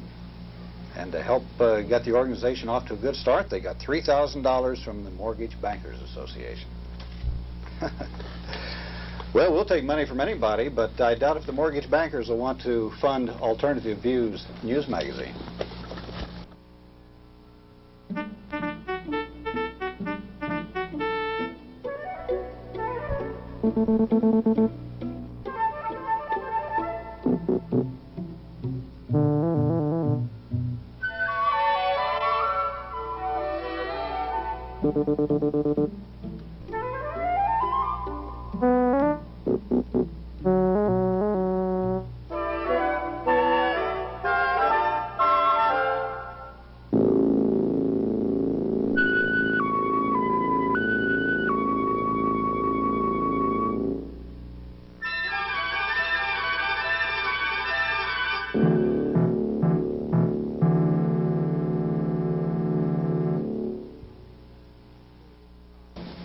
Hi, welcome to Alternative Views. Tonight's program will look at the less majestic side of the law in the United States. Our program entitled tonight is The American Police State. And with us to discuss the problem, we have in an encore performance, back with us again, John Duncan, the head of the Texas ACLU. Welcome. And with us to discuss a couple stories in their lives, Barbara Hines from the Legal Aid Society, who will talk about her efforts to obtain a dossier compiled by the FBI on her. An interesting story. And we also have Jim Lutz from ACTV, working with them for the last 3 years, who has some interesting film of last year's boat race on Town Lake, where it led to a Chicago-style police riot. But before we get to that, as usual, we'll go to the news, and Frank and Al and the rest of the folks. Well, here's a headline you don't see on television nowadays, or even in the regular newspapers. But the National Enquirer has it, "Gas crisis is a big hoax." And unlike the other story up on top here, which says how to avoid traffic tickets, which tells you basically don't break the law and don't sass the cops, the gas crisis being a big hoax is backed up with some statistics and some opinions from high-level people who should know. For instance, they quote Dr. James Patterson, who's an economist and oil industry expert from the University of Indiana, is saying it's a hoax. He uses American Petroleum Institute figures to prove it. He says the U.S. gasoline stocks stand at 259.6 million barrels, 12 million barrels more than 1977 when there was no crisis. Crude oil stocks are 305 million barrels, 32.7 million more than 2 years ago. And the demand for gas has only risen a tiny bit, only 0.3%. And even according to the Central Intelligence Agency's latest estimates, there's more oil, gas, and petroleum products in the U.S. pipeline than at any time in history. If that isn't enough, there are other people who chime in. Professor Fred Singer, an energy economist from the University of Virginia, and a former high-ranking Interior Department official, said that these figures show that the oil crisis is a blatant fraud. And Senator Howard Metzenbaum, a Democrat of Ohio, says the same thing. The oil companies are trying to hold on to their oil as long as possible and wait for the highest price they can get. And they're trying to frighten the American public just to run up the prices. It's interesting to note, Frank, that the big three reported last night on TV that gasoline reserves are actually down. So I wish they'd get together with Mr. What's his face there. And also their own outfit, the American Petroleum Institute. Well, there are others who they have also quoted, a statistics editor from the Oil and Gas Journal, an attorney for independent oil companies, president of Consumer Energy Council for America, and other people. The GAO, for instance, the General Accounting Office, all say the same thing. And then, in addition to this, they made a survey of Germany, England, Switzerland, and France, various people from spokesmen of auto clubs to people who are in a Ministry of International Trade and Industry in Tokyo, for instance, or various high-level agencies. They say, we're not feeling any crisis. We're not scared. What's the big panic in the United States? I guess it's the panic to the bank. Well, hey, we've talked about white-collar crime. Remember a while back we were talking about some of the pats on the wrist, which some of the rich people get if they're caught in the cookie jar. Misdeeds. Yes, that's right. Misdeeds. We've got to understand those poor folks. Right, you know. by well-meaning people. Well, here's another one. The federal grand jury in Houston is looking into a couple of small oil companies who were involved in oil scam. What they were doing was fraudulently converting barrels of old oil into new oil and selling them at a $6 price over the regular price. And the one guy who's head of the company made $4.4 million on this. Well, under plea bargaining arrangement, he agreed to refund $3.2 million if they would drop the charges against him. Write it off as a business expense. Yeah. It still nets $800,000. Not bad. Yeah, that's like you stealing the $1,000 from me, and the court saying, well, that's okay. Pay back $600. Yeah, pay back $600, and we'll call it even. Yeah. Well, the interesting thing about this is that most people don't realize that the major oil firms, which are vertically integrated, have been doing this for years. They're passing costs forward, so it goes on the corporate books as a cost, but actually it's increasing their cash flow. This is something we did talk about in Alternative Views, I believe, last year. Well, this is what the Arabs are also saying the big oil companies are doing right now. They bought a lot of oil under the old contracts at the old price, and they're selling it on the independent or spot oil market at considerably higher prices. Yeah, up to $24 a barrel. Yeah. Well, you have a couple of things there, too. Well, Frank, we have a swine flu updates, what we have here. Something that a lot of us would prefer to forget. I'm sorry we don't have our visuals, you know, down pat today, because there's a beautiful photograph of Jerry Ford with this moronic grin on his face, getting the swine flu shot. Especially for police. Right. This is from the Journal of Insurance. Typical of government spending, we have a $135 million program that has ballooned into a $3 billion disaster. As of last year, in terms of the deadline for filing for claims on swine flu, there are 278 claims for wrongful death totaling about $300 million, and 3,000 claims for personal injuries, not the least of which is the Barry syndrome. People get about 95% paralysis from this, totaling almost $3 billion in claims. The original estimates of the claims against the government were something in the order of $1 to $2 billion. So again, the insurance industry has fallen a little short on their estimates. But here we have a program that is supposed to benefit the health of the people, and instead we have people croaking, dying, getting paralyzed, and then suing the government for $3 billion. Now, if you remember, back during the swine flu program, the private insurance sector wouldn't touch this thing with a 10-foot pole. Part of the bill to provide funding for the major drug companies is that they remove any liability from the drug companies for the issuance of the swine flu. The other thing in the news is actually a contradiction between the Wall Street Journal, not a contradiction, but it's kind of, I guess, a difference in taste or difference in reporting styles on corporate profits. In the Wall Street Journal today, we have corporate profits after taxes surged 9.6%. Now, that doesn't sound like a whole lot. 9.6%. 9.6%. That's actually what they're talking about, and if you read the article in detail, they're talking about from quarter to quarter. Of course, what we heard on the news last night and what we have from the AP sources is that actually corporate profits over the year increased 26.4%. And this is the largest increase since 1950. After-tax profits soared 25.2%. But here's what some of the people in power are saying about this. I think it's rather interesting.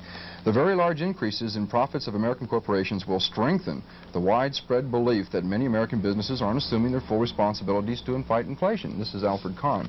Kahn also was quoted on the evening news as saying something to the effect that, well, high profits necessarily by themselves are not bad. But if they're caused by high prices, then he sort of trailed off. Lyle Gramley, who is a member of the Council on Economic Advisors, says, it makes us wonder if the business community is taking seriously the guidelines we have put into place to hold prices in check. Now, Kahn has promised that he will publish a list of names of corporations who are showing higher than usual profits. And I'm certain that will offend them so that they'll reduce their prices. He has also pointed out that most large corporations seem to be in compliance with the guidelines. The primary offenders are small businesses and medium-sized firms. Jack, you got a couple of goodies too, do you not? Yeah, I've got a few here. I wasn't going to appear on today's show, but a friend gave me... We're happy you did, Jack. A friend gave me this particular article that appeared in Monday's Texan, written by a clown named Mark Dooley. It's under the column of Reporter's Notebook. It is probably one of the most misogynist pieces I've ever seen in any. That's woman-hating, by the way, in any print or electronic media. Let me read just a little bit of this twerp. My father has this Bobby Riggs theory that things in general have been going downhill at an alarming rate ever since women got the vote. After giving the idea considerable thought for 6 minutes, I must concur. Well, the article goes downhill from here. He's capable of thought for 6 minutes. I think that speaks for itself. Well, he said the problem is basically that, quote, women have just gotten too damn uppity. Take Kate Millett, for example. Please, he adds. Henny Youngman. That was funny back in the 40s. Yes, of course. And he talks about Kate Millett's recent expulsion by the Ayatollah Khomeini from Iran. And he says, 3 cheers for the Ayatollah. Chalk one up for the good guys, gals, and get back in the kitchen or get pregnant. To go on, I really don't want to belabor this point. He's not worth it. A problem, he says, that in America today, the Shanna Alexanders and the Jane Fondas and the Barbara Walters and alike indicate that we have a, quote, high threshold for mindless women and ignorant sluts. This is what further he has to say. This is revolting, I understand. What this country needs is an Ayatollah or two. Off with their heads. The Fonda syndrome will kill us all. Now, if I've done you wrong, Mr. Dooley, and what you meant was satire, then I apologize for impugning your character. But it's your writing style then. Because you're not in the same class as Dan Aykroyd or John Belushi. In my book, you're part of the not ready for any time players. And they're not all that sharp. And they're not all that sharp either, as witnessed a couple weeks ago with their women's problems. But let's bring it closer to home. Rather, let me talk about some Iran, since we're talking about Iran and women. This is something from the revolutionary regime in Iran, which I, a few weeks ago, applauded their coming to power, and I still believe so. But they need to get their act together over there. An unmarried couple caught having sexual relations were publicly flogged in the Caspian Sea town of Amesh for refusing orders by revolutionary authorities to get married. She got 100 lashes. He got 25. But lest we leave you on too sour a note, we have some good guys in the news? We'll have to give you some happy news. Good. This is our Charles Kuralt story of the week here. A Hampshire college student, that's in Amherst, Massachusetts, was fired from his job in the college cafeteria, it seems. He was refired for refusing to obey orders to stop doing such things as writing "no nukes" in carrot sticks on top of the salads and making hammer and sickle designs in the wax on the cottage cheese. Says David Bates, 23, "I was only trying to break up the boredom on the job and provide some enjoyment for the cafeteria patrons." Keep it up, David, wherever you're going to be in your next employment. Well, if you're ever in Texas, David, you can come and join us here on Alternative Views.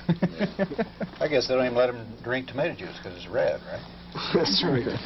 Red tape, red tape. Say, here's one that I don't know what's going to do to the tobacco industry, but there's a study's been made in Alabama that there's a high incident rate of Southern women of mouth cancer because so many Southern women dip snuff and chew tobacco. Just take a little pinch, put it between your cheek and gum.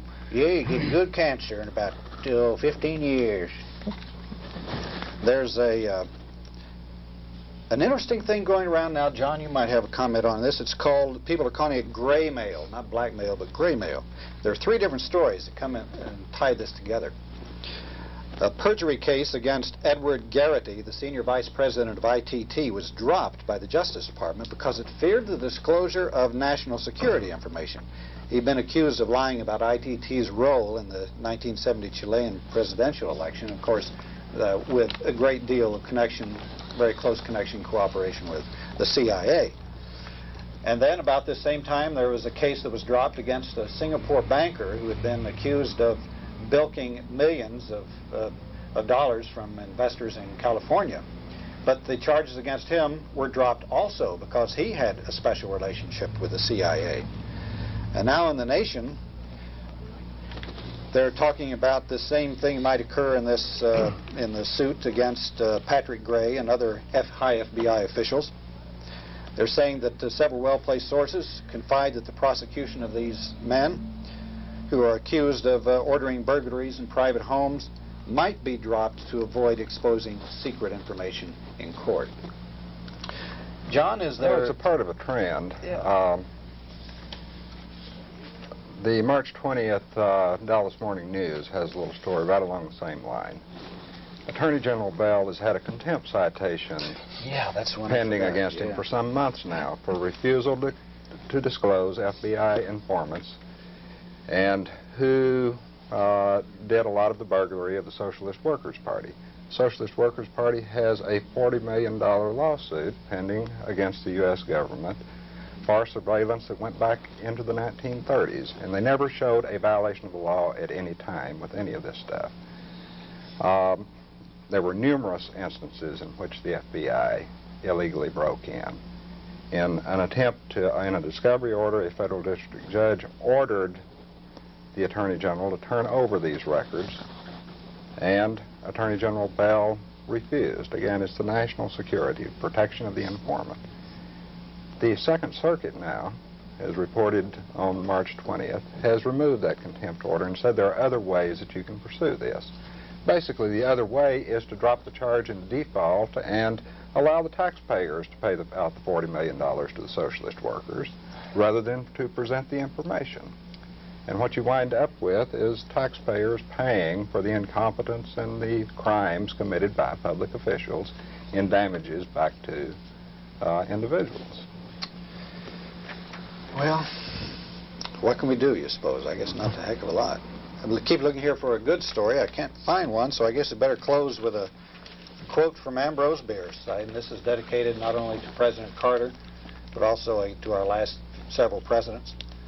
Ambrose Bierce's epigram was, "He whose lies no longer deceive has forfeited the right to tell the truth."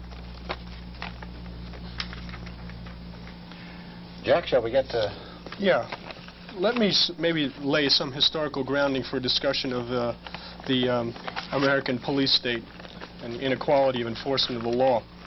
In 1895, the Supreme Court in 1 year ruled minimum wage laws unconstitutional, a violation of free contract. They also ruled that the income tax was class legislation and also unconstitutional, but turned around and ruled that the Sherman Antitrust Act, which did not apply to manufacturing companies, did apply to labor unions. Well, if you think that's part of the sort of just sordid, seamy past that we have come of age as a country, and we now conduct our politics and our lives more above board, and now in post-Watergate morality and the like, that with sunshine laws and a commitment to equal justice, well, think again. We have some interesting people here tonight to discuss that this is not part of our past, that this continues today. And John, I think you're going to bring us up to date in some of the contemporary forms of repression in this country. All right.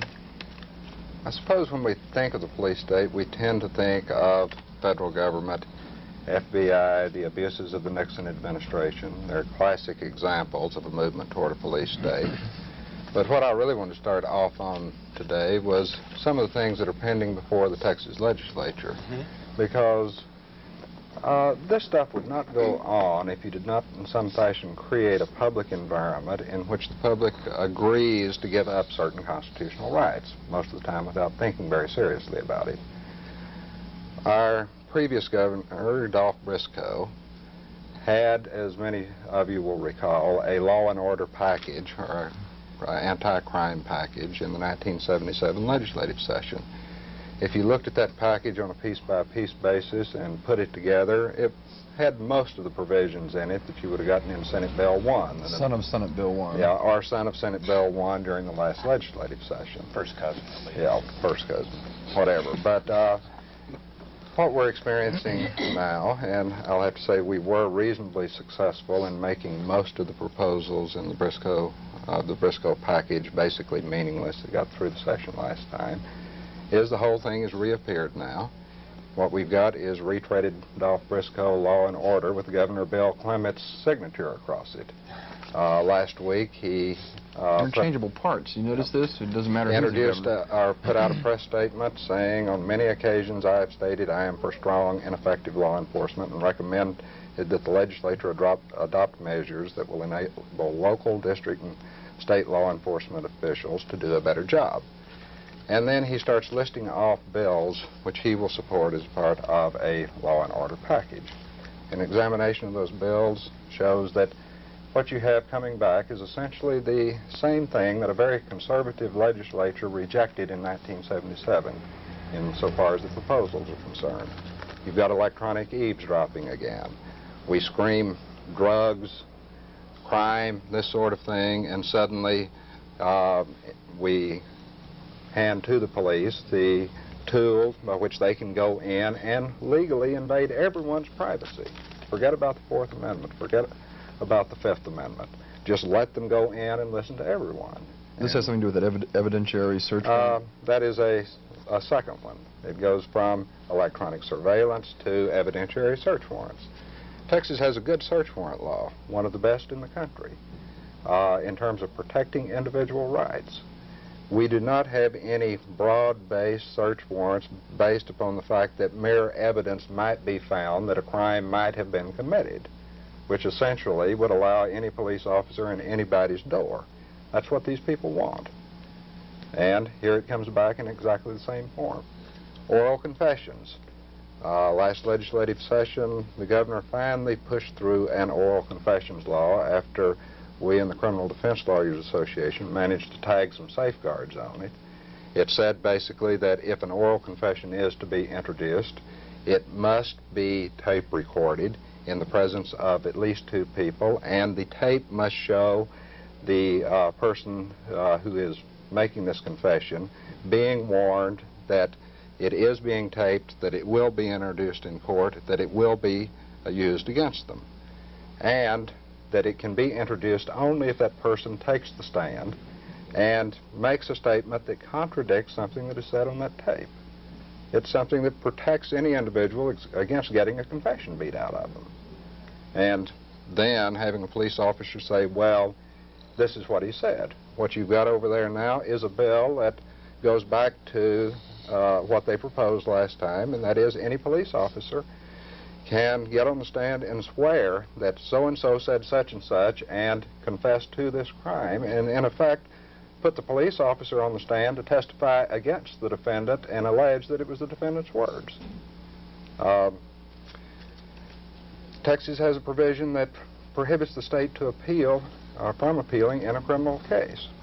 It's something that keeps a particular vicious DA who's got something in for somebody from as soon as he loses his case, running into court and appealing it and continuing to harass the individual. There was a gentleman like that up around Dallas, wasn't there? A guy who had about 2,000 of his convictions overturned. One of the local DAs up there, I believe, for haranguing witnesses and stuff like this. Dallas County has a very high rate in terms of convictions being overturned for prosecutorial misconduct in the courtroom. But I didn't want to interrupt your train of thought, but what about the practice of a lot of JPs of keeping a batch of search warrants, you know, on hand for cops to use anytime, anywhere? Well, on the books, we've got a good search warrant law. The problem that you've got is with JPs and municipal judges who very often will sign any search warrant without really sitting down and having a full probable cause hearing. They sign the warrant and police officers then go in and search a place, tear a place apart. The worst parts of these abuses occurred routinely back in the early 70s on the anti-war people, in which they would allege possession of narcotics and go in and just tear somebody's apartment apart and say, you know, sorry. Yeah. Is there any way we can safeguard this? Is there putting a listing of civil rights or Bill of Rights or something up on the JP's wall so that he can at least look at it before he, you know, routinely signs? I mean, aren't they supposed to do some sort of research before they sign these things? Well, ideally they should, but as a practical matter, it's very difficult. You know, I'm always really suspicious when they say, well, you know, don't worry about this repressive law because we're going to go to court and we're going to have a judge. We're going to have a judge say it's all right. And if the judge says something, I've seen the most stupid people in the world are judges, and the most abusive of civil rights are judges. You've got that problem with the wiretapping bill. They'll always come in and say, this has got safeguards in it. It will require a judge's signature. And this provides adequate safeguards. Well, perfect example of the fact that there can be no adequate safeguards is the fact that in Texas at the moment to install a wiretap is a third-degree felony, or is a federal felony, unless there has been an order issued to a federal agent by a federal judge. It means that no police officers in Texas, no sheriffs can legally install a wiretap, and if they do so, they commit a federal felony. Well, the Houston Police Department has, on a number of occasions, had officers indicted under federal law for violating that, and we've just seen the charges against the sheriff up at Burnett. He's entitled to be presumed innocent unless proven guilty, but federal charges have been brought against him saying that he was going out to install a wiretap. Now, if commission of a federal against felony... somebody who wasn't even there. Yeah, if commission of a federal felony is not sufficient to keep people from doing this, certainly no safeguard is going to exist by getting a judge to sign the thing first. You mentioned something before the show started also about this bill that had something to do with the Department of Public Safety, which I think is very interesting. Well, that's one of the worst bills that's been introduced over there in a long time. By the way, excuse me, who introduces this? So it's nice to have names with some of these violations or these misdeeds. Betty Andujar, state senator from Fort Worth, has it on the Senate side, Senate Bill 14. Carlisle Smith, state representative from Grand Prairie, has it on the House side, House Bill 64. Very good. This would set the Department of Public Safety up as a pre-employment screener for private employers. It would set them up as a pre-credit screener for banks, mortgage companies, your various credit bureaus. Lie detector test, the whole bit? It does not do lie detector test. What it is a criminal record system in which those who have a need to know, not the press, they have no need to know under this bill, those who are entering into a private business transaction in which money will be exchanging hands either through a payment of wages or through loans or any other commercial transaction, are those who contemplate such relationships may buy from the Department of Public Safety arrest record information based on a daily basis, so that it would be possible for these private security firms just to have a blank check deposited with DPS and on a daily basis take every arrest record, valid or not, regardless of disposition, and place it in their own private computers and use this as a gigantic blacklist in terms of screening public employees. These companies that do this investigation deal in dirt on people. The more dirt that they can turn up and the more hysteria they can generate with employers, the more contracts that they're going to get. And what you would do is say, I were pulled over coming down the freeway driving my little yellow Toyota, and somebody else has been charged, or there's a police radio thing going out, so-and-so in a yellow Toyota robbed such and such bank. They pull you over, you vaguely fit the description, they haul you in, they fingerprint you, and the whole bit, run you into DPS to see whether or not you've got a record. The record is created there. And used against you in your employment then. For the rest of your life, you would have that thing following you around, though they might cut you loose the next morning, saying, arrested, armed robbery. It's the worst thing that's been introduced in a long time. I think it's the thing that aggravates me is that we pay the salaries of these yo-hos who pass this kind of garbage or try to pass this kind of garbage. But, John, I'd like I want to ask my wife if she's paid her bank payments this month, because I certainly don't want to get pulled over on the way. John, you did mention that there is something, that law doesn't exist divorced from a public climate. And how do you explain the ability of law enforcement officials and politicians and their apparently blank check that the public hands over to them in terms of it's a matter of laws? Creating a hysterical climate. We've got a crime problem in this society, and nobody's going to deny that.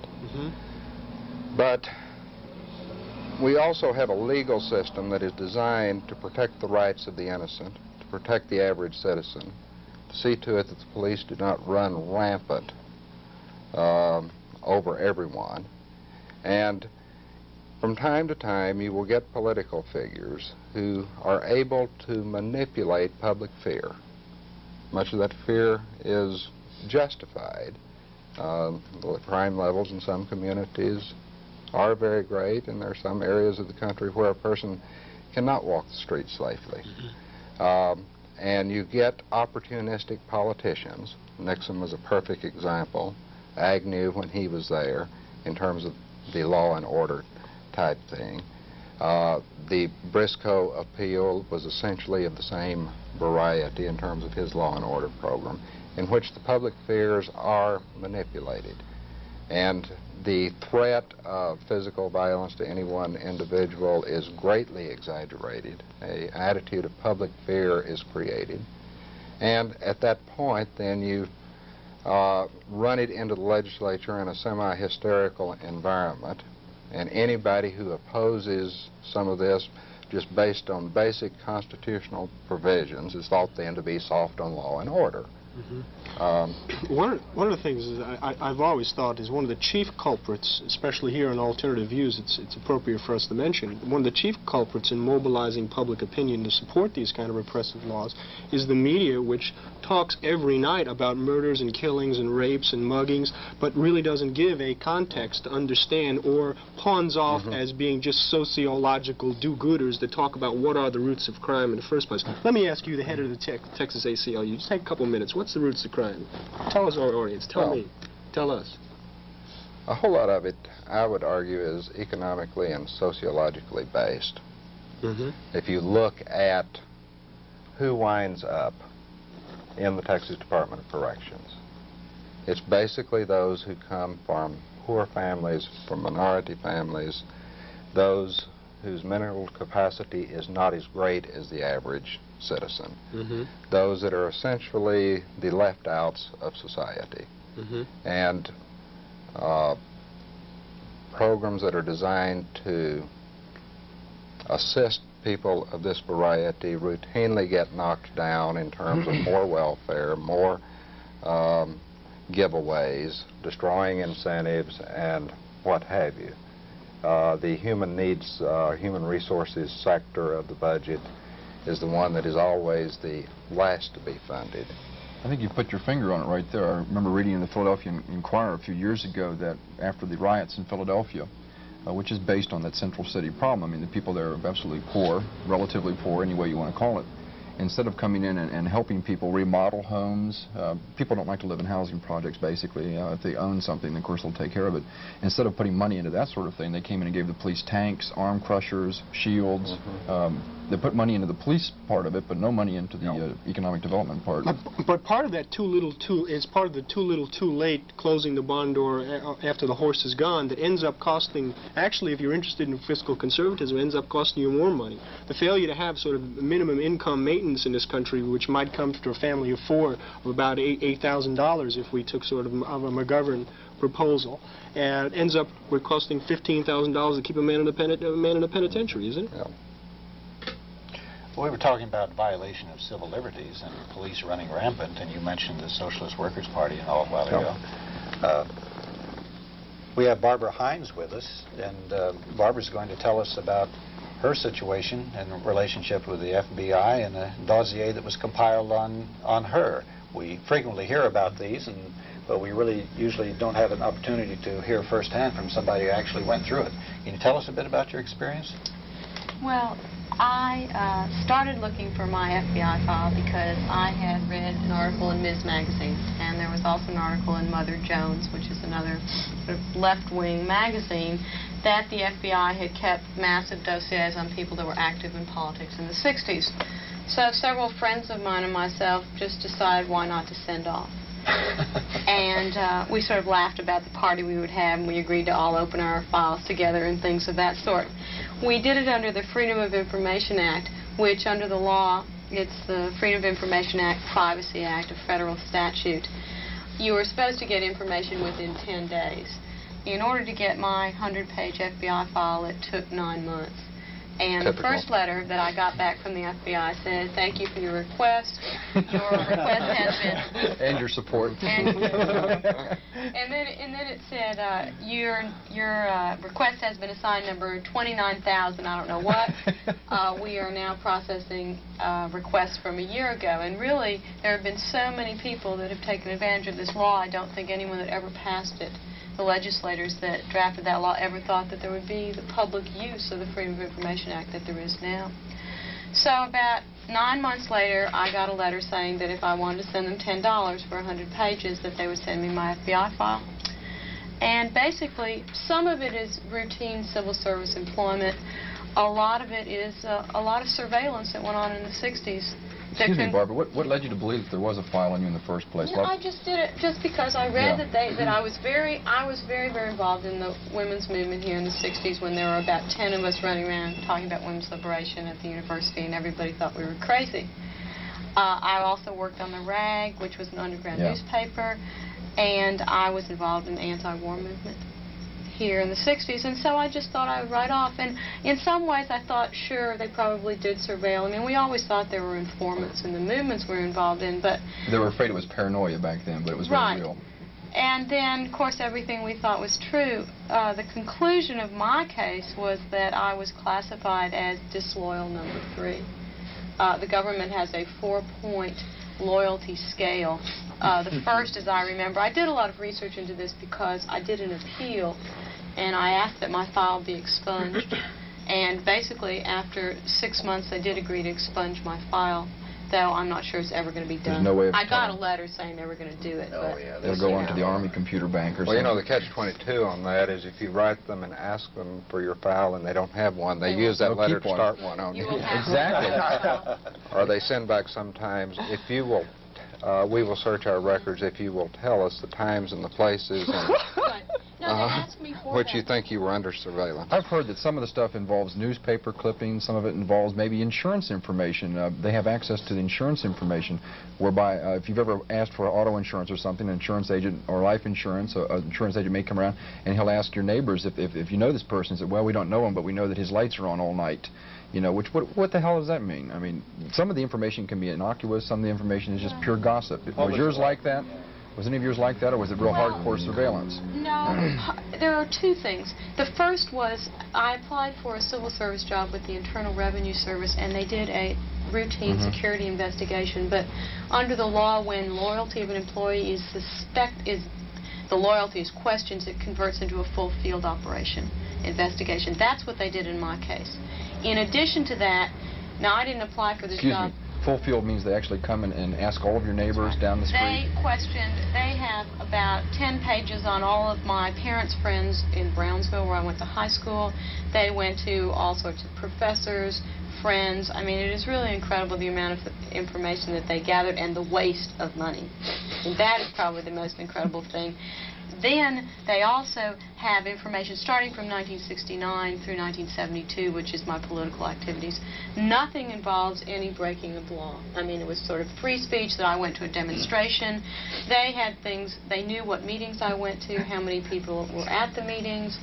Then they have a little statement that Women's Liberation is an organization, if I can remember what they said, dedicated to the overthrow of male chauvinism and being dirty. that was this FBI agent's idea of what women's liberation was then. So as to guilt by association, there was nothing in this file that I was a member of the next 5 pages of organizations in which they defined SDS, Progressive Labor, every left-wing organization around in the 60s, so that in case you wanted to know about all these other things, that is also in my FBI file. What does this ranking number 3 mean? Well, I wish I I brought my file where I did a lot of legal research on it when I was writing my appeal to the Department of Justice. Number 1 are people that are known communists or anarchists or members of subversive organizations. 2, I think, are people that associate or belong to organizations that are communist or anarchist or subversive oriented. And then 3 are people that are seen at these meetings, something of the sort, I can't exactly remember, or associate with people who are supposed to be communists. Excuse me, where would the ACLU come in on the top of the order there? We've been involved in some of this. In fact, the DPS was involved in the same sort of thing. Now, Colonel Spear is on record over in the federal court as saying that none of that was ever authorized and that it had all been destroyed. It was not authorized and it's been destroyed, which means... yeah. And the suit that we brought on behalf of an airline pilot who was brought under surveillance for attending an speaking against nuclear power before the Dallas City Council. Nice little dossier there, running down his Dick Tracy background in the Marine Corps, you know, all straight. He just happened to be opposed to nuclear power. Right. For those people who don't know what you're talking about, John, this was the guy they thought might take one of the commercial airlines and drop it into a nuclear plant, right? Oh, this finally wound up as being their justification, is, well, an airline pilot might dive bomb it into a nuclear plant if he's anti-nuclear. I didn't mean to interrupt. That was in the news a couple of years ago. Yeah. The file, though, on the DPS thing started out with criminal, organized crime, racial, subversive, other. And he was checked as being subversive. We've got a copy of the thing over in our office as part of the lawsuit. It's sort of interesting that how DPS left the agent hanging in terms of personal liability. Colonel Spear got on the stand, denied a la Mission Impossible and all of this. If you are caught, we will deny any of this stuff. And left the, saying none of that existed, the whole bit, and left the agent hanging on the thing. So all you agents out there, if you get caught, you're going to get left hanging. Dangling in the wind, so to speak. Well, there's some of them might not get caught, no. Oh, excuse me. No, the other thing you were asking about the ACLU. The ACLU asked for its own file. And they shipped the first installment in 20,000 pages, and that got them up to 1940. We've got a committee with our national organization pouring through that thing. It's run up to close to 100,000 pages now in terms of own the organization and own individuals in the organization.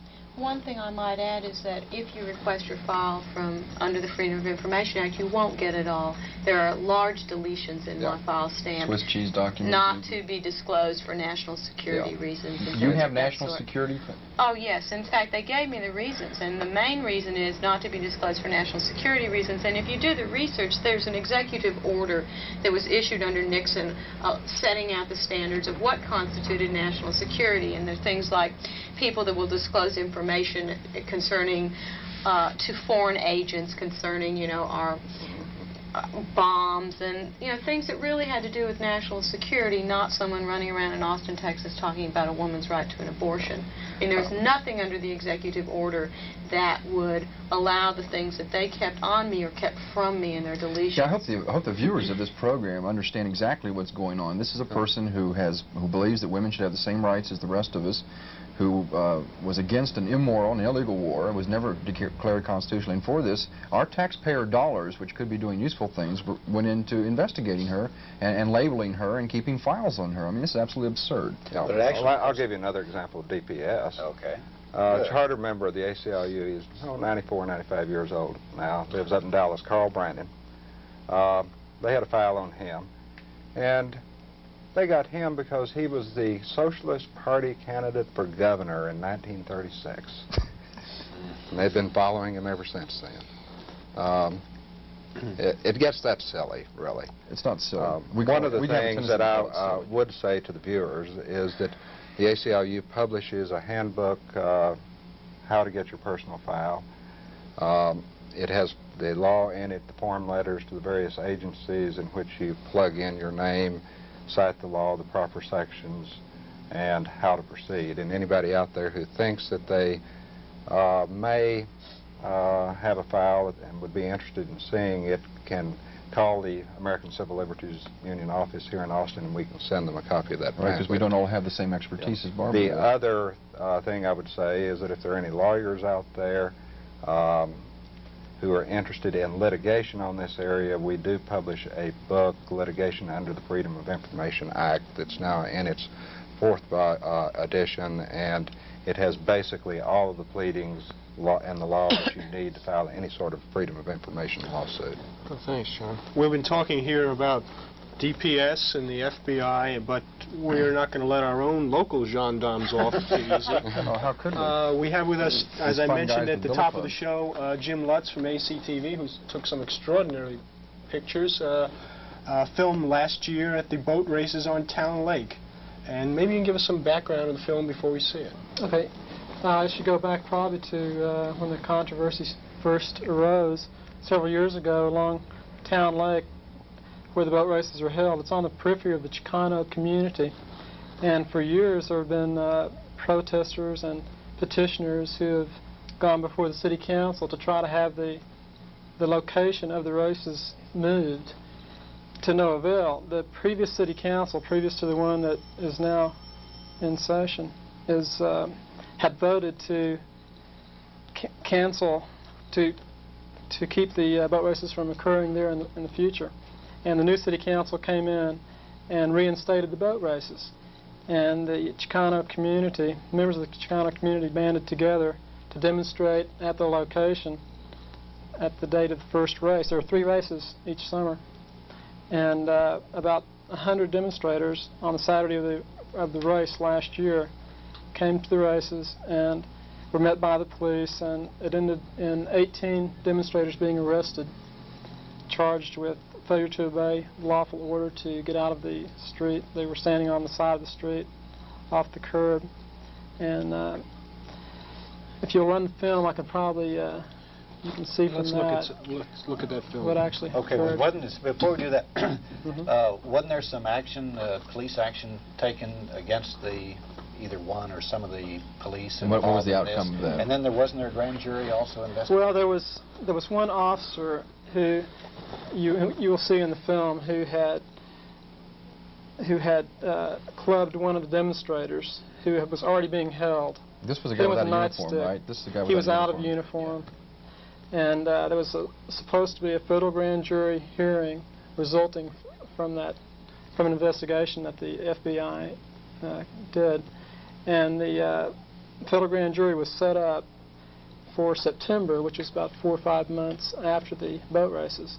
And about a week before the federal grand jury was to come off, it was canceled. And I've never really heard why it was canceled. And I have a letter here from the U.S. Justice Department written to Mr. Paul Hernandez, who was the complainant. And I might read the result of their investigation. It says, after careful consideration, the Civil Rights Division has concluded that the facts of this case do not furnish a basis for criminal prosecution under the federal civil rights statutes, and we are therefore closing our file on this matter today. Well, we'll let the viewers make their own conclusion after they look at the film. Yes. Want to run?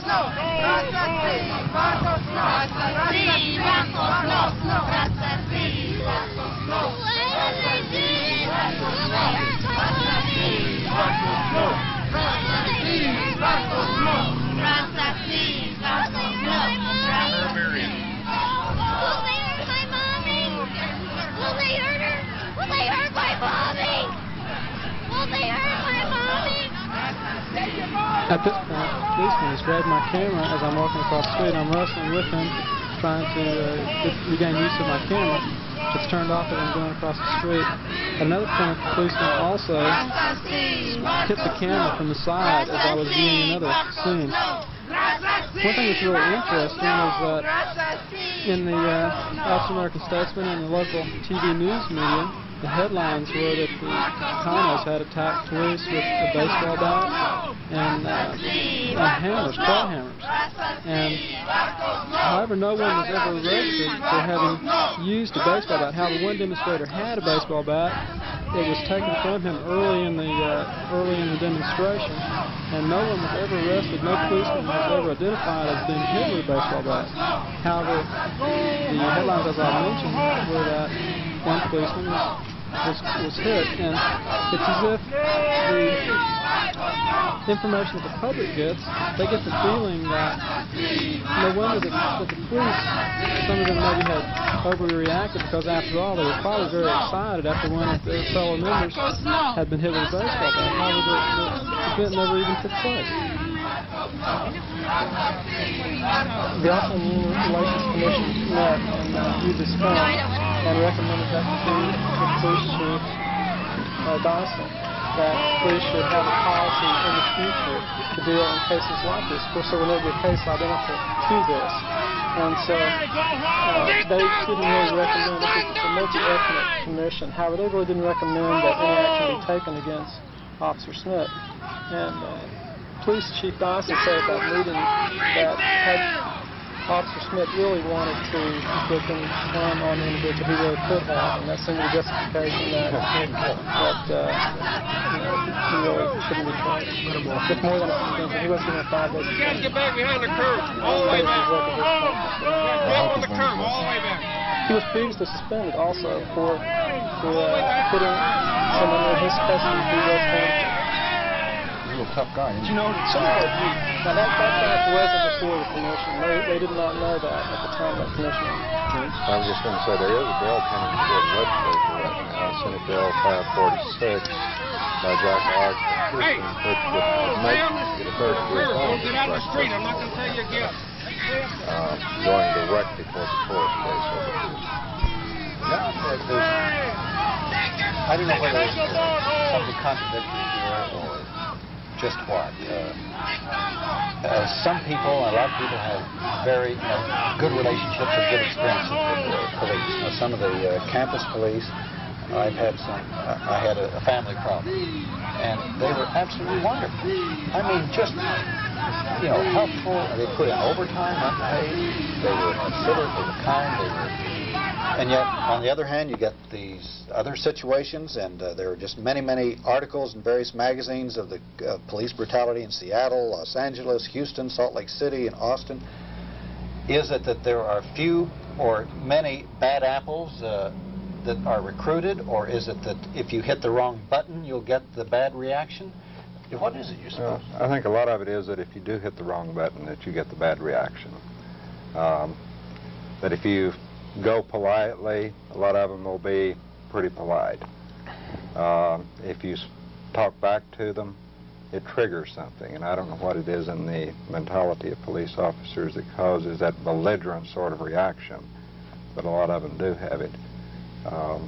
Also, as you mentioned, there's a mass psychology in which they are against everyone. Correct, but they do operate under a real stress. State of siege mentality. Yeah. My uncle is a policeman that works in Brooklyn, and He's had real situations where he's come up against it. When he's called late at night, 2 o'clock in the morning, into a tenement, he has no idea what he's facing. Well, He's almost 70% killed of all several police have people. been killed or killed during domestic squabbles. Exactly. Most police officers would rather answer anything than a domestic disturbance call. Right. Because they're most likely to be injured in that sort of thing. Yeah.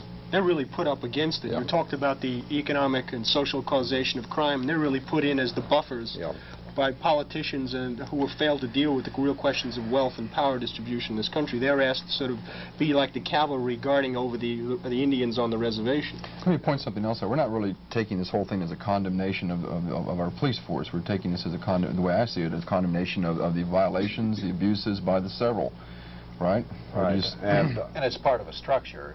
People usually focus on the police as individuals, but it's a part of a structure that goes If the department is organized in such a way that when something like this occurs, that the officer is disciplined, you'll get a whole lot less of that. We didn't have that in the Austin case, right? And I don't know what disciplinary actions were taken against any of those officers. A 5-day suspension is hardly what we call discipline. Of course, with the FBI, I think we can fairly well condemn the entire organization. I don't think they've proved themselves to be too useful in the past. There goes your dossier. Just went up another 15 pages. I've always wanted to be important. Well, you know, we see the enormity of it, for instance, just in the Karen Silkwood case, where I was counting from a story that was printed about Karen Silkwood case. She was involved in, or at least there were, directly or indirectly, there were 13 private and public law enforcement agencies or companies focusing on that one woman, Karen Silkwood. And my God, this is just a drop in the bucket compared to what it is. And there are nationwide public and private organizations which have dossiers, which have computer banks of names. The House Un-American Activities Committee, when it quit working, it turned things over to a private Well, the insurance organization industry so you can has pull its these own. things back. Right, the insurance industry has its own computer bank up in Boston, where they keep information that is available to other corporations from some of their random searches based on people who have, applied for life insurance. This is in David Hapgood's book, Screwing of the Average American. Frank, one short comment. Some of our viewers may have objected to the title of our program being the American Police State. For sure, we don't want to give anybody the impression that we are a totalitarian regime like the Soviet Union. But to the extent that we do not have a police state is because the people are informed and they watch over their government and they make sure that our liberties stay intact. Well, I think, I don't want to be too dramatic, I think it's because of people like Barbara, Jim, and John here that we do find out about these violations and abuses. I mean, awareness is the first step. Right. This goes back to Thomas Jefferson, our right to know. Thank you. We want to thank you for being with us. And enjoyed it. Increasing our dossiers all. I do have a bedtime story here which goes back to our original story talking about the oil crisis. And once again, we talk so much about people and percentages and money that we don't talk about people enough, at least the people who are at the bottom being affected by it. The problem of keeping warm, just keeping warm, is a big problem with a lot of people today. The Wall Street Journal had a story about Mrs. Bowers in Lancaster, Pennsylvania. She had to move out of her home because she didn't have enough money to pay the utility company so they wouldn't turn it off. They estimate there are at least 25 million, many more other people estimate, 2 or 3 times that many, who are below a federal poverty line that can't even pay these bills at all. And Mrs. Bowers is above the poverty line. Talks about other people, a widower making $206 a month supporting his indigent mother, and he's cut back to 1 meal a day to make sure that his mother has food. And a Pennsylvania woman had a problem. She had to sell some of her furniture in her house. It had been in the family for 50 years in order to just make ends meet in order to heat their house. It's a tremendous problem. However, on the other side, here's what the energy consultant for an investment firm said. He said, the oil crisis, we must first of all consider the imponderables. And then a spokesman for the New York Public Service Commission, when asked what they would do about having some kind of system set up so they wouldn't cut off the heating for people during the winter, he said, we don't want to give any deadbeats a hunting license. However, Mrs. Bowers said simply, I don't want to leave my home, but it's hard to keep going. I'm only human, and I have to stay warm. maybe we should accent Mrs. Bowers instead of the Public Utilities Commission when we think about these problems. Good night.